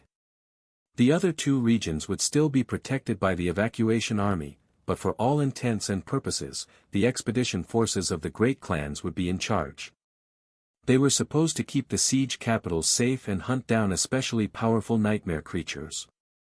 If one of the titans moved toward a human city, all saints were supposed to join forces and eradicate it. Of course, Wake of Ruin would not stop Whispering Blade and Beastmaster from trying to take down the titans in the wilderness before that even happened. What it really meant was that the government was washing its hands and giving the great clans carte blanche to kill each other as much as they wanted, as long as it was done outside the walls of the siege capitals. The true goal of valor and song was out there somewhere, in the wild reaches of Antarctica, after all. What they wanted was to find a nightmare gate that would allow them to safely ferry their forces into the dream realm, and eventually establish a stronghold that would serve as a staging ground for the conquest of the tomb of Ariel. But it wasn't that simple. They also needed to make sure that the enemy wouldn't get to the citadel first, and the easiest way to accomplish that was to destroy the enemy. There were more complications, as well. For example, both Valor and Song announced a startling intention to permanently close as many gates that had appeared within the limits of the siege capitals as they could. The hundreds of Awakened that each great clan had sent to Antarctica, were almost all meant to challenge the seeds of nightmare.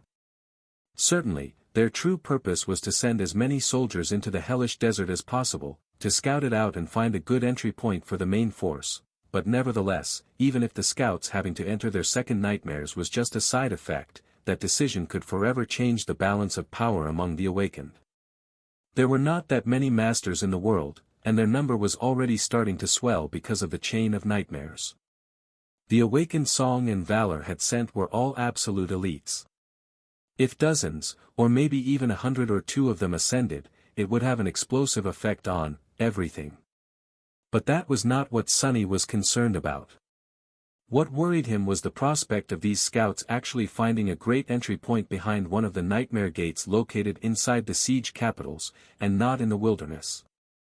If that happened, all hell could break loose. And if they found not just an entry point, but a crossing to a spot that would serve as the key to reaching the Black Pyramid, nothing would stop the other party from making sure that the siege capital in question changed hands. They would much rather see it destroyed, even, than remain under the control of the enemy. There will be 3 stages to this disaster. First, the clans will scout for a good entrance to the desert. Second, they will enter the dream realm through that entrance, and launch an expedition toward the tomb of Ariel. Lastly, they will build strongholds in the vicinity of the pyramid, gather their forces, and launch their final attacks. The first stage would probably mostly consist of covert ambushes and small-scale skirmishes between the forces of Valor and Song. The second stage would be where the true bloodshed started.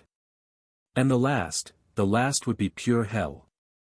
Sunny was now clear on the overall shape of the clan war, but he still had a lot of questions. He lacked information on what exactly they were going to do, when, and how. So, just as Nephi's had said, he was going to take it one step at a time. The first step he had to take was to gather information. Sitting silently at the back of the meeting room, Sunny glanced at the people who were gathered there, the high and mighty saints of legendary renown, and smiled a little. Would you look at that? After all these years, it seems that I am finally going to get a chance to act as a proper spy. Spying on the saints of the great clan sounded like an interesting method of killing himself, but Sunny was willing to try. His aspect was tailor-made for stealth and infiltration. After all, it was just that he had not used that side of its powers as often as he would have wished to. Sunny could not say that he was truly a master of stealth, but he was also not an amateur. He had relied on staying hidden a lot throughout the years of being an awakened, from the ruined streets of the Dark City to the airy expanse of the Chained Isles and the cold hellscape of East Antarctica. In these past 2 months, especially, he had tried to remain unseen as often as possible. The duties of a military scout demanded it, and through that necessity, Sunny had been able to develop his mastery of all things clandestine a notch further. A person could only rely on stealth that much, though. The most dire conflicts he tended to find himself in were almost all direct, violent confrontations. Still, it was an exceptionally useful ability to have, and now, Sunny needed to exercise it to its fullest extent. He had been thinking about how exactly to approach that task for a long time now, and the conclusion was that he needed to be in several places at the same time to achieve the best result. Thankfully, he was capable of doing just that, to a degree. Sunny had 5 shadows now, and the range at which he could control them was quite large, exceeding 20 kilometers.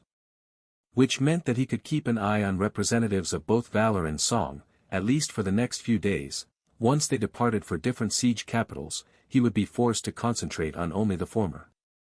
So, Sunny left himself with 1 shadow, otherwise, he would look really conspicuous, and sent the other 4 to spy on the champions of the great clans. The naughty shadow, as the new guy, remained glued to his feet. The haughty shadow was following Morgan. The happy shadow was following Maddock. The gloomy shadow had been sent to spy on Beastmaster, and lastly, the creepy shadow was assigned to Ascended Bast, the man whom Sunny suspected to be possessed by Mordred. Keeping track of what all of them saw and heard put a bit of strain on his mind, but mostly, Sunny could manage the pressure, although it was hard not to appear absent-minded and clumsy in his personal interactions. Considering that Sunny was in charge of managing a lot of logistical tasks as the middleman between the forces of valor and the government, that was proving to be a challenge. But the hardest part, of course, was not being caught by the people he was trying to spy on. Sunny was not nearly naive enough to think that the glorious great clans had no means of detecting his shadows. Even if his aspect made them nearly imperceptible when hidden in darkness, or even absolutely imperceptible, for mundane humans, there were all kinds of memories and exotic aspects out there. For example, the first time he had met Noctis, the sorcerer was instantly aware of the presence of a hidden shadow. And that was without even knowing who Sunny was. The great clans, on the contrary, were well aware of his capabilities. They might not have known the exact details of his aspect, but they certainly knew of his affinity to shadows, as well as the general shape of what he was capable of. Shadow users were rare, but not so rare as to be unfamiliar to the domains. Shadow Blade Kurt had belonged to one of them, after all. Therefore, it only made sense that the great clans would have countermeasures prepared, just in case. Sunny's goal was to overcome these countermeasures, or at least pierce through as many of them as he could and identify all the rest to stay away from them. What helped him a lot in that task, surprisingly, was the experience of serving as a military scout. He had learned the basics of the necessary skills from Effie and the Dark City, as well as his own travels, and now developed them even further in the wilderness of East Antarctica. Powerful nightmare creatures, much like powerful awakened, had all kinds of strange abilities. So, the scouts had to learn a few strange rules, and a lot of odd tricks, to remain unseen by them. For example, many creatures could feel a gaze directed at them, so Sunny had learned to never look straight at dangerous abominations, instead keeping them on the periphery of his vision. Other creatures could feel if someone was thinking about them, or hear if someone spoke their names aloud. So, Sunny had to learn how to keep his mind empty and choose his words, and thoughts, carefully. There were a lot of tricks like that, but most importantly, one simply had to be smart and careful about it. Which was why, no matter how much he wanted to just go all out and listen to every word his mark said, Sunny took things slowly. He kept his shadows at a safe distance at first, gradually getting closer and closer to the four legacies. There was also a difference between how they acted in normal circumstances and how they acted when something important had to be discussed. The former was easier, while the latter could be nearly impossible to overhear. Even legacy sleepers like Castor possessed memories that could make it hard for anyone to listen in on important conversations. Back in the Dark City, he had used one to create a cone of silence around the room where they talked. Someone like Morgan or Beastmaster, without a doubt, would have much more potent tools to prevent anyone from learning their secrets. Sunny almost got caught a few times because of these measures. For example, both Valor and Song used special memories to create bubbles of evenly diffused, bright light while having meetings. Since the source of light was omnidirectional, and its brightness was perfectly the same, no shadow could exist within the bubble, a fact that he had learned the hard way, only avoiding a disaster thanks to his paranoia and caution. And still, despite it all, Sunny managed to get closer and closer to Whispering Blade, Beastmaster, Morgan, and Bast. Although he was not able to infiltrate the most important meetings, he was still able to learn a lot, and piece together even more from small and seemingly unconnected pieces of information they let slip out. He might not have managed to learn their most guarded secrets, yet. But he did learn a few interesting things. Sunny was mostly interested in the details of what each of the two feuding clans had prepared for Antarctica, but those plans were tightly guarded by those who had been entrusted with them. He suspected that learning the specifics of their strategy would become easier when the main forces of Valor and Song arrived in Antarctica. The more people involved in something, the harder it was to keep things secret. However, for now, only a handful of emissaries were here, all busy with rather transparent preparatory work. That did not mean that he had failed to learn anything of use, of course. Knowing the enemy's next move was immensely valuable, but knowing the enemy themselves was much more important. By observing his four marks, Sunny was slowly becoming familiar with how they acted, felt, and even thought. When Beastmaster was standing on the city wall, observing a horde of nightmare creatures assaulting it with an eerily serene expression on her exquisitely beautiful face, Sunny's shadow was there, watching. When Whispering Blade stopped to look at the mundane soldiers, a hint of detached pity finding its way into his calm eyes, Sunny's shadow was there, watching. When Morgan practiced her swordsmanship, moving with grace and speed that would make the most famed warriors feel heavy in their hearts, Sunny's shadow was there, watching. And when the bleak, unassuming ascended Bast spent hours doing nothing, sitting like a corpse in a dark room, his shadow was there as well. Of course, the small nuances of their personalities were not everything that Sunny learned. He gained a much better understanding of their abilities, as well. Beastmaster was, indeed, a frightening being. Her powers lay in mesmerism and manipulation. From what he could tell, simply looking her in the eyes could be a death sentence. She could make her enemies defenseless by luring them into a state of deep trance, or bedevil them with insidious illusions. And, above all else, she could completely dominate someone's mind, making them an eternal thrall. Whispering Blade was just as fearsome. Even though his powers were not as fiendish, they were just as deadly. His quintessential ability was to make all weapons he wielded invisible, and his saint transformation was to be unseen, as well. Since Saint Matic was not nearly as mysterious and secretive as his counterpart from the Song clan, it was widely known that when he fought, it was as though the world itself was slicing the bodies of his enemies apart. There was no escape. Morgan, on the other hand, had a rather strange aspect. If Whispering Blade possessed an ability that made the sword he wielded deadlier, then Morgan was the blade itself. The feeling of sharpness she emanated was not a coincidence. The Princess of War did not need any weapons, because her body was the absolute weapon. She could cut through armored alloy and the flesh of even the most powerful nightmare creatures with her hands, and rend their bodies with her feet. It was both strange and terrifying, as though she was not a human, but a living sword. In retrospect, it made a lot of sense that she had easily cut through the adamantine breastplate of the mantle of the underworld with her bare hand. Wouldn't it mean that she cheated? She promised to only use a dormant weapon. That thought, strangely, led Sonny to discover a hint of what Morgan's flaw was. While observing her, he noticed that Morgan preferred clothes that revealed as little of her skin and body as possible. She even wore gloves, never appearing without them. Sometimes it was the gauntlets of her armor, and sometimes it was the slim, stylish leather gloves that went well with her tailored mundane clothes. Because of that, Sonny started to suspect that the Princess of Valor was not in control of what her hands cut. Or rather, that everything she touched was doomed to be sliced and severed, as if carved by a sharp blade. Perhaps the flaw was not as powerful as her ability, otherwise, her own armor would not be able to withstand it, but it was certainly a cruel extension of it. Sadly, Sonny had no such luck in deducing the flaws of Whispering Blade and Beastmaster. And then, there was Bast. Actually, Sonny had not learned anything about him at all. The bleak man was like a corpse that someone was wearing as a suit. He was quiet, dull, and devoid of much emotion. He never did much of anything, but was nevertheless treated with strange courtesy, deference, even, by Sishan, Beastmaster, and Dire Fong. Bast did nothing, just waiting and biding his time. But Sonny could swear that there was a menacing malevolence hiding behind the placid dullness of his eyes. "What are you doing, bastard? What are your reflections doing? When are you going to strike?"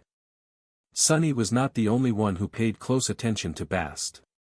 Even though they did not show it, Morgan and Maddock were tracking the movements of the Bleak Master as well.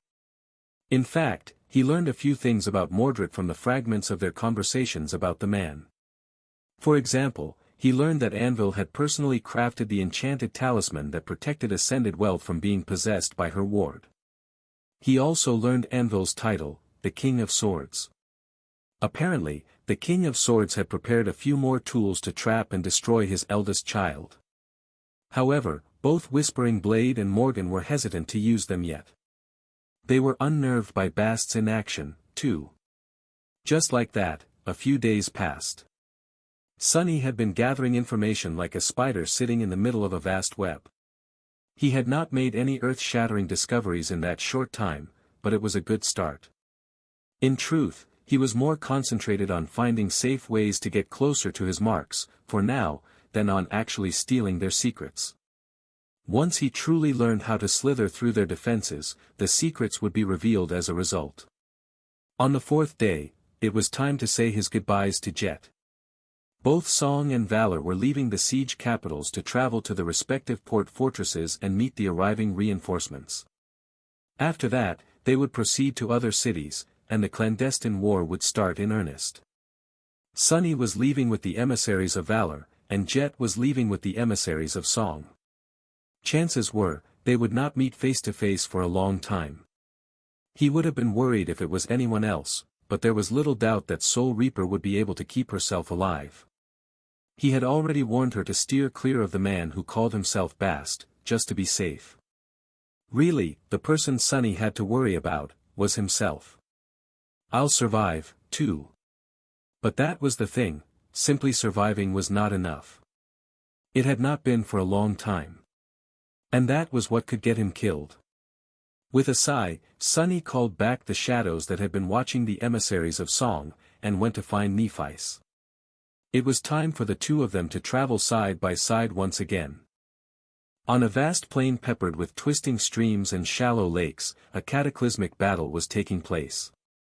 Legions of nightmare creatures were flowing across it like a dark tide, with several titanic figures marching among them. The ground shook with each of their steps, and the skies above were obscured by a whirlwind of hungry crows. Humans fought against the abominations in the shadow of their wings. Today, the forces of humanity gathered from all across Antarctica to stop the march of the titanic horde. 7 saints led them into battle. There was Wake of Ruin, the carrion crow, a legendary figure who had been protecting the waking world since the times of the first generation. Whispering Blade, the first blade of the great clan Valor, who had led countless awakened warriors in the conquest of the Dream Realm. There was Beastmaster, the fearsome and enchanting daughter of the great clan Song, and her sister, Silent Stalker, who was a huntress and a slayer of things. There was also Sky Tide of the White Feather clan and Dire Fong, a bestial warrior of incomparable savagery and strength. There were close to 100 masters on the battlefield, as well, serving as champions and officers of the human army. Sunny was one of these masters. As he watched the inconceivable scene of the clash between two mighty forces, awed by its scale and ferocity, there was only one thought in his mind. Holy hell! He had seen a lot of incredible things in his life, but all, with the exception of the visage of hope, paled in comparison to this calamitous confrontation. It was, without a doubt, the largest battle that had happened since the start of the Antarctica campaign, and maybe even in the history of this world. Sunny was currently high above the battlefield, in what served as the command center for the joined army of the government and the great clans. The command center was situated in a stone fort, which stood on top of the carapace of a giant, monstrous tortoise. Which was one of Morgan's echoes. Luckily, the Princess of Valor, the Princess of War, had not summoned it on the day of her arrival. Otherwise, the giant beast would have flattened the entire government building. It was like a moving fortress. Morgan herself was nearby, commanding the army. The Saints were busy fighting the Titans that led the horde, so they had no time to play the role of a detached strategist. The Princess of War, on the other hand, was a genius tactician. By now, no one put that fact in doubt despite her young age. Of course, Saishin was also here, keeping an eye out so that Morgan did not get any funny ideas. So was Jet, Nephice, and Cassie. Changing Star and the Fire Keepers were held in reserve for now, and would be sent out to close the gaps in the spot of the battlefield where the situation was the most dire. As for Song of the Fallen, she had proven to be an invaluable resource in such situations. With her ascended ability allowing her to see through the eyes of soldiers throughout the battlefield, she could relay all necessary information to the commander in mere moments. With her help, Morgan's grasp of the situation was much more fluid and immediate. Just at that moment, Cassie shifted a little, a subtle frown appearing on her delicate face. A corrupted devil is getting close to the 7th Company of the Ursus Brigade. Its abilities are, mental manipulation, inducing fear, and augmenting itself through consumption. The 3rd Company of the Lyra Brigade is sustaining heavy casualties because of the change in terrain, caused by the burrower minions of the fallen tyrant, designation the Worm. The wolves have just reached the location of the Worm. Morgan lingered for a moment, then glanced at the blind young woman. Her vermilion eyes had been glinting vibrantly since the start of the battle. You know, raised by wolves personally, right? What is your estimation on how long it would take her to get rid of that tyrant? Nephice answered instead, looking at a particular spot of the battlefield with a somber expression. Around 3 minutes, give or take. Morgan smiled. Fast. But, not fast enough. I will send one of the echoes to speed things along. She was ready to give the order, but stopped when Cassie suddenly spoke. Don't. Send it to reinforce 3 Lyra instead. Morgan glanced at her curiously. Why? The blind girl remained silent for a moment. The Ascended in charge of the 3rd Lyra Company is the only one whose aspect directly counters the abilities of the corrupted demon, designation Frost Furnace. We must make sure that he preserves as much essence as possible, for now. There is also a lake between the nearest echo and the position of the wolves. Traversing it will waste time. The Princess of Valor smiled slightly. Correct. Good thinking. With that, she continued to give orders, controlling the large army like the conductor of a giant, cacophonous orchestra. Cassie continued to provide first-hand accounts of what was happening on the battlefield and, from time to time, poignant pieces of advice. Nephice remained silent, which was a bit strange, considering that she was no less knowledgeable about how to wage war on nightmare creatures. Nevertheless, Changing Star simply watched the havoc of the furious battle, her eyes heavy.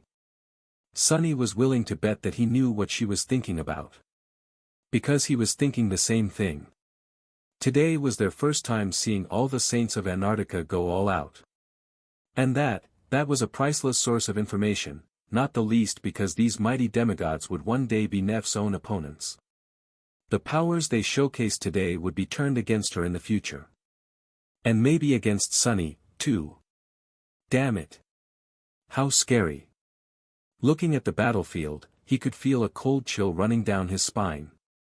It was a rare privilege to get the chance to see exalted figures like Whispering Blade and Beastmaster fight, and yet, Sunny did not feel consoled by their awesome powers. Instead, he felt resigned. Nevertheless, he couldn't look away. About a month had passed since the day Sunny was assigned to act as a government envoy for the forces of valor. In that time, they had reached a distant port fortress, met up with the main contingent of the Great Clan, including Cassie, the Fire Keepers, and the valiant Saint Summer Knight, and traveled to the region that was supposed to be their zone of responsibility. However, almost as soon as they settled in one of the siege capitals there, Wake of Ruin requested the emissaries of both great clans to join forces against a tremendous horde of nightmare creatures that had formed around several titans. The emissaries had promised to join forces if the situation required it, after all, and it certainly did. If the horde was not stopped, their plans were bound to suffer, as well.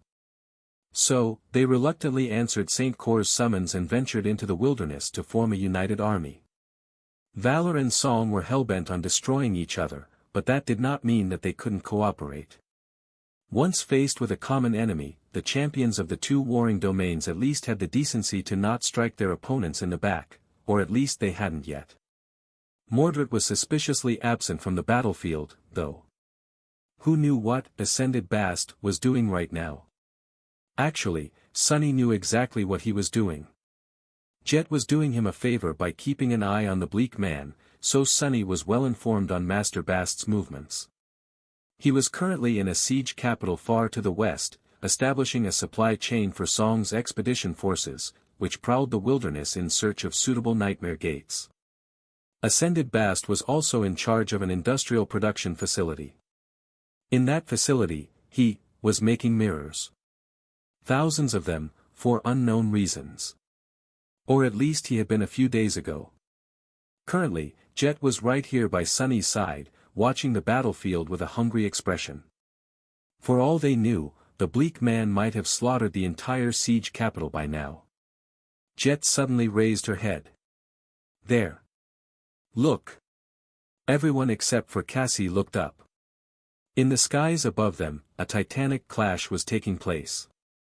Myriads of crows were swirling like a black maelstrom, and in the middle of it, two giant shapes were entangled in a murderous dance. One was a giant bird of prey with white feathers and talons forged out of lustrous steel, her wings wreathed in lightning and thunderclouds. The other was a scaled beast with 3 long necks and 3 terrifying maws, its enormous body held up in the air by vast, skeletal wings. The scaled beast was littered with thousands of wounds from the swarm of crows assaulting it, but it did not seem bothered by their merciless attacks. Instead, a miasma of rot and corruption flowed from the numerous torn holes on its body, trailing behind the titan and spreading through the sky like a cloud of pure, inescapable death. Saint Tyrus had been controlling the winds to blow the cloud away from the battlefield, but right at that moment, the crows suddenly dashed away from the winged horror. A split second later, it was encased in a cage of lightning, and then, the white bird flew through the lightning to crash directly into the giant beast. Her talons tore at its chest, and her beak closed on one of its necks, ripping it to shreds. Sky Tide jerked her head violently, and severed the neck of the titan completely. As vile miasma billowed from the terrible wound like a fountain, the head of the creature plummeted down and crashed into the ground, obliterating several hundreds of nightmare creatures. Sunny clenched his fists, then looked away from the aerial battle. Breathtaking and terrifying things were happening on the ground, as well. In one corner of the battlefield, a mountain of malformed flesh was crawling across the plain, absorbing everything in its path into itself.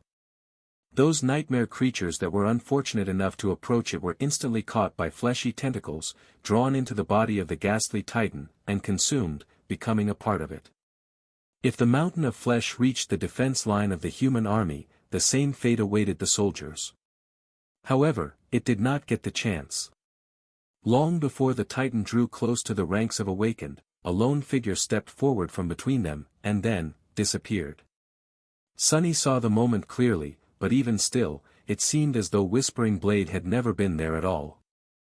In the next moment, something both spectacular and terrifying happened. It was as though a wide, bloody path was carved through the horde of nightmare creatures by an invisible force. No one could see what was delivering the cuts, but countless abominations were instantly turned into minced meat. Gaping wounds simply appeared on their bodies, as if the creatures were sliced apart by an unseen blade. No, a swarm of unseen blades. A wave of them. The wave rolled through the horde, rending everything in its path, and soon reached the crawling mountain of flesh. Countless tentacles wreathed, trying to catch whoever was attacking the Titan, however, all they caught was air. Meanwhile, bloody lacerations started to appear on the surface of the flesh mountain, sometimes several at a time, each dozens of meters in length, and extremely deep. Tentacles were severed, and sent flying away, only to crawl back like fleshy snakes. Despite suffering dire wounds, the Titan was not succumbing to the assault of invisible blades, yet. But it had stopped completely, letting the soldiers sigh with relief. In another spot of the battlefield, a man in lustrous armor was wielding a lance that seemed to be made of clear water to cut through a sea of gray vines that grew from the ground with terrifying speed. The brooks, rivers, and lakes around him seemed to have turned into weapons, as well. Streams of water rose from them and flew through the air like whips, cleanly slicing through the vines and washing them away. The summer night remained calm and composed as he faced the wrath of the unseen Titan. He welcomed its attention, because it lessened the pressure on two different saints. Deep in the area completely consumed by the gray vines, a creature that resembled a towering, monstrous mix between a human and a wolf was clawing at the ground, digging into it with vicious purpose. With each movement, countless vines were torn apart, and a great deal of soil was displaced. The giant fiend, Saint Dire Fong, was being assaulted by the vines from all sides. However, very few reached him. Most were cut down by summer night, and those that were not ended up being obliterated by heavy arrows that flew from the fringes of the battlefield, where Silent Stalker moved, unseen. And finally, there was the last Titan, a ghostly figure surrounded by shimmering haze, which moved across the battlefield like a mirage. Wherever it passed, the reality itself seemed to twist and come undone, revealing indescribable horrors. The nightmare creatures who gazed at the mirages grew still and silent, then moved again, or rather, their bodies moved, as if worn by something not quite familiar with what flesh was, and how beings made of flesh were supposed to carry themselves through space. No awakened barred their path, and neither did any saint. However, abominations did. First a few, then a dozen, then 100, and finally, an avalanche of them threw themselves into the shimmering haze, trying to disperse it. Each of them had clawed their eyes out before attacking, driven mad by a strange and overwhelming desire to destroy the ghostly Titan at any cost. The nightmare creatures who had been possessed by the haze were torn apart by other abominations, as well. It was as if Beastmaster was laughing at the harrowing creature, "You can possess the bodies of living beings. So what? I can take their minds, their hearts, and their very souls. Let's see which one of us is more harrowing." Sunny stared, feeling both stirred and grim. Such power. Would he hold such power one day? If he did, he would be laughing too. The 7 saints were battling the Titans. The echoes of their dreadful clash spread like shockwaves through the horde of nightmare creatures. Somewhere far away, a vestige of the horde suddenly surged and swirled, lunging at something unseen. A moment later, a bloody haze veiled that entire section of the battlefield from view, and the wind carried over howls of agony, which all fell silent soon. Silent Stalker was prowling there, slaughtering the abominations and never failing to send her arrows to support Dire Fong in Summer Night. The latter had yet to assume his transcendent form, as well. Beastmaster and Whispering Blade were each holding back a Titan of their own, and Sky Tide had just succeeded in delivering a debilitating wound to the great scaled beast, dispersing the cloud of deathly miasma created by the flying horror at the same time. All in all, things weren't looking bad. Which was not to say that the battle was going smoothly. Far from it, the titanic horde did not just consist of the 4 titans, and it was the task of awakened and ascended to face the vast legion of abominations. While not as spectacular, that task was just as important. Sunny watched the battle grow more and more fierce. All the while, Cassie continued to keep them informed of the more important changes happening on the battlefield.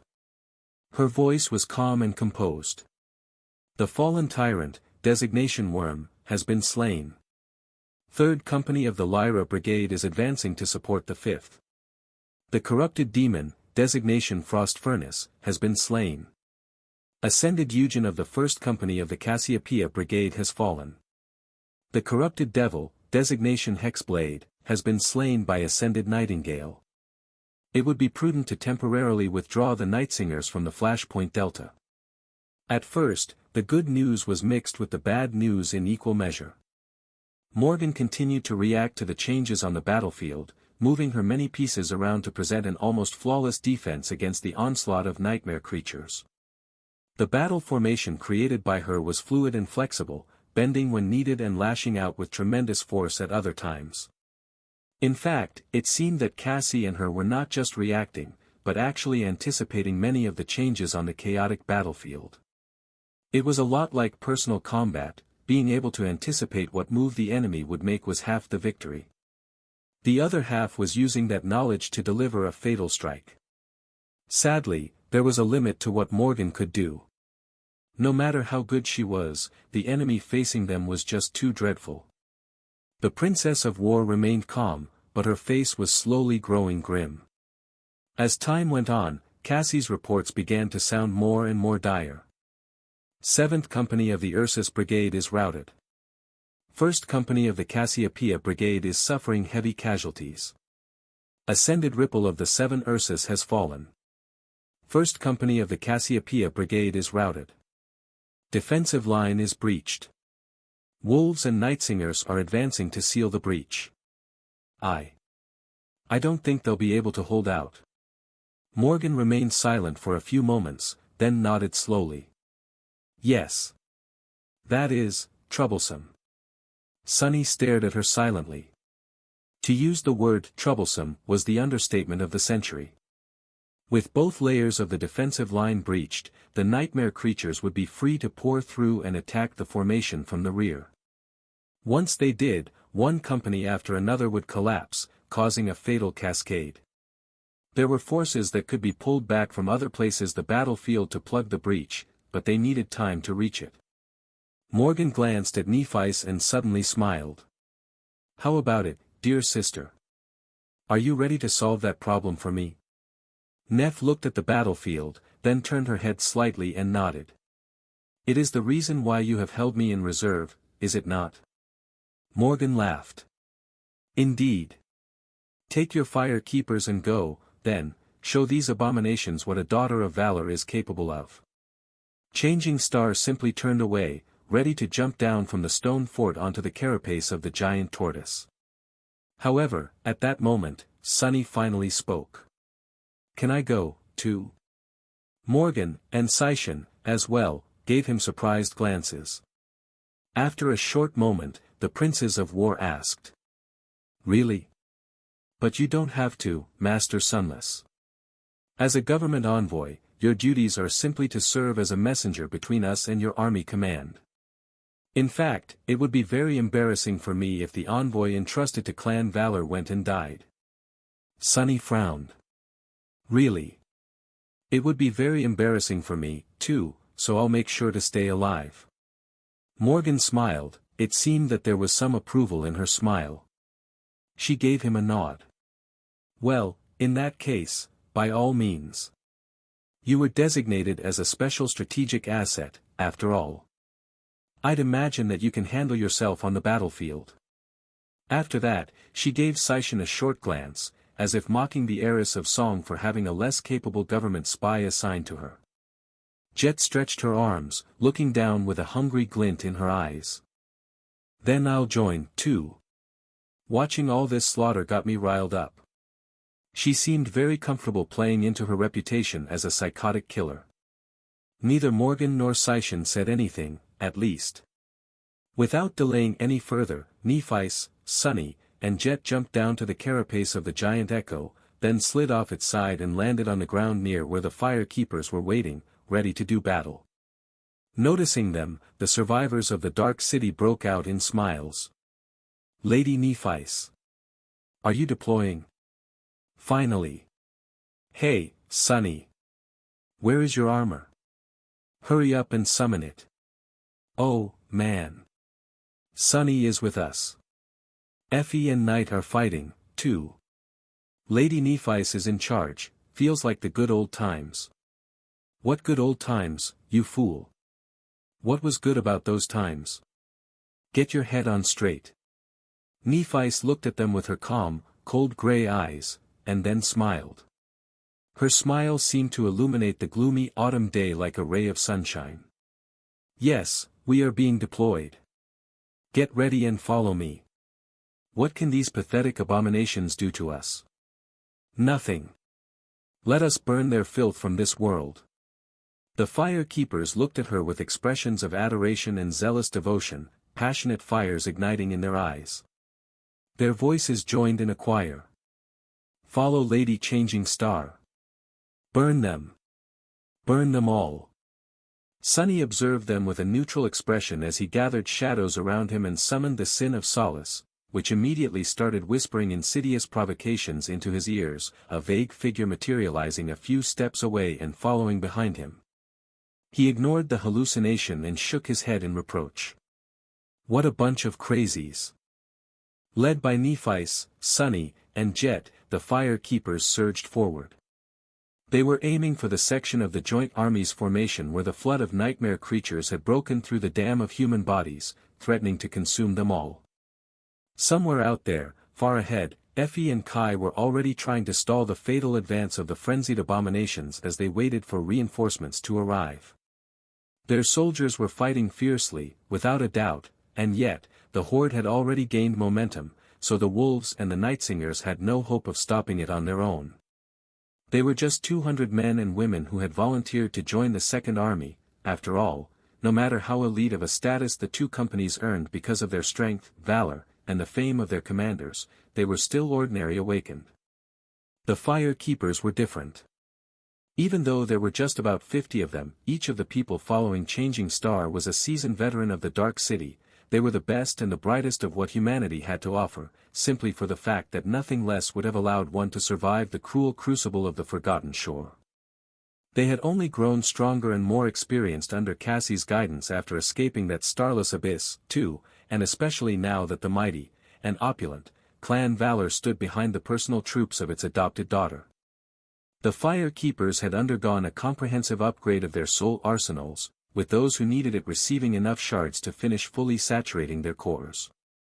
There were 7 cohorts of them, each more than comparable to the most elite household troops of the great clans in terms of power. So, despite their modest numbers, the Fire Keepers were a force to be reckoned with. And that was without even mentioning the 3 masters who were leading them into battle. Due to their superior physical prowess, Sunny, Nephis, and Jet naturally ended up at the head of the rushing force. There was no clever plan to their advance, the situation prohibited careful maneuvering and strategic placement of the awakened according to their specializations. But there was no real need to waste time on it either. Every fire keeper knew what they were doing. The remains of the Dreamer army had long become a well-oiled, perfectly synergized combat machine. They all knew what their comrades were good at, what quirks their aspects and memories possessed, and how to work together in a seamless, deadly harmony. Well, maybe Sunny did not quite know all those things, exactly. He was more or less familiar with what the members of Cassie's former personal cohort were capable of, as well as a few other people with whom he had fought side by side during the Civil War of the Bright Castle. Really, he lacked the qualifications to effectively lead these veteran warriors. However, that was fine. He didn't want to lead anyone, anyway. Sunny was more than happy to leave all that to Nephis today. His role was quite simple, to wreak as much havoc and destruction among the nightmare creatures as he could. That way, he would bring the most benefit to the men and women fighting by his side. His desire to show how lethal he could be in a battle had a different purpose, as well. Sunny wanted the others, Morgan and Syshen in particular, to witness how much of a fierce force he was on the battlefield.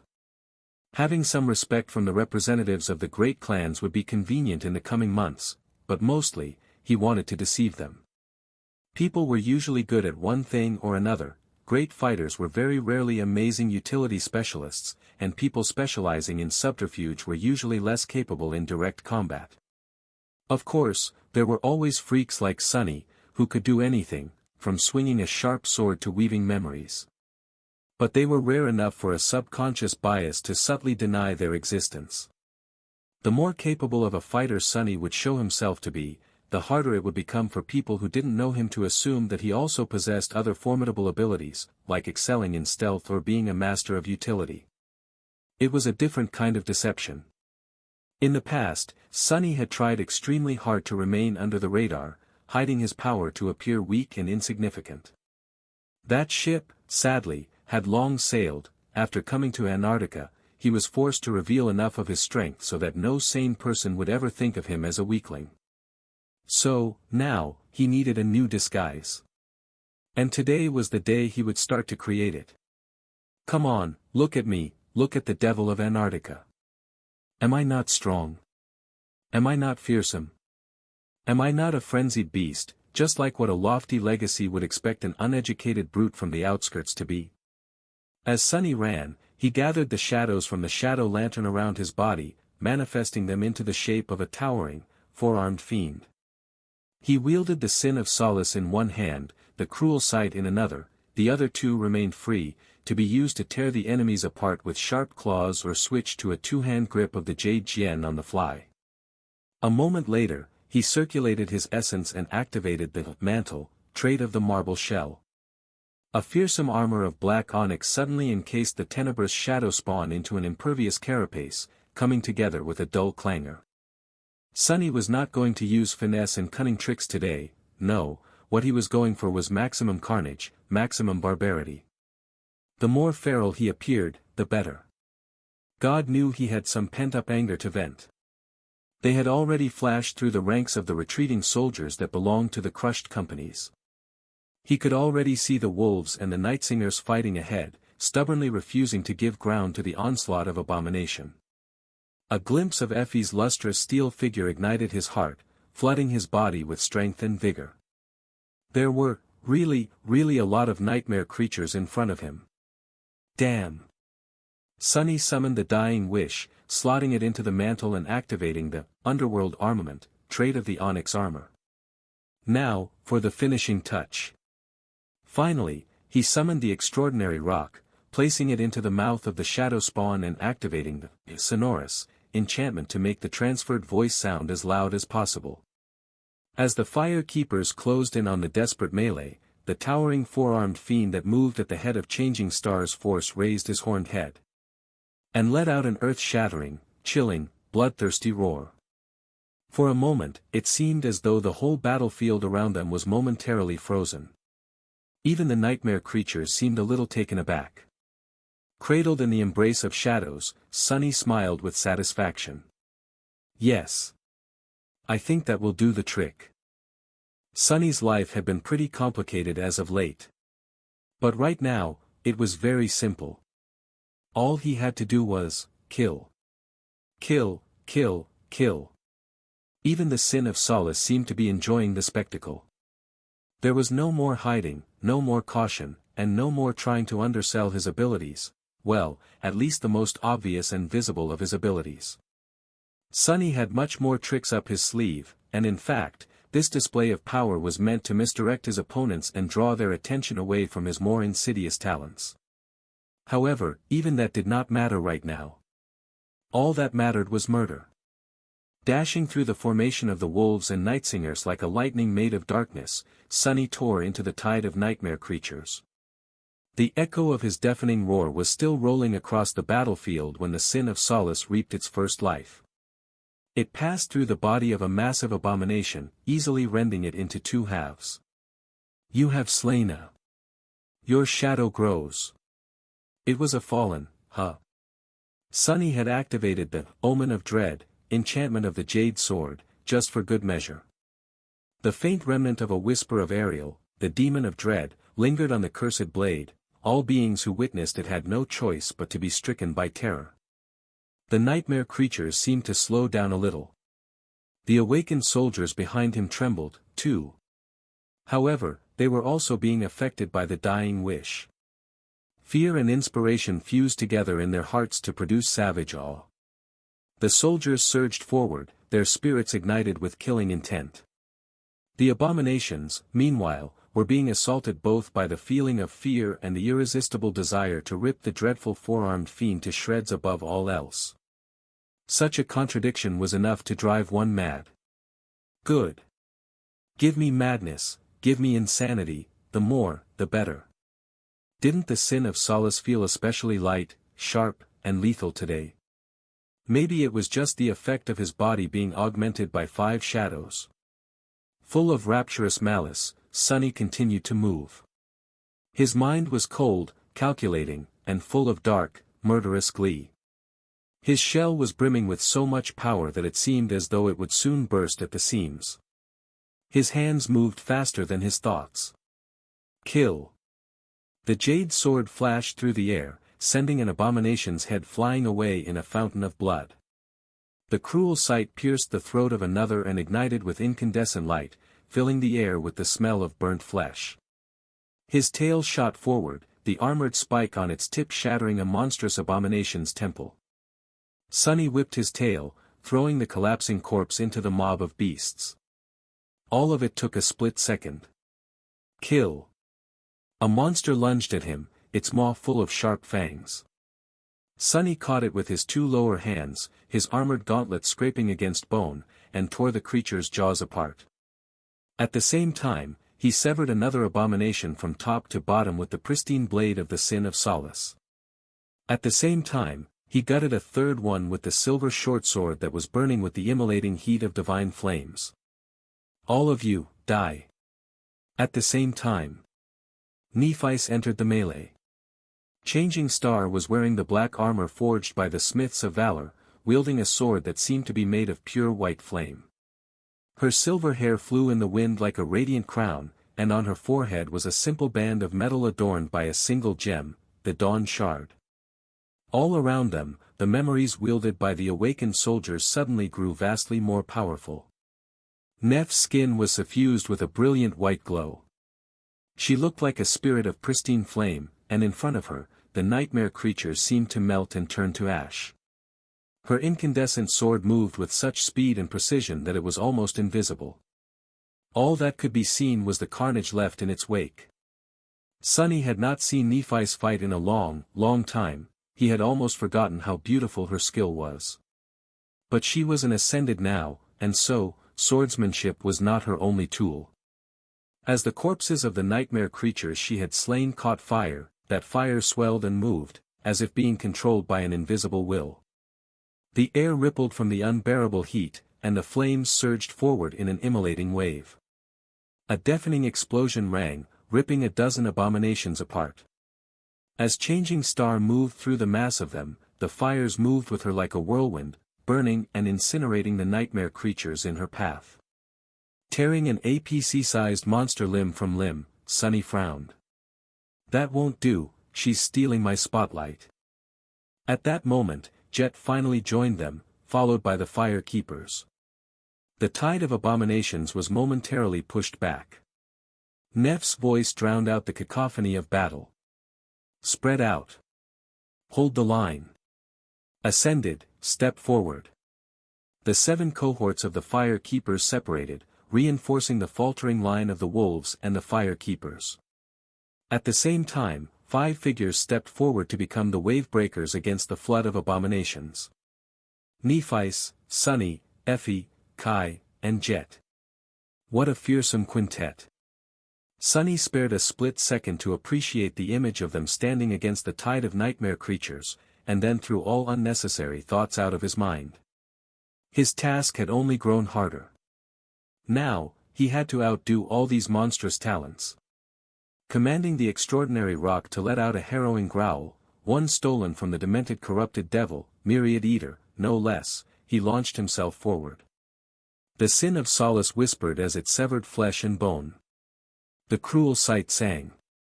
Claws, fangs, and spikes rang against the onyx surface of the mantle. The nightmare creatures shrieked, howled, and wailed as they died. The four-armed fiend had turned into a dark maelstrom as he slaughtered one abomination after another, sometimes 2, 3, 4 at a time. The weaker monsters fell like autumn leaves in front of his blades and claws, the stronger ones were obliterated in a most cold and ruthless way. There were no ingenious schemes to how Sunny fought, no cunning tricks, just pure, savage, calmly calculated butchery. The soldiers behind him were looking at the rampaging spawn of shadows with awe in their eyes. Sunny did not pay their gazes a lot of attention, however, he did regret not leaving a shadow to keep an eye on Morgan and Syshen. He was a bit curious about their reactions. But only a bit. Killing as many abominations as he could, as fast as he could, was much more important. The radiant changing star, the steel-bodied raised by wolves, the swift and deadly nightingale, the death incarnate, soul reaper jet, and the devil of Antarctica, the most fiendish of them all. The 5 of them brought the horde of nightmare creatures to a halt. For a while. It was a strange thing to see. The remnants of the Dreamer army were fighting against an overwhelming horde of nightmare creatures, with the members of Changing Star's cohort leading them. It was almost as if they had gathered to reenact the ruinous siege of the Crimson Spire. Of course, not everyone who had participated in that battle was here, but most were. Out of the 100 or so sleepers that had returned from the Forgotten Shore, more than a half chose to follow Cassie, and were now fighting for Nephice. A few decided to stay independent, like Sunny or Aiko, a few joined lesser legacy clans, while the second largest group, the surviving handmaidens, followed Syshen into the embrace of the great clan song. The former handmaidens were here on the battlefield, too, although not in this exact spot. It's like a morbid reunion. The Fire Keepers were fighting like the expert slayers they were, no abomination, no matter how terrifying, could shake their fighting spirit and resolve. Not because they were fearless, but simply because the survivors of the Forgotten Shore had been inoculated against the fear of nightmare creatures by being exposed to too much of it, too early, and with too harrowing results. It was especially clear how out of the norm they were in contrast with the ordinary awakened that comprised the 2 elite companies, the Wolves and Nightsingers. No matter how brave and capable the awakened under the command of Effie and Kai were, they simply could not compare to the unflinching lethality of the eerily calm Fire Keepers. And, of course, the members of Changing Star's cohort were the deadliest of them. Effie was like a wall of steel. Nothing could move her, and nothing could move past her. All the abominations could do was die, either pierced by her spear or broken by her shield. Kai was swift, elusive, and unpredictable. The months of fighting a bitter war against Solvain's zealots in the Nightmare had forged him into a more capable warrior than he was giving himself credit for. The enchanting young man moved like wind among the abominations, cutting them down with his sharp saber. His ivory armor seemed to shine as it reflected Changing Star's light. Nephice herself was like a radiant omen of death. Her ruthless sword seemed inescapable, and where it could not reach, incinerating flames reached instead.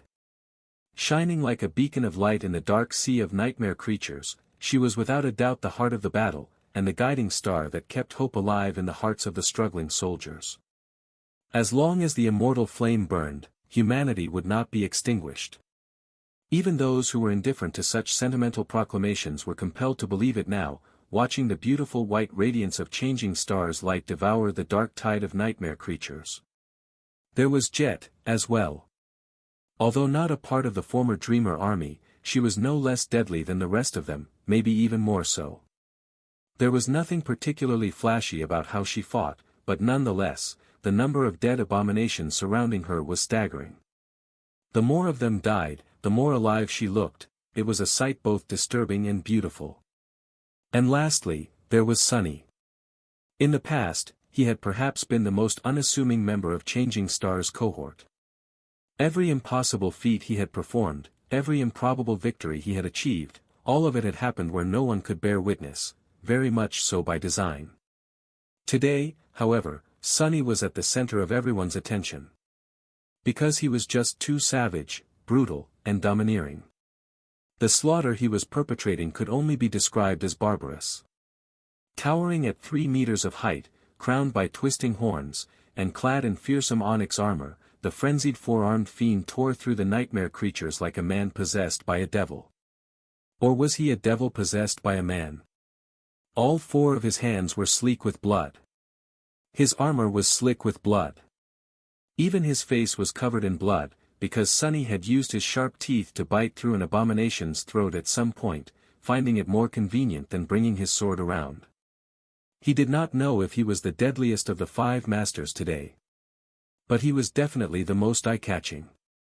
And frightening. The Sin of Solace laughed. Sunny laughed, as well. His laughter escaped from between the fangs of the shadow spawn shell as a ragged breath. Ah, it's really funny, we are all going to die. Indeed, despite how excellent the fire keepers were, and how deadly their leaders were, the situation did not look good. And it was for one simple reason: the awakened and the masters were putting on a splendid fight, felling countless abominations and preventing the horde from pouring into the breach. The titans were tied up by the saints, and without them, there was nothing on the battlefield that the 5 of them could not face.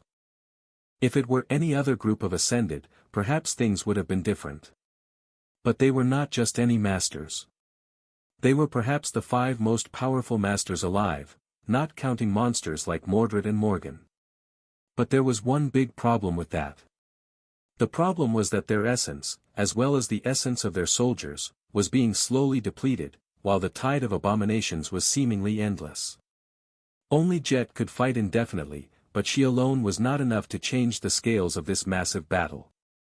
Sunny wondered if he should summon Nightmare and Saint. He felt really tempted to.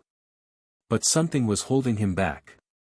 Slicing through a corrupted demon and emerging from the severed carcass to thrust the blade of the cruel sight into the chest of a howling abomination, he briefly glanced in the direction where a revolting mountain of flesh was being slowly carved apart by invisible swords.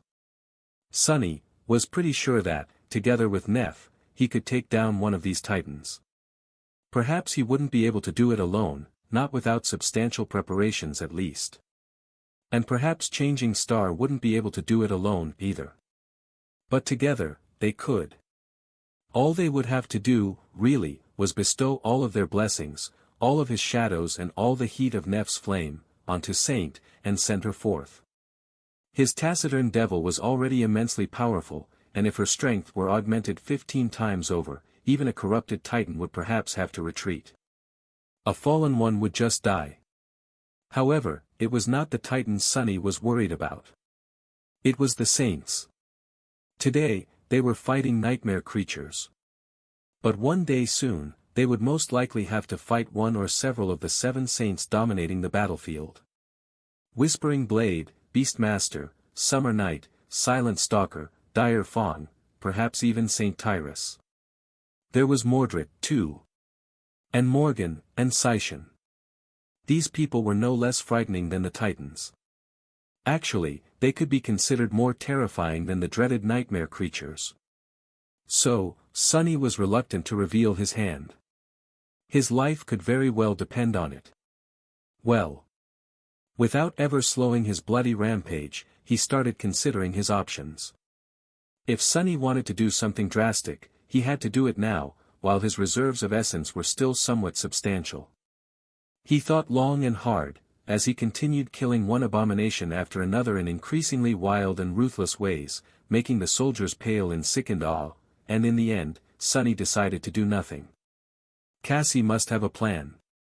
It had not escaped his attention that the blind girls subtly manipulated the events of the battle, making sure that the fire keepers, the wolves, and the nightsingers, the 3 units led by the members of Changing Star's cohort, ended up together in this particular spot of the battlefield. If she had put them here, she must have been reasonably certain that they would not be swallowed up by the horde. As for how they would prevail. Sunny decided that he did not really care. Today, he would care only about one thing: how to kill many, many nightmare creatures. As many of them as possible. Kill, kill, kill. The Sin of Solace laughed, its voice full of gleeful amusement. Yes. Right. Kill them all. Focusing solely on causing as much devastation as possible, Sunny slaughtered the nightmare creatures. The power of the fully augmented Shadow Fiend shell was staggering. That power was so great, in fact, that getting drunk on it was simply too easy. However, he did not. His savage butchery was just for show. Even though Sunny had allowed himself to gleefully dive into the battle frenzy, the core of his mind remained cold and clear. The more abominations he slayed, the more somber that part of his consciousness became. What the hell is Morgan doing? The Fire Keepers were supposed to hinder the advance of the nightmare creatures until reinforcements were pulled out from other parts of the battlefield to repair the breach in the army's formation. They had done that, already, but the reinforcements never arrived. Had another crisis prevented Morgan from sending more companies to replace them?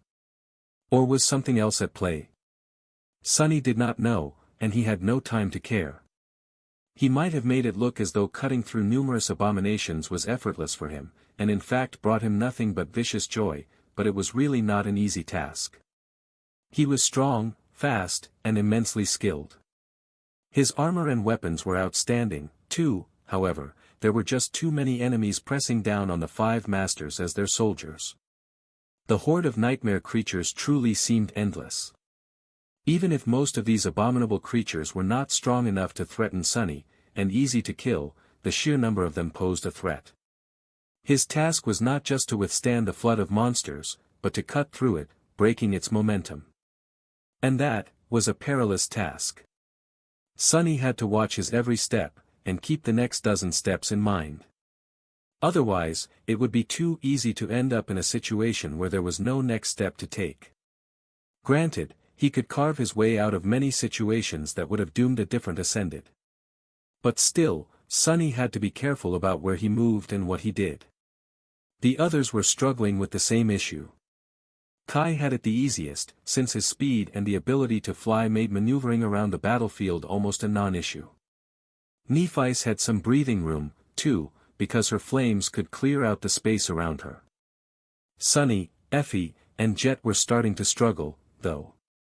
Chances were, they would have to retreat back into the formation of the Awakened soon. Once that happened, the formation itself would come under much more strain. Not yet, though. He was not done playing the role of a Dark Slayer, yet. Nestled within the embrace of shadows, Sunny gritted his teeth and continued to fight. This was good, really. He had missed that feeling, the feeling of giving it your all and fighting with your very life on the line. Back in the Antarctic Center, he had always been like a detached observer. He had played the role of a person who was just as desperate and frightened as everyone else around him, but that was a lie. He wasn't. Sunny had just allowed himself to lose himself in the role. In truth, he had rarely been in true danger in the past few months. It had always been the lives of others that he desperately wanted to preserve, not his own. The times when Sunny found himself in mortal danger in Antarctica had been few, and the forces aligned against him back then were too insurmountable to fight. All he could do was escape. Even the winter beast, his own life had not been at risk until the very end. It was the same now. However, Sunny had tricked himself into feeling that it wasn't. And so, he killed the nightmare creatures. He killed as many as there were. He slayed the weaker abominations with ease, almost in passing. His towering figure seemed to move with the vicious, blood-chilling grace of a natural killer. Red mist and howls of agony surrounded him like a dark mantle. The stronger abominations took some time to bring down, but they inevitably fell, as well. There were too few beings in Antarctica that could withstand his strength, his skill, and the perfect sharpness of the Sin of Solace. The only creatures here that could give Sunny pause were the devils, simply because their powers were varied and unpredictable. But, by now, there were enough tools in his toolbox to handle most of these threats. It was just a matter of identifying the strengths of the enemy, and finding a way to turn that strength into a weakness. Everyone and everything fell under his blade. Slowly, a mound of corpses grew in front of Sunny, forming a natural barrier against the advancing horde. At first, he was pleased by the additional protection the morbid palisade presented. But once the mound grew tall enough, the nightmare creatures started lunging at Sunny from above. That was not ideal. However, Sunny continued to fight. Even when the immovable Effie was pushed back and forced to rejoin the formation, he still remained just where he was, performing his brutal dance of death. Even when relentless Soul Reaper cursed through gritted teeth and retreated, he continued to kill. Even when Nimble Kai soared high into the sky, dismissing his sword to summon a bow, he still refused to take a step back. In the end, there were just the two of them left in front of the formation, Sunny and Nephice. One was like an angel surrounded by white radiance and light, the other like a demon shrouded in darkness and shadows. Both fought with cold, ruthless, unflinching resolve to obliterate the enemy at any cost. It was almost as if they were competing to see who could slay more. Sunny did his damnedest to be the one to win that competition. At some point, fighting an especially powerful abomination, he felt the shadow shell start to come undone. Without hesitation, Sunny dismissed the mantle and summoned back the graceless dusk. Then, he allowed the form of the shadow spawn to dissipate and lunged from its crumbling carapace at the enemy. The sin of solace flashed, and at the same time, the scorpion tail of the nightmare creature shot forward. It pierced the impervious silk of his tunic and his stone-like skin, as well, plunging deep into his flesh. Grimacing, Sunny beheaded the manticora, then pushed himself off its harrowing sting and used the fully charged dying wish to heal his wounds. Then, as if nothing had happened, he continued to kill. He had grown weaker without the support of the Shadow Fiend's shell, but also nimbler and much harder to pin down. His jade sword never stopped reaping lives. Now that Sunny was wearing the graceless dusk again, though, there were a few more things he could do. Glancing in the direction where nightmare creatures seemed to disappear into white radiance one after another, without a trace, Sunny hesitated for a moment, and then activated the Blessing of Dusk. And then said in relaxed, leisurely tone. "Hey, Neph, how's it going?" There were a few moments of silence. In these moments, Sunny managed to dodge a spiked tentacle, sliced through it with his sword, grabbed the bleeding stump, and tossed the slithering creature over his head, impaling it on the horns of a different abomination. Then, he sidestepped the charging beast and cut through its legs, causing it to topple to the ground. A third strike of the Sin of Solace finished both creatures off. That was when Neph's response finally arrived. It's a bit distracting, you know, to have someone speak in your head all of a sudden. Sunny grinned. The connection the Blessing of Dusk established was a mental one, so it was not exactly like hearing her voice. Nevertheless, changing stars, thoughts, sounded a bit strained. You didn't answer my question. Now that Sunny lost the protection of the Shadow Fiend's shell and retracted the mantle back into his skin, he had to be more careful. Receiving direct blows was not out of the question, but it could throw him off balance. He had to use the feather of truth judiciously to account for the difference in mass between him and the opponents. And, of course, being struck by anything corrupted could end in disaster. Something flashed from the direction where Nephice was fighting, and a moment later, her voice resounded in his head. As expected, I guess. But, Sunny, what has gotten into you? You don't seem like yourself today. Ah, so she noticed. His grin widened. A dozen or so meters to his left, the air rippled slightly. A chameleon-like creature was moving there, unseen. If not for the subtle fluctuation of the shadows, he would have never noticed it. The abomination had already moved past Sunny, swiftly approaching the awakened soldiers behind him. Which was not good, since it had enough presence of mind to ignore the pull of the dying wish. The chameleon had to be at least a demon, and a strong one at that. Sunny twisted his torso and tossed the Sin of Solace into the air. The soldiers were all busy desperately resisting the flood of nightmare creatures, but they could not help but take glances at the spectacularly brutal slaughter that was taking place in front of them. Those who knew Sunny were all surprised and a little startled. Those who did not were chilled to the bone and in awe of his vicious lethality. Which was why many people noticed the jade sword seemingly slipping out of his hand. Their eyes widened. The sin of Solace spun as it flew away, and then stopped abruptly, floating above ground. A stream of blood suddenly flowed out of thin air, and then, a revolting reptilian creature was suddenly there, its chest pierced by the white sword. The creature swayed and fell down. The soldiers paled. The demon was mere steps away from reaching the formation. Before the chameleon could stand up or crawl forward, several spears pierced its flesh, killing it. As for Sunny, he was already busy fighting another abomination. Sin of Solace dissipated, so that he could summon it back. Don't seem like myself. Well. I did have many new and exciting experiences in the Antarctic Center, so I was bound to change a little. Don't mind it, though. I'm just performing in front of your sister. And speaking of your sister. He counted the seconds until the Jade Jian returned, dodging a flurry of blows like a slippery eel. Is she trying to get rid of you, or what? Surely, you've noticed that the reinforcements that were supposed to replace us are nowhere to be seen. If this continues, we will have to retreat, or die. Wait, it's not some sort of stupid test, is it? A true daughter of valor will never surrender to the nightmare creatures, or some such crap. Nephice lingered for a moment. No. I don't know what she is doing. There must be a reason, but it is hard to say. Perhaps it has to do with putting pressure on Saishan to reveal some of what her handmaidens are capable of. Perhaps there's something else. Sunny grimaced. You're awfully calm, considering the situation. He saw her through the gaps between the rushing nightmare creatures. Neff had summoned her helmet, brilliant white radiance shining through the slit of its visor and the seams of the graceful armor.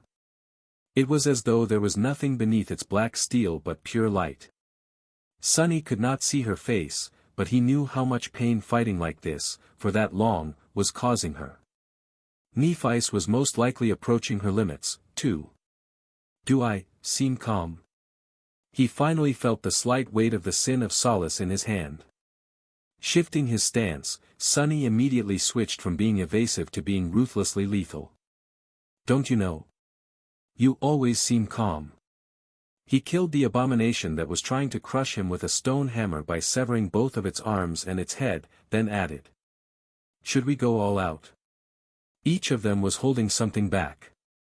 They could reveal their full power to save their lives. But it would only save them once. Nephice answered after a long second of silence. No. Trust in Cassie. If she chose to put us here, there must be a reason. Sunny smiled. Her thinking was very similar to his own. But trusting someone was not easy for him. Trusting Cassie and trusting in Cassie, those were different things, and neither of them was simple. Well, what the hell is her reason? He would have loved to ponder that question more, but at that moment, a deafening shriek suddenly shook the world. Sunny was rather proud of the battle roar he had produced earlier with the help of the extraordinary rock, but compared to this sky-splitting wail, it seemed like a placid whisper. Looking up, he saw an enormous scaled beast plummeting from a whirlwind of crows, its body wreathed in arcs of searing lightning. One of the rotting wings of the flying horror had been completely torn off, a river of vile miasma flowing from the terrible wound like a waterfall of corruption. It seemed that Sky Tide and Wake of Ruin were the first to overcome their opponent. The problem was. Sunny's eyes widened. That the wounded titan looked like he was falling, directly on his head. Well, that's new. Sunny had lived through many unthinkable disasters, managing to survive in the most dire and seemingly inescapable situations. The improbable tales of his close brushes with death could probably fill a book. However, he had definitely never had a titan fall on his head. What the hell is this? The great scaled beast was plummeting to the ground, its body riddled with terrible wounds. One of its 3 long necks was severed, the other hung lifelessly, held by only a few threads of flesh. Of its wings, only one remained. A cloud of vile miasma trailed behind it like a harrowing cloak. The creature was maybe 24 seconds away from crashing into the ground. Sunny froze for a moment, stunned by the frightening visage of the titan that had been cast down from the skies. He wasn't the only one. Nephi's was looking up, too, and so were the soldiers. Even the nightmare creatures halted, raising their bestial heads to witness the fall of one of their lords. Not good. Neph was the first to react. Her voice rolled across the battlefield, pulling the awakened out of their shocked inaction. Pull back. Fighting retreat. Move if you want to live. At the same time, she sent Sunny a mental message. Sunny. I am going to stall the horde to cover the retreat. You do as you wish.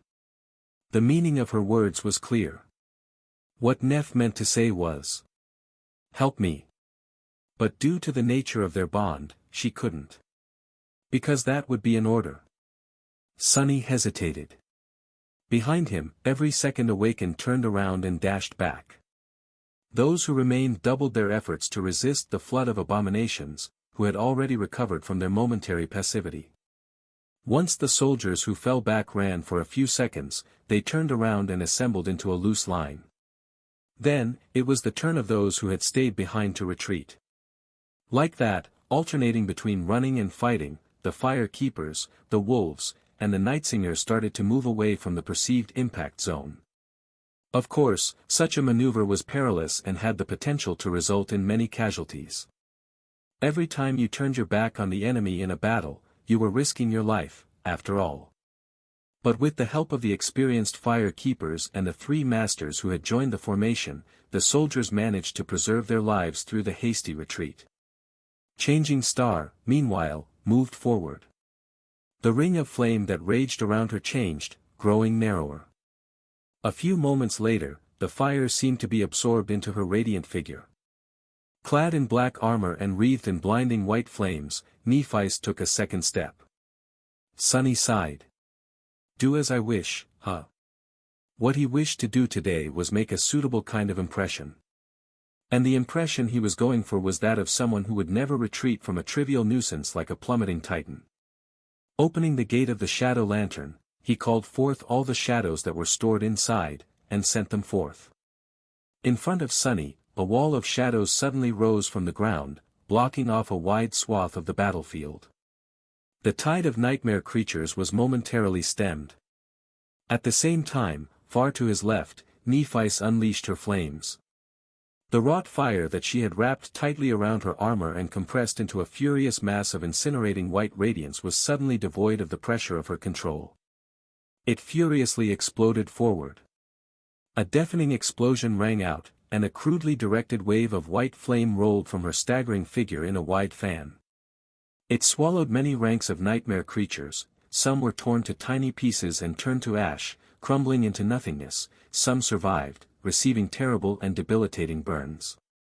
Together, Sunny and Nephis had managed to build a temporary dam that blocked the path of the abominations. Half of the dam was the wall of shadows, the other was the wave of flames. Of course, that dam would not last long, and both of them had spent the lion's share of their remaining essence to produce this wide-scale effect. The wall was already cracking, and the wave was already dying down. But it was enough to buy the soldiers time to retreat. And before their dam fully collapsed, the shadow of the falling colossus covered the ground. Crap. Sunny felt the impact of the massive body before his vision registered it. That was because he suddenly found himself flying, the ground disappearing from beneath his feet. As a violent tremor traveled through the battlefield, splitting the ground apart, he hit the dirt and rolled, sensing his skin burn. Sunny could feel a powerful gale assault him with furious force, but he was blinded by the cloud of the vile miasma that had covered everything around. He realized that it was sky tide pushing the noxious cloud away from the army's formation. However, Sunny was too deep into the miasma.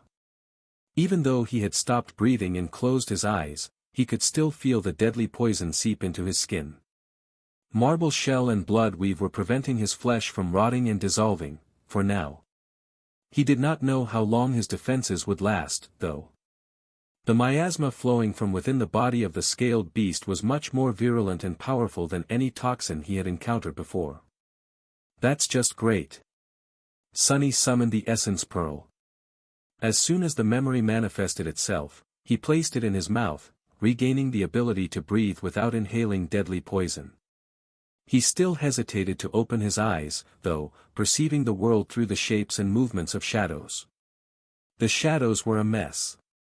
It was hard to tell what exactly was going on around him. All he could feel was a sea of nightmare creatures wailing in agony as their bodies were being dissolved by the miasma.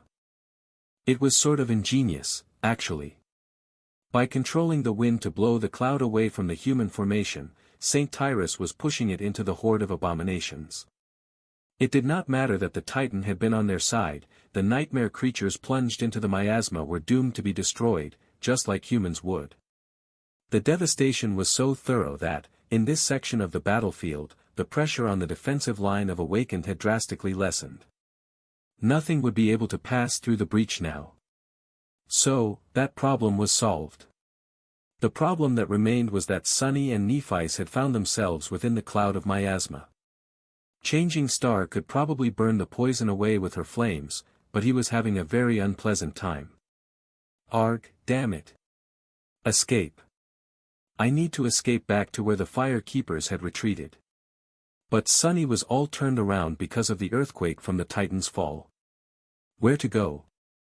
He gritted his teeth, then ordered two of the shadows to slip off his body and dash away in two different directions.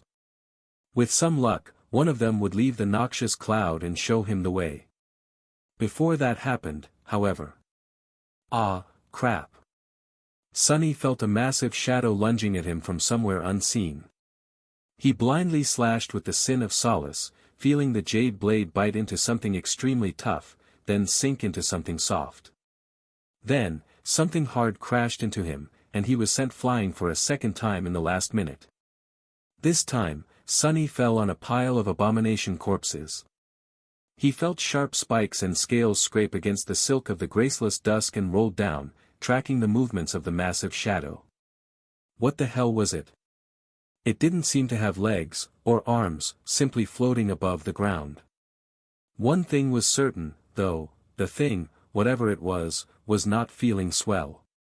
Its movements were chaotic and resembled convulsions. Even without the deathly miasma and the strike delivered by Sunny, the creature was in a sorry state. He still refused to open his eyes, though. If he did, however, he would have seen a ghastly head swaying above the ground. It was held up by a long neck that arched up and disappeared into the haze of the miasma. The head was covered by tough scales, and had the hilt of the Sin of Solace protruding from a crack in its skull. The head swayed madly, opening its maw, and shot forward in a frenzied desire to swallow Sunny. But before it could, the long neck convulsed one last time, and the demented light slowly disappeared from the frenzied eyes of the creature. The head slammed into the ground a few meters away from him and grew still. As for Sunny, he suddenly heard the voice of the spell whisper into his ears. The spell said, "You have slain a fallen titan, defiled seeker of truth. Your shadow grows stronger. You have received a memory." He froze. Wah! Then, Sunny almost spat out the essence pearl. What just happened? When did he kill a titan? He did no such thing. Sunny's shock was so great that he even forgot about the cloud of miasma eating at his skin for a moment. Slowly, he understood the sequence of what had transpired. The scaled beast had fallen somewhere ahead, inside the horde of abominations. The tremor produced by the impact must have thrown Sunny closer to the Titan. The creature had already been on the verge of death when he accidentally stumbled on its last head. That was the massive shadow that had suddenly lunged at him, and he struck it with the Sin of Solace, delivering the finishing blow through pure chance. Sunny would have laughed if not for the need to keep his mouth shut. He shook his head in disbelief. Ah, this is a bit awkward, isn't it? That was the second kill he had stolen from Saint Tyrus. Was it her fate, to deliver Sunny powerful nightmare creatures to slaughter? First the remnant of the Jade Queen, now the defiled seeker of truth. Well, I'm sure that Sky Tide is above being petty about such stuff. Plus, she doesn't need to know that it was me. There's a sea of abominations here. Any of them could have delivered that last strike. Nightmare creatures are known to devour their own, after all. Still, that was the second Titan Sunny had killed. If not for the fact that both of the kills were somewhat murky, he would be going around demanding that people call him the Titan Slayer. The sales of the brilliant Emporium would definitely skyrocket if its proprietor had such an illustrious title. He shook his head again, then stood up. First, he had to escape the damned miasma. I must have hit my head when I fell. One of his shadows had just discovered the correct path, but Sunny belatedly realized that he could have just moved in the direction opposite of where the wind was blowing. Saint Tyrus was pushing the cloud away from the human formation, after all, so that was where the formation had to be.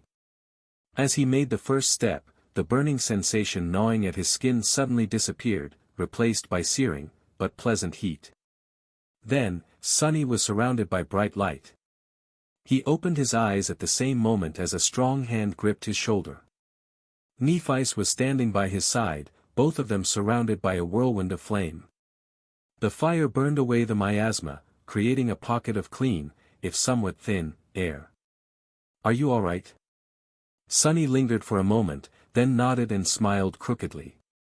Better than ever. Hearing her actual voice was unexpectedly nice. Good. Then let's get out of here. Neff threw a glance at the head of the Titan that lay on the ground a few meters away from them. The harrowing maw opened in an eternal, silent scream. Then, without saying anything, she pulled Sunny away. He followed. Yes, getting the hell out of here sounds like a great plan.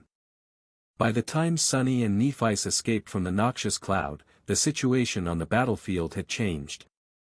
The wolves, the night singers, and the fire keepers were cut off from the nightmare creatures by the deathly miasma, so they received a few moments of respite.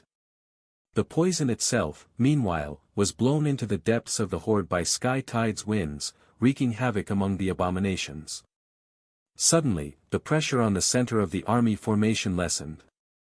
The fighting on the flanks, however, only grew more furious. Sunny reached the line of soldiers, passed between the forward fighters, and plopped down on the ground, breathing heavily. Nephice was in no better state than him, worse, actually. The pain of having to use her abilities for so long had taken a toll on her. She lowered herself to the ground near him, staring at the mud with distant eyes. The awakened met their return with wide smiles, faces shining with relief and triumph. Seeing that the two masters were exhausted and needed to catch their breaths, they closed ranks around them and prepared their weapons, watching the hazy wall of swirling miasma with cold focus. If something suddenly lunged at the formation from the poisonous haze, the soldiers were prepared to meet it with sharp blades. Sunny slowly exhaled, returning from the rampant state of battle frenzy. Then, he looked up. The fall of one of the Titans was a great victory in and of itself. However, it had meaning far beyond the death of a powerful abomination. Much more important was the fact that the death of the winged horror would inevitably cause a cascade of meaningful consequences. In fact, the chain reaction was already beginning. Now that Wake of Ruin and Sky Tide were free, each of them moved to provide support in other spots of the battlefield. The steel-winged bird of prey fell like a sword of heavens, obliterating a vast swath of crawling vines that Summer Night, Dire Fawn, and Silent Stalker were fighting against. The vast murder of crows, meanwhile, descended on the horde itself. Saint Cor's strongest suit had never been facing a single, overwhelmingly powerful adversary. In the battle against the winged titan, he could only provide support to Tyrus. Now that he was unleashed on a large number of weaker targets, however, Wake of Ruin was finally able to showcase his full, dreadful might. A myriad of crows lunged at the abominations from the dark skies, tearing into them with sharp talons and even sharper beaks. If those were ordinary carrion birds, they would not have been able to do much damage to the monstrous creatures, however, they were not. Each of the crows was a manifestation of a transcendent, and so, they easily slaughtered awakened and fallen monstrosities. They assaulted the corrupted abominations, too. If one crow was not enough, 10 would gather to riddle the creature with ghastly wounds. If 10 was not enough, 100 would descend on the monster like a hungry cloud. The furious massacre that had taken place was grisly and spectacular. And, just like that, the scales of the battle started to shift. With wake of ruin helping lessen the burden of the awakened soldiers, the army formation regained its vigor, and even started pushing the horde back. Soon after, a second titan was slain, the forest of vines growing still and brittle. Once the vine creature died, the fate of the remaining 2 titans was sealed. The appalling mountain of flesh and the ghostly apparition were felled in short succession, letting every saint turn their attention to the horde.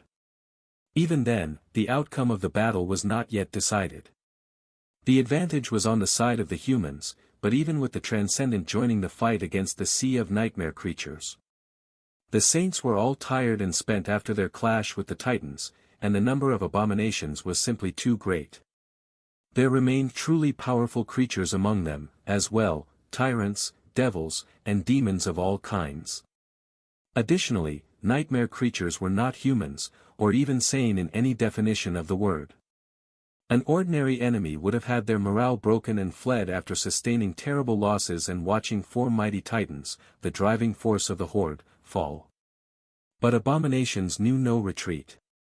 Even while dying, they only wanted to rip the humans apart. Only total annihilation would lead to their defeat. And so, that was what humans did. Guided by Morgan, the army stood its ground and slaughtered the nightmare creatures, until there were none left. A sea of abominations turned into a sea of corpses. The ghastly carpet of monstrous bodies covered the plain, stretching far into the distance. Countless crows filled the sky, and the ground had turned into wet sludge after absorbing rivers of blood. The stench of it all was almost unbearable. And yet, it was the most glorious thing Sonny had even seen. Staring at the grand battlefield, he couldn't quite believe what he saw. The scale of the battle they had just won was simply too unbelievable. Even after witnessing massive sieges in the Antarctica Center, Sonny was unprepared to witness something like this. This time, the humans were not defending, stalling for time while the civilians evacuated. This time, they had gone on the offensive, venturing into the wilderness to slay the titans and the horde the 4 creatures had caused to assemble. They even succeeded. Despite the fact that the evacuation army had achieved many of its goals in the southern quadrant, and continued following the plan, this felt like the first true victory Sonny had witnessed since the start of the chain of nightmares. And he played a substantial role in achieving it. Sonny studied the changed landscape of the plain with a slightly startled expression. Then, a frown slowly appeared on his face. What happens next, then? Right now, all 7 saints were gathered in one spot. Soon, they would depart for their siege capitals. Wouldn't that be a perfect opportunity for the great clans to show their fangs? Suddenly grim, Sonny shook his head and turned around, throwing a glance at the tired soldiers around him. One step at a time. The divergence from the norm continued after the fighting was over, as well. Usually, the human forces would be hastily retreating from the site of the battle to escape the converging abominations that had been attracted by the noise and the smell of blood. However, the joint army defiantly stayed in place. A field camp was established, surrounded by hastily constructed fortifications. Teams of salvagers prowled the vast battlefield, retrieving soul shards and dismantling the bodies of the most powerful nightmare creatures for precious materials. It was as if the leaders of the expedition force were not at all concerned by the threat of the migrating hordes. On the contrary, they seemed to welcome the danger. The joint army had been assembled to destroy the Titans and reduce the accumulation of nightmare creatures in the area before the siege capitals could be compromised. Both of these objectives had been achieved, but the Saints decided to cull more abominations while they had a chance. No one knew when Valor, Song, and the government would join forces again. The fighting on the fringes of the camp would most likely continue through the rest of the day and the entire night, with several smaller hordes being ground against the bulwark of the 7 Saints and their soldiers. None of that concerned Sonny, though. For now, he could just rest. The Fire Keepers, the Wolves, and the Night Singers had ended the battle together, so they were assigned the same spot inside the camp. Despite how fierce the fighting had been, casualties were few, none among the survivors of the Forgotten Shore, and a mere handful in the two companies led by Effie and Kai. That was mostly thanks to the 5 masters who had shielded the awakened soldiers from the worst of what the Titanic horde had to offer. So, the mood inside their section of the camp was more festive than grave. As Sunny walked through the rows of tents toward a supply vehicle where food was being prepared, he received many reactions. "Look! It's him!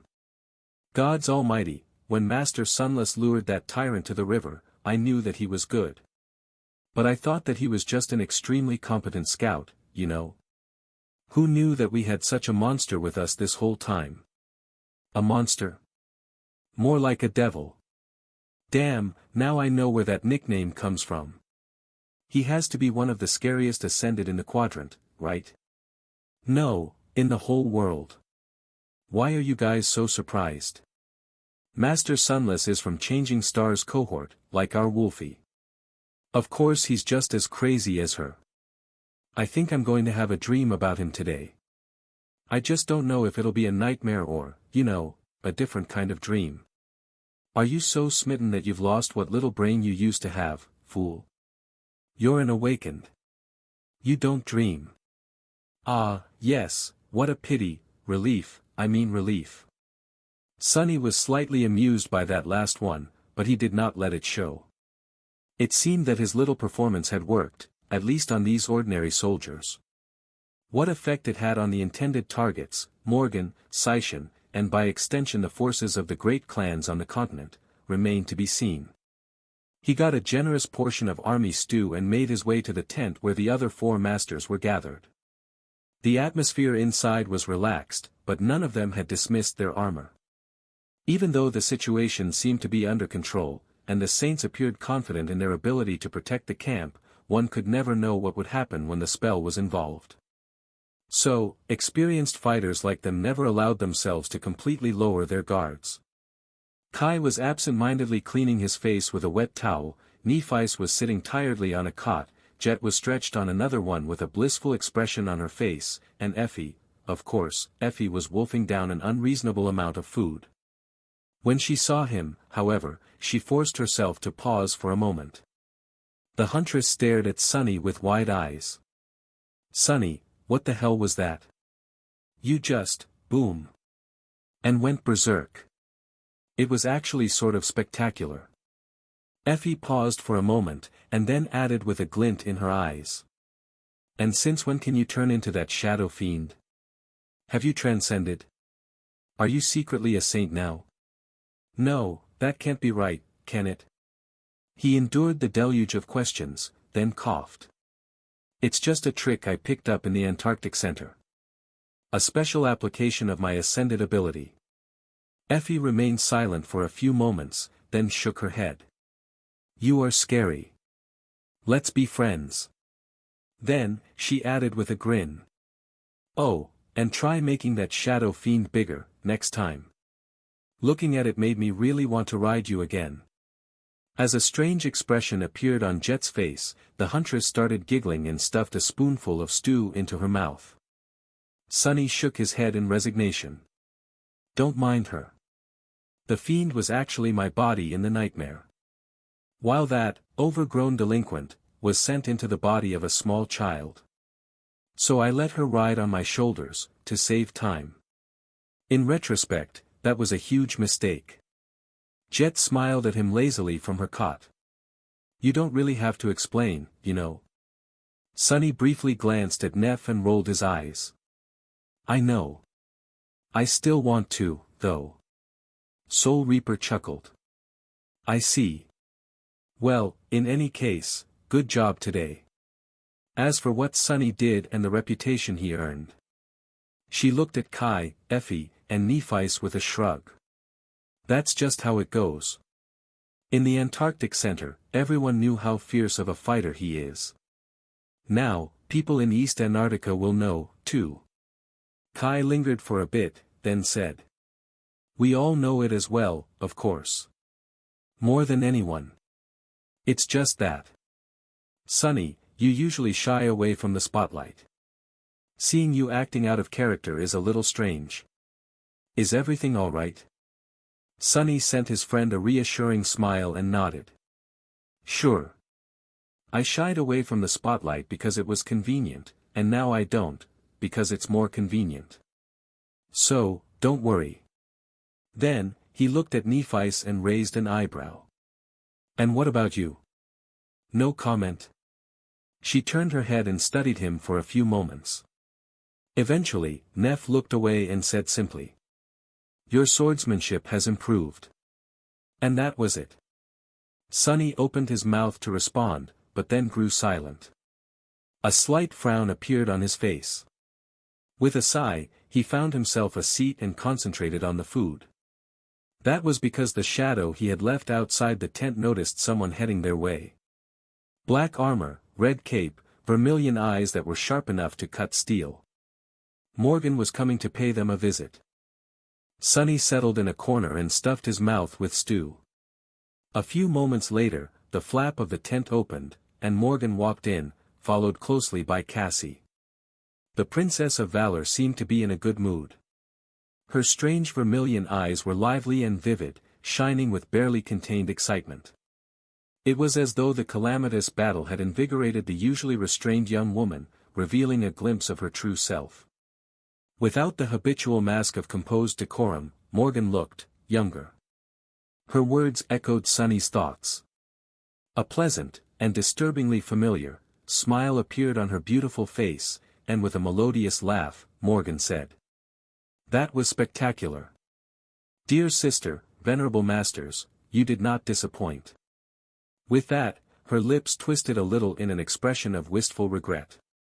She seemed disappointed by the fact that she had not received a chance to participate in the battle personally. Morgan sighed. The whole camp is aflame with the tales of what happened in your corner of the battlefield. Even the feats performed by the saints seem to have taken a back seat to what Changing Star has achieved. Ah! I'm so proud of my talented, capable little sister. Nicely done. She paused for a moment, and then added with a smile that seemed a little sharper than before. Your glory is Clan Valor's glory, of course. So, I am very happy right now. Sunny silently chewed his food. Hearing the word, glory, from a descendant of war god really rubbed him the wrong way, but he didn't let it ruin his appetite. Indeed, she has a good reason to be happy.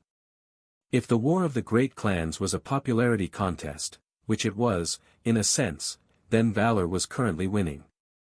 Not only had Sky Tide been the first of the Saints to slay her foe, but the potentially catastrophic breach in the defensive formation had also been repaired by Nephi's. Was that why Morgan failed to send us reinforcements? To earn her damned clan some glory?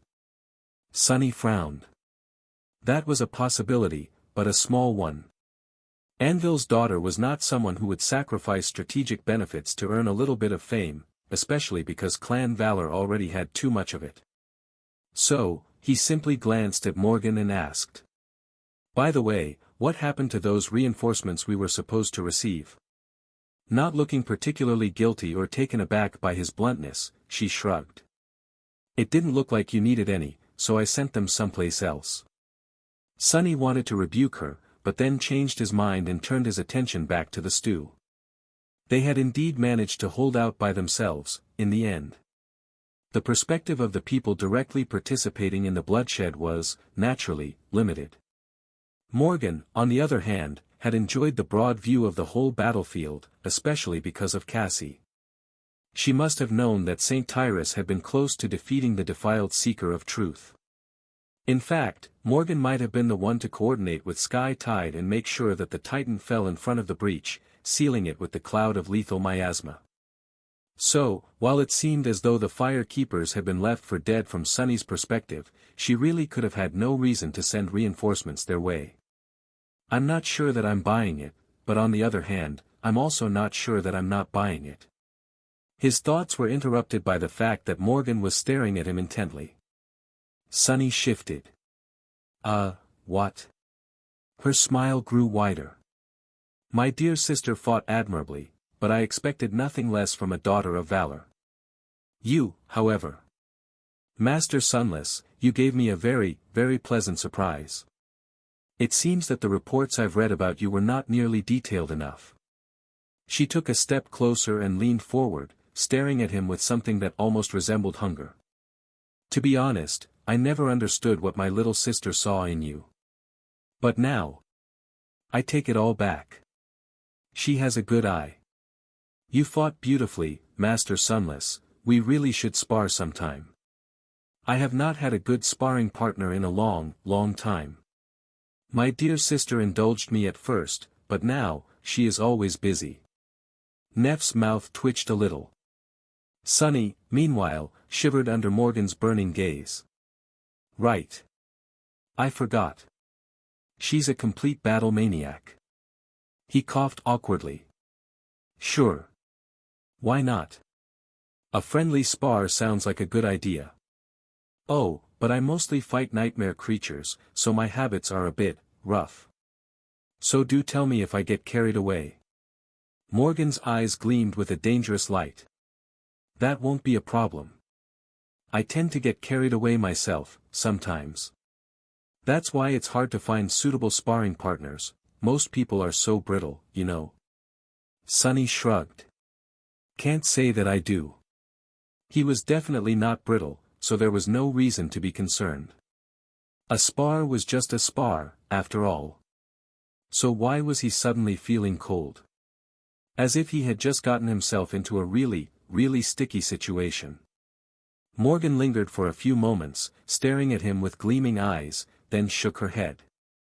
Sadly, our spar will have to wait until we return to the siege capital. And about that, sister, might I have a word?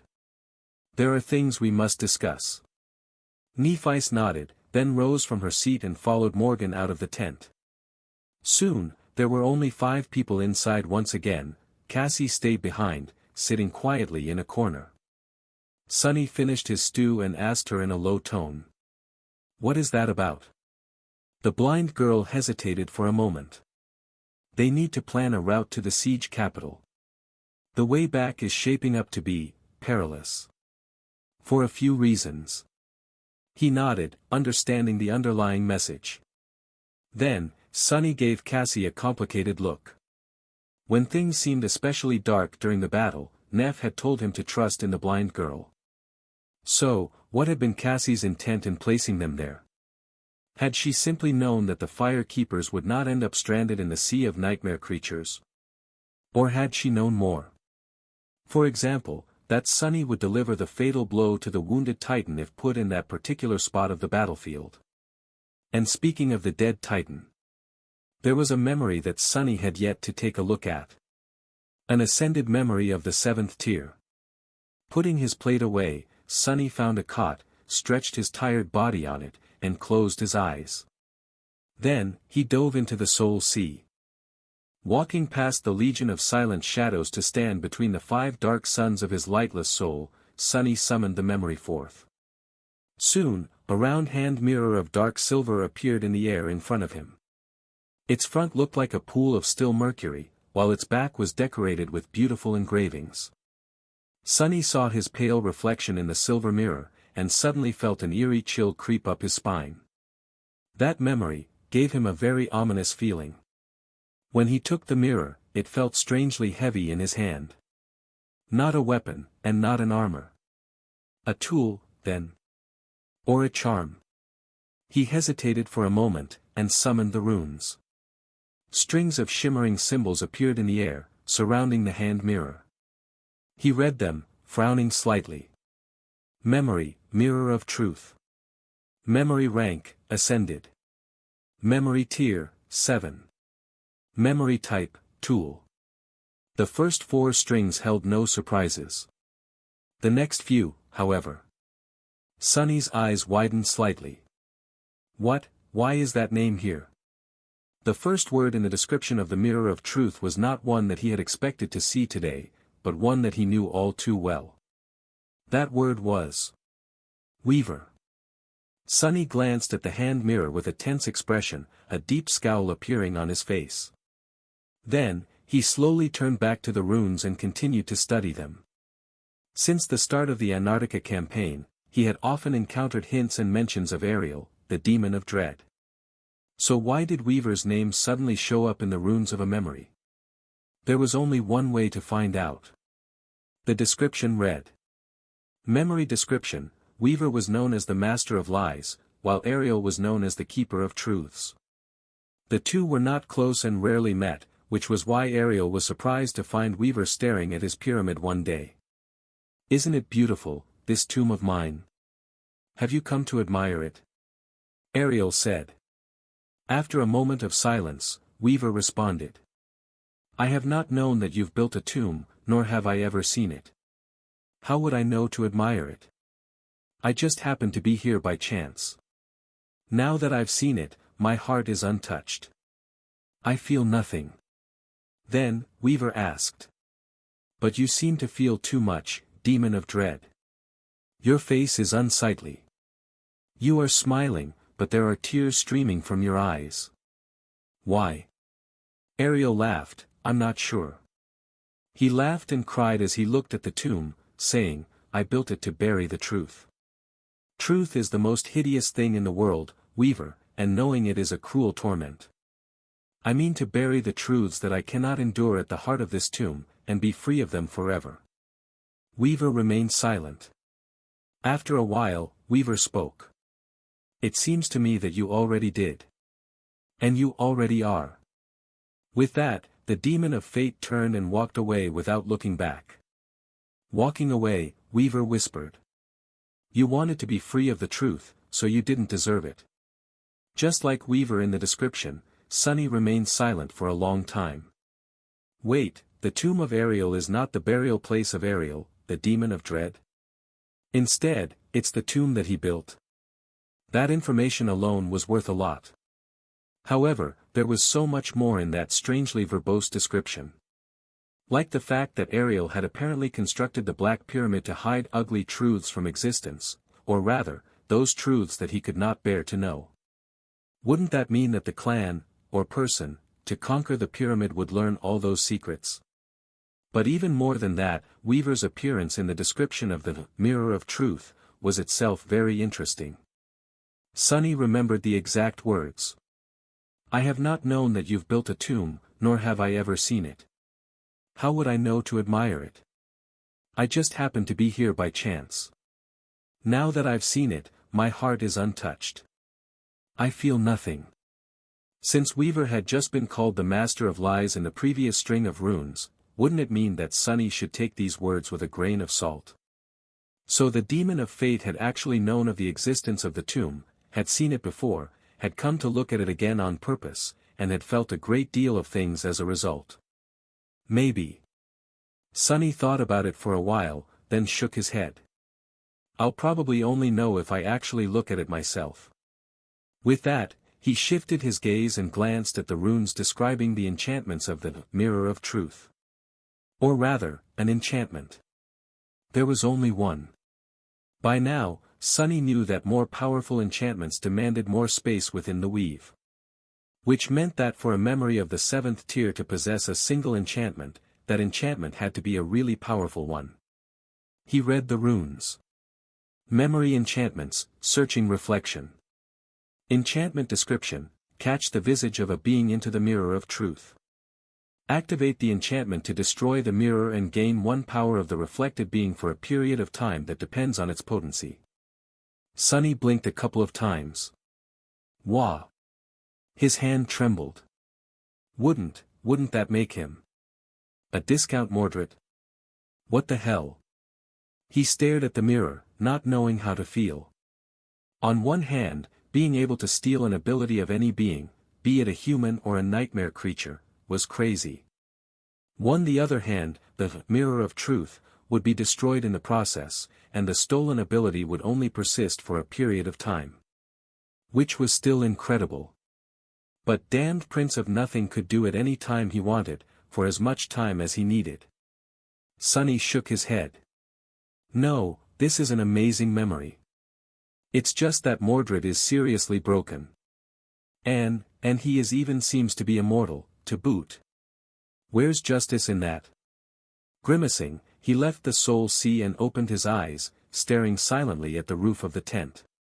His mood was not great. It did not remain foul for a while, though. That was because after a few minutes of sulking, Sonny couldn't help but start thinking about whose ability he could steal. Nephi's had really outstanding abilities, except for her ascended one, which was rather strange and all but useless. Cassie had great ones, too. But why settle for those? What about Whispering Blade and Beastmaster? A transformation ability of a saint in his hands, that would be a fun trump card to have. Hell, he did not even have to limit himself to saints. There was a corrupted titan somewhere in East Antarctica. There was the winter beast, too. Sonny did not notice as a smile appeared on his face. And so, he fell asleep, smiling. His last thought was, not bad for a day's work. Sonny had been really exhausted after the long battle. However, due to the blessing of spirit, and the blessing of flesh, enchantments of the Shroud of Dusk, he only needed a few short hours to recover from the heavy fatigue. He woke up feeling rested and refreshed, but also strangely forlorn.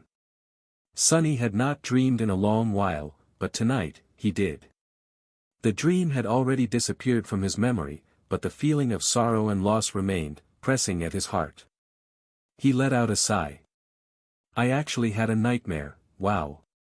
As if the waking world is not nightmarish enough, already.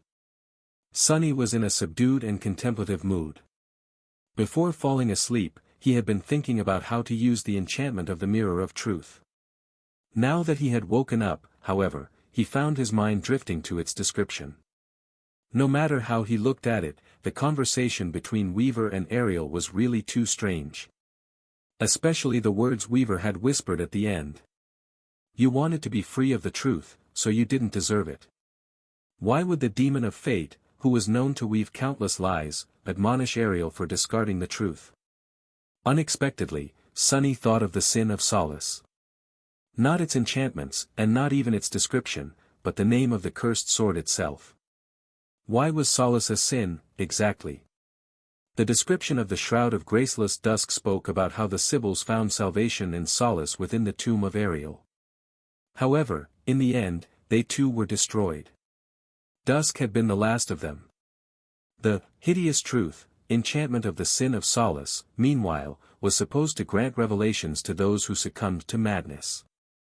Revelations of truth, which Ariel had described as the most hideous thing in the world and the source of cruel torment. So, wasn't Ariel himself the sinner, then? He had committed a sin by seeking solace in forgetting the truth. Perhaps Weaver, as a masterful liar, knew the value of truth just as well as the demon of dread, and felt contempt for those who squandered it. Perhaps there was more to this story. In any case, Sonny turned slightly and glanced in the direction where Kai was sleeping restlessly. He had never really considered his friend's flaw a heavy one to carry. What was so terrible about knowing when people lied?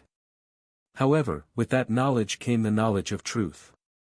Kai, just like Ariel, was cursed to learn many things that he would rather not know. Would his friend also be forced to seek solace in oblivion one day? Sonny raised his eyebrow. Oblivion, huh? That was another thing. There was the demon of oblivion, as well, although that one was hard to remember. Of all of the 7 demons, oblivion was mentioned the least. In fact, Sonny would have never even known of their existence if not for Noctis, who had mentioned the demon of oblivion once in passing, saying that their name was long forgotten. Actually, just remembering the fact of oblivion's existence was not easy. Noctis, meanwhile, was the one who had helped the Sun Prince erase some memories. The eccentric sorcerer had been close to Ader, the blessed of heart god, who was the god of memory as well. Was that why he could remember the demon of oblivion? Shadow god, by coincidence, was the god of solace. Sonny covered his face with a hand and suppressed a frustrated groan. Ah, what a mess. What was he thinking about? Oblivion, I was thinking of the demon of oblivion. Noctis had helped Sun Prince erase a few important memories, but how, exactly, had Ariel retrieved the memories of truth out of his head and hid them in the heart of his tomb? Had he received help from someone, as well? An easily forgotten sibling, perhaps? It was a bit suspicious that he had not known the source of his tears when speaking with Weaver. Sunny was not sure, but he felt that there were actually not two, but three demons somehow connected to the Black Pyramid, the demon of dread, the demon of fate, and the mysterious demon of oblivion. His theory about the last one, however, was completely unsubstantiated. Maybe it was simply the result of him just dreaming about something he could not remember. Sunny remained motionless for a while, then summoned the endless spring and drank some water. After that, he silently sent his shadows out. The emissaries of both valor and song were currently in the camp, so he could not pass up the opportunity to try and glean some of their secrets. As the shadows prowled the army camp, he thought about the searching reflection, enchantment one more time and summoned his runes. Sunny had not taken a good look at them in a while. The shimmering symbols ignited in the air in front of him. Name, Sunless. True name, Lost from Light. Rank, Ascended. Class, Tyrant. Shadow cores, 5 out of 7. Shadow fragments, 503 out of 5,000. Memories, Silver Bell, Puppeteer's Shroud, Midnight Shard, Extraordinary Rock, Endless Spring, Dark Wing, Moonlight Shard, Weaver's Mask, Autumn Leaf, Cruel Sight, Covetous Coffer, Heavenly Burden, Memory of Fire, Memory of Ice, Strike of Thunder, Morgan's Warbow, Shadow Lantern, Bone Singer, Shadow Chair, Overpriced Saddle, Dying Wish, Sin of Solace, Bitter Cusp, Stifled Scream, Weaver's Needle, Essence Pearl, Nimble Catch, Shroud of Graceless Dusk, Mirror of Truth. There were several memories apart from the Mirror of Truth that he had received during the last battle. Sunny studied them for a few moments, then decided that those would be best used as nourishment for Nightmare. Satisfied, he continued to read the runes. Echoes, Unknown. Shadows, Onyx Saint, Soul Serpent, Nightmare, Ravenous Fiend. Attributes, Fated, Flame of Divinity, Master of Shadows, Blood Weave, Bone Weave, Marble Shell. Aspect, Shadow Slave. Aspect Rank, Divine. Aspect Abilities, Shadow Control, Shadow Step, Shadow Manifestation. Aspect Legacy, Shadow Dance. Flaw, Clear Conscience. Dream Anchor, Tower of Longing. Sunny concentrated on his shadows. Saint was at a respectable 0 shadow fragments out of 300. That was because he had concentrated on feeding his other shadow after she transcended. Nightmare was still a mere awakened creature, so he could see a rank evolution much sooner that way. The Black Destrier was swiftly approaching that evolution. His runes showed. Shadow Fragments, 179 out of 300. Nightmares required, 734 out of 1,000. Sunny thought for a few moments. Not bad. Then, he did another thing that he had not done in a while. He concentrated on his innate ability, and summoned Nef's runes. There had been a time when Sunny studied Changing Stars runes like a man obsessed. His whole life had been built around the desire to overtake her on the path to power. He might have even done a few careless things in that pursuit. At some point, however, Sunny had lost the desire to compare himself to Nephis, at least in this way. The first change had happened because of her return from the dream realm. The second, sometime in the Antarctic Center, he had lost the habit of summoning her runes every day. Shadow fragments, soul fragments, those were not a true measure of strength, anyway. Sunny had seen countless mundane soldiers stand and fight against the nightmare creatures, never surrendering despite the dire disparity of power between them. If those people were weak, then he did not know whom to call strong. And so, at some point, he had stopped paying constant attention to Nef's runes without even noticing it. Now, however, Sunny had the Mirror of Truth. So, he decided that it was worth taking another look. The familiar symbols shimmered, forming into strings. Name, Nephis. True name, Changing Star. Rank, Ascended. Class, Tyrant. Soul Cores, 5/7. He stared at that number for a few moments. After years of lagging behind, Sunny had finally caught up to her. Wasn't it so very funny that he had only been able to do so after stopping caring about the race? A light smile appeared on his face. Whatever, she still has more fragments than I do. She'll be a terror sooner than me. But did it really matter? In the end, they would both be titans. That day was not as far away as it had once seemed, now. Sunny continued to read. Soul Fragments, 2719/5000. Nephi's had received many soul shards from the treasury of Clan Valor after being adopted by them. However, she could not reveal the fact that she possessed a divine aspect and multiple soul cores. Requesting more than 1,000 would have been strange and aroused suspicion. She had not been hunting down many nightmare creatures while Sunny had been going from one dire battle to another almost every day in the Antarctic Center, either, so her progress was slow as of late. Now that Changing Star had arrived in Antarctica, though, that was bound to change. Sunny wondered how many soul fragments she had received in the recent battle, then turned his attention back to the runes. Memories, Dream Blade, Starlight Legion Armor, Dawn Shard, Dark Wing, Nameless Sun. There was a long list of memories. Some of them she had received while wandering the dream realm and challenging the second nightmare. In fact, Sunny could learn a few things about what kind of trial she had faced from reading their descriptions. But since Nephi's did not want to talk about her harrowing experience, he held himself back. Perhaps it was stupid, but he did not want to invade her privacy. He also wanted her to tell him herself. Sunny knew what a precious and fragile thing trust was. It had taken a lot for him to extend his own trust toward Effie and Kai. Before that, his friends had respected his desire to remain silent and did not push him to reveal his secrets. He was very thankful for that. Sunny was not a saint, though. He felt no qualms about studying the memories that Clan Valor had provided to Neff. They were incredible memories, indeed, no less outstanding than Morgan's warbow, each crafted for the specific purpose of slaughtering nightmare creatures and tailored to the user. In fact, he really wanted to borrow a few to study their weaves. He just did not know how to phrase that request. Hey, Neff, could you please take off your armor? I need it for a couple of weeks. No, I won't wear it. Shut up, Effie.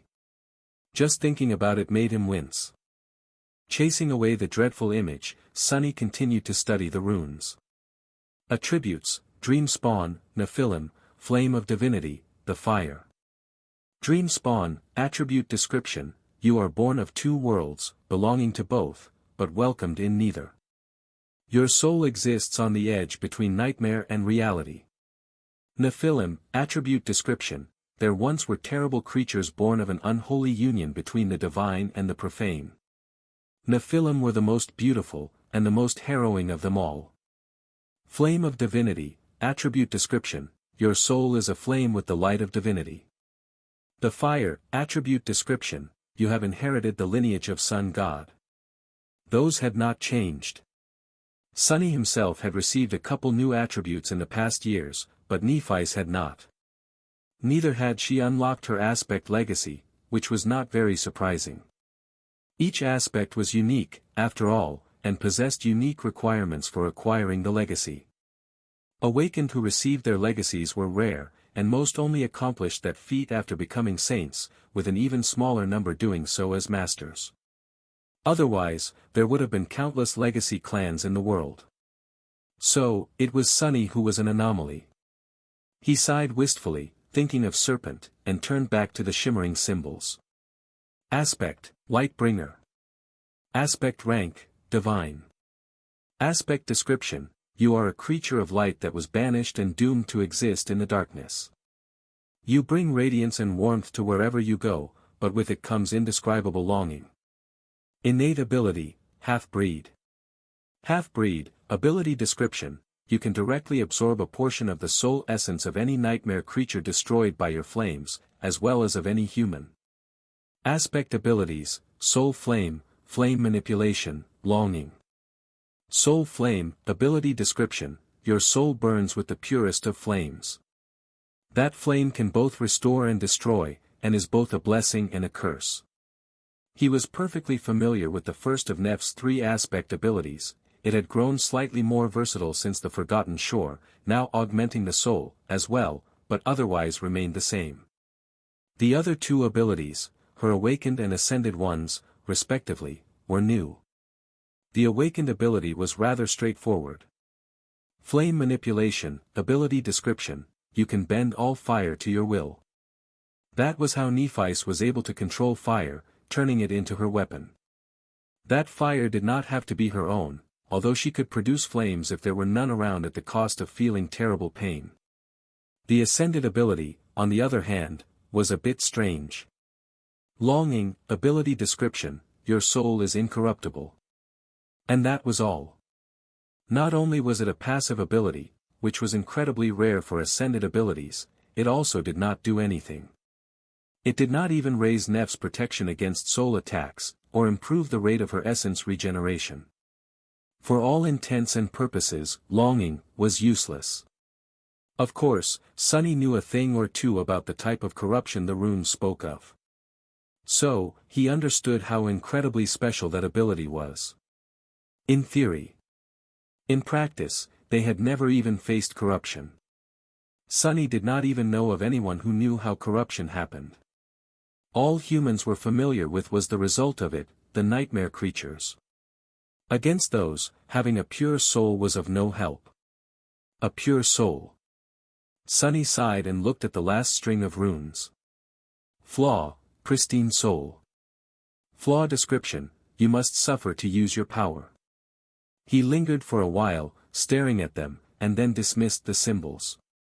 I don't think I'll be using the Mirror of Truth on Nephis, unless I'm about to kill a truly powerful nightmare creature, or human, and want to absorb an incredible amount of shadow fragments. But then again, would it even work? The description of the half-breed, innate ability spoke of soul essence, not shadow essence. No, he would have to find better targets. And speaking of better targets, his shadows were already getting close to the emissaries of song and valor.